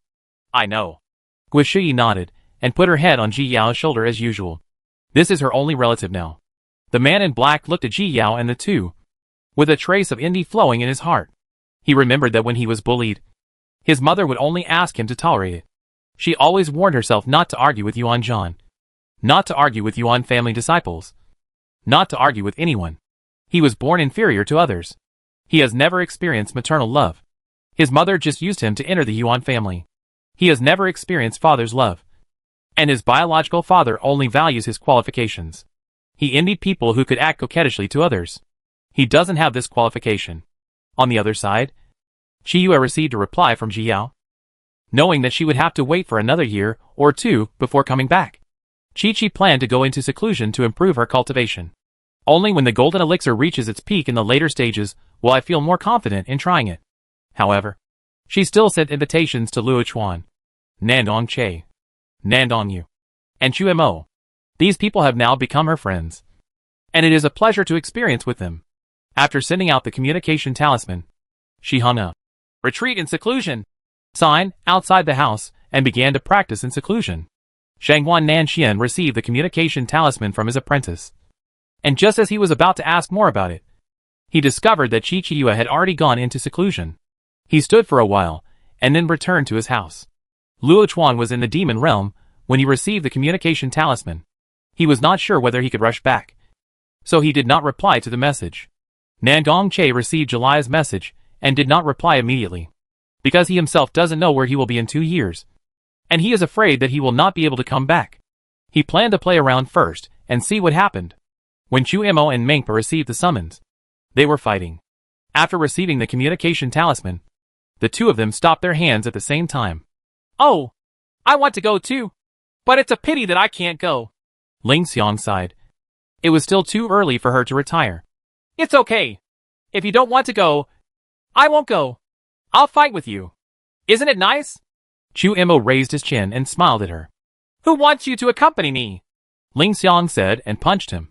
But he couldn't help but raise the corners of his mouth slightly. Nandong Yu was learning the formation when he received the communication talisman. After receiving the summons in July, he had no idea. After all, these maps no longer had any appeal to him. He continued to learn the formation, but suddenly thought of Ji Yao. Nandong Yu thought about it and sent her the communication talisman. Chapter 1044 Separation. Because of this riot, all the zombies ran out, and the disciples who came in with Zio and the others had to terminate their exploration. Several people returned to Liyun City in advance. The harvest this time was not very good. But the good thing was that no monks died. Xiao handed over all the flowing cloud stones, and finally gave her a total of 2 flowing cloud stones, and also gave her a sum of spiritual stones. Xiao was not polite, and reached out to take it. After she said goodbye to Wu Shiwu, she took Wu Shui and left the Wu family. She planned to go to Jishing City to wait for Li Jingwen. Arriving at the city gate, Xiao saw Yuan Zhan and the man in black standing there. Hi, little pepper. Yuan Zhan waved happily towards Xiao. Are you leaving too? Xiao came to them and asked with a smile. Isn't that right? I wonder if little pepper is willing to take us in. Yuan Zhan said jokingly. After fighting side by side before, the relationship between these people has improved a lot. Forget it. The temple is too small to accommodate a giant Buddha like yours. Xiao shrugged. She was still busy going to the ancient ruins after her trip to Simple Forest. Hey, I knew you were a heartless woman. Yuan Zhan sighed with pretense of regret. He was just joking and had no such intention. After the previous fight with Gui Shi, he realized that his strength was too weak. Only now did he realize that he had been sitting in a well and watching the sky, thinking that he was so powerful. But in fact there were many people who were more powerful than him. When he came out this time, he planned to look around and improve his strength. As for Xiao, he was really happy to get to know her and had a good impression of her. Hoped to have the opportunity to meet again in the future. Let's go! If you need help, please let me know. Yuan Zhan patted his chest, stretched out his hand and pinched Xiao's cheek, and then rushed out like flying. Just as Xiao was about to kick him, she saw that he had already run away and was waving to them with his back. Xiao pursed her lips and smiled. This person wanted to be beaten. Yuan Yi. The man in black walked past Xiao, left 2 words, and left to catch up with Yuan Zhan. Xiao was stunned for a moment, and then realized that this was his name. She smiled and reached out to pull Gui Shui. Let's go! Arriving outside Jishing City, Xiao and Gui Shui both stopped. Xiao, you have to pay attention to your safety and come to me if you need anything. You know? Gui Shui is about to leave and wants to go back to her hometown in the North Territory to take a look. Don't worry. You can leave quickly. Although Xiao was reluctant to give up, she was happy for Gui Shui from the bottom of her heart. She believed that once she left, the former Gui Shui would completely disappear. Later, it was the new student Gui Shui. Well, I will miss you. Gui Shui hugged Xiao, buried her head in her neck, and turned around. Itchy. Xiao smiled and pushed Gui Shui away. Ever since this guy knew that he was ticklish, he always liked to act like a baby like this. Then I'm leaving. Gui Shui reluctantly waved her hand towards Xiao, then disappeared in a few flashes. Xiao pursed her lips, turned around and entered the city. She found an inn and paid the rent for several months. She planned to practice hard during this period and wait for Li Jingwen's arrival. Just when Xiao sat down, she suddenly received a communication talisman. Map, are you going? Nandong Yu's voice came, which immediately surprised Xiao. Chapter 1045, Traveling Together. It's been a while since she and senior brother Nandong were separated, and she missed them a little. I'm going. Will senior brother Nandong go? Xiao replied with the messenger, somewhat looking forward to Nandong Yu's reply, hoping that he could go too. The ancient ruins contain the hard work of many ancient predecessors. It would be a good thing if more people could pass them on. Others don't know, but if it's senior brother Nandong, he will definitely live up to the expectations of those seniors. Master, why didn't you choose to contract with Gui Shui? Suddenly, Shushu's voice came from the sea of consciousness. Xiao was stunned. She had never had this thought from the beginning to the end. Even if Shui doesn't become conscious, she won't either. Xiao came to the sea of consciousness, looked at her friends having fun, and smiled warmly. What's wrong? Why does Shushu ask this? Xiao came to Shushu and reached out to touch it. I just want to ask. Shushu actually knew from the beginning that his master would make such a choice, but he still couldn't help but ask her. Because Shui is an independent individual, she should not become someone else's appendage, whether during her lifetime or after her death. Xiao patiently explained to Shushu. We can't control anyone, nor can we influence other people's lives. Just like you, I don't want to control you. Xiao smiled. And now Xiao Bai Tuan, Flow Fire Stone, Jingyuan Bead, etc. actually do not have true recognition. Even though we have made a contract before, I will still choose to respect you. If one day you want to leave, I will happily accept it. Don't you think this is betrayal? Shushu asked curiously. In the past, whether they were weapon spirits or spiritual beasts, once they had a rebellious heart, they would be killed by their masters. No, I have no right to blame you. Shia looked at the group of little guys, her eyes filled with tenderness. On the contrary, I owe you. You have helped me a lot along the way, but I haven't been able to give you anything. Shio has always kept their dedication in mind. When her life is in danger, they always do it without hesitation. Come and help. These kindnesses cannot be erased. Shushu, you know, I only have one wish. That the people or things I care about can live happily forever. Ji Yao thought of her relatives and friends. When she came to the world of cultivation, she also became greedy, hoping that they could all live forever. I understand. Shushu nodded in his mind. It was the same, hoping that its master could live well. It never leaves her. Shushu is so good. Ji Yao praised Shushu and touched Shushu before leaving the sea of consciousness. She lay down on the bed, closed her eyes, and fell asleep. The next day, Nandong reply arrived. Come together. 2 short words came. But Jia smiled and curled her eyebrows. Okay. Shia returned the communication talisman, and then happily took the bigger pill, crossed her legs on the bed, and began to practice seriously. She is now in the late stage of Golden Core. She can work hard in the past few months and strive to reach the peak of the late stage as soon as possible. The glorious era of the entire Chifeng continent is about to restart, and she must not be left behind. Her friends will soon ascend one after another, and she will definitely be able to do the same. Thinking of this, Jia was filled with strength and began to seriously absorb the Thunder Attribute spiritual power, constantly improving her cultivation. Chapter 1046 Li Jinwen arrives. Before I knew it, 6 months had passed. Jia woke up from her practice and exhaled a breath of turbid air. Although her cultivation level has not reached the peak of the late Jindan period, it has also increased a lot. Jia stretched out contentedly. The cultivation speed of Tianlingen was indeed very fast, and he could grow so much just by practicing step by step.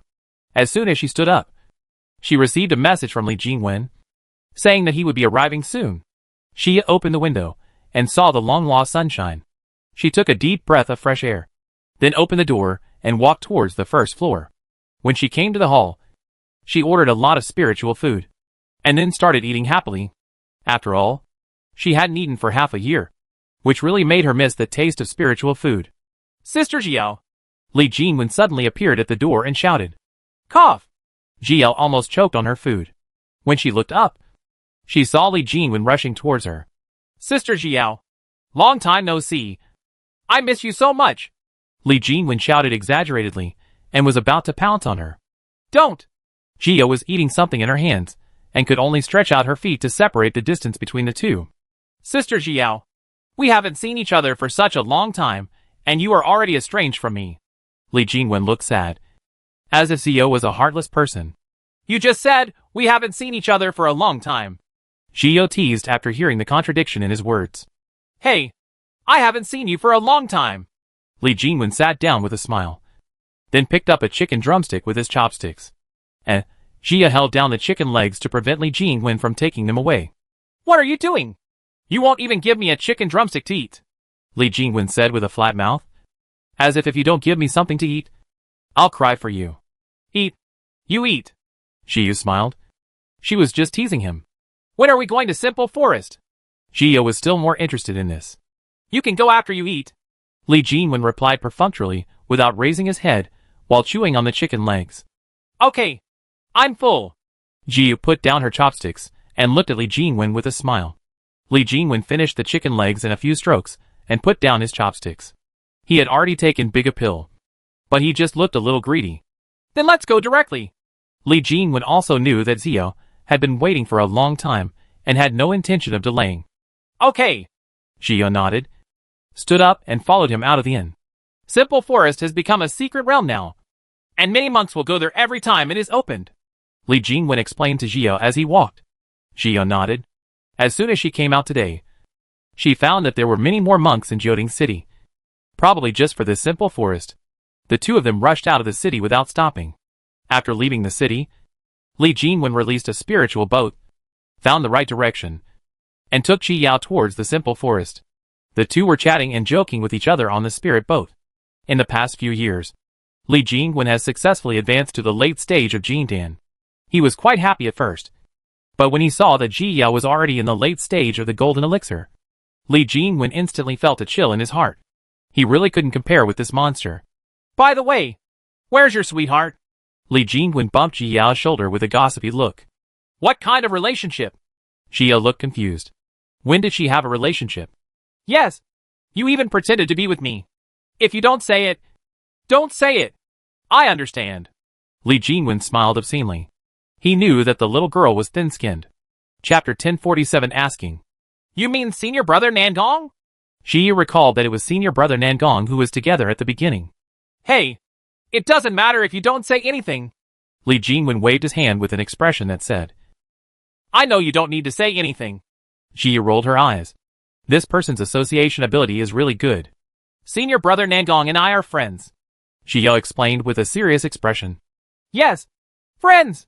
We haven't become Taoist partners yet. So why aren't we friends? Li Jingwen also nodded in agreement, with a serious look on his face. Ji Yao was completely speechless at him, turned her face to the side and ignored him. On the other side, Jian Song and the others never found the high priest, so they decided to give up first. He sent a communication talisman to Ji Yao, and finally felt relieved after learning that she was fine now, and her luck had returned to normal. He originally wanted to find Ji Yao before, but she said that he was taken away by bad luck and very lucky. Therefore, he did not go to find her, but went directly to the high priest. Please come out and talk to the city lord of Liuguang City. Jian Song stood above Liuguang City and shouted in the direction of the city lord's mansion. Lu Ruoxi was shocked when she heard this. She suddenly opened her eyes while meditating and stood up. She clenched her fists and calmed down before leaving the room and rising into the air. Junior has met 3 seniors. Lu Ruoxi immediately saluted Jian Song and the others. Everyone in Flowing Light City looked at the sky worriedly, not knowing whether the person coming was an enemy or a friend. Are you the city lord of Liuguang City? Do you know where the high priest is now?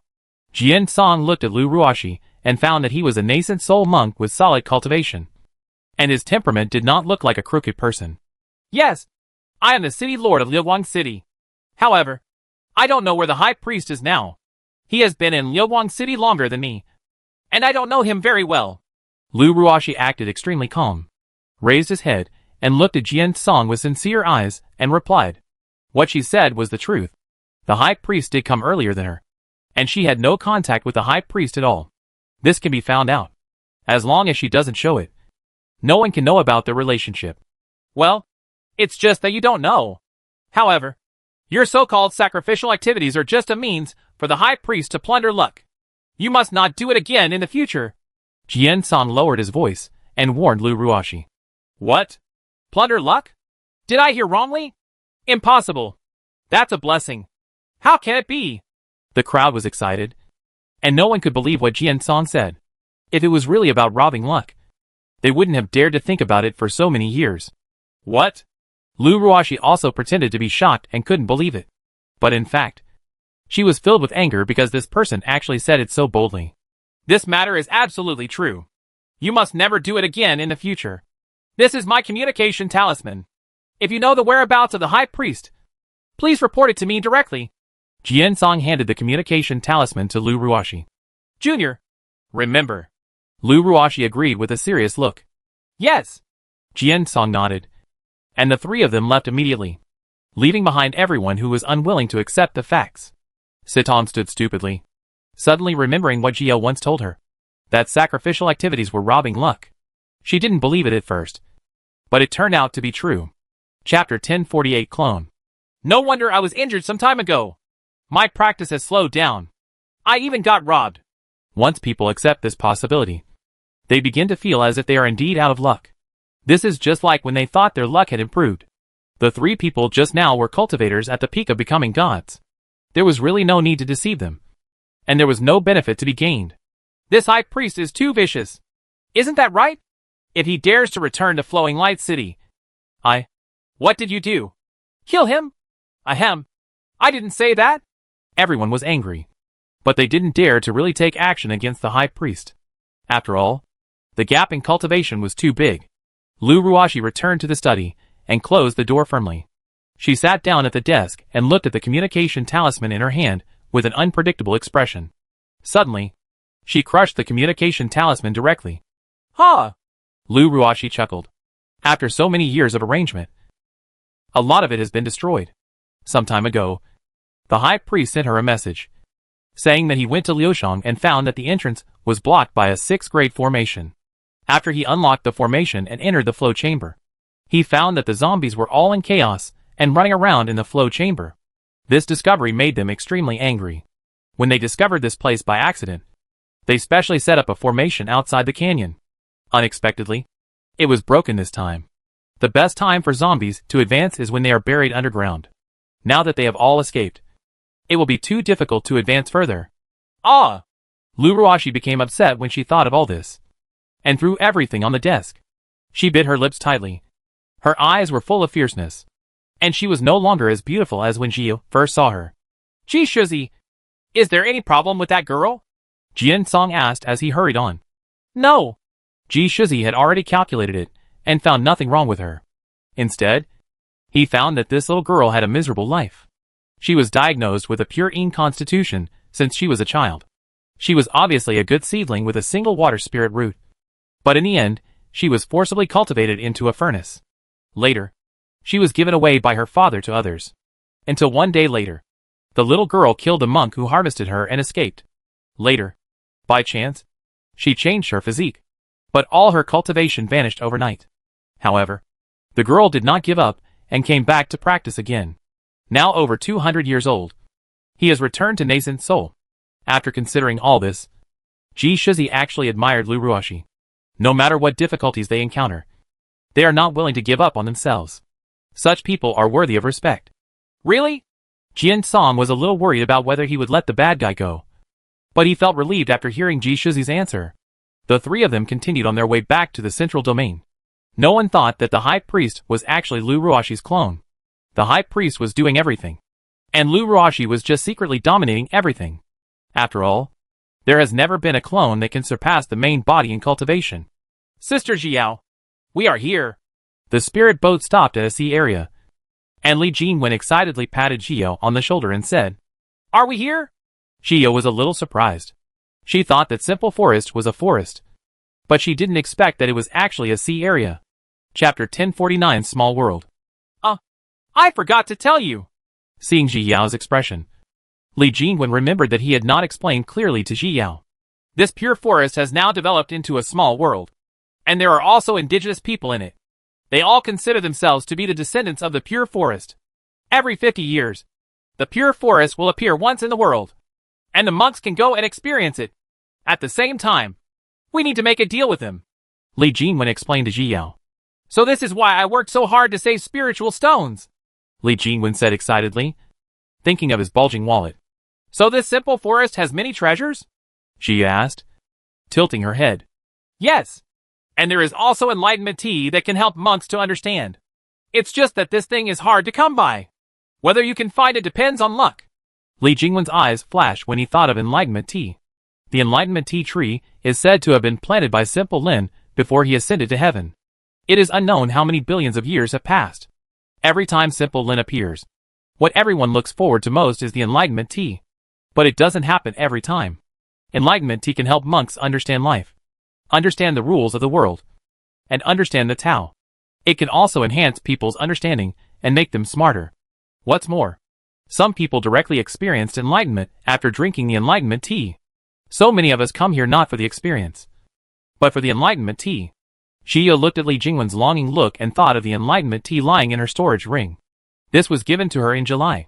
She usually drinks it as tea when no one is around.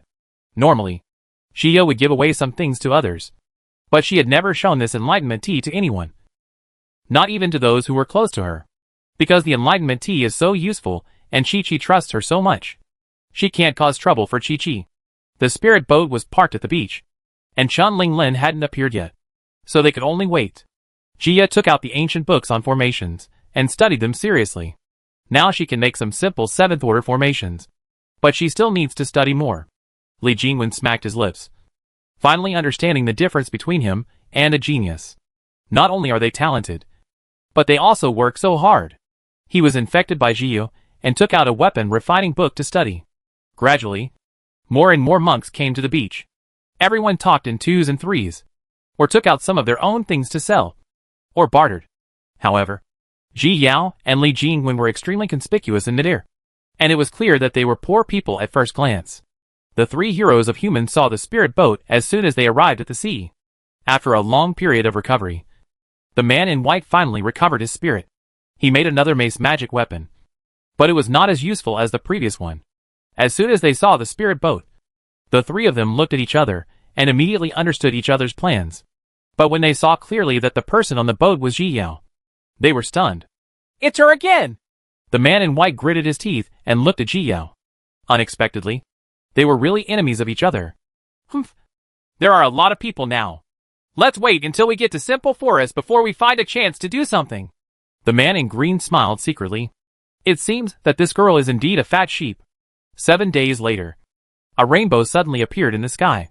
Then, the entire sea began to tremble, and the water began to boil. Shiyu's attention was instantly attracted, and she raised her head and looked over. Simple Lin appears. Chapter 1050 Shark Race. Wherever Jia could see, there was a sea city bathed in rays of light. Ji Yao couldn't tell how big the city was, but the city seemed to have a charm in it, and Ji Yao fell into it just by looking at it. But this feeling only lasted for a moment, and then disappeared. Not only Ji Yao, but also all the monks who saw the appearance of Simple Lin experienced that mysterious feeling. But after all, I didn't realize the meaning, and it disappeared. Everyone was a little annoyed, and felt that they had missed something. Jia and Li Jingwen looked at the simple forest, and soon saw a rainbow bridge erected between the city and the coast. As soon as the rainbow bridge was completed, the waiting monks could no longer hold back and rushed forward. Li Jingwen put away the spirit boat, and walked calmly behind them with Ji Yao. Even if you rush over first, there will be no benefit. As Jia walked on the rainbow bridge, she felt that her whole heart was inexplicably silent. She looked at the monks advancing rapidly in front of her, and had the illusion that she was watching them from outside the mortal world. Let's go and see what's so special about this simple forest. Li Jingwen was very excited and patted Jia, immediately bringing Jia back to her senses. Okay. Jia nodded and followed. After getting off the rainbow bridge, Jia entered the simple forest directly. Just as soon as she entered the city, Jia smelled the fishy smell of the sea. There are various monks selling seafood everywhere here, and some of those seafood are relatively high-grade monsters.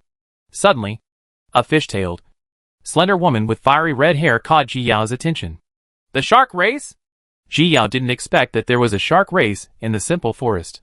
It seemed that the monks in the simple forest usually lived in the deep sea. Yes. The original inhabitants and the shark race are now almost 50-50. And they have divided this simple forest. Li Jingwen nodded. He had only seen records before, but now it seems that the shark race is quite special. Jia nodded and walked into the city. As expected, she saw many sharks. This is a race that soars in the boundless sea and advocates freedom. They have the same body shape as the shark tail, and are slender in stature. Their height is similar to that of humans when standing up with a shark tail on the ground. The male mermaid has horny fins on its back, while the female has transparent and soft fins. So the male looks ferocious, and the female is soft. Merman men usually have the same skin as humans, but when encountering an enemy, they will quickly transform into a fighting physique, forming hard scale-like skin on the outside of their bodies. Just like wearing armor, the hair of the sharks comes in various colors. The lower-class males of the sharks shave it off at an early age due to the need for labor and fighting, and have it tattooed on the top of their heads, while the girls wear it tightly tied or wear a silk hat. The hair worn by mermaid men is often a sign of nobility and upper-class people. Jia saw many mermaid men with tattoos on their heads along the way. As for women, most of them tie their hair tightly back, revealing a bright face. Xiao and Jia were surprised at the beginning, but later they became accustomed to it. The smell here is so strong. I'd better close off my sense of smell. Li Jingwen, an inland person, couldn't get used to the salty smell at all. He just felt a little dizzy. Jia also closed her sense of smell, and suddenly felt more energetic. The whole city was very lively with people coming and going. The monks on the mainland also took out their own things, and bartered them in exchange for what they needed. Chapter 1051 Meeting Lon Xian again. It's just that this city is not much different from other cities. Shiyu is somewhat looking forward to what is special about Simple Lin. Don't miss it if you pass by. The Shan family will hold an auction of enlightenment tea the day after tomorrow. We are waiting for your participation. A monk beat the gong while running among the crowd. Ji Yao's eyes lit up when she heard this. She must take some enlightenment tea and send it back to her relatives and friends. Chi gave her the enlightenment tea, but she couldn't share it, as it would bring danger to her. But it's different if you auction it yourself. Even God-transforming monks like Master and Senior Brother Nangong need this thing. It just so happens that they will ascend soon. So this is a perfect gift. She looked at her storage ring and looked at the countless top-quality spiritual stones inside. And Jiyu sighed with satisfaction. No matter how much you earn spiritual stones, it is nothing compared to digging a mine. Did you hear it? Did you really realize the truth about tea? Li Jingwen said with great admiration. Maybe he was the kind of genius who had an epiphany after just one sip. Let's go. Find a place to stay first. Jiyu interrupted his illusion. Now that there are so many people, it's better to find a place to stay first. The two of them searched for a long time before settling in an inn. More and more monks came to Simple Forest, and it was overcrowded everywhere. This is the place where we just entered the city. There are many monks here, and they all stay here for the enlightenment tea. After the auction, everyone will go inside. Li Jingwen drank the spirit wine and looked out the window at the people coming and going. Past scenes. Jiyu looked at the crowds of people below and once again sighed at the charm of enlightenment tea. Hey! Look! There's a beauty! Li Jingwen's sudden exclamation startled Jiyu. Jiyu looked back at the stairs on the second floor and saw a group of sharks. The leading shaman man had purple hair tied up high with a jade crown, but he looked a bit fierce. Beside him were a group of servants from the shark tribe, among whom a white-haired woman stood out extremely. Her whole body seemed to be glowing with light. When she raised her head slightly, Ji Yao saw those big, innocent eyes. Ji Yao sighed in her heart. She is really a beauty. Does it still hurt? The shaman man held the beauty's hand worriedly and asked nervously. I'm fine. Don't worry. The beauty's eyes flickered and she smiled sweetly. Well, it's okay. Let's go back to the room first. The man nervously protected the beauty and took her back to the room. Ji Yao's eyes circled around the beauty's belly, and it turned out that the beauty was pregnant. Seeing that the beauty was gone, Ji Yao was about to turn back when a familiar figure suddenly appeared at the stairs. This female cultivator in white was someone I had met in Jiuyo before. She was found in public because she deceived others about their elixirs. Later, the two of them met a little bit, and they seemed to be called Lan Xian. Lan Xian didn't expect to meet Ji Yao again. She smiled unnaturally at Ji Yao and then returned to the room. She is not strong enough now, and she has no chance of winning against Yi Qi.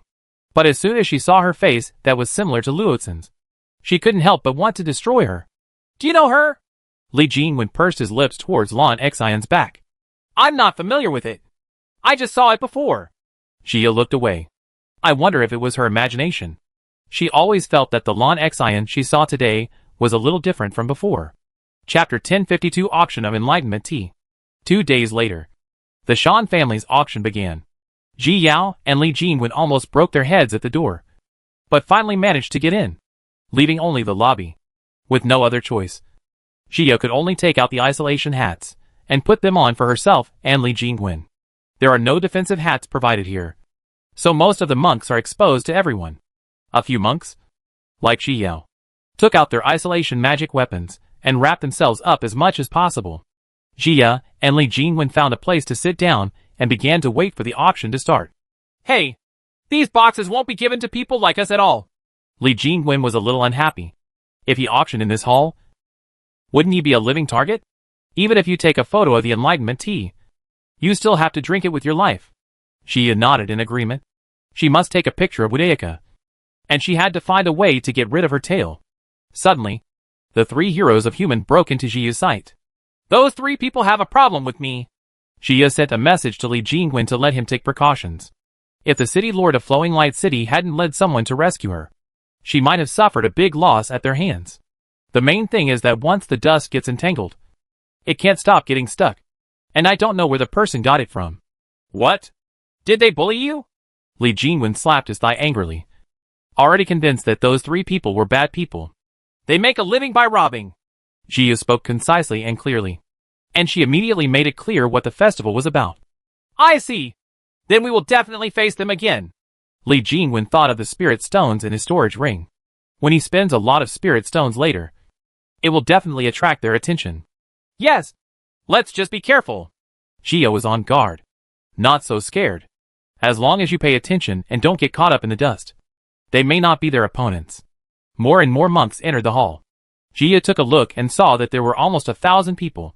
This hall uses space formation and can accommodate thousands of people without being crowded at all. Welcome all fellow Taoists to come from afar to participate in our auction.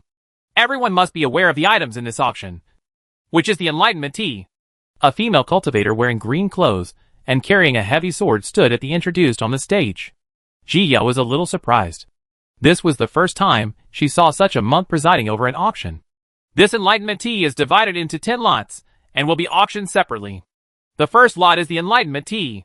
The starting price is 1 million top-quality spiritual stones. The female cultivator said as she lifted up the red cloth, revealing a small portion of the Enlightenment Tea on the plate. His! Everyone was shocked by the bidding price. This Enlightenment Tea was too expensive. Gio used her spiritual consciousness to check the Enlightenment Tea, and it was indeed the same as the one given to her in July. 2 million. 3 million. 4 million. 10 million. 20 million. The bidding price got higher and higher, and Gia's heart hurt more and more. How can these people be so rich and charge such high prices? Although she has money, she still feels bad spending it like this. 30 million. Gia bid for the first time. Just when Li Jingwen was lamenting that he was just a poor man, he heard Ji Yao's voice. He turned his head sharply to look at Ji Yao. She was still a rich woman. Gia felt the gazes coming from her surroundings and pretended to be nonchalant, but felt a little nervous in her heart. Chapter 1053 The Rich Woman's Mother-in-Law. 40 million. 45 million. 60 million. Gia directly increased the price, showing her determination. Most monks don't have so many spiritual stones. And the look in Yia's eyes was wrong. Although Enlightenment Tea is precious, it is now very expensive. And the wealthy people in the box are beginning to think about whether to make further bids. In the end, the first Enlightenment Tea was photographed by Jia for 60 million. Cow! Li Jingwen gave a thumbs up to Ji Yao, tears streaming down his face. He had worked hard to save money for several years, but he couldn't even take a photo of the Enlightenment Tea. Jia smiled and planned to keep up her efforts. Anyway, she was already high profile, so she would simply be more high profile. After all, no one can have too much of this stuff.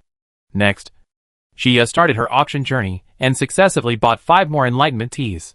Li Jingwen admired her from the beginning, but now he thinks Ji Yao is crazy. Not only him, but others were also frightened by Jia's battle. It seemed that in her eyes, those spiritual stones were not spiritual stones, but just a stone? Even those people in the box were frightened by Jia and were timid when bidding. Could it be that this person is some kind of high-level monk? Otherwise, how could you dare to spend spiritual stones indiscriminately without fear of being spotted? The eyes of the 3 heroes of human were red with jealousy. What the 3 brothers cared about most was the spirit stone. At this time, they wanted to poke a few holes in Ji Yao's body. Jia looked at the Enlightenment Tea she had accepted and narrowed her eyes with satisfaction. The things here are enough for her to give away. She will not interfere in the next auction. Otherwise it will really be dismantled by others. The auction for the 7th Enlightenment Tea began, and the people in the box were hesitant to bid for fear of offending the high-ranking monks. Just seeing that Ji Yao didn't intend to bid, they relaxed and started to participate in the bidding. The auction lasted for half an hour in total. And because only Enlightenment Tea was auctioned, no time was wasted. Jia stood up and pulled Li Jingwen out. Take it! Jia took out 2 directional teleportation charms and gave one to Li Jingwen. Yesterday, she had already stepped on it and found the location to teleport. As soon as the 2 activated the teleportation talisman, they disappeared in the blink of an eye. The person is missing! Where did he go?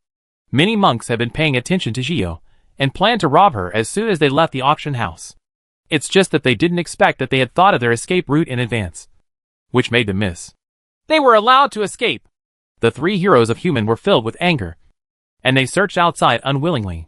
Lan Xian looked at their backs and thought of the 2 people who took the photo of Wu Daocha just now.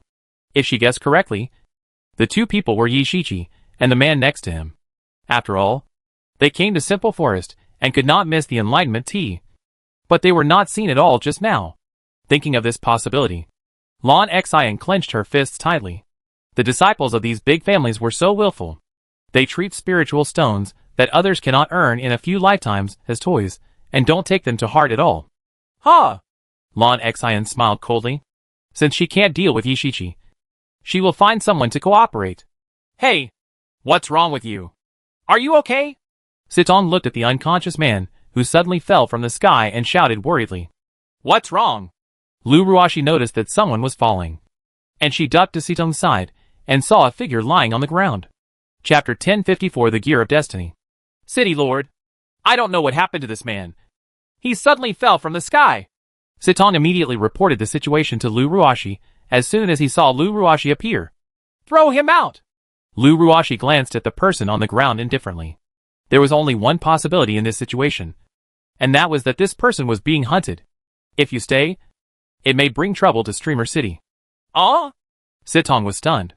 The City Lord has always been cold-faced and warm-hearted.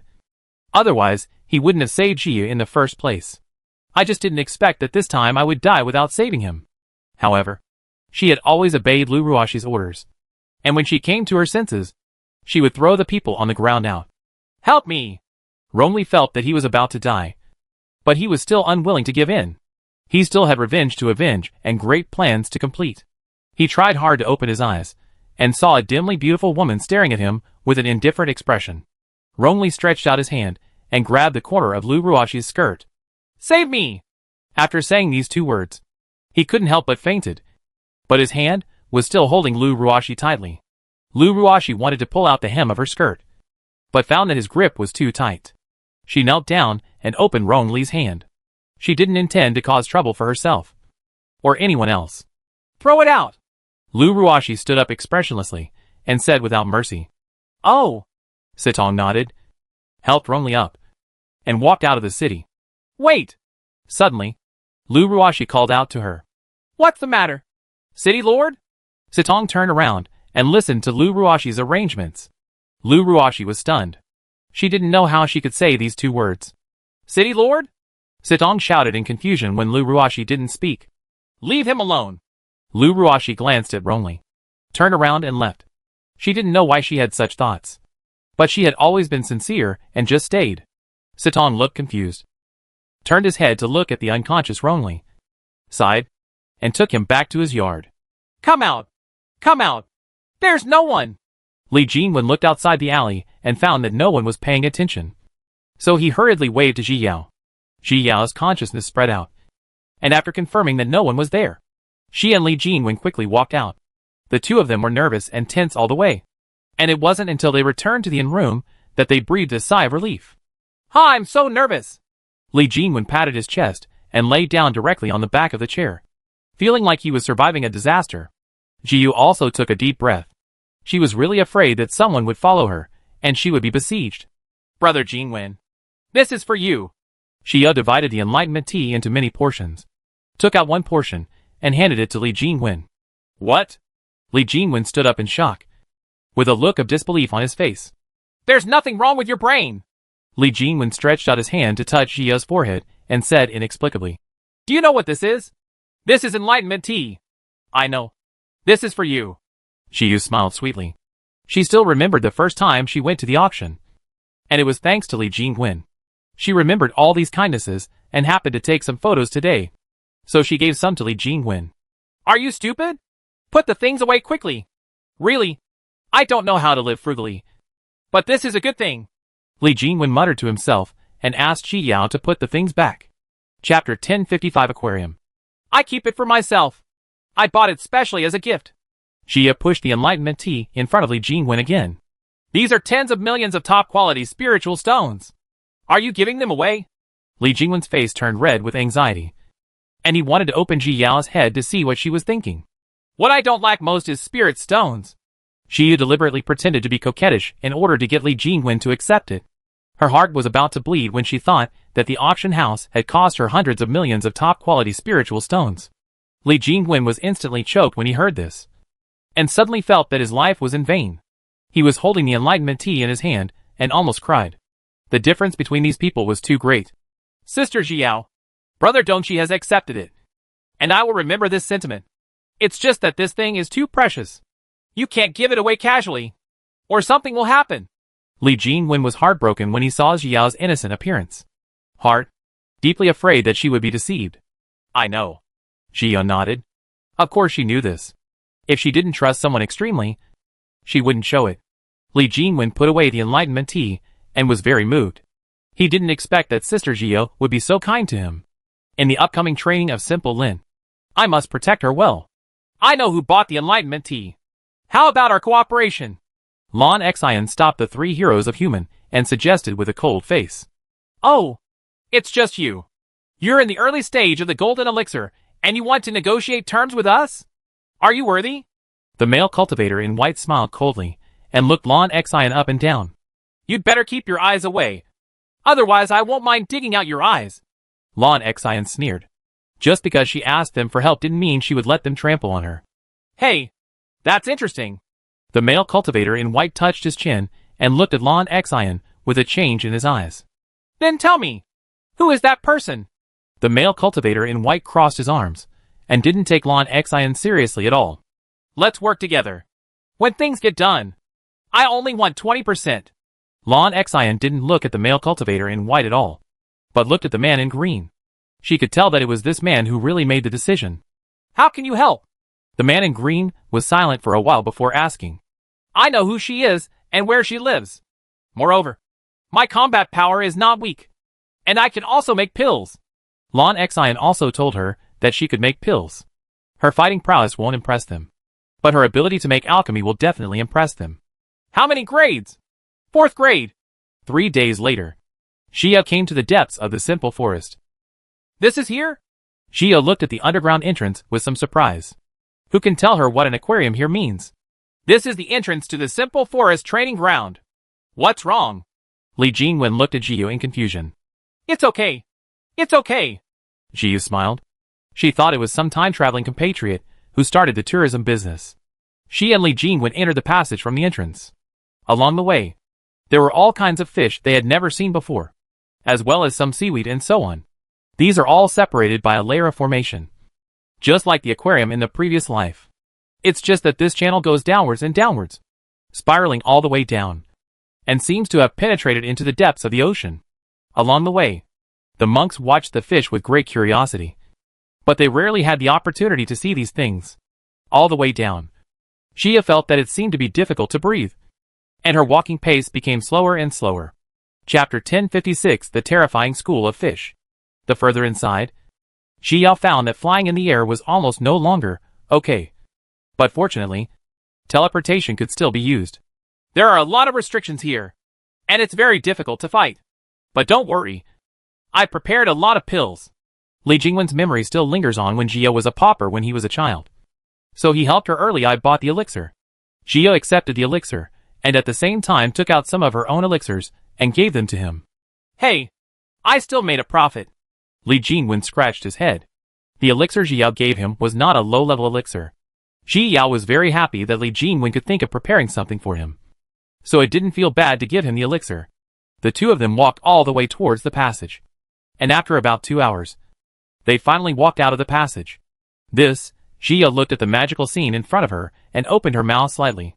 There is an underwater world in front of you. An underwater world with no edges. Those fish were swimming among the crowd, but they did not cause any harm to the crowd.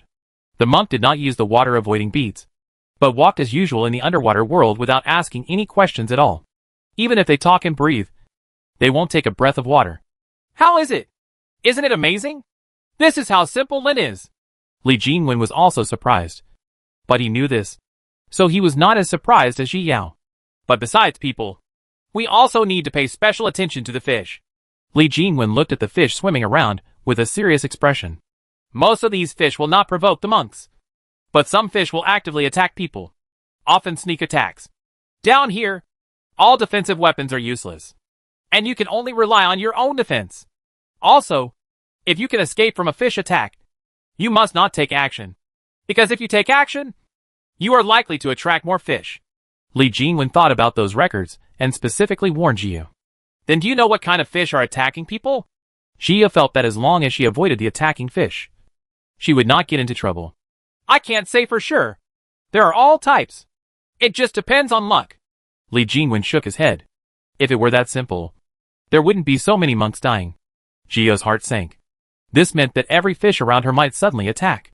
I know. Let's be careful. Jia kept it in mind. Just stepped into the underwater world. Li Jingwen took a deep breath and stepped in. As soon as she entered the underwater world, Jia felt the sea water flowing past her. Some fish had noticed her and swam towards her. Jia held Li Yuan tightly, feeling nervous.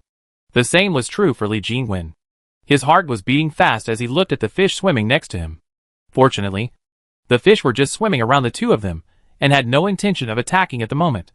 The two of them did not dare to take it lightly, nervously guarding against the fish beside them as they moved forward. Some fish will follow the two of them all the way forward, and some fish will slowly swim away, but new fish will join in. Ah! Suddenly there was a scream, startling the two people who were already nervous. Jia immediately radiated her consciousness, and then she saw a scene that made her feel cold all over. She saw a monk surrounded by a large group of fish, all attacking him. The monk used various methods one after another, but he was easily avoided by the fish. But there are so many schools of fish that you can get close at any time. The man was obviously trying hard to resist, but bones were leaking out from many places on his body. Those fish actually want to eat human flesh. Ji Yao immediately stood up with all the hair on her body, and nervously glanced at the fish next to her. Chapter 1057 Bones. Li Jingwen was so frightened that he trembled all over. He thought it was nothing when he looked at the records, but seeing it with his own eyes gave him goosebumps. Horrible. The seabed seemed to have suddenly stopped, and all the monks were motionless, all looking at the monk. The monk had no friends, and no one dared to step in to help. Once you intervene, it is a death. Jia was not in the mood to look at the monk at this time, and all her attention was on the surrounding fish. She observed them carefully with her consciousness, and once she found any clues, she would immediately run away. Ah! An even more shrill scream came. Jia looked up and found that the monk had only a pair of bones left and fell to the bottom of the sea. Ugh! Jia suddenly felt retching in her throat and almost vomited. She had seen too many dead people, but the sight of a living person being chewed into bones by a school of fish still frightened her. Vomit. Li Jingwen's reaction was more obvious than hers, and the entire underwater world was filled with the sound of vomiting. They had been witnessing the whole process. Be careful! Jia was frightened. She really couldn't accept this way of death. Yeah. Li Jingwen nodded heavily, feeling even more nervous. The underwater world is dangerous, but it also offers great opportunities, so no one wants to leave. Life is inherently a gamble, and the road to cultivation is one of retreat if you don't advance. So everyone insists on continuing to move forward. The underwater world is extremely vast. Xiao and Li Jingwen chose a direction and continued on. Hello, Aunt. I'm passing by here and want to stay overnight. The high priest came to a mortal mountain village and used his spiritual sense to explore it, but determined that there was no danger. Oh, please come in. The aunt was stunned for a moment when she looked at the appearance of the high priest, and quickly led him into the house. We don't have anything to greet you. The aunt rubbed her hands in embarrassment. From the look of this young man, he looked like a young man from a wealthy family. I'm just staying for the night. The high priest smiled gently, took out a gold leaf, and handed it to the aunt. This? The aunt's eyes widened suddenly. She wanted to retreat, but couldn't bear to hold on to the gold leaf. Ma'am, please accept it. I want to rest. The high priest smiled appeasingly. Then I'll accept it. The aunt happily took the gold leaf and left. The high priest glanced at the room with disgust, took out the silk cushion and put it on the bed, then sat down cross-legged. He took out the mask, which had been with him for 200 years. One day, I will be able to show my true face to others. The high priest held the mask tightly and thought of Lu Ruoshi. One day, he will break away from her and live independently. At night, when the moon quietly climbed up into the night sky, the high priest sat cross-legged on the bed and began to recite the incantation silently. More and more light spots fell on the mountain village and began to absorb their luck. After a quarter of an hour, the high priest stopped. He opened his eyes and looked very ugly. Since Ji Yao discovered the secret, he can no longer return to Light City to absorb luck. If you want to absorb the luck of a large number of monks, you can only hold sacrificial activities, which is simply impossible in other cities. Therefore, he has fallen to the point where he is absorbing the luck of mortals. After all, this is relatively simple and does not require those means. Damn it! The high priest punched the head of the bed hard, and Ji Yao's face appeared in his mind. Chapter 1058 Black Sea. Run! Xiao, who was moving forward, suddenly noticed something was wrong with a fish. She immediately shouted to Li Jingwen and ran forward. She wanted to teleport, but found that once she entered the underwater world, she was restricted. There was no other way. Jia could only use her fastest speed and escape forward desperately. Li Jingwen became nervous. As soon as he heard Jia shout, he didn't think about anything and ran away in a swish. The fish in question swung its tail and followed Jia and the others with a grin on its face. Jiao's consciousness kept paying attention and found that the fish was following them closely, so she could only run faster. The two of them ran and ran, and when they finally got rid of the fish, they no longer knew where they were. What is this place? Li Jingwen looked at the dark sea in front of him and asked cautiously. Jiao shook her head and looked warily at the black sea that appeared in front of her. This sea area and the sea area they were in seemed to be separated by a thin film. There was a clear boundary between the two, and there was no trace of blending. Why is this sea area so dark? It looks so scary. Li Jingwen stretched out his hand to explore the Black Sea area, but finally retracted it. Is there no record of this? Jia asked aloud. No. Li Jingwen shook his head. There was no record of this. It seems that this is something new, or no one has noticed it before. Jia approached the Black Sea and released her consciousness, but as soon as it touched the Black Sea, it was blocked back. Should we go and take a look? Li Jingwen was a little confused. This Black Sea area didn't look good, but if he didn't go, his curiosity would have been aroused. Jia also hesitated in her heart. She always felt that this Black Sea was a bit strange, as if there was some pulling power, trying to lure them there. Hey, is this actually a Black Sea? Suddenly, a surprised voice came. Ji Yao and the other two looked back and saw several Charmin tribesmen being chased by fish. Among them were the two mermaid nobles she saw at the inn. The speaker was also a Charmin nobleman with long blue hair, who was standing next to the purple-haired nobleman from before. Ji Yu's attention was mainly on the white-haired woman. After all, only female cultivators in the world of cultivation would come to such a dangerous place to practice while pregnant. Third brother, don't be impulsive. The purple-haired man stretched out his hand to stop the blue-haired man who wanted to step forward to find out. He looked at Ji Yao and Li Jingwen and nodded slightly at them. Ji Yao nodded in response, and Li Jingwen just stood aside, considering whether to take a look at the Black Sea. Brother, let's go take a look together. I always feel that there is a great opportunity in it. The blue-haired man looked at the purple-haired man expectantly. The purple-haired man hesitated. He looked down at his wife beside him and tightened his arms around her in worry. I think it's better to forget it. Linger is about to give birth, and I'm not too worried. The purple-haired man obviously didn't want to take the risk. The blue-haired man pursed his lips and said no more. But his face looked very ugly. He turned his head to the side, his face slightly distorted, and his eyes were full and fierce. This scene happened to be seen by Jia, which made Jia pay attention. This person is a different person in person and another person behind his back. He is not an easy person to get along with. Chapter 1059 Entering the Black Sea. Run! There's someone ahead. Hey, the fish didn't catch up. Real. Another group of people were chased by fish, and everyone noticed the Black Sea. Jia looked at the group of people arriving and suddenly discovered a problem. Brother Jingwen, why do I feel that these fish seem to be chasing people here on purpose? The more Jia thought about it, the more she felt there was something wrong. It couldn't be such a coincidence. What you said seems to be true. Let's wait a little longer. If this is really the case, then there must be a big problem here. We'd better leave. Li Jingwen looked cautious. Although he was here for training, he couldn't go and die yourself. Yeah. Jia nodded and stayed where she was, trying to minimize her presence. An hour later, as expected, monks were chased near the Black Sea one after another. Jia saw among them Nalon Xian and the three heroes of human. She felt wary. These two groups of people were not friendly to her. The three heroes of human also saw Jia. They looked at each other and Lon Xian, then pretended not to recognize her and stood silently in the crowd. Seeing so many people show up here, everyone realized something was wrong. But the fish schools outside are still guarding, and they can only enter but not exit. There used to be a monk who didn't want to take risks and didn't want to waste time staying here, so he wanted to leave. As you can imagine, it turned into a skeleton again. The crowd began to become impetuous. Everyone knew that there was a problem in this Black Sea. But now there are wolves in front and tigers in the back. It is really impossible to advance or retreat. Be careful. We can't stay here forever. Jia felt uneasy. She always felt something was wrong. Just as Li Jingwen was about to answer, the crowd suddenly became excited. Run! A shout rang out from the crowd. Jia looked forward and took a breath of cold air.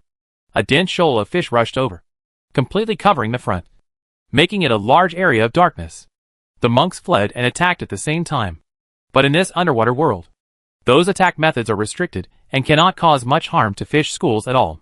One after another, some people were forced into the Black Sea and lost their traces, while others were chewed into bones by the fish. Let's go! Jia attacked and rushed towards the Black Sea.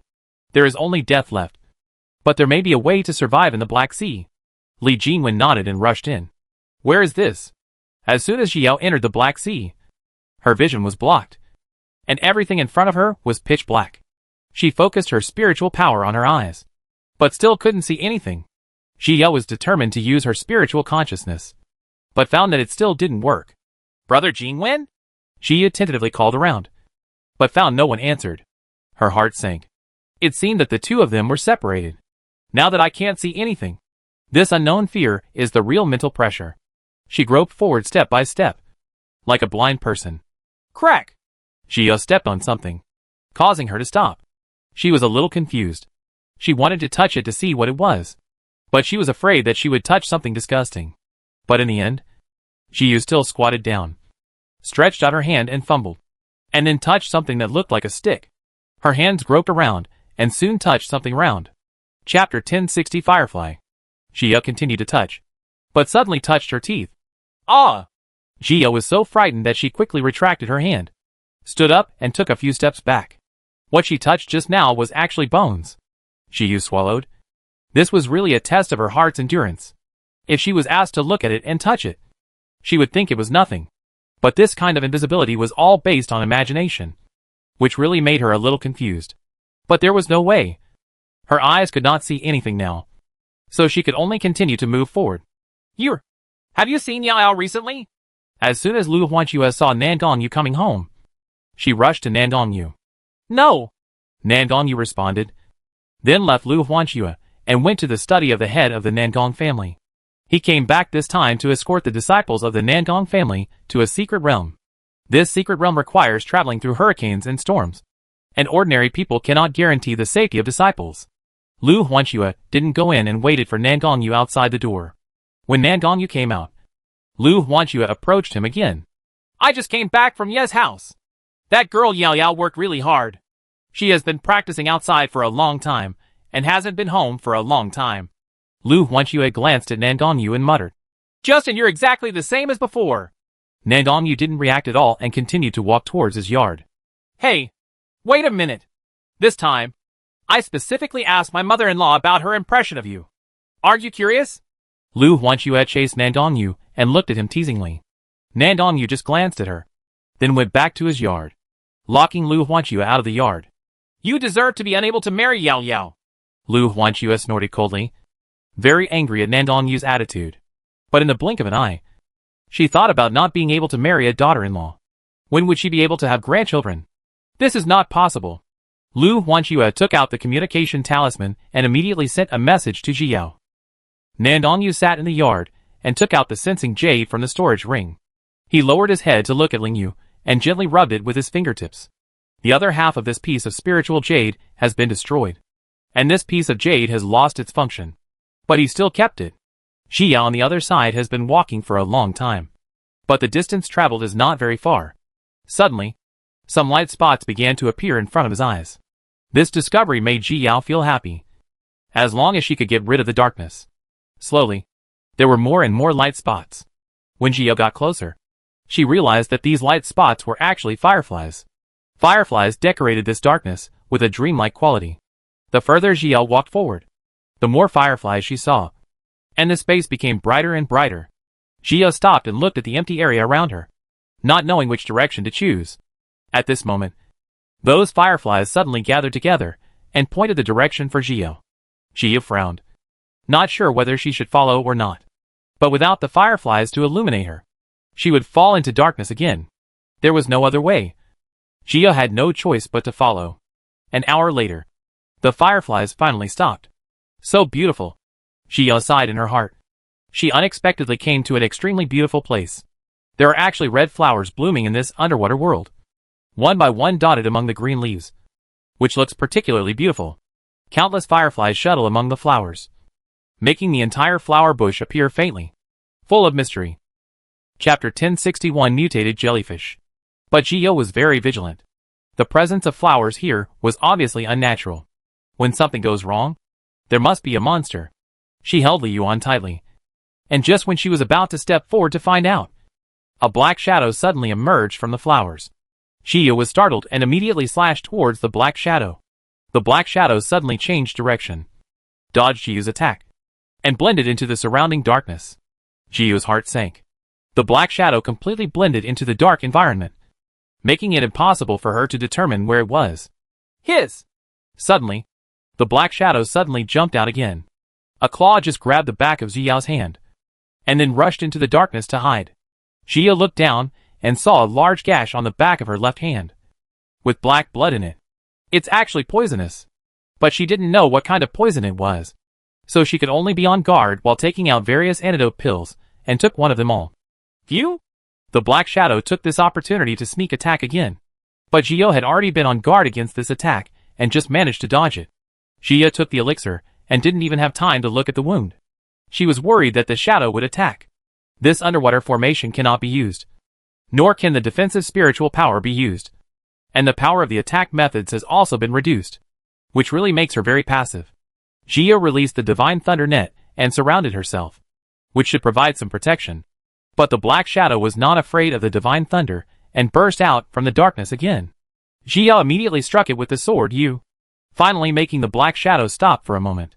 At this moment, Xiao saw clearly the true form of the black shadow. It turned out to be a jellyfish. Black jellyfish? Xiao was a little surprised.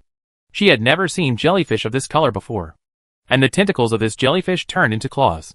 Its entire body is pure black, blending perfectly with the environment. After the years expired, the black shadow hid in the darkness again. Xiao was thinking about how to deal with the jellyfish. When it came out again, Xiao struck it with a sky-breaking sword. There were waves in the surrounding seawater, but they didn't stop the jellyfish at all. It came towards Xiao and finally passed her by. In the following time, Xiao used years, breaking sky, reincarnation, and divine thunder, but still failed to take down the jellyfish. Xiao had a headache. The jellyfish appeared in a different place every time. She was injured by it if she didn't pay attention. And those swordsmanship concepts that can cause serious harm to Jin Dan monks can't even deal with a jellyfish on the bottom of the sea. Master, let Flowing Stone go out and try, Shushu suddenly suggested when Xiao had a headache. Flowing Fire Stone? Xiao knew that Shushu would not give useless suggestions. But this Flowing Fire Stone didn't listen to her at all. Whoops! The black shadow came out again, and Xiao quickly took a step back. The jellyfish's claws just brushed past Xiao's cheek, almost leaving a mark on it. Xiao was also angry with the jellyfish. She only knew how to sneak attack. If she had the ability to have a good fight with her, she might not lose. While avoiding the jellyfish, she communicated with the flowing flint in the sea of consciousness. Some heaven and earth spiritual beings, or monsters with extremely high bloodline, can penetrate into a person's sea of consciousness or dantian without having to recognize their owner. The Flowing Fire Stone is exactly this kind of spiritual creature from heaven and earth. Chapter 1062 Listen to the Corner. Lu Huisher was quite arrogant at first, running around in Ji Yao's sea of consciousness and not listening to Ji Yao's words at all. Later, He Lian couldn't stand it anymore, and after some communication with Lu Huisher reluctantly rushed out of Ji Yao's body. As soon as the flowing flint stone came out, it instantly turned pure black and blended into the environment. It floated next to Ji Yao, waiting motionless. Phew! The jellyfish attacked again and suddenly rushed out. Tisk! Liu Huisher rushed forward and directly hit the jellyfish. In an instant, the jellyfish melted and turned into a pool of black water. Awesome! Ji Yao gave a thumbs up and couldn't help but praise. This speed doesn't give the enemy any chance to escape. Thinking of the legendary monk who was chased by the flowing fire stone, Ji Yu suddenly felt very impressed. He was actually able to escape for so long. He was also a talent. The flowing fire stone flew around twice and returned to Ji Yu consciousness sea. Thank you, Woa. Thank you, Hi Hey. Gio came to consciousness C and expressed her gratitude to the two little guys. Your name is Hey Hey. Hey Lian suddenly became furious and shrank into a corner. What about Xiao Hey? Gio shouted tentatively. Get out! Hey Lian was angry again and ran around in the sea of consciousness to vent his dissatisfaction. Gio suppressed a laugh. This guy really didn't take teasing. He is usually aloof. But only at this time can he see other aspects. Withdrawing from the sea of consciousness, Gio observed the surrounding environment again. The lush flowers that had bloomed before had all withered at this moment. The fireflies were still flying around. And now they reunited, pointing to a new path. Gio felt that these fireflies seemed to be taking her somewhere. And there might be some checkpoints along the way. Later on the road, Gio quickly verified this conjecture. She encountered a dozen mutated sea creatures along the way, each one more dangerous than the last. Gio would resist on her own first every time. In the end, she would release the flowing fire stone when she had no choice but to deal with it. Now she really admires the simplicity and roughness of the flowing flint stone. No matter who the enemy is, it always hits others with its snap. The moment it was contaminated, the other party was burned and turned into a puddle of black water. Now a month has passed, and Gio is still walking through the darkness. In the past few days, she had become more and more irritable, and there was always a violent thought in her heart that she wanted to vent. Gio noticed something was wrong. She had stayed in other places for far more than a month, but she never felt irritable. She always felt that it was because of this black sea. Ha! What? Do you regret it? A sinister laughter came, which immediately made Gia shudder. This was the first time she had met anyone else. Gia moved forward quietly, and finally touched a wall, and she hid behind the wall. Fireflies were flying around, bringing some light. Gia could vaguely see the figures of the two people, but their faces were completely unclear. No, I don't regret it. He was very good to me. A female voice came, making Gia understand that they were a man and a woman. Huh? As expected? You have forgotten all about our past a long time ago. I am just a fool, still hoping that you can come back to me. The man's voice contained countless sarcasm, which made Ji Yao has already imagined a romantic drama about. We once loved each other, but had to separate. Chapter 1063 Take Action. Forget me and live a good life. The woman was silent for a while before saying, Let me ask you one last time. Do you really not plan to leave him and come back to me? The man's voice became more and more gloomy, and the atmosphere became more and more tense, making Ji Yao feel a little nervous. I'm sorry, the woman replied apologetically. After saying this, her figure began to move, obviously planning to leave. No, you won't do this. It must be the bastard in your belly. And it must be because of him that you have to give up on me. The man's mood fluctuated, and he suddenly hummed a melody. What are you doing? Stop! The woman yelled in fear, and immediately ran away. Ji Yao shuddered. This is the attack method of the shark tribe. The sound attack. However, the sound attack had no effect on her, which made her feel a little relieved. But the woman was not so lucky. She was attacked and fell down, holding her belly and rolling. You can't do this! The woman held her belly in pain, and the man's sound attack was completely directed towards her belly. But the man was still humming the melody, his eyes fixed on the woman's belly. As long as there are no more children inside, they can be together again. Ji Yao frowned. She couldn't meddle in other people's affairs at will. But this bitch was obviously bullying women and hurting an innocent child. Ji Yao thought and slashed towards the man with her sword. Who? The man's attack was interrupted by the sword intent. He stopped humming and looked in Ji Yao's direction with caution. The woman also stopped rolling and lay on the ground holding her stomach in fear. You actually attacked a pregnant woman? Ji Yao walked out from behind the wall, holding Li Yuan in her hand and looking at the man's figure warily. Although the shark's attack method is sound attack, you still have to be careful of other attack methods.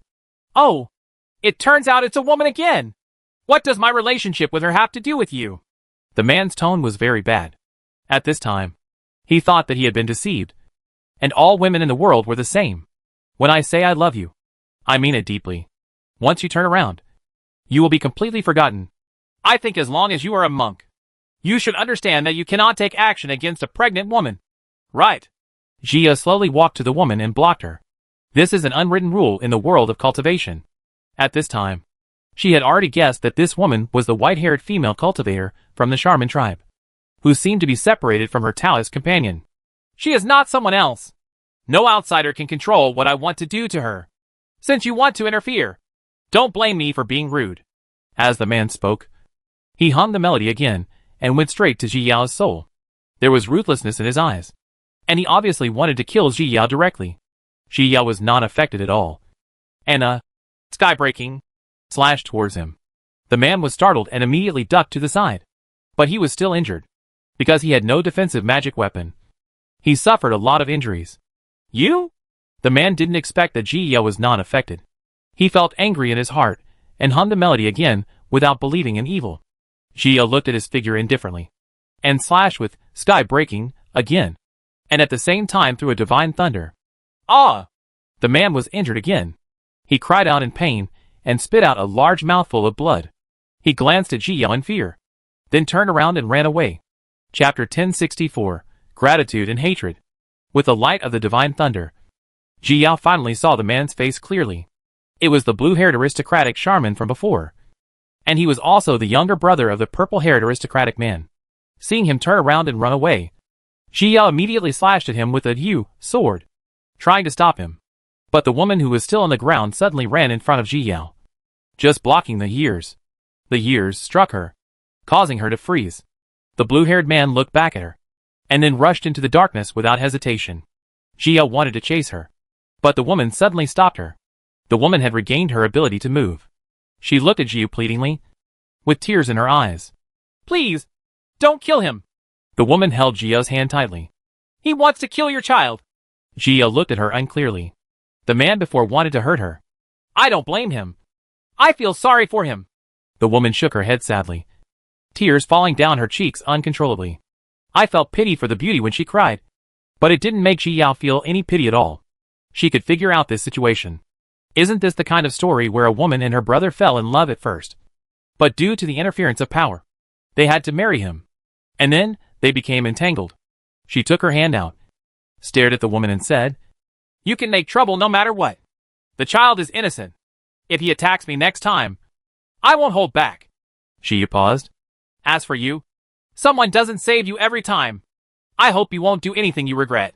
After Ji Yao said that, she turned around and gradually disappeared into the darkness. When it came time to put her child in danger, she was still in the mood to think about those feelings. Ji Yao had never experienced love and could not empathize with it. She just hoped that the woman would be more responsible for the child and not regret it until the child was lost. After all, that man is not someone you want to be with. When the woman saw Ji Yao leaving, she slowly sat down, hugging her head and crying. She finally started a new life. Why did he want to destroy it? Half a month later, Ji Yao, who was increasingly irritable, finally saw the light. During this period of time, she had been reciting the Qingxin silently, but she still couldn't relieve her inner irritability and always wanted to find someone to fight. Looking at the suddenly bright sea in front of her, Ji Yao covered her eyes in discomfort. She slowly opened her eyes and slowly adjusted to the strong light. Finally able to see things, Ji Yao breathed a sigh of relief. The long-term darkness made people very depressed. She tightened her grip on the yuan and stepped into the bright sea. This sea area does not look like the previous sea area, because there are no schools of fish in it. There were all kinds of seaweeds along the way, and there was not a trace of an undersea animal. Ji Yao looked at the seaweeds and felt a little uneasy. According to the routine, these seaweeds should be able to launch attacks. At this moment, the surrounding seaweed actually began to dance crazily, startling Ji Yao. Those seaweeds grew taller and taller, twisting and turning. Ji Yao didn't dare to delay and ran forward quickly. Whoops! A piece of seaweed suddenly wrapped around and attacked Ji Yao's ankle. Ji Yao turned around and slashed with her sword, directly cutting off the seaweed. The seaweed hurt, and he retreated. But more and more seaweeds came over. Chapter 1065 Crystal Palace. Ji Yao threw out a thunder net and intercepted part of the seaweed. But some seaweed still entangled it. She could only cut away with one sword after another, and it took a quarter of an hour to cut off all the seaweed. Ji Yao looked at the seaweeds warily, worried that they would grow again. But those seaweeds had completely regained their composure and had no intention of attacking anymore.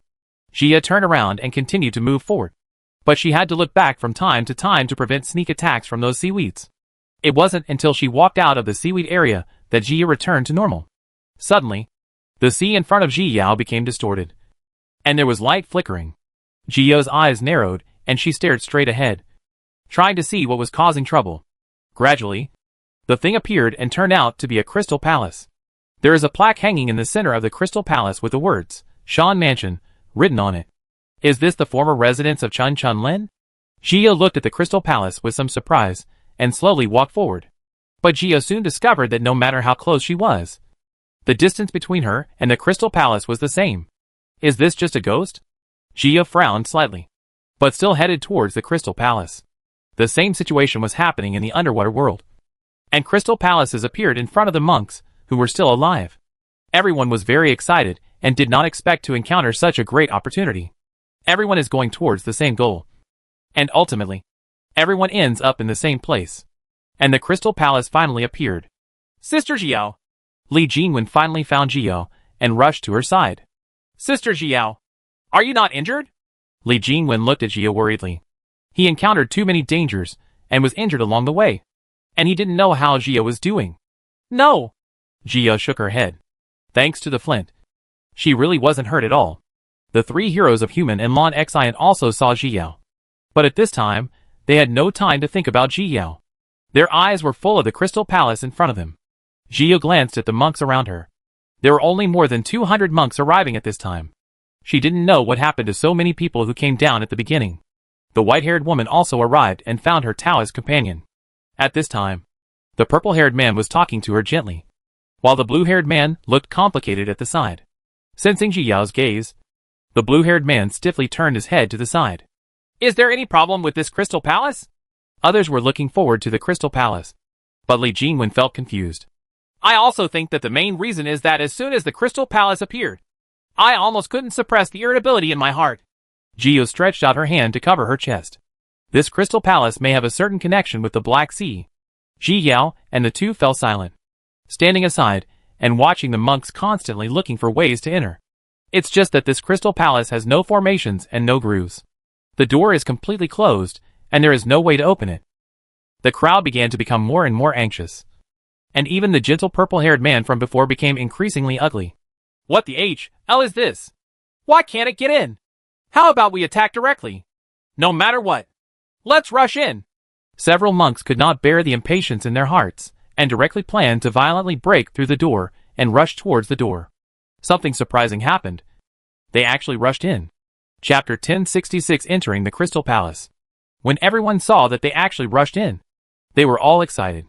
The acquaintances all looked at each other eagerly, hesitated for a moment, and then rushed in regardless. Gio frowned uneasily as she looked at the people rushing to enter the Crystal Palace. Sister Gio, let's go in too. Li Jinwen also knew that there might be danger here, but danger often comes with opportunities, so he couldn't just miss it. Well, let's go! Gio nodded. She also had to go to the Crystal Palace. The two of them were at the back. After seeing everyone go in, they slowly entered the door. As soon as they stepped into the door, Gio and Li Jinwen were separated again. It was obvious that the Crystal Palace was teleported immediately. After her body stabilized, Gio took a closer look and found that she was in a room. Everything in this Crystal Palace is made of crystal. The room Gio is in is pink, and even the flowers and plants planted are pink. This was the first time Gio saw pink grass, and she took a few more glances out of curiosity. Just at this glance, Gio suddenly felt pain in her eyes. She immediately closed her eyes, trying to relieve the pain, but found that her eyes were getting more and more painful, and her forehead was also aching. Gio quickly took the detoxification pill and the rejuvenation pill. After a while, the pain in her eyes finally eased. She opened her eyes, but no longer dared to look at the pink grass. But she wanted to say something awesome in her heart. After all, it was amazing to be able to plant such damaged flowers and plants. You can be poisoned by just one look, which is really hard to guard against. Gio wanted to observe the environment, but she was so frightened by the grass that she dared to just glance at it. Hey, Gio suddenly spotted something strange, which made her look at it again. There is a pink thing on the table, which looks like a crystal charm with a black starfish carved on it. The black starfish stood out, a bit like a specimen, but it was too small. So Gio was not sure. The starfish on this crystal charm is very conspicuous in this pink room. Gio used her spiritual power to grab the crystal talisman. After finding that it was indeed harmless, she put it into the storage ring. Her long-term experience told her that this thing was probably a key somewhere, and she had to take it with her. As soon as the crystal talisman was accepted, Gia suddenly felt an irresistible force. The power pushed her out of the pink room and into a purple room. The room was completely empty, with nothing in it. Gia walked around the room carefully, observing what was special about it. Finally, she stopped at a palm print. This palm print looks very large, much like the handprint of a large animal, or the handprint of a giant race. The most special part of the whole room is this handprint. The rest of the room is completely smooth and flat. This must be the key to leaving this room. Gia thought for a while, and put her hand up. Her little hand placed in the handprint looked very small. After a breath, the handprint suddenly shrank, and finally Gia's hand was embedded in it. Suddenly, a purple light emitted from the handprint, and the power of thunder and lightning came from it, wrapping Gia's entire body. Gia wanted to move, but found that her whole body was frozen. However, the thunder and lightning only enveloped Gia for a short while, and then disappeared completely. Gia was also sucked into the handprint. Chapter 1067 A Fight. When she regained consciousness, Gia had arrived in a new green room. Oh! It's really a narrow road for enemies. Just as Gia stabilized her figure, a somewhat familiar voice came. She immediately tightened her grip on Li Yuan, looked in the direction of the sound, and found that it was the man in white from the Three Heroes of Human. He held the mace in his hand, and looked at Ji Yao, with a strange smile on his face.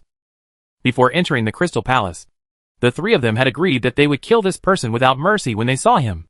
As for the spiritual stones on her body, they should be divided equally between the three of them, so as not to leave any spiritual stones for Lan Xian. Now that he met him, he didn't want to give it to anyone. As long as he has those spiritual stones and the enlightenment tea, it will be easy for him to advance to nascent soul. It's you again! Gia looked cold. The two of them had already become enemies before, and now they are in a life or death situation. How's it going? Isn't it a surprise? Who asked you to take so many enlightenment tea photos? So that I have to do something to you. The man in white raised his lips.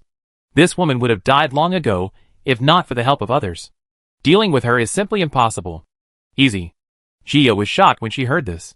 She was actually recognized? Don't be afraid. We are the only ones who know. Oh, by the way, there is also Lan Xian. The man in white said in a great mood when he saw Ji Yao's nervous expression. Oh. Ji Yu breathed a sigh of relief. As long as not everyone knew about it, it wouldn't be a big problem. As for the person in front of her, she was not worried. The three of them cooperated well at the beginning, and there were still restrictions from the dust. It's just him, and it's not certain who will win and who will lose. Hand over your enlightenment tea and spirit stone, and I may consider letting you go. The man in white coaxed Ji Yao, hoping to make her relax her vigilance. You really think I'm stupid, don't you? Ji Yao looked at him expressionlessly. Only a fool would believe this. Humph. Then you go die? The man in white became angry and hit Ji Yao with a mace. Ji Yao looked calm, put away Li Yuan, and directly met the mace with her fist. Her physical training level has reached the nascent soul stage, which is higher than that of the man in white. She hasn't fought with her fists for a long time. This makes her feel depressed. So a fight is the best choice. The man in white saw Ji Yao overestimating his own ability and wanted to carry it directly. He smiled mockingly, but his face froze in the next second, because several phantoms of white tigers suddenly appeared in Ji Yao's fists, and they opened their mouths wide and charged towards the mace. In the end, his mace was directly caught in Ji Yao's hand. Unable to break free, the man in white felt his heart tighten, and stretched out his left hand to hit Ji Yao's pubic area with his fist. Ji Yao had long been on guard against this hand, and grabbed the mace with her strength, flew directly into the air, and then turned behind the man in white. His right arm was twisted 180 degrees, and with a click sound, the entire arm was broken, and he suddenly let go of the mace. Ah! The man in white screamed in pain, immediately turned around, kicked Ji Yao, and at the same time grabbed Ji Yao with his left hand. Ji Yao squatted down to avoid his claws, and at the same time took the stolen mace and smashed it towards his legs. Ouch! The man in white was hit hard on his feet. The hem of his cassock was torn, and his calf was smashed with a mace, causing blood to flow freely. Chapter 1068 Rules. Ji Yao thought of Guishui at this time, and recalled her simple and crude attack methods. Ji Yao suddenly wanted to try it. She punched the man in white on the chin. forcing him to retreat repeatedly, but still couldn't get rid of Ji Yao. Just when Ji punched his chin again, the man in white leaned back. Ji Yao immediately seized the opportunity, squatted down, and grabbed his injured leg. She lifted it up, which immediately made the man in white feel shocked. He tried his best to push his body up, but before he could attack, he was punched down by Ji Yao. The man in white laid down on the ground. One leg was caught in Ji's hand, and he suddenly had a bad feeling in his heart. Sure enough, in the next second, Ji Yao beat him up. Bang! Bang! Bang! Every time he wanted to get up, Ji Yao would throw him to the ground. The man in white was able to gather spiritual power at first, but later he couldn't even gather it, let alone attack. He came into close contact with the ground again and again, and soon his face became swollen, and it was covered in bruises and purples, which was really pretty. At this moment, the man in white felt regretful. This girl was actually an individual cultivator, and her cultivation was higher than him. If he had known this was the case, he would never have given her a chance to get in. Of course, he didn't know that if he didn't get close, he would die faster. Ji Yao vented her irritability. This method was obviously very useful, allowing Ji Yao to understand the purpose of the Black Sea. It just wants to make people feel irritated, so that they will explode at a moment's notice and get into a fight. Finding that this makes them feel better, the monks will start fighting non-stop. In the end, I am afraid not many will survive. The man in white was beaten continuously, and almost all the bones in his body were broken. His head was dizzy, and he could hardly hold on. Ji Yao threw him above her head, circled a few times, and then let go. The man in white flew directly out due to inertia, hit the wall hard and rolled down. He struggled to open his eyelids, unable to even open his mouth to speak. Ji Yao stepped forward, took out Li Yuan and slashed his neck with a sword, completely ending his life. The man in white laid down on the ground, his eyes still looking in Ji Yao's direction, filled with disbelief. Huh? Ji Yao took a deep breath, and the depression in her heart finally dissipated. She took off the storage bag of the man in white, and immediately burned his body with a fire, thinking of the anomalies in the Black Sea and the sudden appearance of the Crystal Palace. Ji Yao always felt that something was going to happen. This Crystal Palace should be a bait for them to kill each other. The Black Sea area plays the role of emotional rendering. Just as she was thinking, a green light enveloped Ji Yao, and she disappeared instantly. The next second, she appeared in a new yellow room. What appeared in front of her were two late-stage Jindan monks, a man and a woman. Ji Yao's heart sank. Sure enough, there was one more person this time. Those two people probably understood the rules at this time. They could only pass the room by killing other people. The golden elixir male cultivator was silent for a moment, and then slashed at the other female cultivator with a fierce sword.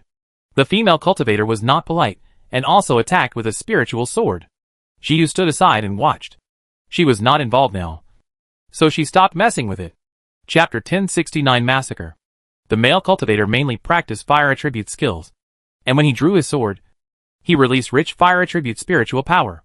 As for the female cultivator, who had an earth attribute, she slashed through with her sword, and a wall suddenly appeared in midair, completely intercepting the opponent's fire. The man snorted coldly, and made a fist with his left hand, and flames emerged from his hands one after another, and the flames were also mixed with a black substance. He pushed forward, and the flames drifted toward the earthen wall. Boom! Boom! Countless explosions sounded in succession, and all the flames exploded, completely destroying the earthen wall and attacking the female cultivator at the same time. The female cultivator's face darkened. She raised her spiritual sword and slashed downwards. Countless yellow sand suddenly fell from the sky, knocking the flames to the ground, and finally annihilating the flames. The male cultivator became angry when he saw this, and continued to attack the female cultivator. The defensive spiritual umbrella cannot be used here, and Ji Yao is covered in yellow sand. As soon as she lowered her head, the sand fell down. She looked down at the sand that had covered her calves in a few breaths, and pursed her lips. She reached out and patted her clothes, then patted the top of her head, but she never patted the sand clean. Ji Yao raised her head and looked at the two people who were fighting fiercely. She was a little curious. Could these two people trust her so much? Aren't you afraid of her making a sneak attack? But she really wouldn't do that.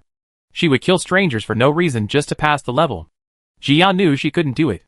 But if the other party strikes first, she won't show mercy. The two people in front of them obviously valued opportunities more, and both made deadly moves. A quarter of an hour later, as the female cultivator's last sword fell, the male cultivator still lost the breath of life. Cough! The female cultivator herself was injured and coughed up blood. She immediately took out the elixir and drank it, then looked at Ji Yao warily, wary of her sudden attack. Ji did not take action, just stood aside and watched her. Taking advantage of others' danger is not what a gentleman would do. Half a quarter of an hour later, the female cultivator finally recovered. She stared at Ji Yao with an unsightly expression.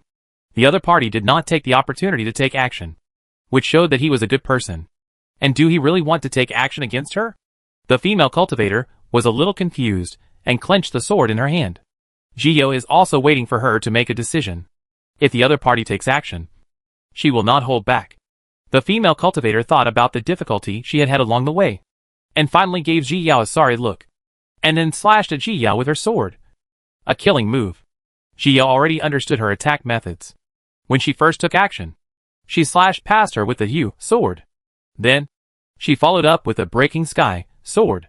The female cultivator was stunned, and Patian directly annihilated all her attacks, and finally struck the female cultivator. Poof! As soon as the female cultivator resumed her actions, she spat out a large mouthful of blood.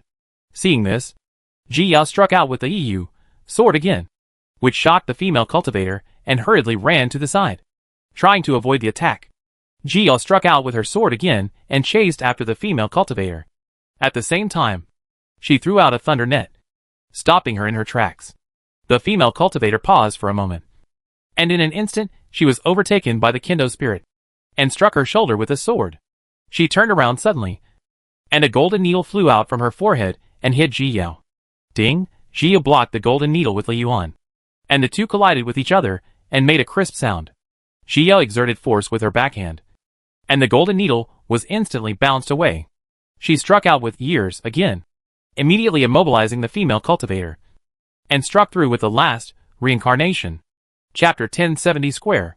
Ji Yao has not used the reincarnation trick for a long time, because of the following restrictions. The effect of breaking the sky is not good, and it wastes too much time. Reincarnation is more powerful and more appropriate now.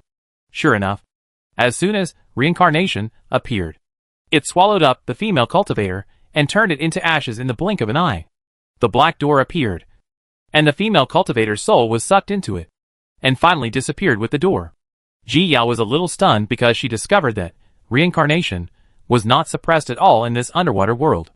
Could it be that the artistic conception of life and death is so high that other attributes cannot suppress it? Ji Yao was a little surprised. This increased her chances of surviving on the seabed. At this moment, a yellow light enveloped Ji Yao and disappeared instantly. Next, she was teleported to the blue, red, and orange rooms, where she met more and more people. Everyone started to get more and more irritable when they got to the back. For the opportunity, everyone took action on people they didn't know, and some even took action on their own partners. Ji Yao still chose not to take the initiative, but chose to fight back when others attacked her. In the end, she walked down step by step.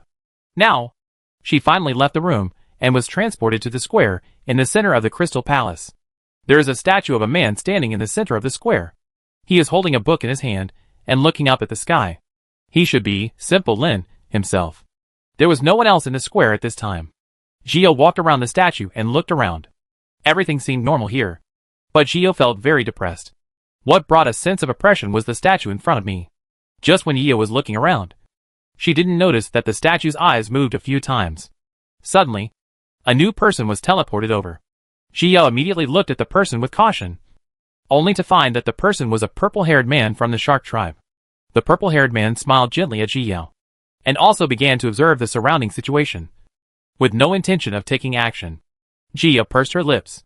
Anyone who could reach this point had extraordinary combat power. She couldn't judge a person by his appearance and let her guard down towards him. After a while, another person was teleported here. She was a female cultivator who was at the peak of the late Jindan period. The female cultivator had a very long scar on her face, which made her look a bit sinister. Ji Yao knew at a glance that this was a person with a story, because as long as the monk took the elixir, he would not leave scars. It was obvious that she left it on purpose to remind her of her past. Next, people were teleported over one after another. The remaining two of the three heroes of human also arrived. The blue-haired man from the shark tribe also arrived. And so did Lan Xian. Sister Xiao. Li Jinwen also arrived and rushed over excitedly when he saw Xiao. She breathed a sigh of relief when she saw that Li Jinwen had finally arrived. Until the end, no one came over for a long time. And Xiao didn't see the pregnant white-haired woman. Xiao looked at the purple-haired man and saw a nervous look on his face. He kept staring at the teleportation position, obviously still looking forward to her arrival. As for the blue-haired man, his whole body was filled with strong Yu-Chi, and his face was so gloomy that it could drip water. He didn't even glance at the direction of the teleportation, which made Xiao's heart tighten. She suddenly felt that the white-haired woman might never come over. In the end, her suspicion was confirmed, and no one was teleported again. Chapter 1071 Statue. The purple-haired man went from anticipation and nervousness at the beginning, to despair and pain at the end. Xiao sighed in her heart. She saved her once, but still couldn't let her survive. In the end, the unborn child never came out to take a look. At this time, there were only 20 people left in the square, which could be said to be a real heavy loss. So many people came for the opportunity, but ended up dying on the way. This is the life of a monk. You never know whether you can come out of a secret place alive. Just when everyone was silent, the statue in the middle suddenly moved. Everyone was startled and immediately ran away. Looking at the statue warily, the statue lowered its head slightly, glanced around everyone, and finally stopped at Xiao. Among all the people present, Xiao has the highest talent, the youngest bone age, but the highest cultivation level. Only this kind of life is what he wants. As soon as Xiao was targeted, her scalp felt numb. She felt helpless inside. When her talent encountered such bad things, she would always be a sweet potato. At this time, all fools knew that there was something wrong with this secret realm, but no one said it out loud, and they were secretly ready to take action at any time. Welcome to the Crystal Palace. Ha ha! The statue suddenly opened its mouth and made a sound. There are countless treasures in this Crystal Palace, and they will be owned by one of you. The statue kept staring at Xiao as he spoke. Sister Xiao, be careful. Li Jinwen stood in front of Xiao and sent a message to Xiao. I know. You should be careful too. She replied. If this thing wanted to seize the body, then it made the wrong calculation and could only disappear forever. The statue took a look at Li Jinwen and found that this boy was actually very talented. He smiled with satisfaction. If the girl couldn't do it, this boy could do it too. The remaining monks were not stupid people. They all looked at each other and understood that if they wanted to get out alive, they would have to deal with the statue together.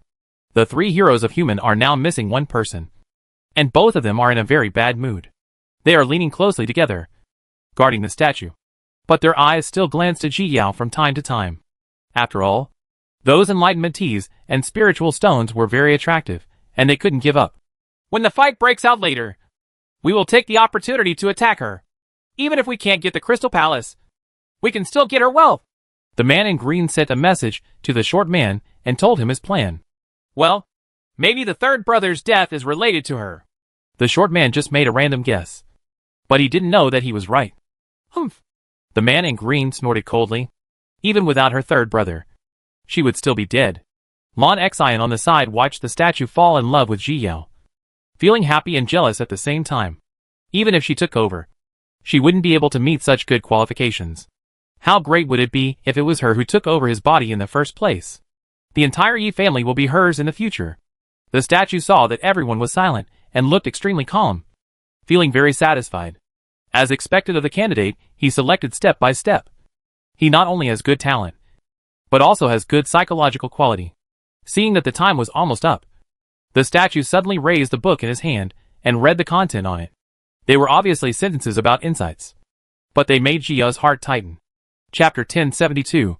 The Inner Demon Refines the Heart. As the statue chanted, countless characters emerged from the statue and hovered throughout the square. This reminded Xiao of the Buddhist scripture she had obtained previously with 108 golden characters. Could it be that these characters are also means of attack? Just as she was thinking, she suddenly came to a white space. Xiao shuddered, held Li Yuan tightly, and looked around nervously. Suddenly, her parents from the past life appeared in front of her, holding a sword in their hands and stabbing her. Xiao pursed her lips and slashed out with her sword expressionlessly, destroying them instantly. She knew it was fake, So she didn't hesitate. Then appeared her parents in this life. The elders and brothers and sisters of the Yi family. Jia destroyed them one by one. Her expression still calm. Master. Senior brother. Nandong Che. Siruochen. Luo Chioli.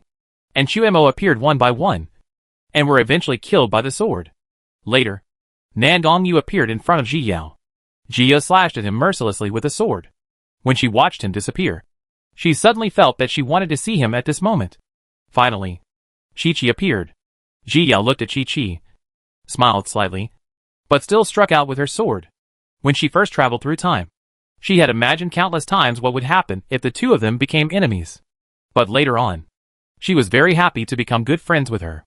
Not because she is a heroine, just because she is July. That's all. All relatives and friends disappeared. But Jia did not break free. She frowned and thought. What's next? Soon, another person appeared. It was the evil cultivator she met when she came down from the Wanjian sect for the first time. He was also the first person she killed. A trace of guilt flashed in Jiu's eyes, which was the deepest guilt she suppressed in her heart.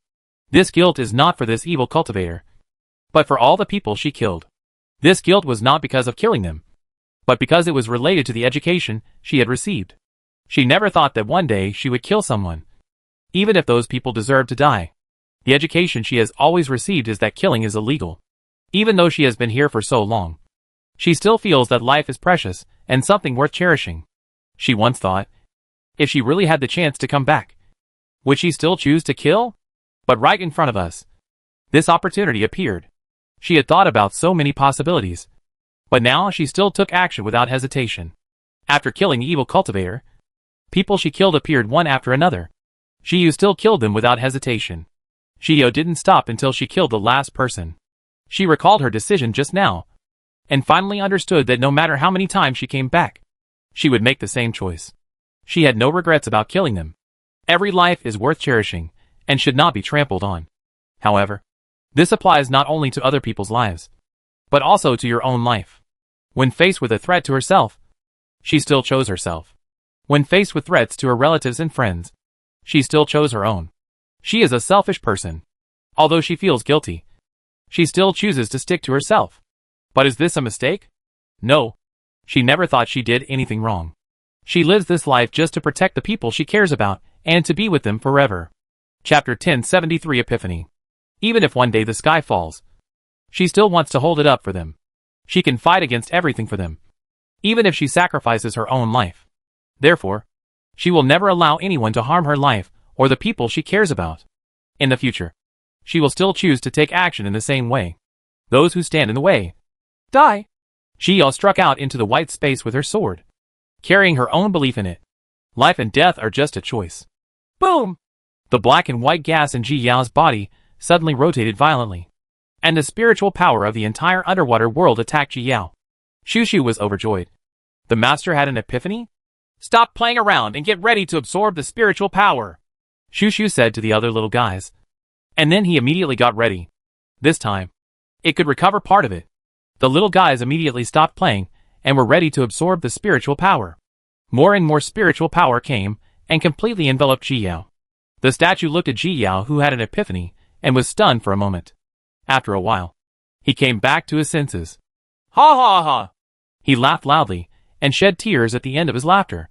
The other monks were still immersed in their own inner demons. But this girl had actually broken free and had an epiphany. The statue gradually stopped laughing and looked at Ji Yao, who had formed a spiritual cocoon, with a complicated expression. He also lived a happy life before he was 5 years old. Until the day he was 5 years old, he was judged to be a cripple who was unable to practice. His parents were ridiculed because of him, and finally moved out of the Shan family home for him. Later, he even lost his surname Shan and changed it to Dan. His parents never gave up, running around for him, trying to find a way for mortals to practice. However, in the end, they all failed to come back alive. He became an orphan and became a human being. He had no friends, kept the money left by his parents, and lived an isolated life. Until later, he sat on the top of the mountain every day, looking at the sky high and the sea wide, watching the ebb and flow of the tide, the sunset and the sun rising, watching the trees gradually wither and turn yellow, and finally sprout new sprouts, One day, he suddenly realized that everything in this world was just passing smoke. The appearance of life and the passing of life often come back again. It was with this realization that he actually became a monk. Although he did not achieve enlightenment and ascend to the immortal world in one day like the legend. However, he entered the divine transformation stage in one fell swoop and became a young monk with acceptable cultivation. And he has no spiritual roots. So all advancements depend on the word, enlightenment. Fortunately, his understanding was really high. In the days when he practiced everywhere, he continued to improve his cultivation. Later, he advanced to Mahayana and built this crystal palace. Everything was going so smoothly, but he forgot to refining his heart. Finally, the heavenly tribulation fell, and when he saw that he was about to ascend, he ushered in the final, heart-questioning tribulation. He was shrouded in thunder, as if he had returned to his childhood. He saw his parents being ridiculed because of him, sacrificing their lives for him, and seeing those former friends showing mocking expressions to him. His mentality collapsed. He was unwilling to accept it. Why was it that others were born with spiritual roots, but he had to rely on himself to understand it? Why was he alone when others had their parents by their side? In the end, he was possessed by the inner demon, failed to escape the tribulation, and became a monster. Chapter 1074 The Peak of the Golden Elixir in the Late Stage. Once upon a time, he was also a genius, with extremely high understanding. But now, he can only be trapped in this crystal palace, existing in confusion. He is still unwilling to give in. His life should not be like this. As long as he is given a chance, he will definitely be able to ascend. For hundreds of millions of years, many monks have come here, but he has never made a move because he is waiting for the talent he once longed to have. Now, he finally waited. Chia was still completely immersed in her own insights at this time. More and more spiritual power was absorbed into her body. The little guys also absorbed spiritual power frantically, unwilling to miss this good opportunity. Her golden elixir kept spinning, and the spiritual power in her body was constantly being compressed and compressed again. Crack! Chia's body's barrier to the late golden elixir was shattered, and she successfully advanced to the peak of the late golden elixir. However, she did not stop absorbing the spiritual power. It was not until 2/4 of an hour later that the spiritual power in Zia's body finally reached saturation, and her cultivation at the peak of the late Jindan period was stabilized. The aura surrounding her gradually dissipated, revealing her figure. Beautiful girl! Beautiful girl! I have advanced to the 9th level and will transform soon! The white fox suddenly shouted in the sea of consciousness. It was both excited and scared. It had long been looking forward to the day of its transformation. But when it thought of the thunder disaster, its heart trembled. The shadow of the beautiful girl who once overcame the tribulation has been following it. It is so difficult for people to overcome the tribulation, let alone monsters. Shiyu just came out of her realization and heard the voice of the white fox as soon as she opened her eyes. She looked around and found that everyone was still immersed in the inner demons. Shiyu looked up at the statue and found that he had no intention of taking action at the moment. So she dared to come to the sea of consciousness. Have you all advanced? Shiyu didn't expect that these little guys would actually gain something. And even the carrots would have an extra leaf. Mom! As soon as Carrot saw Shiyu appearing, he rushed towards her. Shiyu blinked, in order not to hear this name. She had been careful not to look at it. She picked up the carrot, held it in her arms, and then looked at the white fox. The other little guys are just making progress.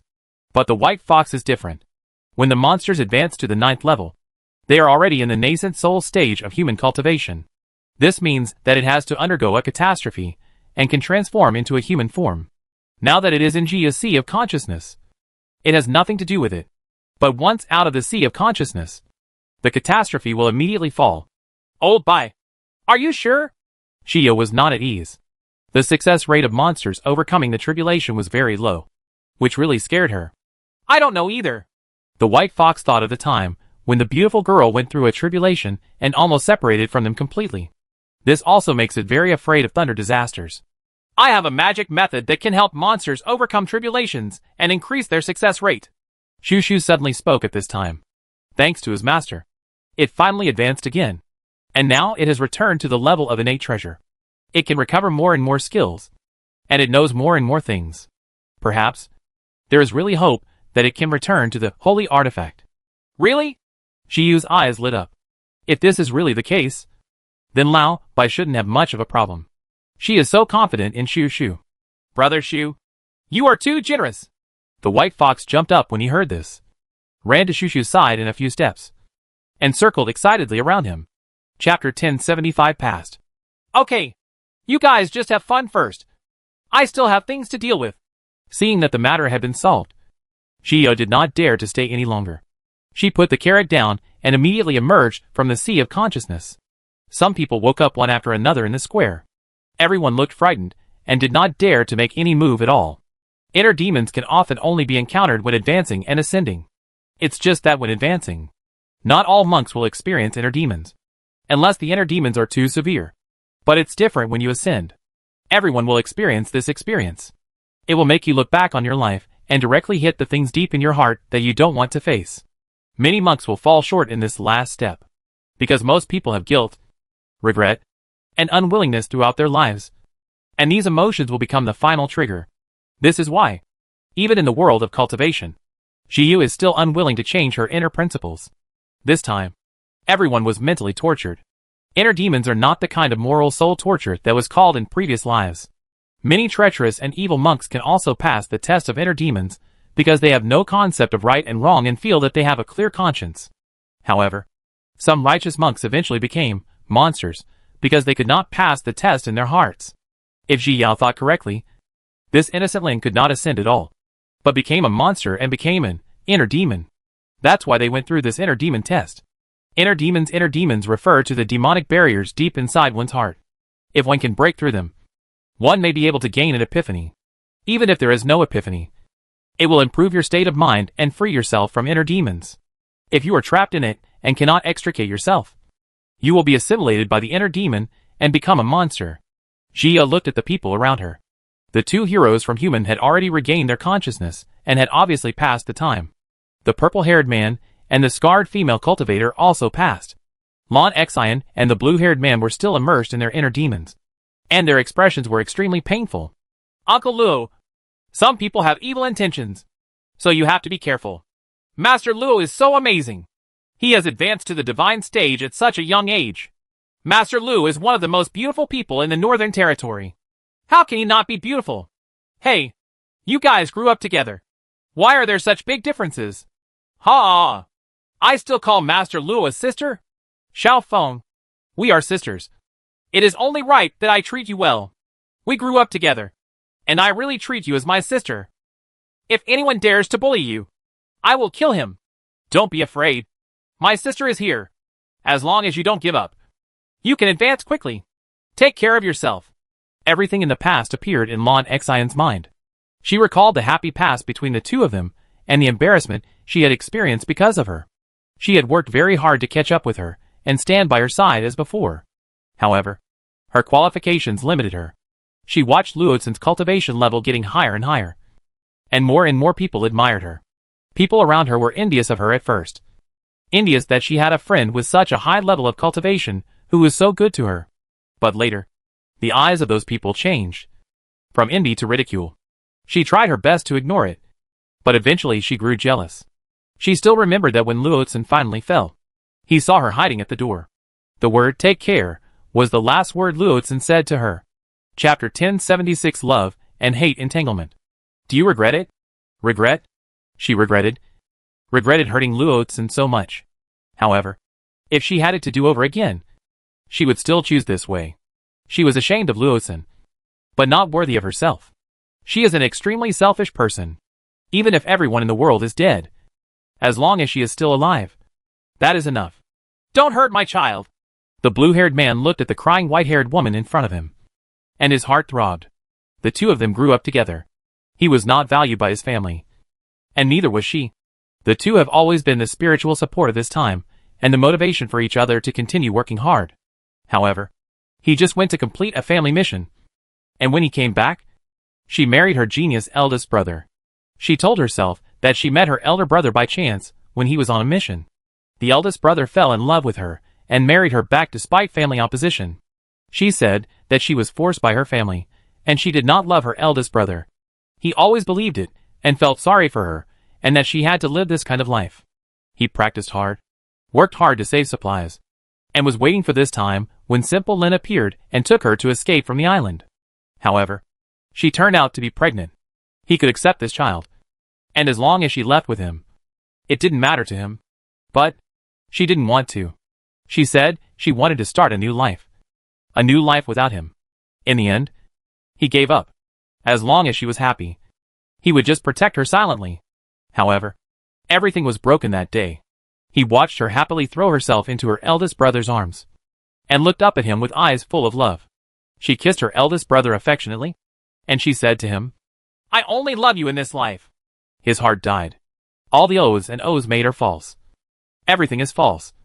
And he is a fool. A complete fool. The blue-haired man looked at the begging woman. This was the woman he once loved so much that he was willing to give his life for her. But now it seemed that she was nothing more than that. He looks at himself in the memory and ends up killing her child. She kept begging and begging. And she kept yelling and cursing because the child was gone. Call him a devil and call him worthy of death. She said that what she regretted most in her life was knowing him. She ruthlessly erased all their past. Huh? The blue-haired man sneered. Since he regretted knowing him, let's end everything. All those who trample on his sincerity should die. Seeing the woman covering her chest in disbelief and falling down, the blue-haired man calmed down. If he could have it all over again, he only wished that the two of them had never met. More and more monks wake up. Most of the people here are in the golden core stage. They are not too old. And most of their inner demons are not too deep. However, two people lost their lives in the end. Just when the two of them fell, the scarred female cultivator suddenly took action and slapped them with a palm. A huge Buddha seal appeared and hit the two bodies, completely destroying the inner demons before they could fully enter their bodies. Gio looked at the scarred female cultivator with some surprise. Obviously not expecting this person to be a Buddhist cultivator. She doesn't look like an evil Buddha. So how much merit has she lost after fighting all the way? The scarred female cultivator stopped her hand, glanced at Ji Yao's forehead, and then stood aside in silence again. Chapter 1077 Demon Infant. Ha! You are very good! The statue suddenly spoke, seeing that so many people could wake up. His mood became complicated.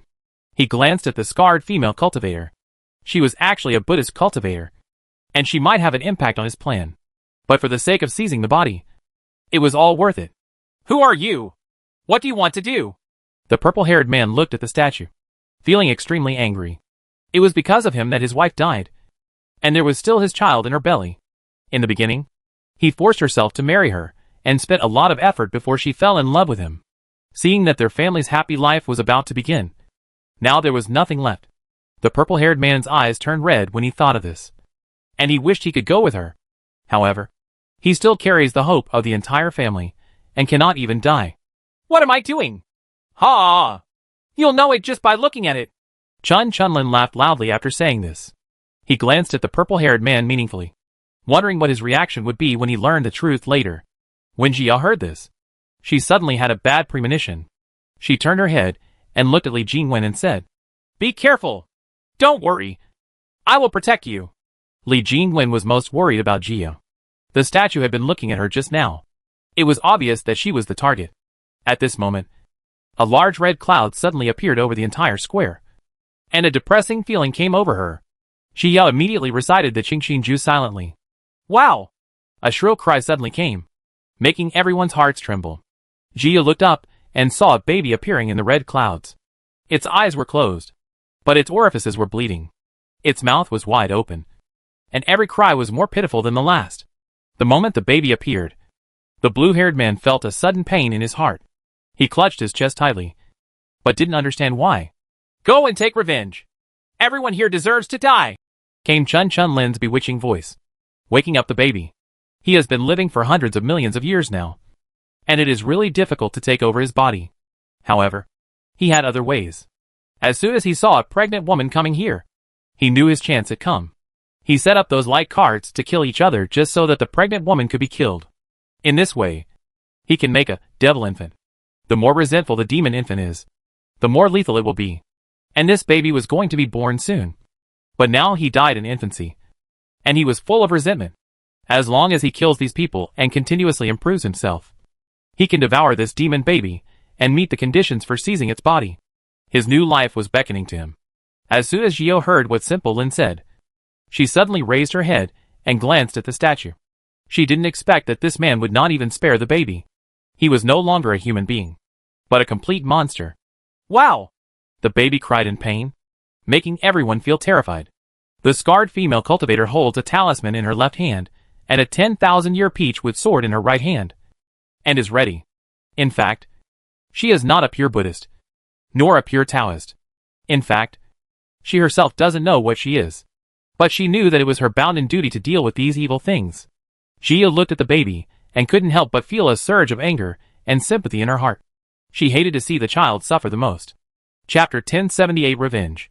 The demon infant cried out miserably. The blue-haired man was a little dizzy at the moment. He clenched his fists tightly and stared at the demon infant. I had a bad guess in my mind. Suddenly, the demon infant suddenly opened his eyes, which were all blood-red, and his eyes happened to meet the blue-haired man. Wow! The demon baby screamed sharply and rushed towards the blue-haired man.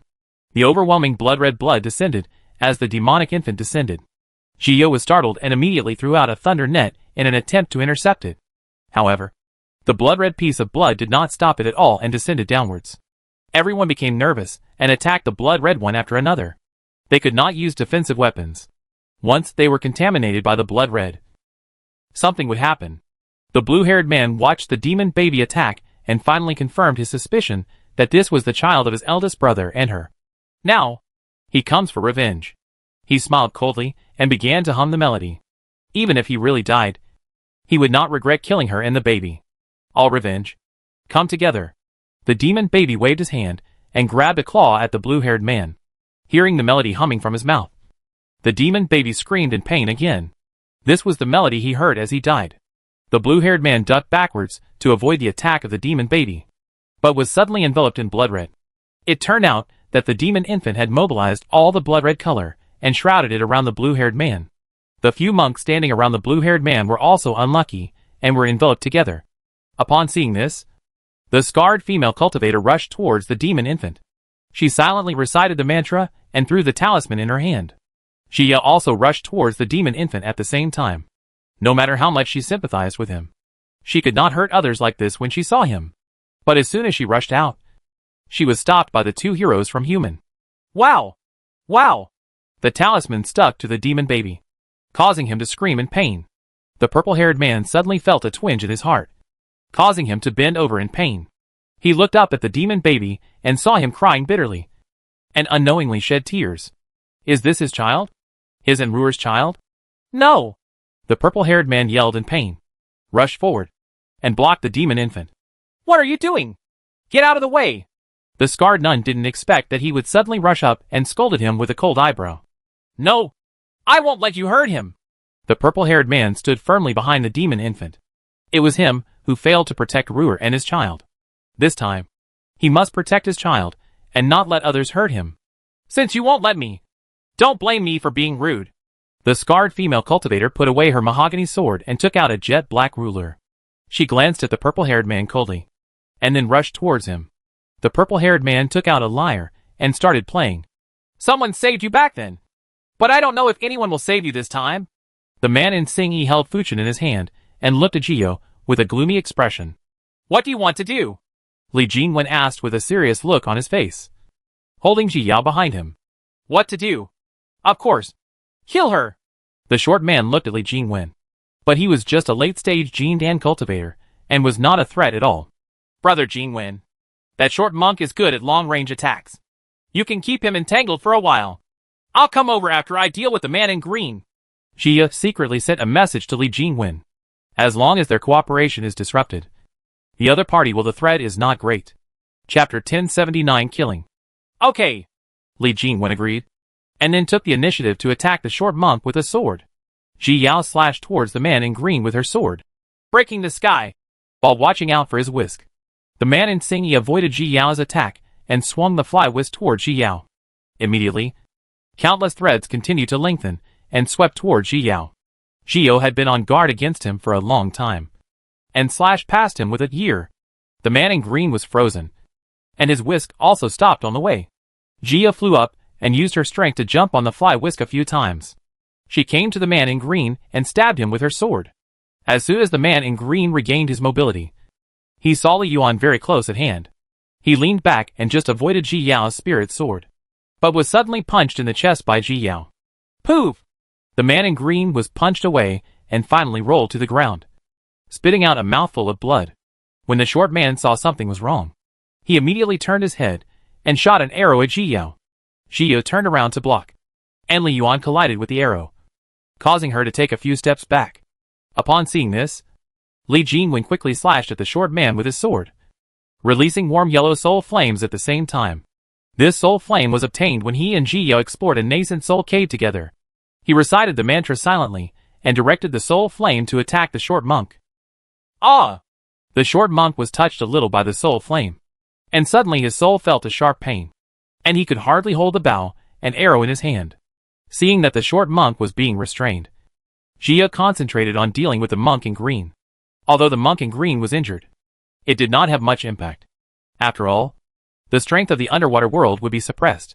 He was muttering something silently in his mouth, and the threads of the whisk suddenly started dancing wildly. Ji Yao's eyes were fixed on the whisks. When she saw the whisks coming from all directions, she could only throw out a thunder net to resist them. Then she slashed out a year. When she left the body, the year suddenly divided into 10 and 2 into 100, and attacked those silk threads. Ji Yao once again slashed past with the fusion of time and life and death. And before the man in green could recover, she slashed directly to his head. Poof! The man in green was cut into two and shattered into two halves. His fly whisk finally fell to the ground and lost its owner. She glanced at his corpse coldly, and her artistic conception of life and death was not suppressed. Coupled with her improved cultivation, dealing with him was no longer as difficult as before. She turned around and was about to help when she saw the short monk also fell down. A warm yellow flame floated out from his sea of consciousness and was collected by Li Jingwen. Li Jingwen immediately turned around and breathed a sigh of relief when he saw that Ji Yao was okay. Ji Yao came to him and took out the high-level spiritual recovery pill for him to take. She could tell that Brother Jingwen's move just now consumed a lot of spiritual energy. Li Jingwen was not polite and took the elixir. This soul flame has strong attack power and directly attacks the monk's soul. However, this move consumes too much spiritual power, so he usually does not dare to use it easily. At this time, Lan Xian had been standing in the corner, trying to cover up her figure. She witnessed with her own eyes the whole process of Ji Yao killing the man in Xingyi, and her heart tightened when she saw her last move. Now she has no confidence in killing her, so she can only wait for another chance. Chapter 1080 War. Lan Xian glanced at the battlefield. Everyone was mainly concentrated around the blood-red mass, and several monks were already dead. The blue-haired man could hardly hold on anymore. He was covered in blood. His hair was disheveled, and he was already possessed. Now it seems that this blood-red color is what inspires the monk's inner anger, and finally makes people become possessed. It's just that the only way to be possessed is to die, rather than to survive by becoming a monster. Ji Yao didn't notice Lan Xian at this time. Both she and Li Jingwen focused on the blood-red area. The two looked at each other and rushed towards the demon infant. The purple-haired man was fighting with the scarred female cultivator, but he suddenly found Ji Yao and Li Jingwen rushing over. His heart tightened, and he increased the intensity of his hands, making the music he played a little more urgent. Li Jingwen and the scarred female cultivator were blocked by the sound attack and used various methods to deal with the purple-haired man. Ji Yao, on the other hand, ignored it completely and directly passed the purple-haired man and came to the back of the demon infant. When the purple-haired man looked at it, the rhythm in his hand suddenly stopped for a moment. He became anxious in his heart, and while playing, he turned back to look at Ji Yao nervously, worried that she would hurt the demon baby. As soon as Ji Yao got close, she took out the Jingyuan bead. Suddenly, a golden light appeared, covering Ji Yao in blood red. Go! Ji Yao directly used the Jingyuan pearl to let it emit the power of merit. A ray of golden light went straight towards the demon infant and enveloped him in an instant. Ah! The demon infant screamed in pain, and the shrill voice startled everyone. Ah! The power of morality began to melt the demon baby.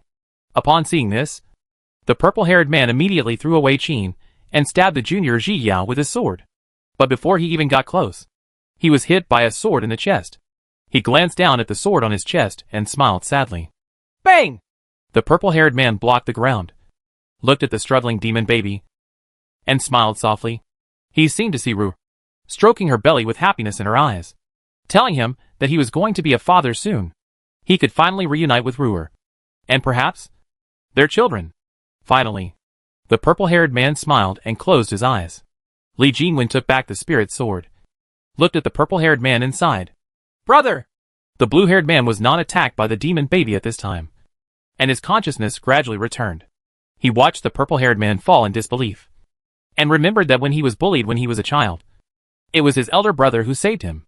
He was also the eldest brother who taught him how to practice and how to protect himself. Therefore, even if he robbed Ruer, he never thought of hurting him. However, now he has fallen. Ruer died, her eldest brother died, and everything was gone. There is none left. I'm going to kill you! The blue-haired man roared, hummed a melody, and launched an attack on Li Jingwen.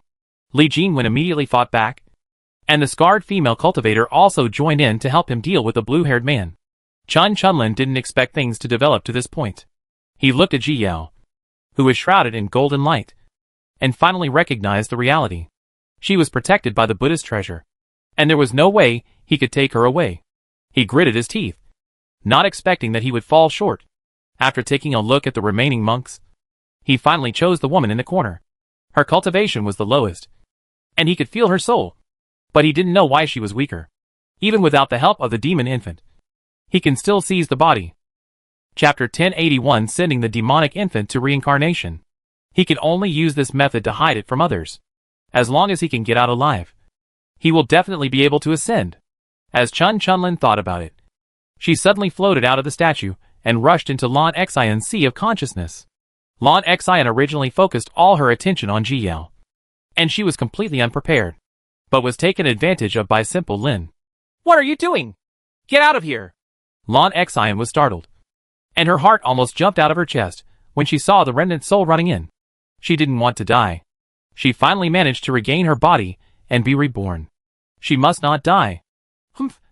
This body is mine from now on!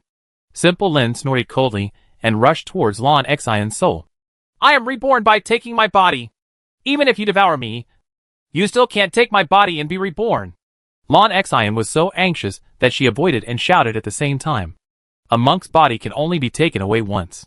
If her soul is swallowed, the body will be completely destroyed. Humph! Do you think I will believe it? I, a Mahayana monk, can't tell whether you have taken someone's body?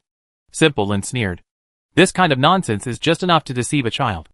Ah! Lan Xian screamed in pain as she was bitten on the soul by Simple Lin. At this moment, she remembered that she had deliberately used a secret method to cover herself up in order not to be seen by others. And now she had really shot herself in the foot. Since he doesn't believe it, then you will fight him to the end. She must live. Lan Xian bit at Simple Lin, and the two of them devoured it one bite at a time. Xia on the other side once again sent out the power of merit, and continued to melt the demon baby. The blood color on the demon infant's body has become lighter and lighter now. The blood red around it gradually shrinks, and the demon infant's cries slowly become lower. The blue-haired man was still fighting with Li Jingwen. His body was covered with scars, and he was suffering from the power of the scarred female cultivator's merit. But he still hummed the melody without giving up. His soul was completely confused, and he was only supported by a thought. Poof! Li Jingwen stabbed the blue-haired man in the chest with his last sword. He pulled out the sword and blood immediately splattered everywhere. The blue-haired man finally fell down, vomiting blood from his mouth. But his eyes looked quietly into the distance. We will all be happy in the future. She smiled like a flower, with only him in her eyes. Ruer! The blue-haired man finally shouted these two words. With tears in his eyes, and his life was cut off. He eventually regretted killing her. Wow! The demon baby struggled harder and harder, and finally cried out, returning to the appearance of a fat, white baby. Xia looked at the baby floating in the air. If he was born, he would be a fat, healthy little guy. When he grows up, he will become a naughty child who gives his parents a headache. She sighed in her heart, took out Li Yuan, and struck the baby with a reincarnation. The baby was turned into ashes by reincarnation. And finally the soul entered the black door. Xio has always felt that the black door of reincarnation leads directly to Jiuyo. Although she has not verified it, she is 70% sure. This is why she uses this trick less and less. If it was possible to send people to reincarnation, she hoped to give the baby a chance to live again. Originally, he had not cultivated and could be reincarnated after death. But he lost this qualification because he became a demon infant. But now, he will have a new life. I hope he can live happily in the next life. Chapter 1082. The dust has settled. The demon infant was destroyed. The blood-red color completely faded. And all that was left on the scene was the corpse of the monk. Ji Yao pursed her lips tightly. Although they tried to destroy the demon baby, they still failed to save these people. The only ones alive now are her, Li Jingwen, the scarred female cultivator, and Lan Xian, who is standing motionless in the corner. She is being snatched away by the remnant soul of the statue. The scarred female cultivator glanced at Ji Yao and then said, What? What should we do? Are we going to help? Li Jingwen was shocked. If the body was taken away successfully, what would happen? No. If the seizure of the body fails, it doesn't matter. If the seizure of the body succeeds, we will just kill her. The scarred female cultivator said calmly. Even if she sees the body, she was just a foundation-building monk. We don't need to worry. Even if the remnant soul is taken away, it will be useless. Xia also spoke. She knew that Lan Xian was the one who was reborn. Even if the remnant soul seizes the body successfully, he can only die completely. She looked at Lan Xian and thought of the remnant souls she met along the way. These remnant souls often survive through some means because of their unfulfilled wishes and obsessions in their hearts. Their purpose of survival is usually to find successors, protect something, or to be reborn. And her qualifications always become the meat and potatoes in the eyes of those remnant souls who want to seize their bodies and be reborn. And everyone comes to take a bite. Fortunately, I have the flower of soul and the pure fate pearl to protect me. Otherwise, I might have been replaced by someone else. The three of them stood quietly, waiting for the final result of this physical battle. Ah! Lan Xian was bitten once again by Simple Lin, leaving only the last bit of her soul. She screamed in pain, unwillingness filling her soul. Why did she try so hard to survive? But she ended up with this result? She is not willing to give in. Not willing to give in. But in the end, she was swallowed up in one bite and completely disappeared from this world. Ha ha. Chun Chunlin defeated Lan Xian, absorbed her soul, strengthened her own soul, and laughed happily. As soon as Xiao and the other three heard this sound, they knew that the seizure was successful. But the three of them didn't make any move. They just looked at the body quietly. Chun Chunlin smiled and suddenly realized something was wrong. This body suddenly ejected him. He stared blankly at the body that fell to the ground and began to rot, recalling what the spirit had said in his mind. Is she really the person who took over her body and was reborn? No. Impossible. Chun Chunlin came to his senses, shouted to the sky, and then ran towards Ji Yao like crazy. He must live and stay alive. But before he could get close to Ji Yao, he suddenly disappeared into the air. No. His last unwilling roar still echoed in the air, making Ji Yu sigh heavily. A person who can enter the Tao through enlightenment is the true pride of heaven. But in the end, he lost to himself and his heart. This experience also reminded Ji Yao that as a human being, you must not be sorry for your own conscience. Stick to your inner principles and live a kind life. 2 months later, the three finally came out of the underwater world. They spent some time searching the Crystal Palace, only to find that it was an empty palace with no treasures in it. It was just a bait for Simple Lin. Chapter 1083 Routine. During the rest of the time, they spent some time under the sea and found some rare herbs and ores on land. And the three people gradually developed a profound revolutionary friendship. Where are you going? The scarred female cultivator looked at Ji Yao and asked with a smile. I still have an appointment with someone else. Now it's time to go back. Shi Yu smiled. She must have been waiting for her in July for a long time. Ah. Then we don't know when we can see each other again. Li Jingwen muttered unhappily. After all, he would not return to the Northern Territory yet. Okay. We will see you again in the future. The scarred female cultivator patted Li Jingwen on the shoulder and comforted her, and then gave her communication talisman to the two of them. Ji Yao and Li Jingwen also took out the communication talisman and handed it to the scarred female cultivator. I'm leaving first. But don't miss me. The scarred female cultivator hugged Ji Yao gently, then stepped on the peachwood sword and flew away. Ning she should just leave. Li Jingwen stared at the scarred female cultivator's back and said unhappily, TSK. Didn't you just watch her hug me but not you? Ji Yao winked at Li Jingwen and deliberately teased. Bah! Sister Ji Yao. You've learned too much. Huh? I'm too lazy to tell you. I'm leaving. Pay attention to your own safety. After Li Jingwen said that, he took out the spirit boat and left. Jia looked at Li Jingwen's hurried appearance and laughed a little. She was just teasing him.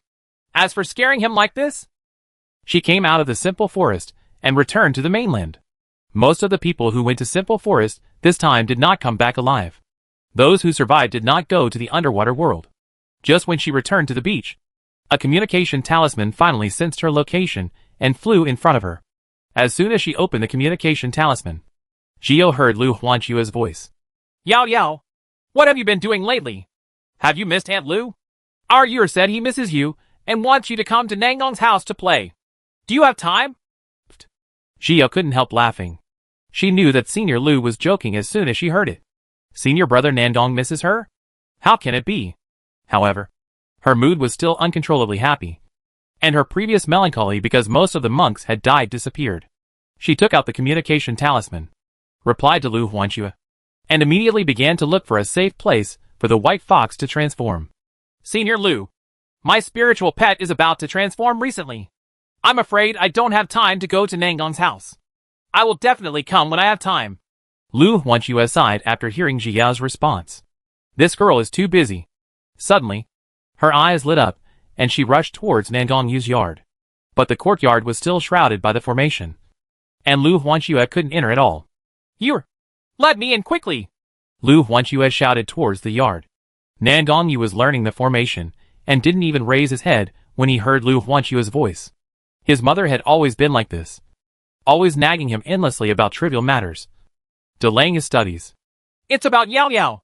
Let me in quickly! Lu Huanchua continued to shout. As soon as Nandong heard about junior sister Yi, he appeared in front of Lu Huanchua. What's up with her? Ahem. Yao Yao's spiritual pet is about to transform. It will definitely cause danger. You have to protect her. Lu Huanchua hurriedly took Nandong hand and said with a look of eagerness. Chapter 1084 Nandong arrives. Jiu is looking for a safe place. 10 days have passed, and she still has not found a safe place. She was only in the golden elixir stage, and the monster was extremely weak when it went through the thunder tribulation. Jiu was worried that she would not be able to protect it. She continued to search, and she did not dare to release the white fox until she found a relatively safe and uninhabited place. The white fox in the Sea of Consciousness no longer plays with Xiao Baituan and the others like before. It lay listlessly, its heart heavy, and it always felt like thunder was going to fall in the next second. Old Bai, have you memorized the exercises? Shushu was also a little nervous because of the white fox's appearance. After so many years, it has developed a deep relationship with these little guys. If anything happens to anyone, they will accept it. No. Yeah. Baihu nodded, completely unable to cheer up. Xiao Baituan also felt the pressure of the white fox. He lay on the white fox's back all day long, silently accompanying it, and stopped playing. Then you just need to resist the thunder tribulation wholeheartedly. You are not the master, and the thunder tribulation won't be so terrible. Shushu comforted the white fox in a rare gesture. I know.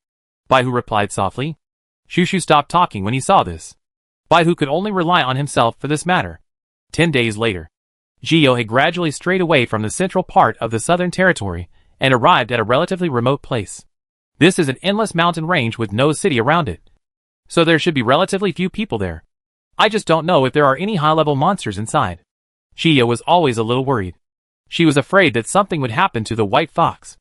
At this moment, a communication talisman was delivered to her. Gio opened it, and Nandong Yu's familiar voice came from inside. Where? Jiu blinked. She didn't expect that Nandong Yu would contact her now. After all, she hasn't gone back yet. She returned the communication talisman to Nandong Yu, but didn't take it to heart and searched for a suitable place seriously. Nandong Yu was on his way non-stop. He had just arrived in the southern region. As soon as he figured out Jia's location, he tore through the space and rushed in her direction. A few hours later, it was almost dusk, and Jia finally selected an empty valley. She began to clean up the monsters around her and drove them away. As for the monsters deep in the mountains, she couldn't control them. After driving away the monsters, Jia still felt uneasy and began to arrange formations around her. She was now able to set up basic 7th level defensive formations. It would also take some effort to break through the monsters in the nascent soul stage. She concentrated on arranging the formation. Until the last stroke was made, Ji Yao breathed a sigh of relief. She descended from midair, but suddenly noticed a wave of space fluctuations. Ji Yao's heart trembled, and she immediately took out Li Yuan and looked into the air warily. Suddenly, Nan Dongyu's figure appeared from midair, and the halo of the setting sun coated him with light, making Ji Yao stunned. She blinked, briefly suspecting that she was mistaken. It wasn't until Nan Dongyu fell in front of her that Ji Yao came back to her senses. Senior brother Nan Dong? Yes. Nan Dongyu nodded lightly, looked at Ji Yao, found that she had made progress again, and touched Ji Yao's head encouragingly. Good. What's good? Ji Yao asked puzzledly. You? Nan Dongyu lowered his head and looked at Ji Yao seriously. Ji Yao didn't expect this answer, and suddenly her face turned red, and she turned her head away, not daring to look at him. Chapter 1085 The White Fox Overcomes the Tribulation. Ahem. Senior brother Nan Gong. What do you think of the tribulation here? Ji Yao quickly changed the subject, her heart still beating rapidly. Senior brother Nangong's unintentional flirting is really fatal. Okay. Nan Dongyu radiated his spiritual consciousness, and at the same time, the pressure of the peak of the gods was pressed towards the depths of the mountains, immediately alerting the high-level monsters in the mountains. It's just that they didn't dare to be presumptuous and all retreated to their nests. Now it was obvious that there were high-level monks nearby. If they wanted to survive, it was better to be honest. Okay. Ji Yao nodded.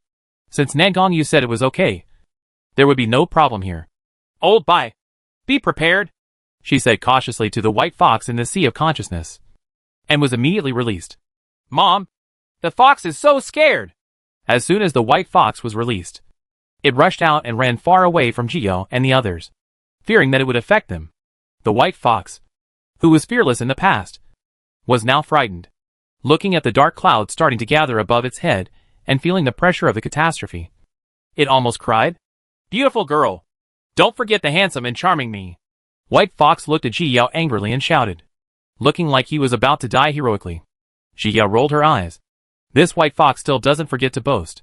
Don't worry. You will be even more handsome once you transform. And you will have nice clothes to wear. Ji Yao gave the White Fox the encouragement it needed most. Sure enough, as soon as the White Fox heard that there were beautiful clothes to wear, he immediately became happy. He was instantly full of fighting spirit and was not so scared when he looked at the dark clouds. Boom! The calamity cloud that had been brewing finally fell, aiming at the White Fox. The White Fox quickly recited the formula silently and huddled on the ground. The sky thunder fell on it and instantly enveloped it, crackling and flashing. Ji Yao stared at Jie Yun closely, praying secretly in her heart that nothing would happen to Lao Bai. Nan Dongyu lowered his head, looked at Ji Yao's extremely nervous look, and reached out to grab Ji Yao's hand. Ji Yao looked up at him in confusion. Don't be afraid. Nan Dongyu held her hand tightly, and then turned to look at the White Fox in the thunder. After noticing the power coming from her hand, the tension in Ji Yao's heart inexplicably dissipated a lot. She lowered her head and looked at the hands held by the two of them, feeling a hint of sweetness in her heart. Ji Yao pursed her lips slightly, held Nan Dongyu's hand tightly, and looked up again at the White Fox, who was going through the tribulation. The first thunder gradually dissipated, revealing the figure of the White Fox. At this time, it curled up into a ball, and the beautiful fur on its body had been destroyed, turning into a dark and bare ball. The worry gradually dissipated, and Ji Yao couldn't help laughing when she saw what Lao Bai had become like now. Beautiful girl. You still laugh at me. The White Fox buried its head tightly.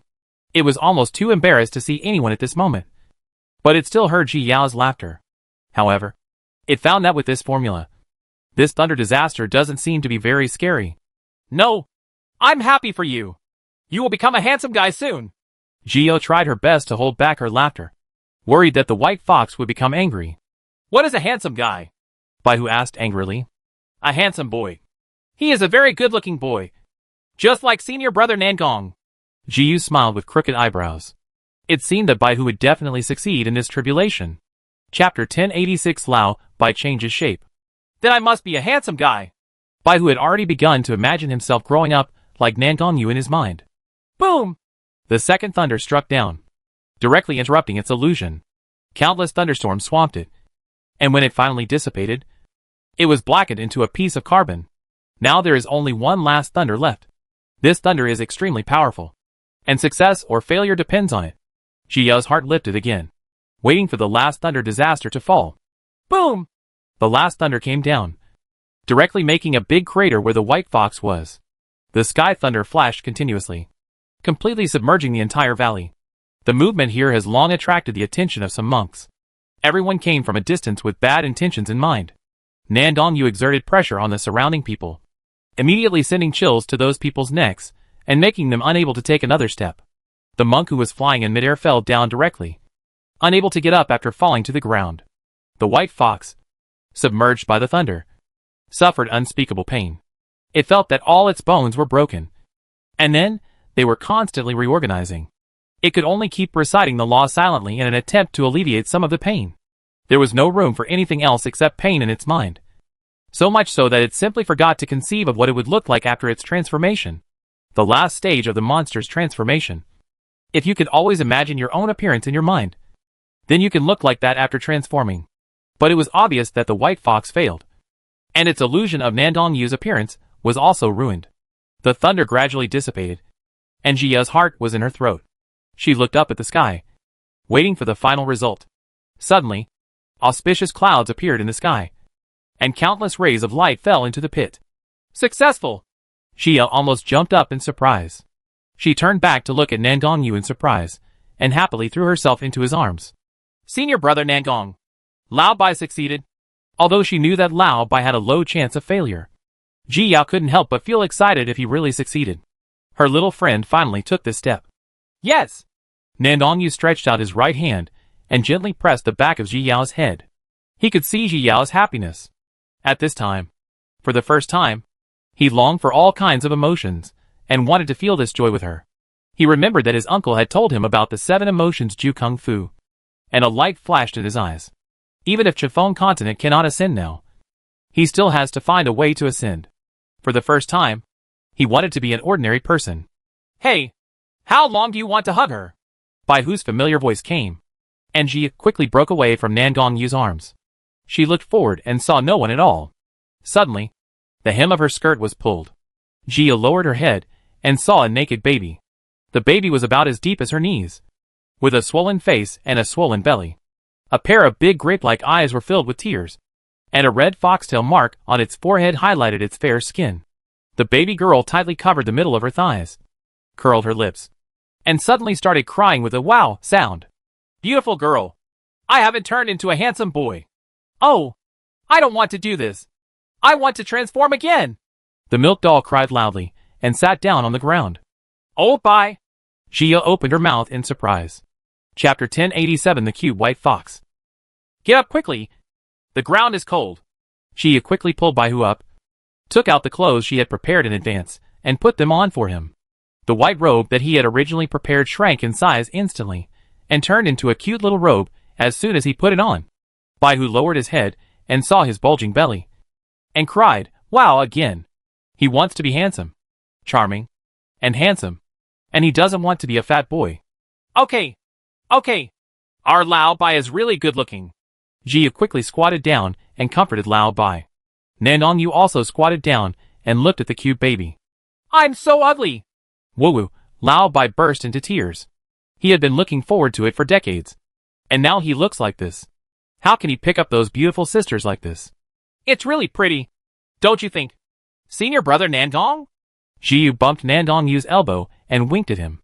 Lao Bai raised his head and looked at Nandong expectantly. The handsome guy would definitely not tell lies. Good looking. Nandong nodded cooperatively, and with his sincere face, Bai Hu stopped crying instantly. Really? Hiccup.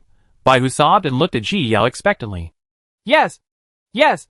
Our Lao Bai is the most invincible handsome guy in the universe. Senior brother Nandong is slightly worse than you. Jiya said something against her will, and patted the white fox on the back. Hiccup. The white fox sobbed and laughed stupidly upon hearing this. He is even better looking than the handsome guy. Jiya looked at his silly smile, and tried hard to hold back her laughter. This silly boy. Huh. Chi-Chi let out a long breath and woke up from meditation. In the past 2 years of seclusion, she has been promoted to 2 levels in a row, reaching the peak of the Lake Golden Elixir. This was thanks to the heaven and earth spiritual objects she had obtained before. She could level up after taking them without any side effects. and her skills were still very solid. She walked out of the house, and saw the long-lost sunshine. July! Shangwan Nancian sensed it as soon as July came out, and he immediately appeared in front of July. Master!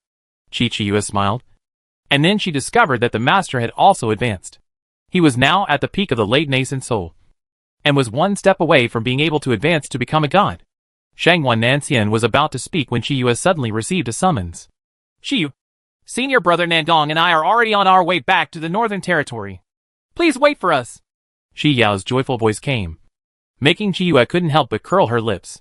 Waiting for you, she replied with a slight smile, hoping that Chi Yao would come back soon. Master, come with me to buy some things. Shi Yue looked at Shangwan Nancian and said, I don't know how dangerous this experience is, so I need to prepare more things. Okay. Shangwan Nancian was infected by Chi-Chi's smile, and couldn't help but raise the corners of his mouth, and followed Chi-Chi's side. Beautiful girl. You are so stupid. Lao Bai sat next to Ji Yao, and couldn't help complaining as he watched her lose again. Humph. Come if you have the ability? Ji Yao crossed her arms and snorted coldly. I'll do it. I'll do it. Lao Bai pushed Ji Yao away with his butt, sat down in front of the chessboard, and looked at Nandong Yu with big innocent eyes. Handsome guy. You have to be merciful. Yeah. Nandong Yu nodded, but glanced at Ji Yao, who was curling her lips. Ah. Handsome guy. You are so cruel. Lao Bai saw that he was killed without leaving a trace, and he immediately shouted. He actually lost faster than the beautiful girl. Chapter 1088 Yi Bai. TSK. TSK. TSK. I thought you were so awesome. Lao Bai. But you are actually dumber than me? Jia curled her lips, looking like she was watching a good show. Humph.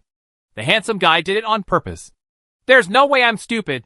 Lao Bai turned his back, crossed his arms over his chest, and said unhappily.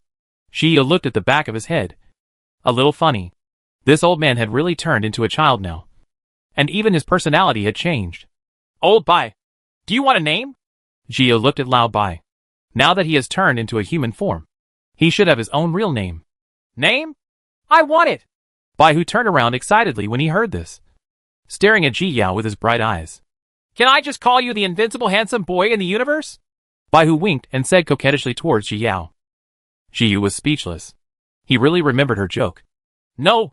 Your name is what you will use when you meet new friends in the future. How can it be so informal? Then you might as well call it Lao Bai. Ji Yao firmly objected. This silly name is not acceptable. Oh. The white fox lost its vitality in an instant, like an eggplant beaten by frost. How about you call me Yi Bai? Yi Bai. A member of my Yi family. Jia reached out and rubbed his head. To her, they were all her relatives. Yi Bai? Yi family? Okay. Okay. The beautiful girl and I are a family. Bai Hu excitedly threw Ji Yao into her arms, and immediately threw Ji Yao onto the blanket. Ah. Handsome guy. What are you doing? Bai Hu was still excited when someone suddenly grabbed Destiny by the back of his neck. Nandong Yu took action and directly lifted Bai Hu up and put him aside. Teach you how to play chess. Nandong Yu looked at him lightly, then reached out to help Ji Yao up. Okay. When I grow up, I will use this trick to deceive my beautiful sister. He.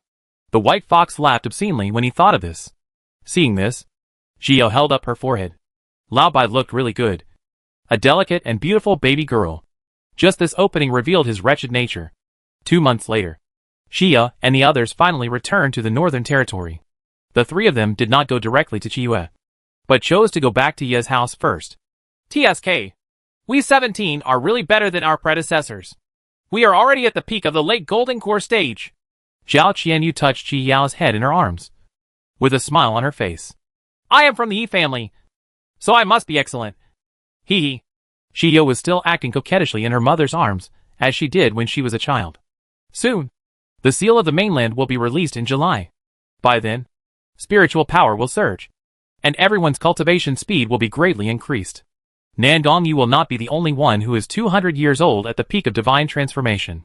Senior brothers, Shangwan Nancian, and Chiyu all ascended within a short period of time. Nandong Yu, on the other hand, had not caught up with this era.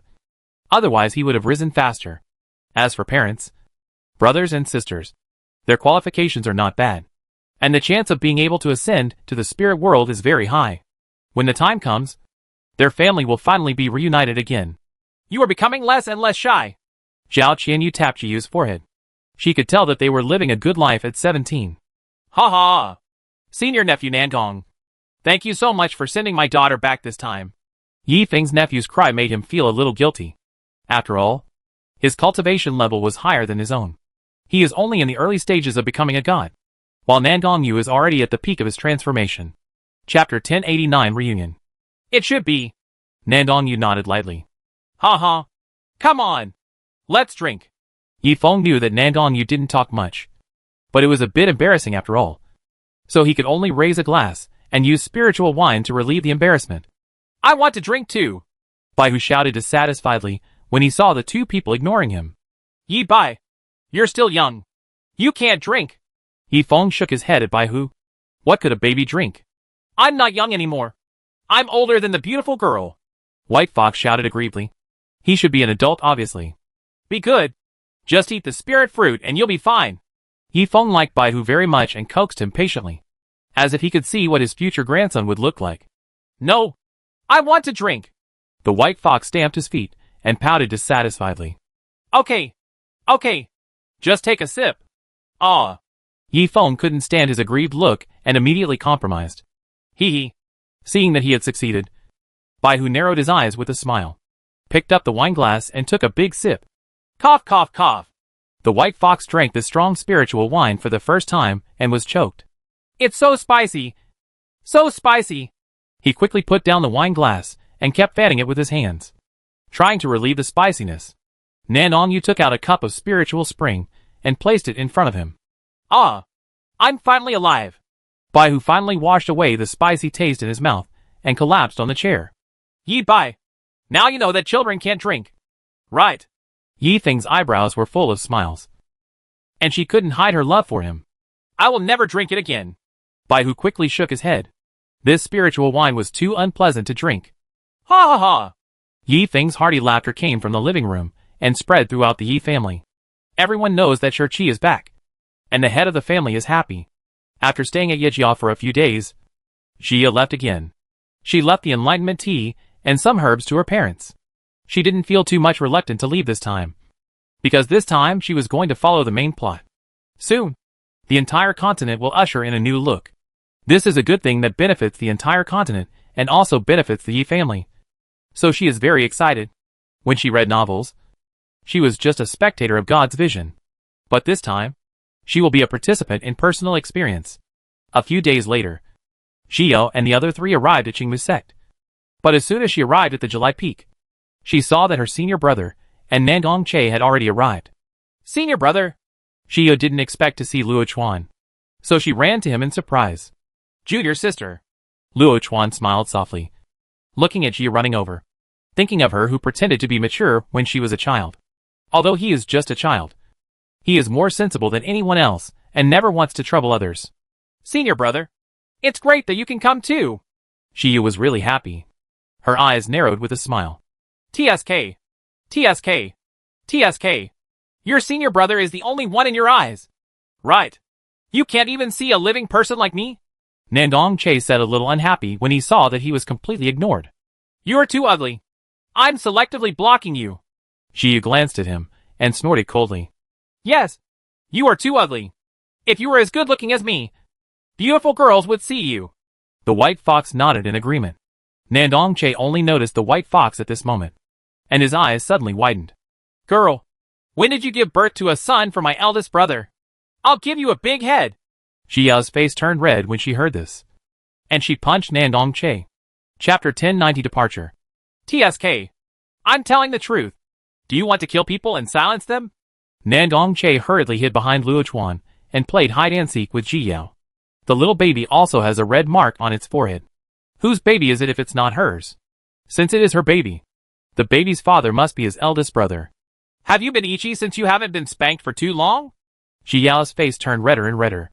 As she chased after him, she observed Nangong Yu with her peripheral vision. She was deeply afraid that he would take it seriously, and it would be embarrassing then. When Nangong Yu heard this, he lowered his head and looked at the innocent-looking baby. His and junior sister Ye's child? if he wanted to have junior sister Ya's child. He didn't seem to be opposed to it. Okay. Luo Chuan took Ji Yao's hand and stopped their chasing battle. Liao Luo Luo. Nandong Che hid behind Luo Chuan and made a face at Ji Yao. You? Just as Ji Yu was about to take action again, Chi Yu's voice came from behind. Shi Yu. Shi Yu immediately turned around and saw Chi Yue and Shangwan Nanxian coming back from outside. Shi Yu. Jia waved happily to Chi Yue. They hadn't seen each other for a long time. Ah. You have advanced in Shi Yu. Jia also noticed at this time that Chi Yue had indeed advanced 2 levels in a row, reaching the peak of the late Jin Nen stage. Aren't you advanced too? Chi Yu walked over to Ji Yao and looked at her with a smile on her face. That's necessary. I still want to ascend with you, but I can't be left too far behind by you. Jia walked to Chi Yue and held her arm. When are we going? Let's set off early tomorrow morning, Chi Yue said, and took them to the top of the mountain. Everyone sat together, eating barbecue and sharing their experiences during this time. Jia looked at the scene where everyone was chatting happily. Her heart swelled, and she felt a strong sense of happiness. These are all her friends.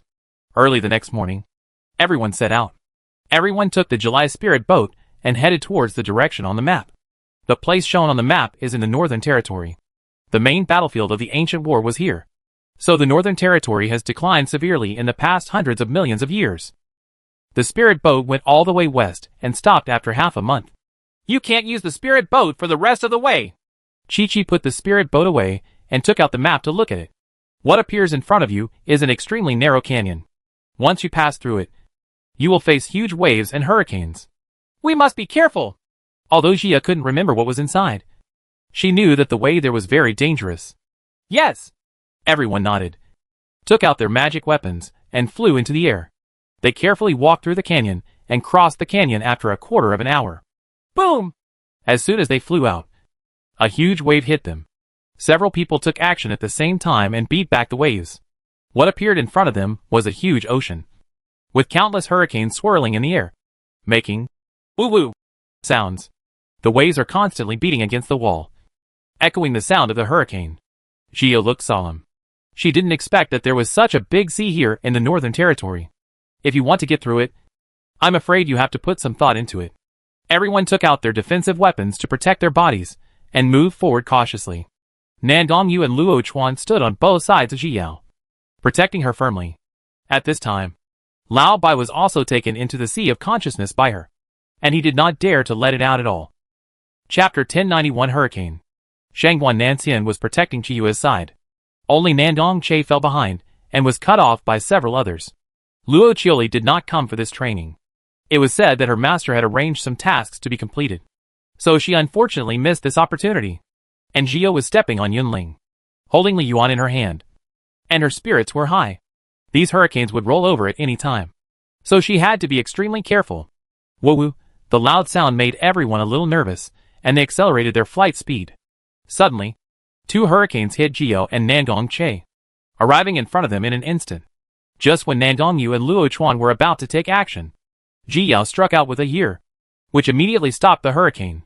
Then she quickly accelerated her flight and avoided the hurricane. Nandong Che was in misfortune. He was originally behind Ji Yao. He had just avoided the hurricane behind him, but he was hit by the hurricane Ji Yao avoided. Everyone was shocked when they saw this. And just as they were about to help, Nandong Che struggled out of the hurricane. Bah! Bah! Bah! Nandong Che quickly spit out a few mouthfuls. These hurricanes were actually mixed with sand. At this time, his hair was messed up by the hurricane. His robes had several holes, and he was in an extremely embarrassed state. I'm fine. Let's go! Nandong Che was afraid of being laughed at and quickly asked them to move forward. The situation at this time was not suitable for joking, and Jio had no intention of teasing him. They all continued to move forward, while Nandong Che changed into a new robe behind him. As for hair, I can't worry about it now. Not far away, another hurricane hit, and everyone tried their best to avoid it. This mysterious hurricane is giving people a headache. At this time, they had only traveled a few dozen kilometers and were still far away from their destination. Wow! Suddenly, a big fish rushed out from the bottom of the sea, opening its bloody mouth and biting at several people. Nandong Yu directly slashed out with his sword, splitting it in half and falling to the bottom of the sea, causing huge waves to splash against the defensive shields of several people. Before everyone could breathe a sigh of relief, a huge hurricane suddenly appeared from behind, draining the surrounding air instantly. A strong suction force came, which immediately stopped several people, and at the same time, they retreated in the direction of the hurricane. Jia's heart tightened, and she flew forward with all her strength, but found that her efforts were in vain. Nan Dongyu grabbed her hand and tried to hold her. However, the suction power of the hurricane was too great, and it quickly sucked several people in together. The interior of the hurricane was highly rotating, reminding Jiu of the tornadoes she had seen in her previous life. She held Nan Dongyu's hand tightly and followed the hurricane in circles. Several people were trying their best to stabilize their bodies, but they couldn't do it at all. They could only spin and roll together. Even Nan Dongyu, who has the highest level of cultivation, is like this. The few people had no choice but to let the hurricane take its toll, as long as nothing happened. Half a month later, the hurricane finally dissipated, leaving Zio and the others on a desert island. Ugh! Zio lay on the ground. Her whole body was not feeling well. She was spinning and tumbling for half a month. At this time, she was dizzy and wanted to spit out the uncomfortable feeling. If she hadn't been a monk, she would have been played to death. Everyone was lying on the desert island, and everyone felt the same as Jiao, feeling that they were useless. Nan Dongyu lay beside Jiao, still holding her hand tightly. Chapter 1092 Big Fish blocks the way. He turned his head slightly and saw Jiao frowning tightly, her face pale and her eyes closed, obviously very uncomfortable. Nan Dongyu took out a spiritual fruit from the storage ring and gently fed it to Jia's mouth. Open your mouth! Jia opened her mouth after hearing this, and then felt a fruit being stuffed into her mouth. She took a bite, and a cool and comfortable feeling suddenly filled her whole body, making her couldn't help but hum. Better? Nan Dongyu came to her side and stretched out his hand to straighten her messed up hair. At this time, her hair was all messy and tangled, and her whole body looked messy, but it made him feel very cute. I'm fine. Jiu turned her head and looked at Nan Dongyu, pursed her lips and smiled sweetly. On the other side, Chi-Chi also took out the spirit fruit from the storage ring and drank it, and then shared the spirit fruit with Shangguan Nanxian. Shangguan Nanxian was fed the spiritual fruit in Chiyu, and the corners of his mouth almost reached behind his ears. Nan Dongche lay on one side, looking at these dog abusers, and curled his lips. For a person who wants to refine elixirs, he still has these spiritual fruits. He took out the spiritual fruit from the storage ring, took one for himself, and then fed one to Luo Chuan, who made them the same people in the world.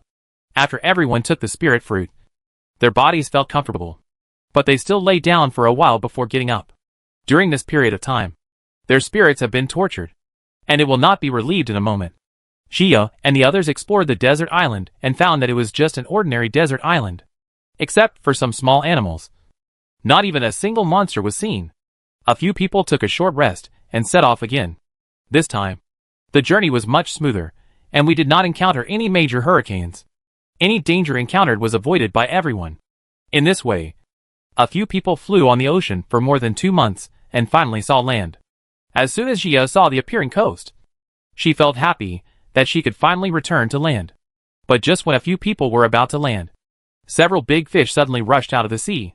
Several people were startled and took action towards the big fish. Xia struck the nearest big fish with a sky-breaking sword, and countless thunder and lightning, Shichichi, wrapped around the big fish, but did not leave any scars. On the contrary, the big fish was irritated by Jiyao, opened its mouth angrily, and bit Jiyao. Jia could see the sharp teeth in the big fish's mouth, and could also smell the fishy smell that hit her face, which made her almost vomit. She immediately closed her sense of smell, and then slashed past with a year. The moment the big fish stopped, she teleported to its head, gathered all her spiritual power, and punched it on the head. Bang! The big fish was hit, making a huge sound, and fell towards the bottom of the sea. At this time, the big fish was beaten so hard that stars appeared in his eyes, and his head felt dizzy. Ji Yao seized the opportunity, bullied her again, and punched him several times in succession. Boom! The big fish finally failed to withstand Ji Yao's torture and fell into the bottom of the sea, where it died. Except for her and Chiyue, several others had already killed the big fish, but they did not help. They just paid attention to the surroundings to prevent danger. Not long after Ji Yao ended, July also ended. Several big fish fell into the seabed one after another, and their blood dyed the nearby sea red. Hurry up! It will be dangerous if it attracts more monsters. Gio was worried that the smell of blood would attract more danger, and quickly urged a few people to leave. Chapter 1093 Ancient Battlefield. Several people nodded after hearing this and flew towards the coast, but were bounced back just as they were about to land. The few people stabilized their bodies, and when they looked up, they discovered that a mask of light suddenly appeared on the coast, separating the entire continent from the ocean. It couldn't be seen before, and it wasn't until a few people rushed forward that it was revealed. This is not a formation, Nandong-che said with a slight frown. Indeed not. She had nodded in agreement. This should be the protective cover of the ancient battlefield. She vaguely remembered that it would take July to unravel this. While a few people were studying, they suddenly discovered that countless big fish were swimming over in the distance behind them. Some even jumped out of the water, and then jumped heavily back to the bottom of the sea. They were obviously extremely excited. Shiyu swallowed. The entire sea area seemed to be owned by them. There were too many. Quick! Let's find a way to get in! Nandong-che was anxious. No matter how powerful they were, they couldn't resist these countless big fish. Chi-Chi frowned and stared at the light curtain, thinking about how to solve it. The school of fish was getting closer and closer. Ji Yao and others stood behind Chi-Chi, guarding her back and buying her time to untie herself. Chi-Chi thought about it, and the only relevant thing he could think of was the map. As soon as she took out the map, the light curtain suddenly sucked the map in. Chi-Chi was startled and immediately let go of the map, seeing it being swallowed up. At this moment, a door suddenly appeared in the light curtain, opening towards Chiyue. Let's go! Chiyue immediately shouted to several people, and then got in through the door. Ji Yao and others immediately followed and entered the light gate together. Fortunately, we didn't come after you. Nandong-che breathed a sigh of relief as he watched the group of big fish all busy eating the corpses of the dead fish. Shio looked at the door, which was now closed. Now that they have entered the ancient battlefield, none of them can leave until they get clues to leave. She turned around and looked ahead. This was a piece of land. She couldn't tell how big it was. She could only see a small corner in front of her. There are no trees or living things here. Only ruins and broken walls, and the devilish aura filling the sky. Just looking at this, Shia remembered the scene of the monster invasion she had seen. That was just the beginning, and she didn't know what those seniors had experienced here. Shia's heart became heavy, and she thought of her two masters, who died here. And there is still a soul bead in her sea of consciousness. And Senior Waning is inside. She persisted until now just to see her father and Senior Ichinchin for the last time. Let's go! Chi-Chi's heart was equally heavy, although she didn't know where this place was. She could feel the depression here. Yeah. She nodded and followed Chiyue forward to explore. The other people followed behind, feeling somewhat uneasy. The demonic energy here is not like the demonic energy in the demon realm, but gives people an evil feeling. As Jiao and the others walked along, they saw all kinds of ruins and broken walls. Broken stones were scattered everywhere. There were cracks everywhere on the ground. In some places, there were even traces of dark red dried blood that had melted with the rocks. For the sake of oneness, this seems to be a battlefield. Nandong-che looked very unhappy. If he guessed correctly, this was a battlefield, and all the traces left here were the traces of the war. Chapter 1094 Star City. And looking at this, the original war was extremely fierce. This is the battlefield of the ancient war, she replied in a low tone. Several people were stunned when they heard this. There were no monks in Chiffon Continent who didn't know about the ancient war. It's just that this has long become a legend, and I didn't expect that they would actually come to the former battlefield. Girl, what else do you know? Nandong-che was really curious about how she could tell. I once encountered a monster, which was left behind during the ancient war. There is also the smell of the monster here. I am afraid that it is not dead, but is locked up here. Xia noticed the smell of the monster as soon as she came in. Different. Now it is almost certain that there must be monsters inside. Also, I have seen scenes of monsters invading Lingxiu City. Xia remembered that the first stop of the monster invasion was Lingxiu City, and the first city to be destroyed was Lingxiu City. I see. I feel like there's something wrong with these demonic auras. Nandong-che stared at the demonic aura with sharp eyes.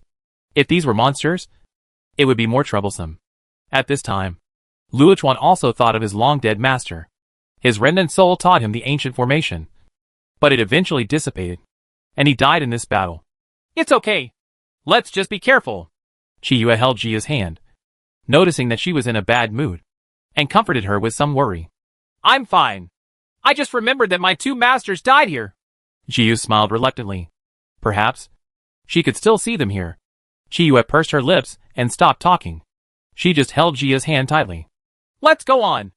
Jia suppressed the discomfort in her heart and pulled Chiyue forward. Half a month later, Chiyue and the others stopped outside a dilapidated city. During this time, they searched the surrounding area roughly. This battlefield is very large. About a quarter of the size of the Northern Territory outside today. Every place is dilapidated, which is enough to imagine how fierce the war was. Most of the experts and ordinary monks from the entire Chiffon continent gathered here to fight against the foreign invaders and protect their homes. The city in front of them was the only city on the battlefield. And it was also the last city to be destroyed. Jia remembered that it was stated in the original book that this city was not originally here. At the end of the war, the Mahayana masters of the Hautian sect brought the entire battlefield to this sea area and sealed it here in order to prevent the remaining monsters here from invading other places and leaving a legacy for Chiffon continent. Some pure land. Star City. Chiyue muttered as she looked at the dilapidated city gate plaque outside the city. Let's go! Nandong Che hasn't smiled in this period of time. The more places he travels, the more uncomfortable he becomes. Several people entered the Star City together. And what they saw was not the stars, but ruins one after another. All the houses on both sides of the street collapsed and turned into powder, piled on the ground. In the distance, the only tall building stands, like the predecessors who do not want to give up. Standing there proudly, the evil spirit in this city is getting stronger and stronger, making people feel very uneasy.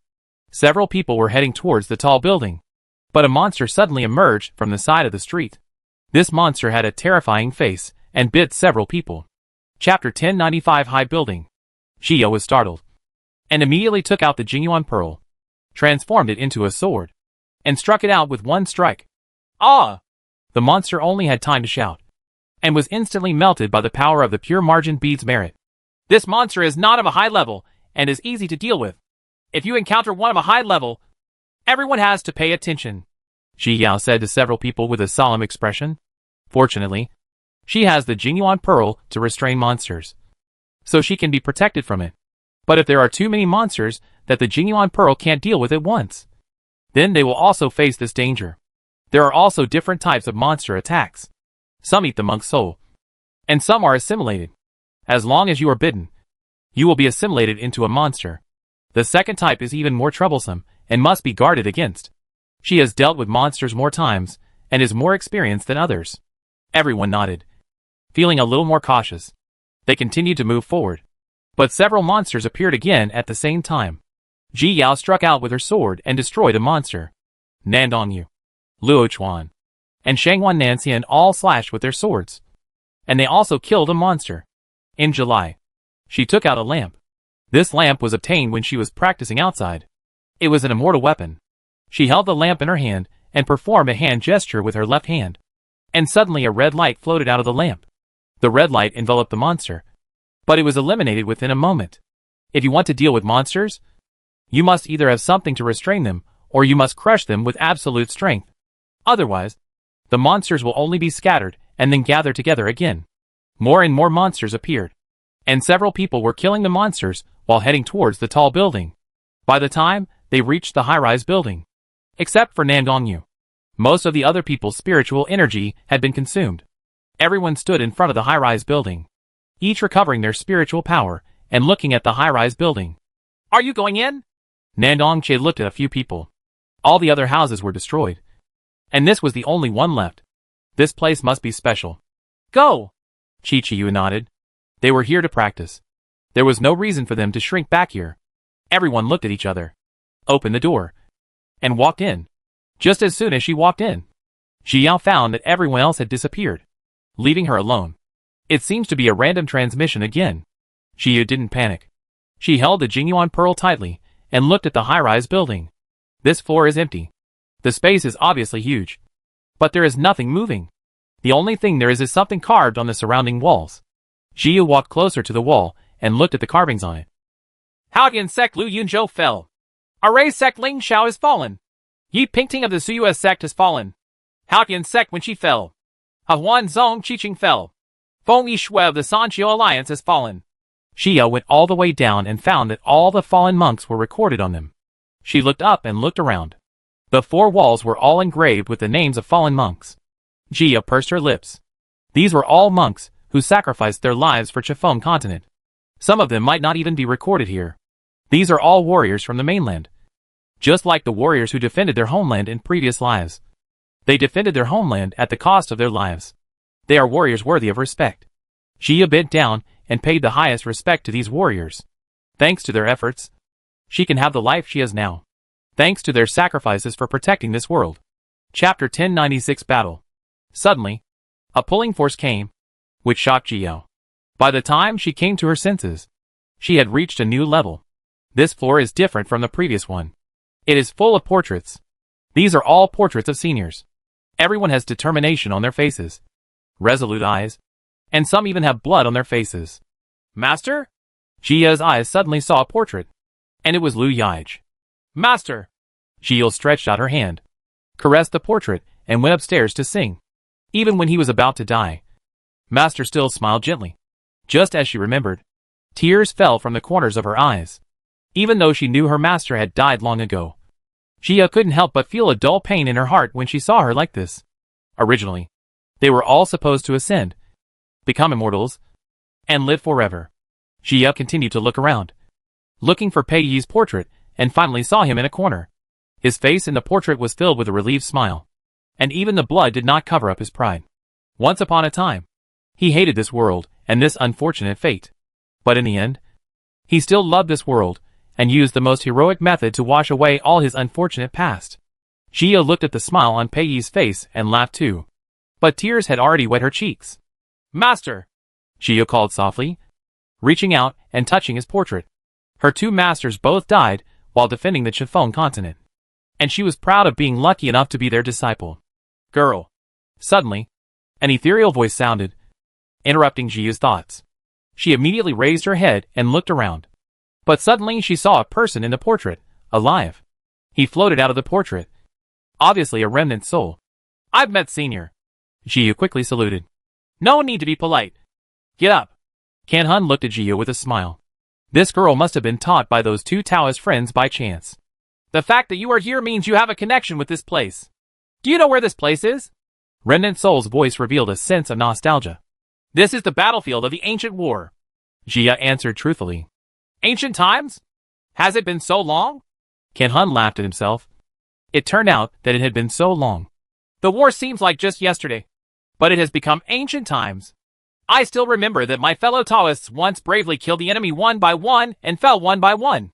At the beginning, everyone was very confident, thinking that we could win by resisting the foreign enemies together. Unfortunately, there are too many monsters. No matter how hard we try, we can't kill them all. Our elixirs are exhausted. Our spiritual power is exhausted. And we have no way to kill the enemy. However, no one has ever retreated. Instead, they have chosen to self-destruct and die together with those monsters. Even if they die, they will have to support a few people. On the battlefield at that time, there were sounds of self-destruction everywhere. I didn't even dare to look. Can Hun could no longer hold back his tears. Whenever he thinks of that scene, he feels so painful that he wants to destroy all the monsters. Senior. Xia's eyes turned red again, and she didn't dare to form a picture in her mind. Fortunately, in the end, we still protected the Chifeng realm. Even if we sacrificed all of us, we protected you and the future of the Chifeng realm. Chapter 1097 became a monster. As long as Chifeng realm still exists, there is still hope, and you didn't disappoint us. Can Hun looked at Xia's cultivation. To be able to achieve such cultivation at such a young age, he must be a good junior who works hard and is practical. Senior, Chifeng continent is in good condition now, and soon, it will return to the prosperity of the ancient times. Xia comforted. Yes, you will get better and better, and the Chifeng world will get better and better. I think those old guys will be happy to see you. They like the hard-working juniors the most. It's a pity that they can't see it anymore. After my death, I ended up in this portrait by chance. But those fellow Taoists are not so lucky. They are still on the battlefield in the back mountain. Except for those monks who self-destructed. The other monks retained a ray of soul because of their strong resentment towards the monsters. However, they have all now become mindless monsters. I'm afraid this is the biggest irony for them. Remnant Soul closed his eyes thinking about this. They originally wanted to kill monsters, but in the end, they themselves became monsters. What? Gio was shocked when she heard this. The original book only described that Chiyue came here to obtain the inheritance of Haotian sect and killed some monsters. But it never mentioned that all those seniors became monsters. You little guys are all the best among people. And you will have a bright future.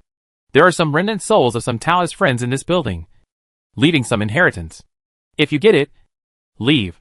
The remnant soul said and threw it out. Throw a book of exercises to Ji Yao. All their belongings were destroyed in the war, and all that was left was the skills in their minds. Senior? Gio was a little surprised. She didn't expect that this senior would hand over the technique to her. I think your own skills are very suitable for you, so I won't give them to you. This book is a physical training book, which is just right for you. Kan can see that Gio has practiced physical training. Something just right for her. Thank you, Senior. Gio looked at Remnant with gratitude. She had never found a suitable physical attack technique and relied solely on her own fists. This technique was too valuable. You should leave early. Kan waved his hand at Gio and immediately threw her out of the tall building. Gio fell from the sky and killed a monster. At this time, no one else had come out yet, and she was the only one outside. She hesitated for a moment, left a message talisman for Chi and others, and rushed towards the back mountain. She wants to meet those seniors who became monsters. This should not be their destination. 2/4 of an hour later, Gio arrived at the back mountain and saw monsters all over the mountains and plains. Sensing the monsters around her, the Jingyuan Pearl immediately protected her body and enveloped Ji Yao with the power of merit. Gio watched countless familiar faces appear. Exactly the faces in those portraits. But at this time, there was no faith in their eyes, and they had completely turned into monsters. Jiu? Gu Weining, who was in the sea of consciousness at this time, finally woke up. Senior Weining, are you awake? Gio asked nervously. Senior Weining is about to dissipate, so she has been sleeping for so long. I seem to sense the light dust. Gu Weining's weak voice came, and she tried her best to spread her consciousness and look towards the monsters. She pursed her lips and did not answer. She looked up at those faces, feeling extremely depressed. Why? They ended up with this result. Chapter 1098 Understanding the Mission. Yao Yao, I seem to have found Qingchen. But why did he become like this? Gu Weining looked at Qingchen among the monsters in disbelief, tears rolling down uncontrollably. They have turned into monsters. She raised her head, tried hard to hold back her tears, twitched the corners of her mouth, and wanted to smile comfortingly. But she couldn't smile no matter what. Monster? Gu Weining was stunned when she heard this and ran out of the soul bead. When she came to the sea of consciousness, she rushed straight towards Qingchen. Regardless of the danger, she was about to dissipate. How could her light dust become a monster? Qingchen. Weining is here. I am here. Look at me! Gu Weining threw herself in front of Qingchen and cried loudly. However, Qingchen no longer recognized her, and instead bit her. Qingchen. It's me. I'm Weining. Gu Weining didn't want to dodge at all. Her heart was filled with despair. What exactly happened to them back then? Ji Yao immediately stepped forward and protected her under the Jingyuan Pearl. Senior Weining, Senior Qingchen. They became like this because they wanted to protect the Qifeng continent. They are great heroes. No, I don't want them to be heroes. No. Gu Weining kept shaking her head. She just wanted them to be safe. Jiu said nothing. She knew that Senior Weining needed to vent now. Those who died here were her relatives and her lover. She just needs to accompany him silently. Yao Yao. Why? They are great heroes. But they have to end up like this? Gu Weining cried loudly. Her figure became more and more transparent, and it was obvious that there was not much time left. I don't know either. Xia looked at the monsters all over the mountains and plains, as if she felt their unwillingness. It was obviously just to destroy the monster. But he ended up becoming a monster. How ironic is this? For hundreds of millions of years, they have existed in this sealed place, without any sanity. However, I can try to see if I can resolve their grievances. Xia remembered that Xiaoyan's role was to resolve grievances, and spoke uncertainly. She released Xiaoyan, and the resentment here was soaring. She was worried that Xiaoyan could not do anything. Sister, Xiaoyan and the others have been paying attention to the situation in the Sea of Consciousness, and they understood their mission as soon as they came out. Just as Jia was about to speak, a strong wind suddenly blew around her. Woo-woo, came the whimpering sounds, telling their unwillingness. Sobs could be heard all over the mountains and plains, making Jia feel even heavier. At this moment, the sky gradually turned dark. Darkness shrouded the entire Chifeng continent, and heavy rain fell from the sky. At this moment, Jia seemed to feel Tiandao's sadness. This is Tiandao's condolences to its predecessors and its deep love for its people. It was also at this moment that Jia understood her mission to Chifeng continent. He also understood why Heaven's test was for him. Oh my god! Why did it suddenly get dark? It's raining so hard! What's going on here? Why does my heart feel heavy and sad? Why did I cry? At this moment, the entire people of Chifeng continent fell silent. Everyone felt an indescribable sadness, and tears could not stop flowing. This is heaven crying. Chapter 1099, Reincarnation. Nangong Yu caught the tears falling from the corners of his eyes, and looked at the tears in his palms indifferently. This was the first time in 200 years that he cried. However, he still couldn't feel any emotions, but he knew that he should be sad at this time. As soon as he accepted the Haotian sex inheritance in July, he realized that the whole world had gone dark.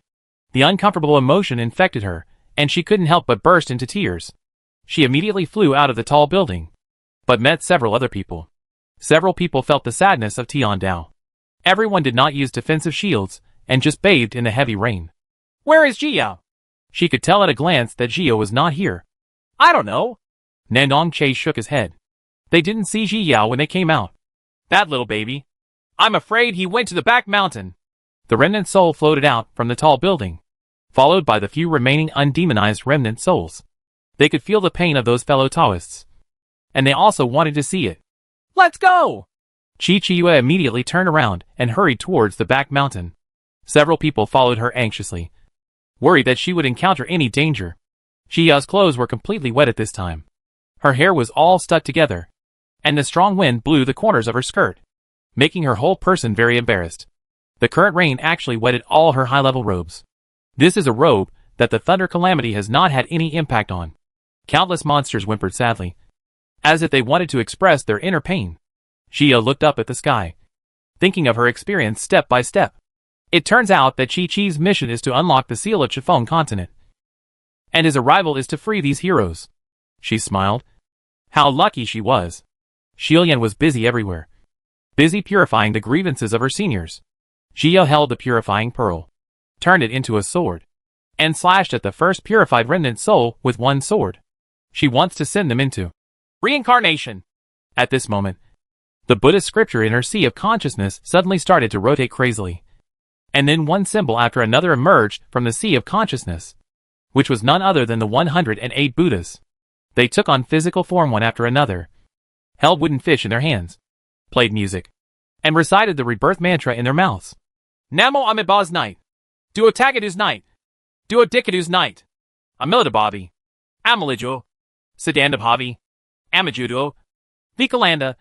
Amitadu. Vikalanda. Gamini. Gugna. Chidokali. Sahaha. The sound of transcendence gradually drowned out the whimpering sounds of the monsters, and for a time chants were heard throughout the world. Gradually, more and more souls had their grievances resolved. The sound of chanting surrounded He Yao's ears, and her whole heart was filled with faith. Life is death, and death is life. She struck out with sword after sword, her mind filled with the belief of sending the purified soul into reincarnation. At the beginning, the sword she transformed into with a pure edge bead couldn't produce reincarnation at all. However, Shiyu is not willing to give up. Li Yuan can only send them to reincarnation, but Jingyuan Pearl can allow them to enter reincarnation with merit. They should all be happy in their next life.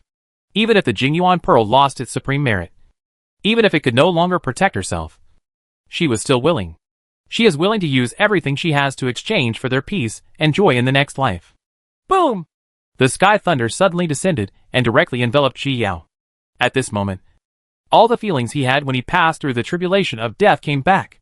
Chapter 1100 Reincarnation. Life is death. Death is life. Life and death. What is life without death? The secret of life and death kept appearing in Jia's mind. She slashed it with her sword and, reincarnation, was issued smoothly. The black and white gossip and the golden power of merit were mixed together, instantly drowning the two souls. The black door appeared again, and the two souls came out of reincarnation and entered the black door with golden light. Almost instantly, Gio's tears fell down. She did it. She cried and laughed at the same time, and once again slashed at another soul that had been purified of resentment. When the people arrived in July, this was the scene that caught their eyes. In the darkness, the light from Shilian and Jingyuan Pearl illuminated the back mountain. 108 Buddha statues are chanting the rebirth mantra, and countless Buddhist scriptures are shuttled among the monsters. Shilian is purifying monsters everywhere, turning the terrifying monsters into pure white. Xiao, on the other hand, struck at the white soul with one sword after another, and the black door kept flashing, taking away the soul. The heavy rain and strong wind add a sense of tragedy to the back mountain, but they also make people excited and want to rush forward to help. However, none of them took any action because they did not have this ability. Can it actually purify resentment? Remnant's tears couldn't stop flowing. Those old guys can finally rest in peace. A few strands of Remnant souls quickly rushed to the back mountain. They came to the purified souls and hugged them affectionately, even if they don't recognize some souls at all. That's great. Nangong Che's eyes filled with tears. He raised his head and tried hard to hold back the tears. Luo Chuan patted his shoulder and sighed in his heart. These are the heroes of Chiffon continent. Shanghuan Nanxian looked at Chiyue with wet eyes, stepped forward and gently grabbed her hand. Chi didn't look back. She just held his hand tightly. She looked at Gio, who was trying her best to draw her sword, and her face became increasingly pale, with tenderness in her eyes. This is the woman I've always known. Nanong Yu saw that Ji Yao was no longer able to continue, and her spiritual power must have been almost exhausted. He ducked behind Ji Yao and lightly patted Ji Yao on the back. Don't worry. Do it. I'm here. He spoke softly and slowly transferred the spiritual power in his body to Ji Yao's body. When Luochuan saw this, they all rushed forward. Several people lined up in a row, transmitting spiritual power to Ji Yao through the people in front. They can't purify resentment, but they can help in other ways. She pursed her lips and smiled when she heard this. She was not working hard alone. More and more monsters were being purified, and Ji Yao's sword drawing speed could no longer keep up. Xiulian kept purifying her resentment and growing rapidly at the same time. After advancing, it purifies resentment faster and faster. Qingchen! Seeing Yi Qingchen being purified, Gu Weining couldn't help but rush over. Weining! Yi Qingchen smiled tenderly at Gu Weining. Even though hundreds of millions of years had passed, he still thought of her in an instant. I've been waiting for you to find me. Gu Weining rushed to Yi Qingchen and hugged him. But I've been waiting for a long time. But neither you nor Dad came to me. So I came to find you myself. Gu Weining laughed as she said this. She let go of Yi Qingchen and looked up at him. She was content to see him again before disappearing. Senior, he blew himself up, Yi Qingchen said with a heavy tone. The senior who stopped him from being with Weining originally asked him to take care of Weining before he blew himself up. However, he failed to fulfill his promise. Chapter 1101 Master and Disciple Meet Again. Gu Weining smiled and shed tears. She had guessed it when she couldn't find her father no matter what. You and Dad are both great heroes in Chiffon continent, and I'm very proud. The luckiest thing in my life is to be my dad's daughter and to meet you. Gu Weining's eyes sparkled. She was very happy in this life. No regrets. Gu Weining, are you willing to become a Taoist couple with Yi Qingchen and never be separated for the rest of your life? Tears ran down Yi Qingchen's face, and his eyes were full of sincerity. I do. Gu Weining nodded heavily, raising the corners of her mouth happily. Yi Qingchen reached out and gently wiped away the tears on Gu Weining's face, caressed her face, slowly lowered his head, and pressed his lips gently on hers. Gu Weining closed her eyes happily, feeling the happiness of this last moment. Her body became more and more transparent, and gradually, her hand began to dissipate. When Jia turned around, she saw Gu Weining, who was about to disappear completely. She didn't care about anything else at the moment, and struck out at the two of them with a sword. Reincarnation enveloped the two of them, preventing Gu Weining from disappearing. The souls of the two people came out of reincarnation and floated to the black door aside. Thank you, Yao Yao. Gu Weining glanced at Jia one last time in relief, and then entered the black door.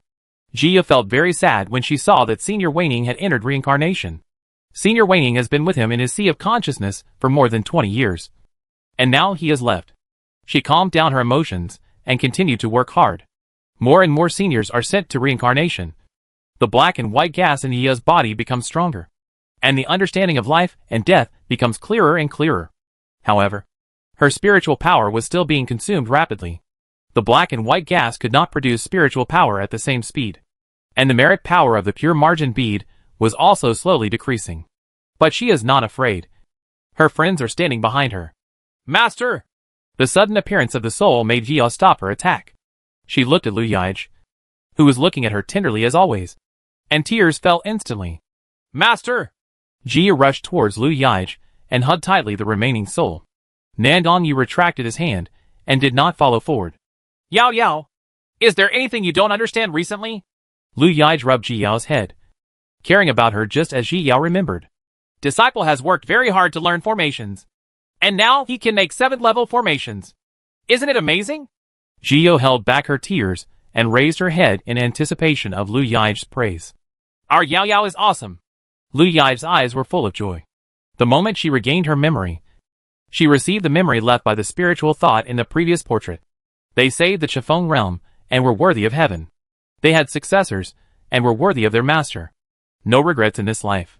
Jia looked at the increasingly transparent Lu Yige and knew in her heart that they could not stay for too long. If they cannot enter reincarnation within a certain period of time, they will disappear. Master, please bow to me. Jia knelt down directly towards Lu Yige and kowtowed 3 times. This is the apprenticeship ceremony she owes her master. Good boy. I didn't have the chance to ascend as a teacher. I hope you can break through everything and go to a higher place to see. Lu Yige helped Ji Yao up, with expectations in his eyes. She hopes that the future of Chiffon realm will get better and better. Must. Chapter 1102 Final Farewell. Master, I believe in you. Lu Yige gently rubbed Jia's head at the end, smiling gently from beginning to end. Master, you will definitely be happy in the next life. Jia sent her most sincere blessings. Goodbye, Master. Ji Yao endured the reluctance and finally struck out with a reincarnation sword until she entered the black door. Lu Yige always had a gentle smile on her face. She looked at Ji Yao and finally slowly disappeared. Jia pursed her lips and smiled, which made her master reincarnate. And she was not sad at all. She returned to Nandong Yu and tried again to send her soul into reincarnation. An hour later, everyone's spiritual power gradually dried up, and they could only take pills and deliver spiritual power at the same time. Ji Yao's reincarnation consumption was so fast that they were all a little surprised. In normal times, even in battle, it is impossible for spiritual energy to be exhausted in an hour. Xia's condition is getting worse and worse at this time. Her face is getting paler, and the merit power of Jingyuan Pearl is getting less and less. And now there is not much left. Not only was she severely depleted of spiritual power, she was also depleted mentally. Jia gritted her teeth tightly. It was almost time. There were not many souls left in the back mountain. She must persevere. She struck out with her sword, but when she saw the soul's face clearly, she deflected the sword a little. Master? Jia was stunned. She didn't expect to see Pei Yi again. Pei Yi looked at Jia calmly, and then frowned slightly. He didn't know Jia, but he felt like he had seen her before. Jia walked in front of Pei Yi in a few steps, and her tears fell again before she could open her mouth. She looked at Pei Yi distressfully. He had suffered so much in his life. Is it you? The years that person spent with him appeared in Pei Yi's eyes. That was the only happy time in his life. It's me. Jia threw herself into his arms. Master, I miss you so much. Jia still remembers that when she was first kidnapped by him, she thought this man had a weird temper and was always inexplicably hostile to others. Until the end, after knowing his experience, Jia regretted not giving him enough warmth. It turns out she's a girl. Pei Yi smiled fondly. This was his true disciple. Master, I got rid of the demon seeds you left behind. Jia wiped her tears, came out of Pei Yi's arms, and smiled sheepishly. Well done. Pei Yi took action for the first time and wiped away the remaining tears on Jia's cheeks. He looked at his hands, and it turned out that touching a person was not so disgusting. Master, in the next life, you will grow up happily. Jia's eyes were full of seriousness. Such a good person should not encounter those things. Definitely. Pei smiled slightly and nodded. Goodbye, Master. Jia nodded heavily, and then set Pei into reincarnation with a sword. This sword is full of Jia's blessing to him. With the appearance of the masters, Jia's mood gradually became clearer. Her heart was full of hope. Her predecessors had sacrificed their lives to buy their future. And now, they had become part of the future. Countless souls were sent to reincarnation. And the strong wind and heavy rain gradually decreased. As if the heavens were also happy about it. Another half an hour passed. And Jia, who was drawing her sword, suddenly knelt down. Poof! A mouthful of blood spurted out from her mouth, startling several people. Jia! Several people immediately came to her side and nervously helped her up. Chapter 1103 Finally entering reincarnation. I'm fine. Jia smiled. But her head hurt suddenly. Her mental energy was nearly exhausted, and her head felt like it was about to explode. She had been holding back for a long time. But just now, she still couldn't hold it back. Let's continue. There are not many left. Jia glanced at the last few remaining souls. In no time, she would succeed. Nandongyu and Chi-Chi both quickly took out the nourishing pill and fed it to Jia. But neither chose to stop her. Okay, you can definitely do it. Jia touched Jia's face lovingly. Her heart filled with pride. Her Jia will never disappoint anyone. Yes. Jia nodded in agreement, gritted her teeth, and slashed out with her sword again. Several people returned to Jia and gave her silent support. Xiaoyan has completed the task, but feels very uncomfortable because she has purified too much grievances. It retracted directly into Jiyao's sea of consciousness and fell into a deep sleep in the blink of an eye. Jiyao struck out with sword after sword, and finally only the last one was left. Girl. Ling Suzy didn't expect to see Jia again in the end. What was once a close relationship has been exchanged for the current fate. Senior! Jia did not expect to see Senior Ling Suzy again. You have grown up.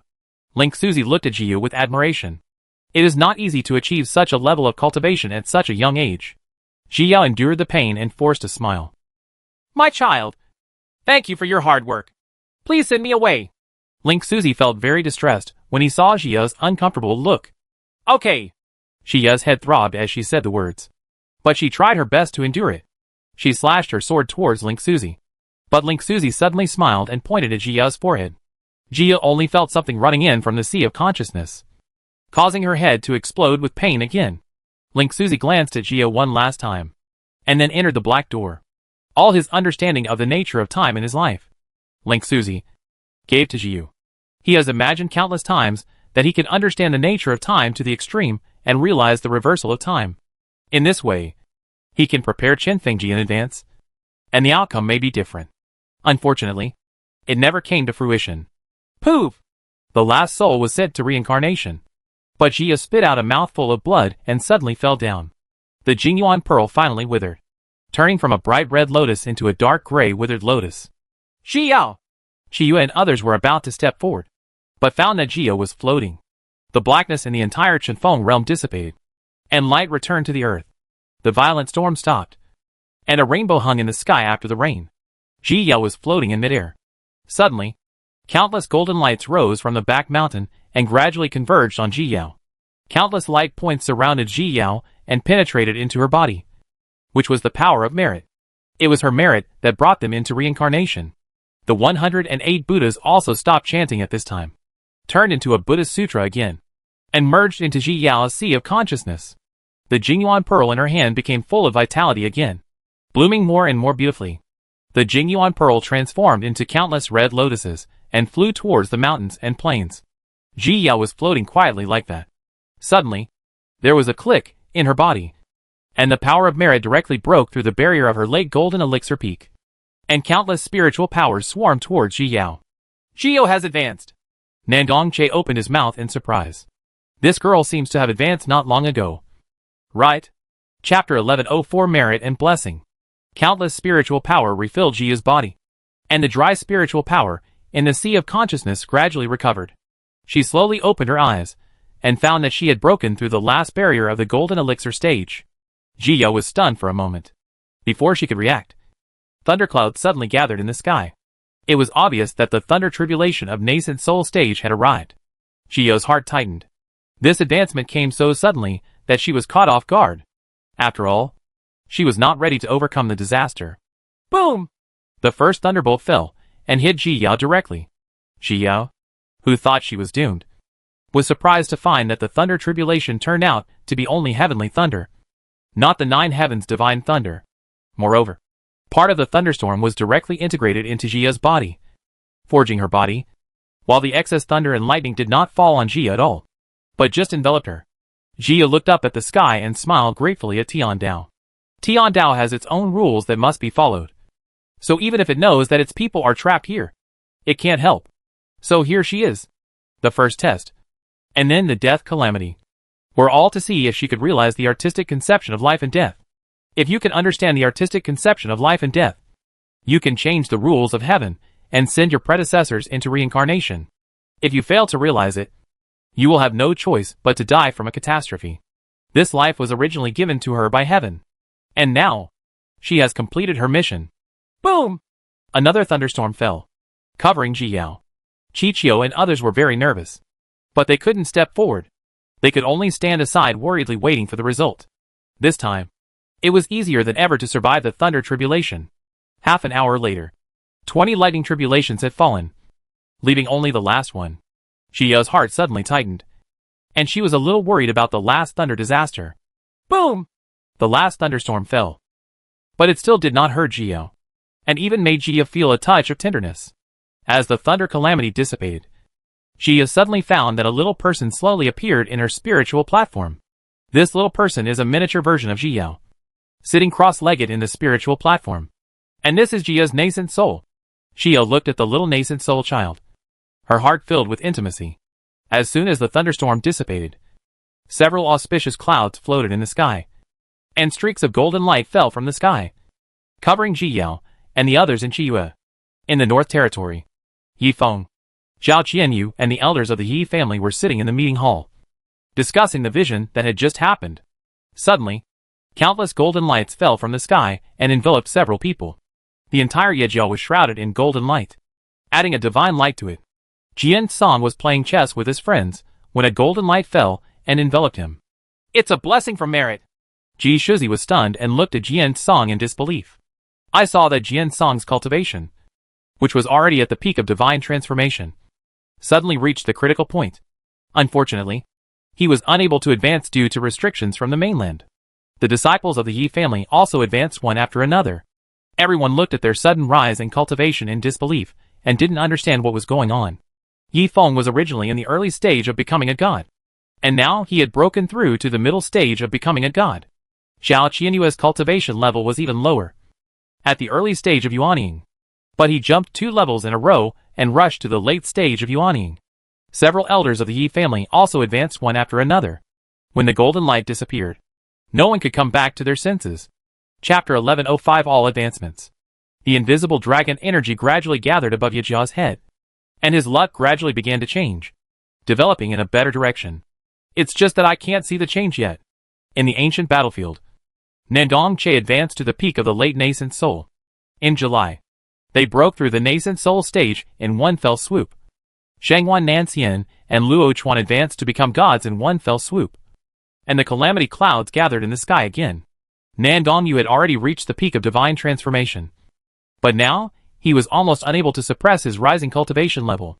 As long as the seal is released, he can immediately ascend and directly advance to the distraction stage. This is heaven's gift of thanks to them. Jia was still bathed in the golden light, and her soul was constantly nourished by the golden light. The little guys in the sea of consciousness have also been nourished and have also advanced. It turned out to be a blessing from merit. Shushu looked at all this in a daze at this moment. It was lucky enough to encounter a blessing from merit. Blessings due to merit are a kind of vision that may occur to people with great merit when they are going through a calamity.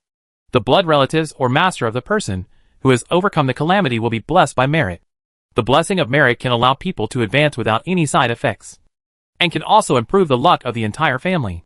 It once thought that this was a legend, but it didn't expect that it would happen today. The golden light slowly dissipated, revealing Ji Yao's figure. She observed her current cultivation and smiled happily. It turns out that there is such an easy thunder disaster.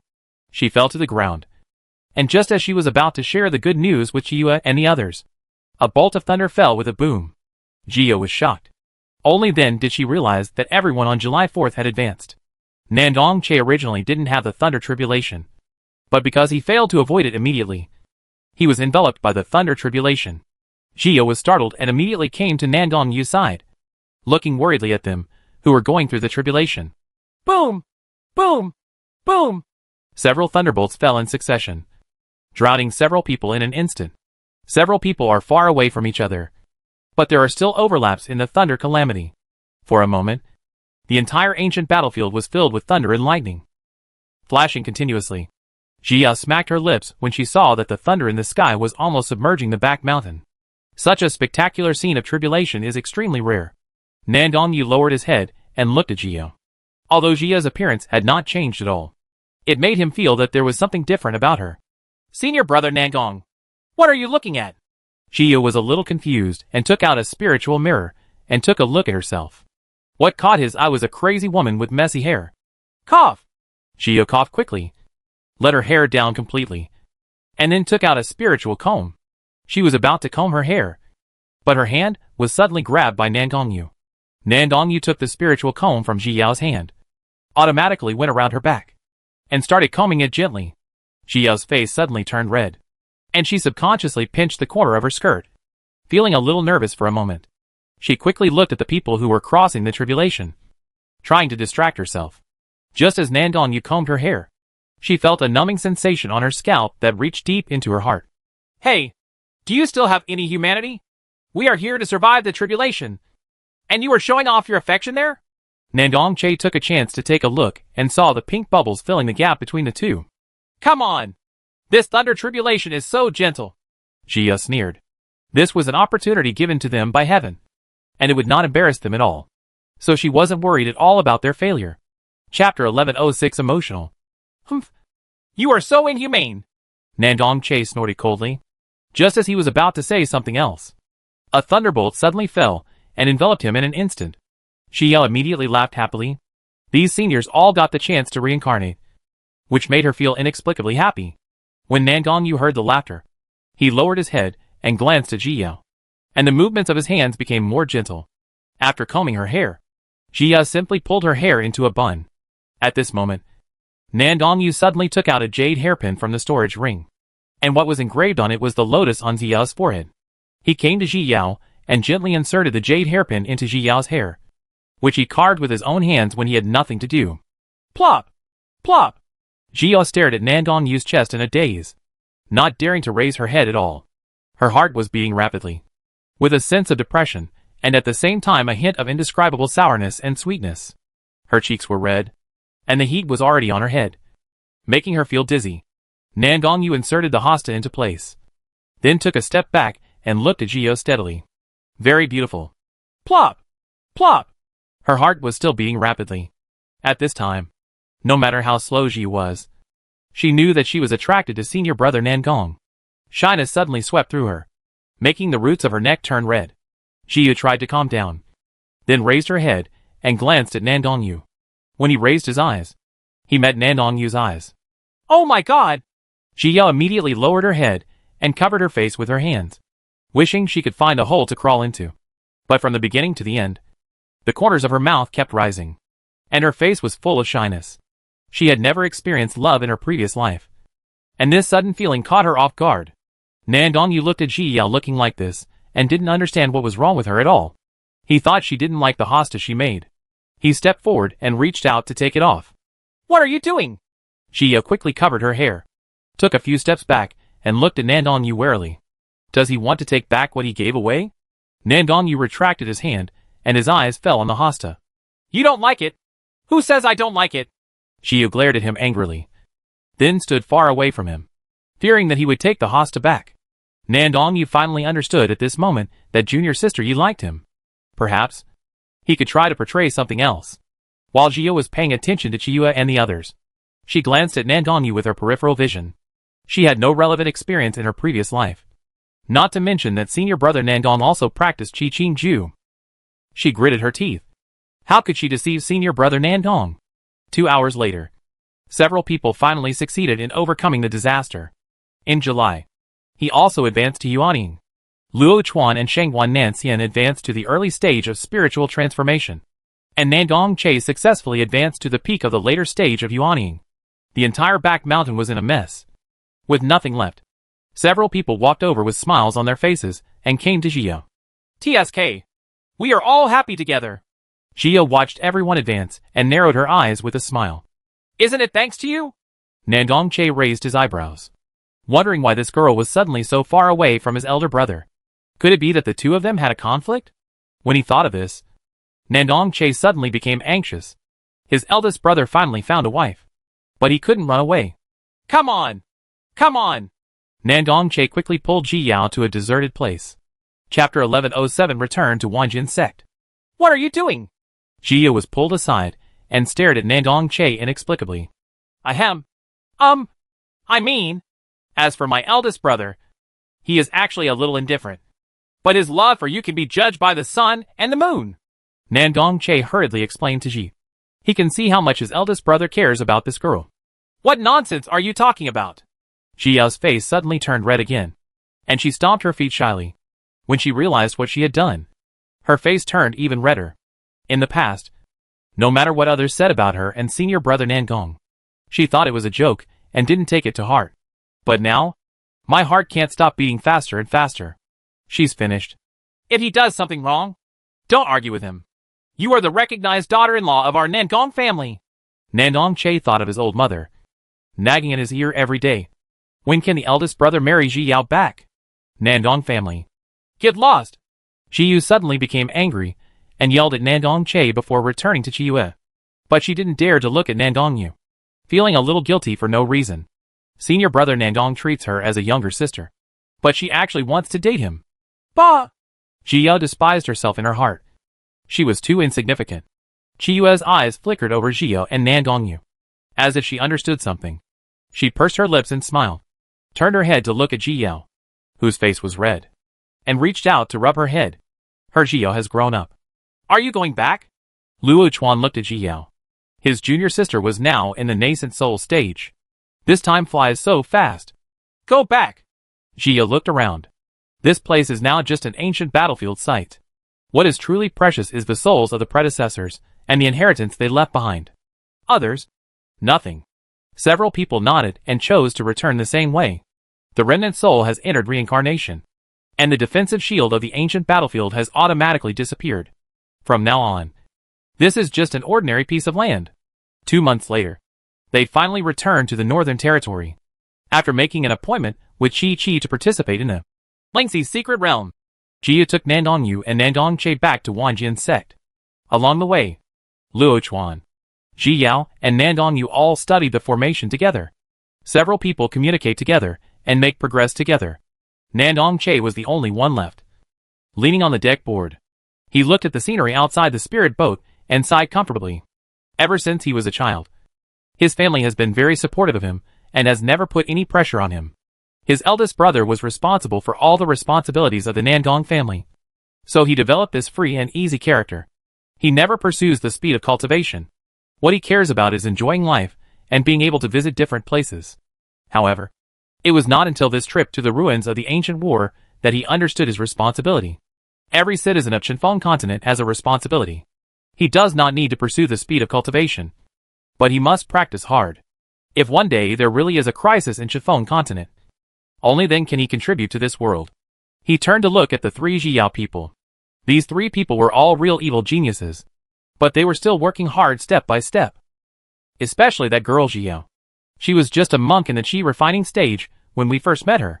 Not long ago, she was already in the early stage of nascent soul. Nandong Che curled his lips and smiled. He had to work hard, but he couldn't be compared to that little girl. Chapter 1108 Separation. Half a month later, several people returned to Wanjin Sect. Let's go. I'll treat you to dinner. Jia raised her eyebrows proudly. She is now a rich woman. Where to eat? Is that restaurant down the mountain a guest? Nandong Che's eyes lit up when he heard this, and he had already planned to make Ji Yao bleed. Yes. Let's go to the dining hall. Jia shook her head. When she comes to Wanjin Sect, she must eat Wanjin Sect's special meals. Yes. You are stingier than me. Nandong Che curled his lips in disgust, but still followed him briskly. The four people came to the dining hall and immediately caused a sensation. They were no strangers to Jia and Luo Chuan. But they had never met Nandong Yu and Nandong Che. Especially the two of them are full of grace and stunning appearance, which is really attractive. I've met my uncle. People kept greeting Jia and Luo Chuan, but their eyes always glanced at the two Nandong brothers. Jia immediately regretted it when she saw those girls looking at Nandong Yu with red faces. If I had known earlier, I would have barbecued myself at Tianjin Peak. Let's go into the box. After Jia ordered the spiritual food, she led a few people into the box. TSK. I still have the same style as expected. Nandong Che sat down and shook his hair. Well, as stupid as ever. Jia curled her lips and poured a basin of cold water on him. Hey, I know you think my eldest brother is good looking, but you can't talk nonsense. My face is prettier than yours. Nandong Che glanced at Jia with disgust. Bah! Senior brother Nandong. And my senior brother are all prettier than you. Jia replied with a cold snort. Okay. I admit it. Nandong Che spread his hands helplessly. Although he always thought that he was the most beautiful in the world. This girl could do whatever she said. Who said she was from the Nandong family? Humph. Jia snorted coldly and continued to hit Nandong Che. Later, Nandong Che couldn't help but fight back again. The two people belittled each other like fools. Making Luo Chuan couldn't help but laugh. Girl, you really don't want to go to Nandong's house with us to have fun? Nandong Che winked at Jia, hinting that she should regret it immediately. They have been playing in Wanjian sect for half a month. And now it is time to go back. I won't go. I plan to retreat for a while, and then go to the Lingxi secret realm. Looking at Nandong Yu next to him. The Lingxi secret realm is the place where the seal of the mainland is opened. Senior brother Nandong is about to ascend. There was a kind of reluctance in her heart, but she didn't show it. In fact, she could choose to stay with senior brother Nandong for a while during this period. But she didn't want to. What she wants is a longer future with him. Not a brief reunion in front of her. She had to work hard to catch up with him, so that she could stand by his side. She also hopes that senior brother Nandong can spend more time improving himself, so that he can protect himself in the spirit world. After all, no one knows what the spiritual world has become now. Hey, you really are. Nandong Che waved his hand helplessly. Forget it. Forget it. You guys say goodbye. I'll wait for you in front. Nandong Che glanced at Nandong Yu, then turned around and flew forward. Jia raised her eyebrows. Nandong Che was quite sensible. Senior brother Nandong, I will work hard to practice. Jia raised her head and looked at Nandong Yu with her big bright eyes. But her hands twisted together shyly, and her toes turned uncomfortably. Chapter 1109 Jia Retreat. Well, I believe you. Nandong Yu reached out and pinched Jia's cheek. He believed that junior sister Yi would practice seriously, and he said that it would not be long before she could catch up with him. Boom! Jia felt a sudden warmth in her head. Although Nandong Yu's expression was as cold as ever, she could see tenderness in it. Senior brother Nandong, goodbye. Jia couldn't bear it anymore. Rushed forward and hugged Nandong Yu, then turned and ran away. If she didn't run away, she was afraid that she would eat senior brother Nandong. Nandong Yu stood silently, watching Jiao's fleeing back. It wasn't until he was out of sight that he turned around and chased after Nandong Che. Jia ran for a short distance and then stopped.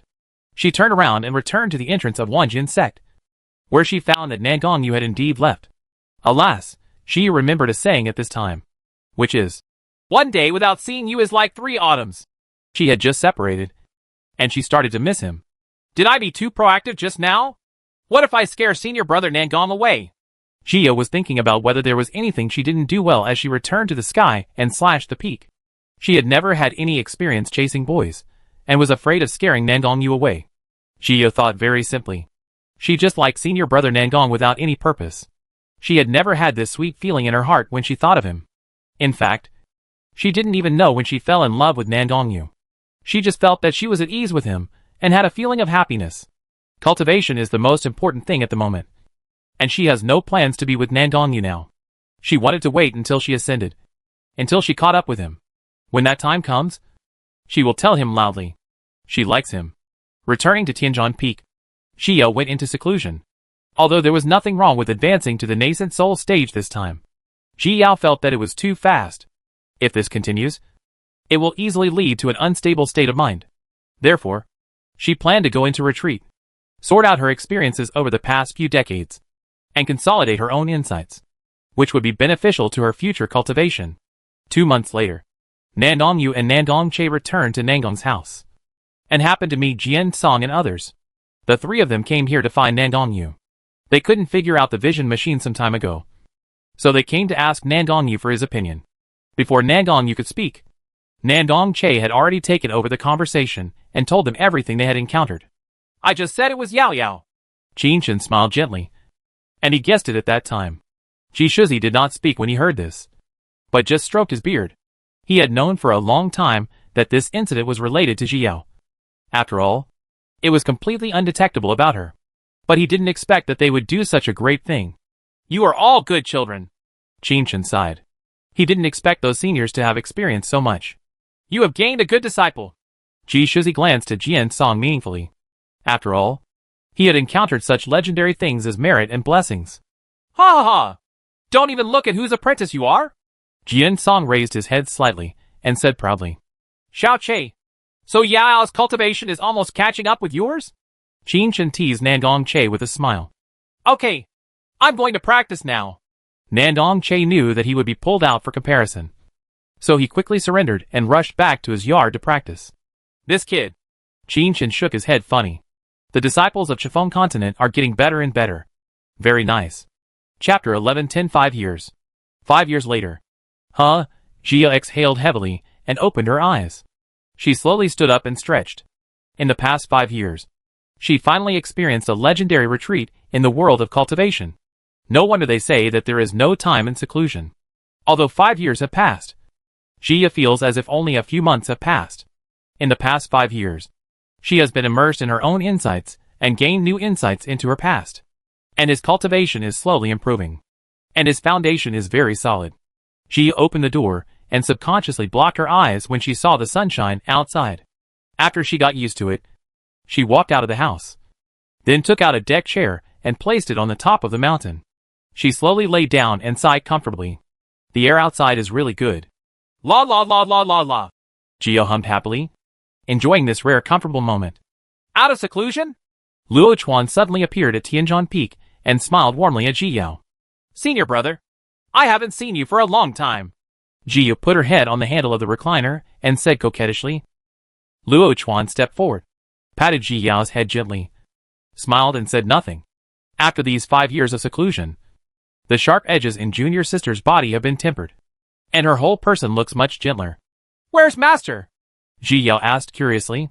5 years have passed, and he is still playing in the Central Territory. Right. Recently it is the recruitment day for the 4 major sections. If the leader is unable to go this time, please ask Master to do it for you. Luo Chuan replied. Enrollment? Jia suddenly stood up. I want to go too. Jia remembered the time when she was determined to join the Wanjin sect when she was a child. Well, let's go. Luo Chuan nodded. In fact, the leader wanted his junior sister to go there from the beginning. After all, the Yuaning monk who was less than 50 years old was a living sign standing there. Jia followed enthusiastically and soon arrived at the head study. Junior sister is out of seclusion? Luo Hong's eyes suddenly lit up when he saw Jiyao. I've met the leader. I've just come out of seclusion. Jia saluted Luo Hong and then stood next to Jian Song. Master. Well, the foundation is solid and the temperament is calm. Not bad. Jian Song was originally worried that the young disciple would advance too quickly and be easily unstable. But now it seems that his worries were in vain. Hee. Jia raised her head proudly after being praised by her master. Little junior sister. This recruitment of disciples will be led by Uncle Jian Song. I wonder if you want to go. Luo Hong's abacus was very good. Uncle Jian Song is the backbone of Wanjin sect and a master known to everyone. And Jia is the young genius in the Northern Territory, at the nascent soul stage, which is less than 50 years old. Apart from Xia Qiyue, there is only one junior sister. He wants to slap in the face those who say learning swordsmanship has no future. I want to go too. Jia nodded. Since there is nothing to do during this time, it would be good to relax. In a few months, Lingxi's secret realm will be opened. That couldn't be better. Luo Hong clapped his thigh happily, and the scene of all the disciples vying to choose Wanjian sect already appeared in his mind. A month later, Qiling Mountain in the Northern Territory. Today is the day for the 4 major sects in the Northern Territory to accept disciples. At this time, a lot of children have gathered here. Gia looked at the children below and smiled nostalgically. Once upon a time, she was also held in her father's arms, waiting for her unknown fate. Chapter 11:11 Disciple Recruitment Ceremony. Unexpectedly, in the blink of an eye, it was time for him to accept a disciple. More and more children came here. Gia took a look and saw that there were 70,000 people. I don't know how many people will be able to practice in the end. Gia's consciousness was scanning the crowd, wanting to see if there were any good ideas. Suddenly, an extremely beautiful child appeared in her consciousness. But Gia suddenly withdrew her consciousness because the man holding the child was a senior in the middle stage of nascent soul. She could only look at the little boy with her naked eyes. But she happened to catch the child's gaze. Gia smiled at him, expressing her kindness. The little boy pursed his lips slightly, glanced at Ji-Yao, and turned his head. Ji-Yu smiled and shook her head. This child reminded her of Si Ruochen. It's just that the two are completely different. This little boy looks like the baby of the family, and he was loved when he grew up. Everyone is welcome to come from afar to participate in this apprenticeship ceremony. Next is the first level of this apprenticeship, climbing the ladder. Only those who can climb the ladder within 12 hours are qualified to test their spiritual roots. The test begins. A Jindan monk from Qingmu sect became the host and announced the start of the test.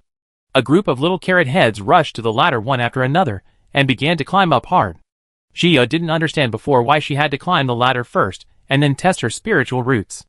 Later she learned that the 4 major sects first looked at their character when recruiting disciples. If their character was not good, they would not take him, no matter how talented they were. But those who climb the ladder but do not have spiritual roots will benefit from it by improving their physical fitness. Gradually, some children climbed up the ladder, including the little boy. Gia raised her eyebrows in appreciation. It seemed like this little guy was pretty good. It wasn't until 6 hours later that the climbing ladder test ended. Those who could climb up climbed up, and those who couldn't climb down fell down. The second level is to test the spiritual roots. This time, 11 single spiritual roots appeared. There are only 11 single spiritual roots among 70,000 people. You can imagine how precious this is. That beautiful little boy has a single golden spiritual root, with a concentration of 100%, which is the heavenly spiritual root. In addition, there is also a Tianlingen, which is a cute little girl with a single eyes spiritual root. These 11 people are the ones the 4 major sects are competing for, and no one wants to give up. Shiyu came to the little boy and knelt down to look at him. Do you like swords? Jia took out Li Yuan and handed it to the little boy. The little boy was a little resigned to the situation, pursed his lips and said nothing. But in the end, he couldn't resist the temptation, and reached out his hand to touch Li Yuan. Everything in the world can be destroyed with one sword. Jia looked at the little boy with a calm expression, wanting to win over this good seedling. Do you want to join our Wanjin sect? Jia looked into his eyes steadily, waiting for his answer. The little boy was stunned. He didn't know what to choose at this moment. Before coming, his parents had already told him that he would choose the Qingmu sect. But at this moment, he somewhat liked the sword in his hand. Not only Jiao, but also monks from several other sects were doing ideological work for several single spiritual roots. Jian-Song also chose a little boy with a single earth spiritual root to start with. Seeing that the little boy was moving, Jiao smiled slightly and drove Li Yuan to fly up violently, circling around the little boy. I want to learn the sword. The little boy finally followed his inner thoughts. Jiao felt happy. It seemed that she was really suitable for recruiting students. She reached out and rubbed the boy's head, smiling softly. May I have your name? Pei. Chapter 11:12 Recruiting a Disciple. Jiao paused her hands and looked at the boy in disbelief. What did you say your name was? My name is Pei. I am the 756th generation descendant of the Pei family, the head of the middle family in the Northern Territory. And I am the 18th. Pei was a little nervous, but he pretended to be calm as he replied. Jia let go and observed Pei carefully. He was indeed very beautiful, and the time and name matched. Could it be that Pei? Pei, are you willing to join my Wanjin sect? Jia asked seriously. Regardless of whether he is Pei or not, he is a good seedling, and there is no reason for Wanjin sect to miss it. If he is really the master, she wants to give him all the love and let him grow up happily. However, the rules of Wanjin sect cannot be broken, and she can only accept him as a disciple until he passes the outer sect competition. I do, Pei Yi replied nervously, holding his robe. He felt that the beautiful senior in front of him gave him a sense of intimacy, and wanted to be close to her. Okay. Very good. Come here and stand next to me. Jia stood up and stretched out her hand towards Pei Yi. Pei Yi raised his head, looked at the smile on Ji Yao's face, and stretched out his little hand towards her. Ji Yao held his little hand. Her eyes turned red, and tears almost burst out of her eyes. She quickly raised her head and pushed back the tears. It felt so good to regain what was lost. In the end, of the 11 single spiritual roots, 3 chose the Wanjin sect, 5 were from the Qingmu sect, and 3 were from the Shinin sect. As always, the alchemy sect did not dig up the heavenly spirit root, but it also accepted several disciples with the fire and with spiritual roots, who were very suitable for alchemy.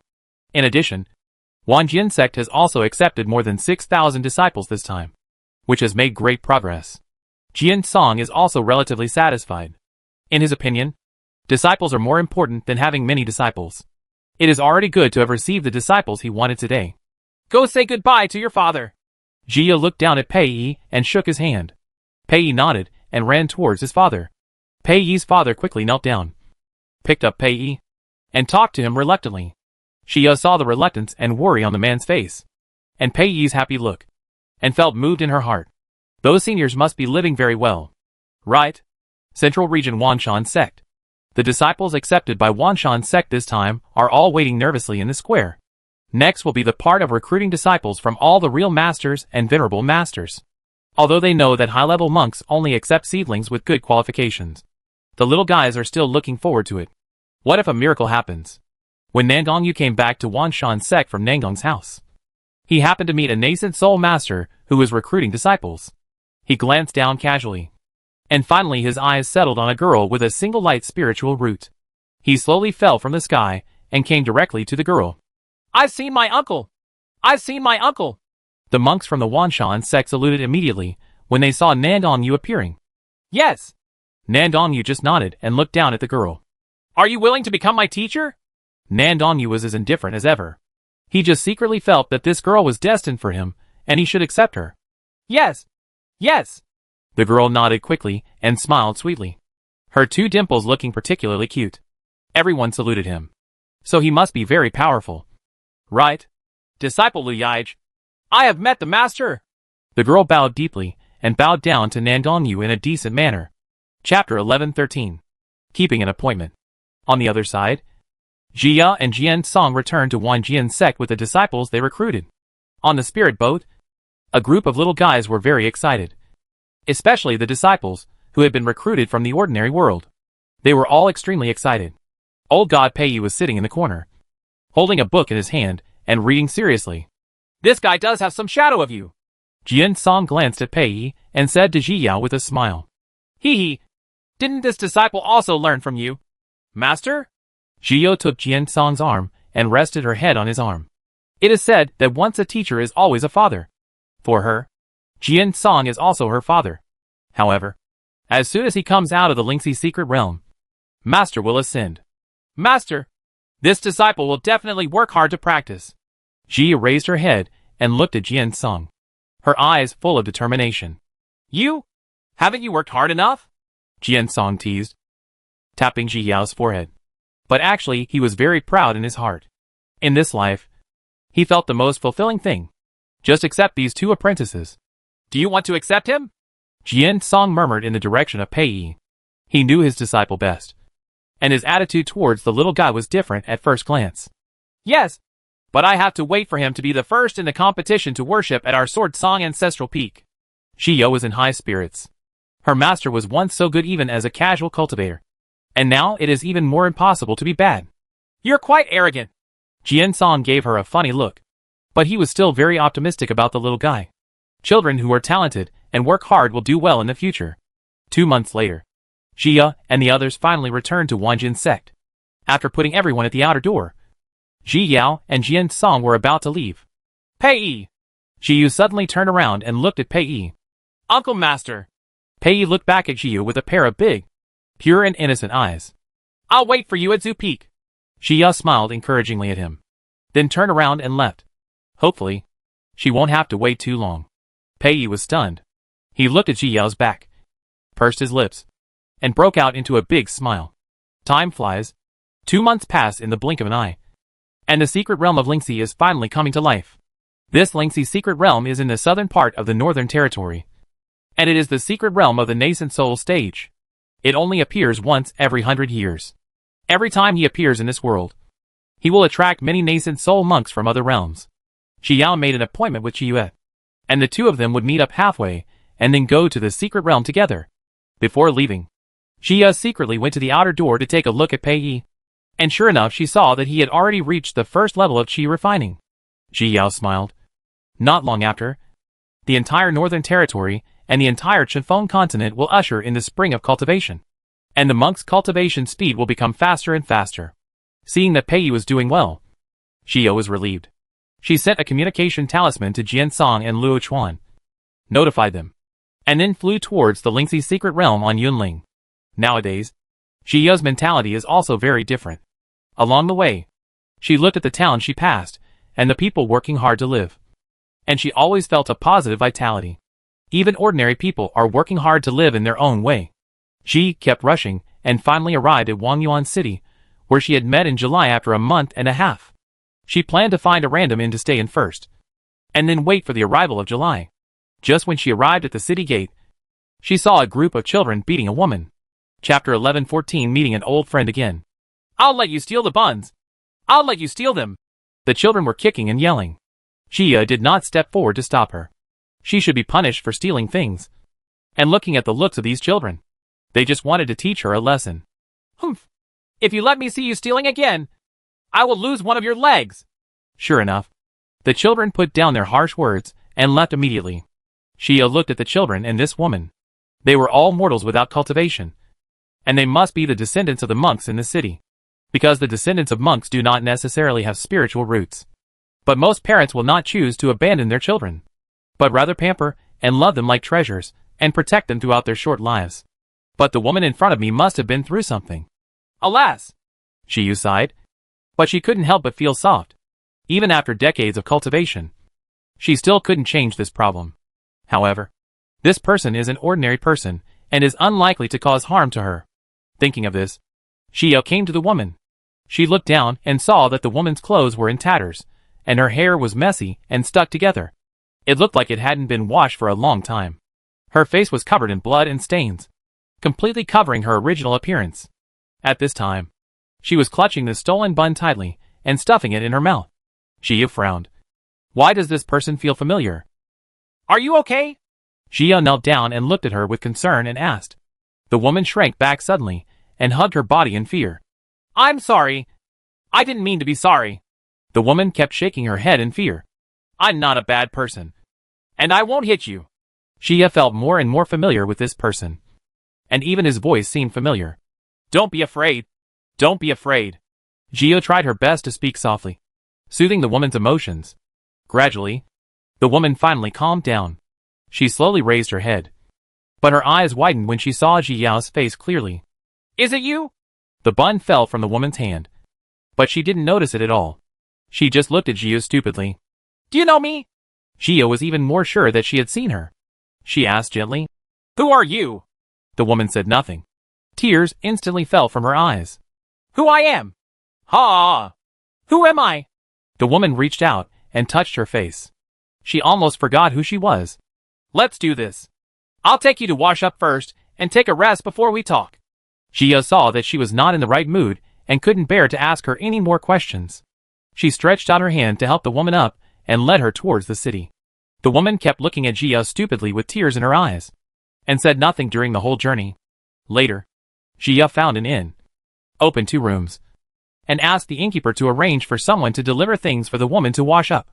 Qi Yue sat by the window in the hall and waited for half an hour, and the woman came over. When Qi Yue turned around, what she saw was a face full of scars, which were always intertwined with scars on her face. Just by looking at it, Qi Yue could imagine how others hated her. Looking at her somewhat familiar face, Qi Yue thought for a while before finally thinking of someone. Are you Lu Xiangyu? Qi Yue opened her mouth in surprise, with a look of disbelief on her face. She had heard Rongli mention Lu Xiangyu before and thought she had fallen. Chapter 11:15 Lu Xiangyu. I am. Lu Xiangyu nodded, tears welling up in his eyes again. Jia was silent. She really didn't expect that the innocent and stupid Lu Xiangyu would become like this. Come sit here and have something to eat first. Jia stepped forward and pulled Lu Xiangyu to the seat and sat down, putting the chopsticks in her hand. She came to sit opposite Lu Xiangyu and smiled gently at her. Eat quickly. These were specially ordered for her. They were all mundane food, and she could eat them. Lu Xiangyu stretched out her chopsticks, tremblingly picked up a piece of meat, and stuffed it into her mouth. Feeling the food in her mouth, she couldn't help but break down and cry. Jia felt uncomfortable looking at it. Although Lu Xiangyu was too stupid for liking Rongli wholeheartedly, he was kind-hearted after all. Now, he has been reduced to a mortal, which no one can bear. If a monk's dantian is destroyed, it is impossible to practice again without special opportunities. After becoming a mortal, she can still have her original lifespan, and she even ages at the same rate. In this way, it will be difficult for her to integrate into the life of ordinary people, especially if she has experienced the feeling of cultivation. Therefore, faced with this situation, many monks will choose to give up their lives, and more of them are seeking revenge and cannot survive at all. Lu Xiangyu was obviously having a hard time. After a long time, Lu Xiangyu finally stopped crying and started eating meat. Jia looked at her silently, waiting for her to calm down. Lu Xiangyu refused to put down his chopsticks until the entire table of food was almost finished. Stop eating. If you eat so much, your stomach will be damaged. Jia reached out and grabbed her hand. Overeating like this will cause physical problems. Lu Xiangyu took out his hand and still stuffed things into his mouth desperately. She was afraid that after eating this meal, she would still be hungry. Therefore, she could only stuff it as hard as she could, so that maybe she could go without eating for a few days. Vomit. There was too much food, and Lu Xiangyu couldn't hold it in at all, so she actually vomited. Ugh! She lowered her head and vomited towards the table. Jia immediately threw a cleaning charm to clean up the dirt. Otherwise she would make other people angry to death. Are you feeling better? Jia pushed the tea in front of Lu Xiangyu and sighed heavily in her heart. How much suffering have you suffered? Lu Xiangyu vomited out almost everything she ate. She reached out to pick up the teacup and took a sip of tea. She lowered her head and looked at the tea in her hand. Once upon a time, she had never eaten these ordinary foods, let alone drank this kind of tea. Now, she has nothing. Thank you. Lu Xiangyu raised her head and smiled sadly. The person in front of me is getting more and more beautiful, so his cultivation must be getting better and better. Right? Is Brother Rongli okay? Lu Xiangyu asked hesitantly. In fact, she wanted to know if he was looking for her. I don't know either. Jia pursed her lips. She didn't know what she would do now when Rongli ran away.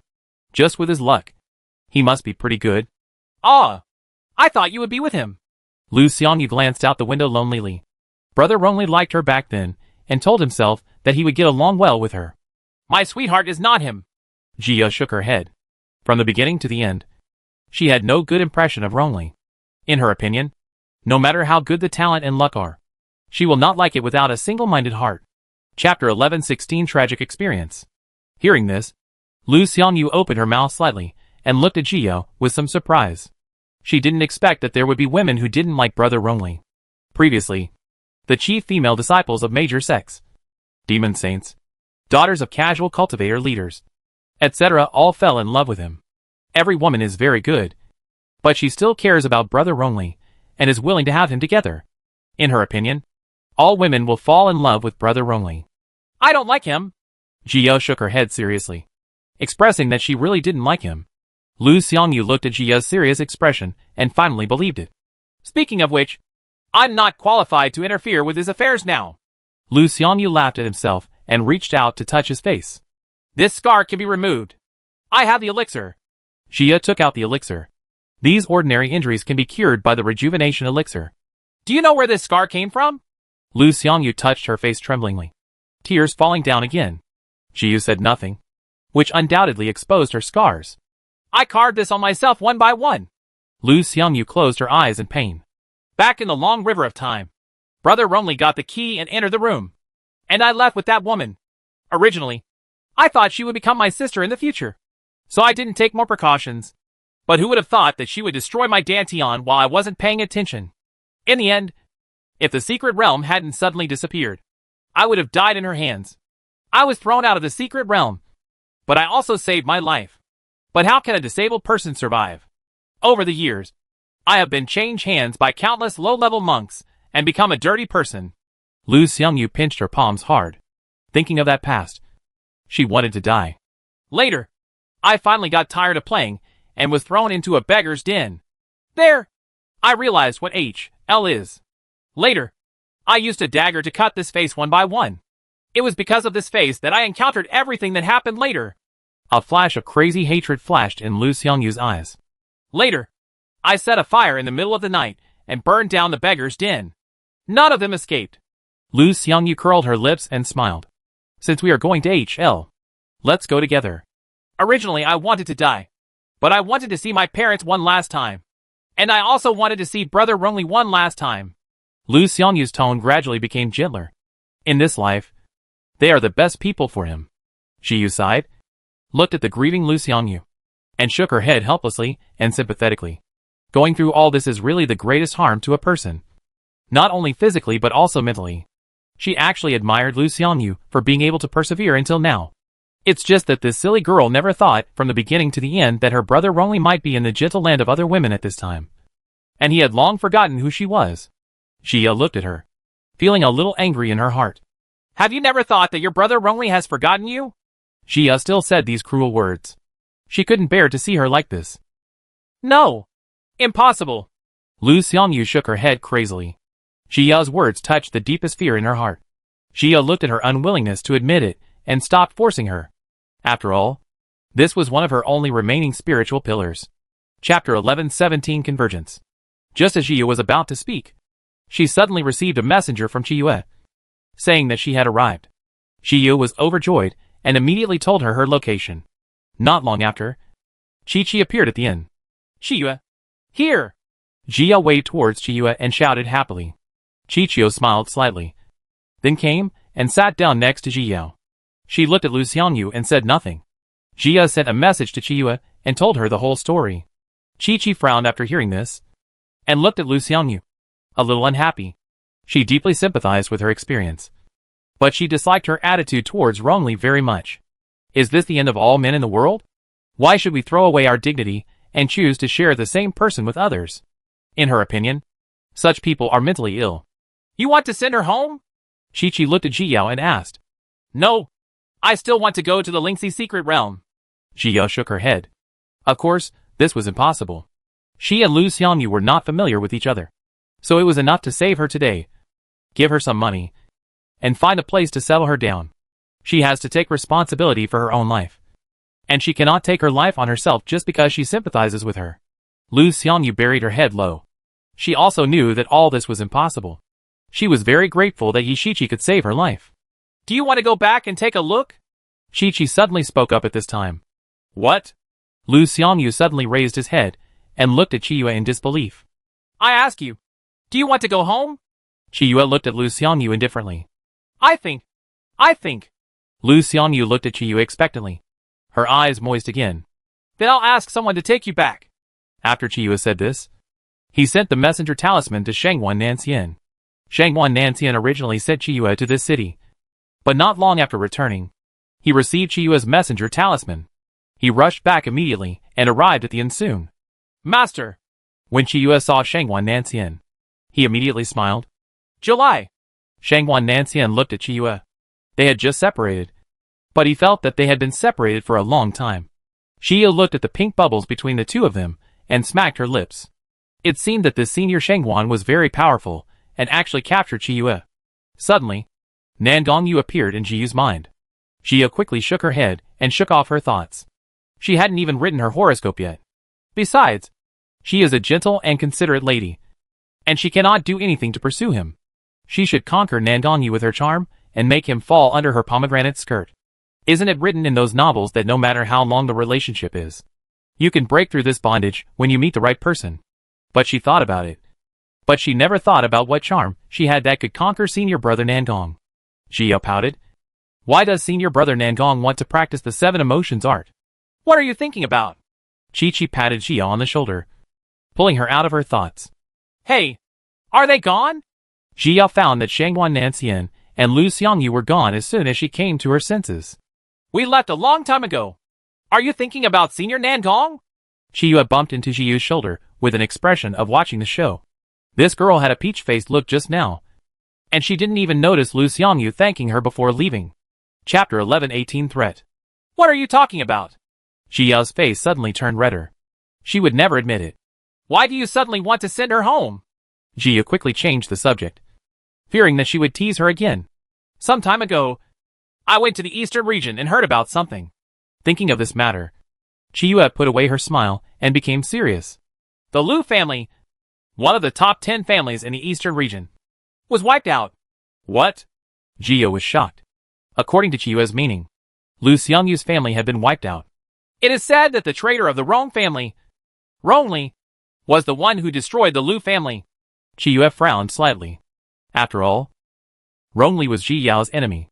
The more powerful he was, the greater the threat to Ji Yao. How is it possible? Ji Yao couldn't believe it. He was only at the golden core stage, and it was impossible for him to grow to the point where he could destroy a family in such a short period of time. Someone helped him. According to eyewitnesses, there were no fewer than 200 people who came to exterminate the clan that night, and more than 20 of them were masters of the nascent soul stage. And there was also a man in the god transformation stage. Jiyue looked at Ji with some worry. Yao. Why did he want to destroy the Lu family? Obviously Lu Xiangyu was so good to him. Jiyue felt anger rising in her heart.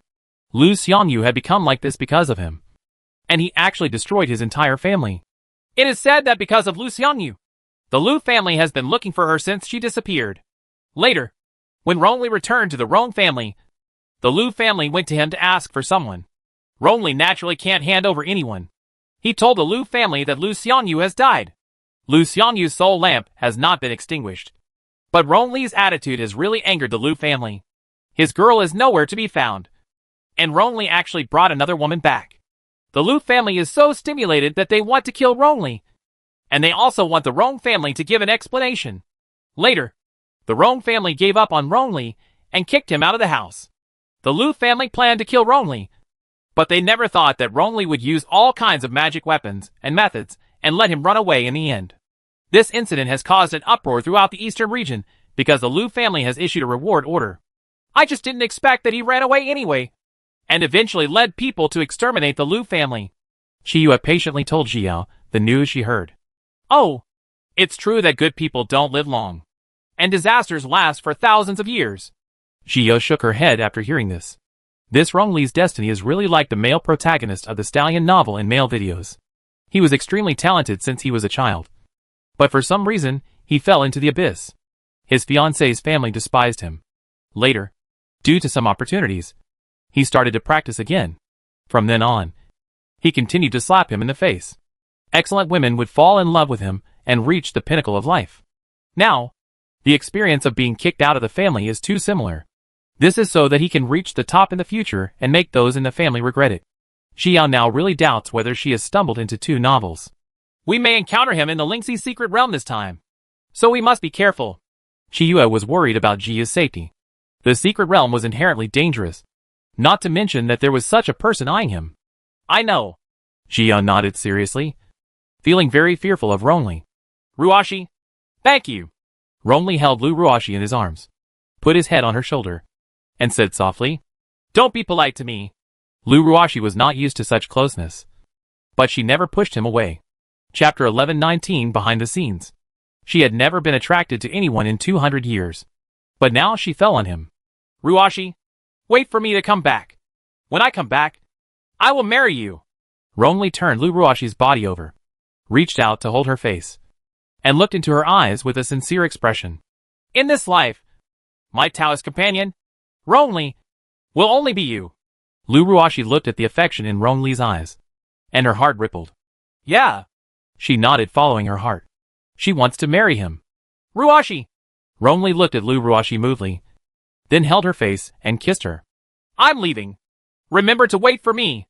Rongli reluctantly let go of Lu Ruashi, and finally left Liaoguang City and rushed towards the northern Lingxi secret realm.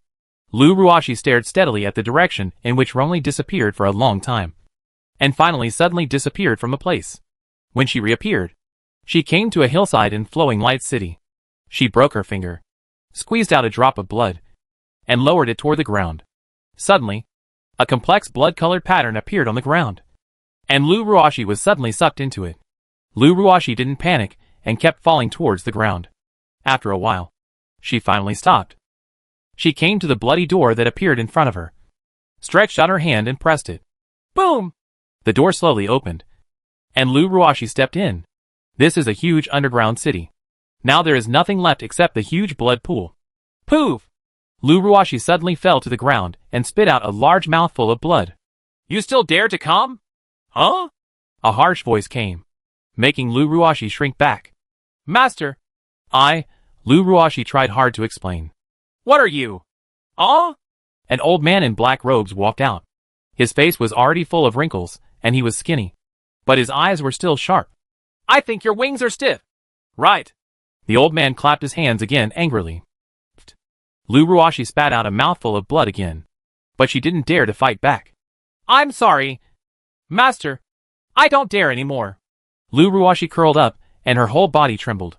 Growing up, as long as she didn't do well and didn't listen to him, she would be beaten severely by the master. These memories are etched deeply in her mind.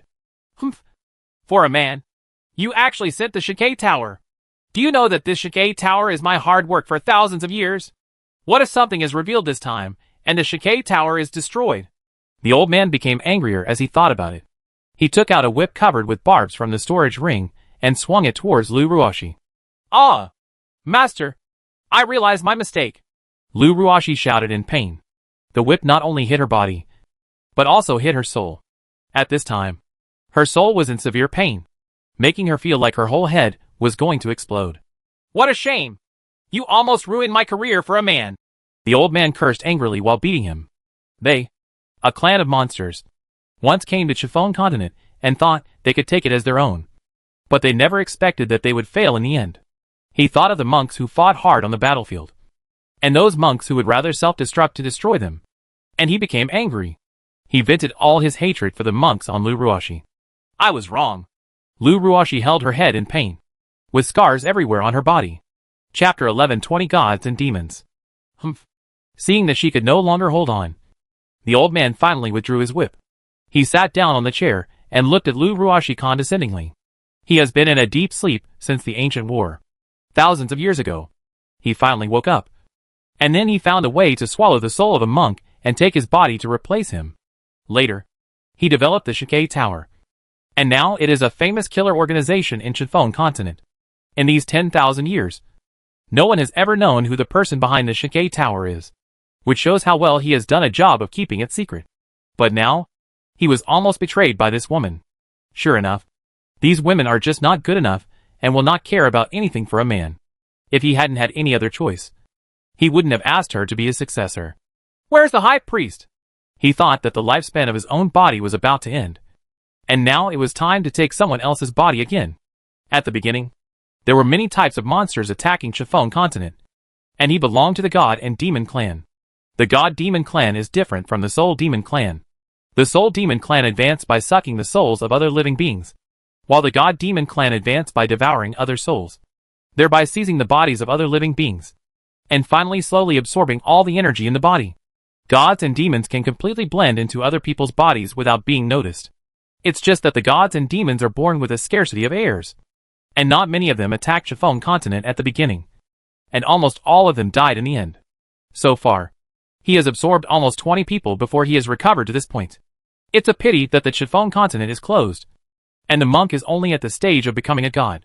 Otherwise, he would have recovered a long time ago. He found one successor after another, but this one was the most useless. I don't know where he went. Lu Ruashi endured the pain, climbed up, and replied fearfully, The monster whipped her again at this time, causing her to kneel down immediately. What are you good for? The monster was so angry that he whipped her again. I gave you the secret method to let you develop such a clone that will not be restricted by your cultivation level. But I don't want him to be completely out of your control. The monster was almost pissed off by Lu Ruashi. How could he find one? Such a useless heir? Lu Ruashi knelt obediently, her head buried low, and her cold appearance in front of outsiders could not be seen at all. She thought of the high priest. That guy never knew what was going on behind this. He only knew that she was his true form. He has always disliked himself and felt that he was his shackles and his restraint. But she likes him very much. He represents her yearning for freedom. So she never restricts where he goes or what he does. Humph. I'll give you 3 months. If you don't bring him here after 3 months, you know the consequences. The monster snorted coldly and suddenly activated the soul contract planted in Lu Ruashi's soul. Ah! Lu Ruashi felt the sharp pain coming from the depths of her soul. And her whole body trembled in pain. I will bring it. I will bring it. Lu Ruashi closed her eyes, and tears fell from her eyes. She is selfish after all. The two of them have a soul contract. If she doesn't follow it, she will die immediately with just one thought from the master. She didn't want to die and couldn't die. Lu Ruashi's heart was filled with guilt, and the face of the high priest appeared in front of her eyes. Sorry,